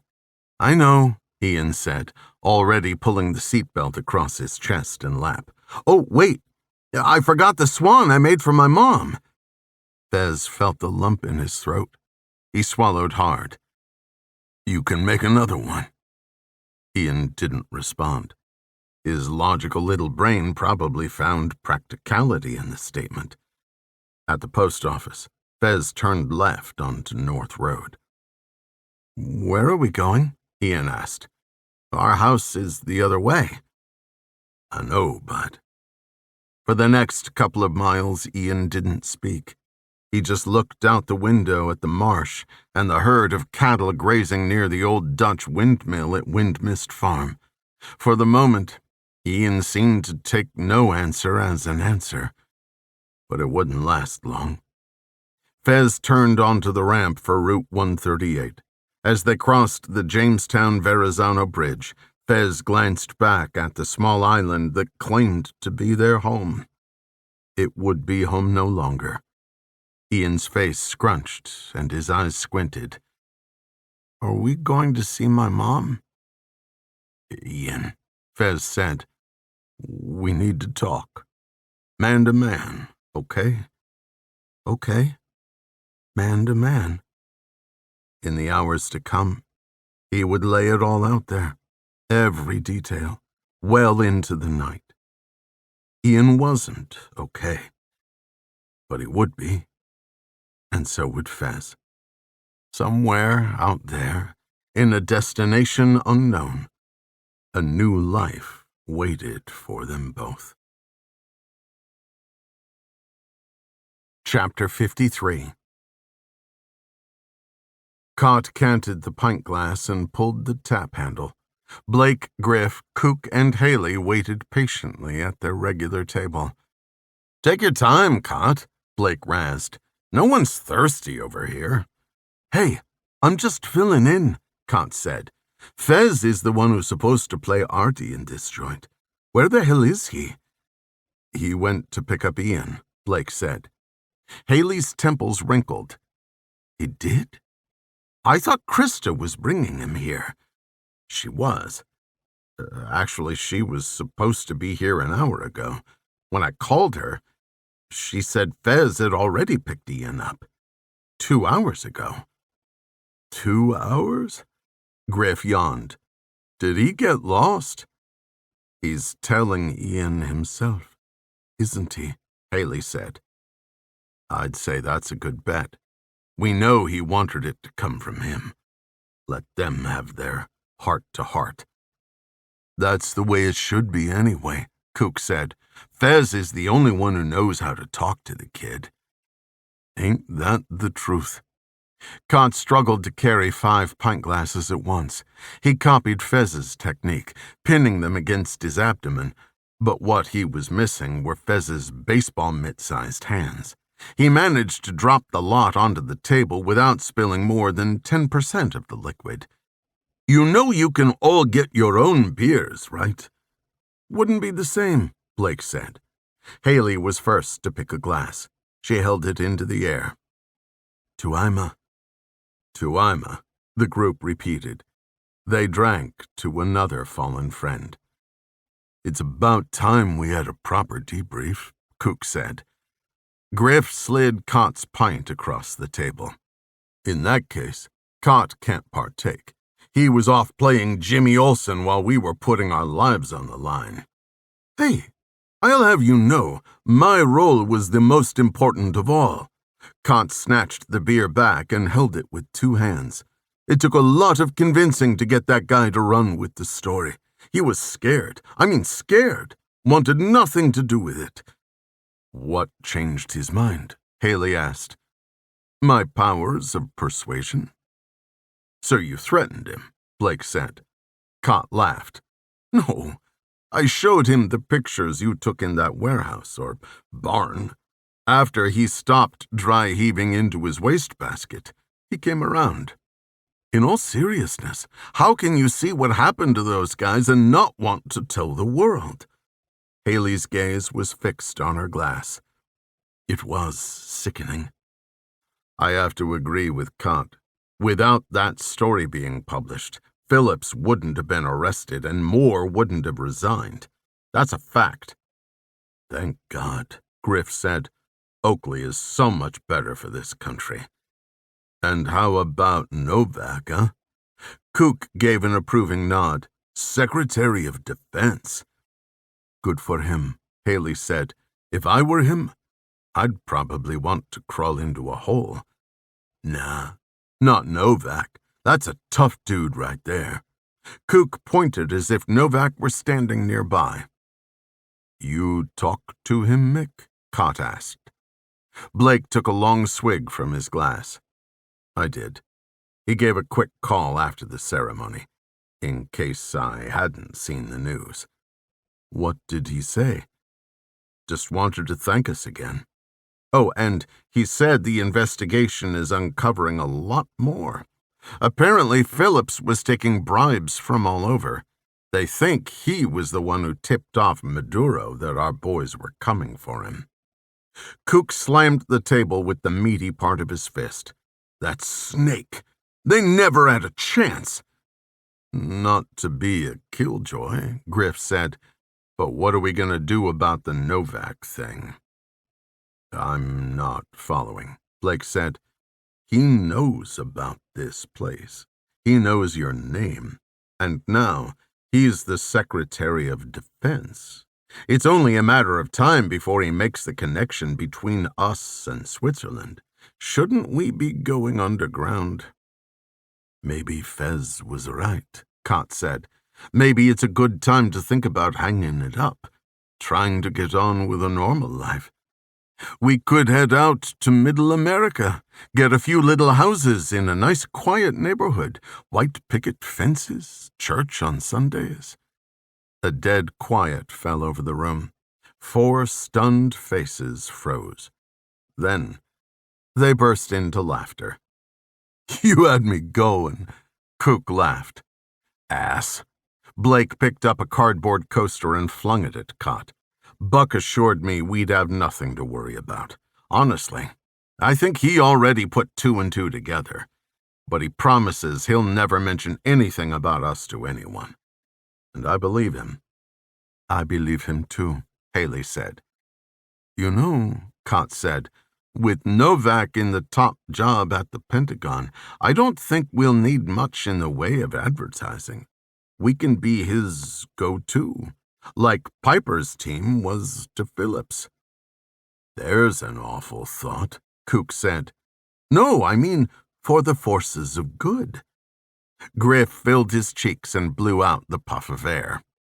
"I'm pretty sure Cott still thinks he's in a comic book. Forces of good. What are we, the Justice League?" Blake chuckled. Griff wasn't wrong. Cott did tend to have a simplified perspective on the world. But Cott wasn't wrong either. As crazy as it sounds, that's not far off. That's pretty much how I left it with Buck. "Wait." Haley leaned on her elbows. "What did you say exactly?" "I said, if he ever found himself in need of back-channel support, not to hesitate to call." "And?" "And he said he would." "He would. Like the polite, 'Sure, I'll keep that in mind,' or he would like he will?" "I don't know, Haley. He said he would. What else do you want me to tell you?" "We'll have to wait and see." "What I want to know," Cott said through a forced grin, "is who's getting up to grab the next round." "I'll do it." Griff stood up and collected the empty glasses, all except for Haley's, which was still a quarter full. "It'd be okay if Novak didn't call for 6 months or so," Kook said. "I don't know what y'all are gonna do, but I'm heading out to Santa Cruz to catch me a couple waves." "I think we've all earned a little rest and recuperation time," Blake said. "Nice," Griff said. "I'm going to work on my explosive ordnance retrieval robot. I'm calling him Shotty." Blake shook his head. Most people would have thought Caribbean or Europe. Not Griff. He was content by himself in the basement, playing with nerdy, albeit useful toys. Haley put her arm around Blake. "You know what that means.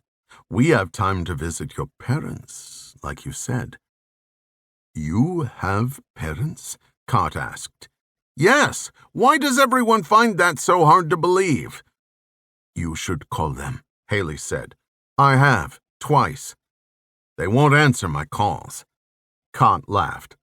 "I wouldn't answer your calls either if you were my son."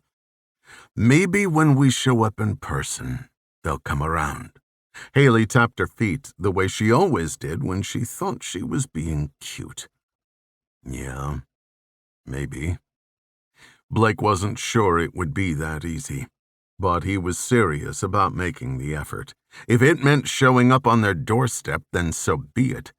Anyway, what was the worst that could happen? Griff came back with the round in half the time as Cott and with 3 times the dexterity. Should someone call Fez? I have, Cott said. 200 times. He won't pick up. Maybe it's just you, Kook jabbed. Damn, Cott laughed. Fez is giving me the mixed parents treatment. Haley pushed her unfinished beer away. What if he really meant all that stuff about this being no life for Ian and all of that? What if he's not coming back? Preposterous, Blake wanted to say. But was it? Around the table, the sudden glum mood was a good indication no one was quite so sure. Fez was working through something. Everyone knew it. But would he abandon them without so much as a goodbye? The more Blake thought about it, the more possible it seemed. When he reached into his memory, he couldn't ever recall a time when Fez wasn't sitting at that table, or one like it, not only as part of the team, but as its anchor. In the aftermath of the chaos, it was their cleansing ritual. A strange, sinking feeling surged in his gut. They had been losing him all along. They just didn't want to admit it. Blake picked up the heavy glass and touched his brow to the rim.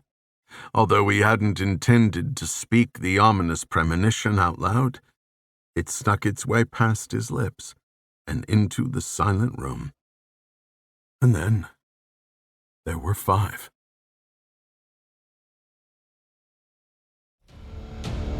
We hope you have enjoyed this unabridged production of Detachment, Blake Brier Thrillers, Book 6, written by L.T. Ryan and Gregory Scott, narrated by Scott Frick. This program was produced by Audio Sorceress. Text copyright 2022 by L.T. Ryan and Gregory Scott. Performance and production copyright 2024 by L.T. Ryan and Gregory Scott. All rights reserved. For more information on our productions, please visit our website at www.audiosorceress.com.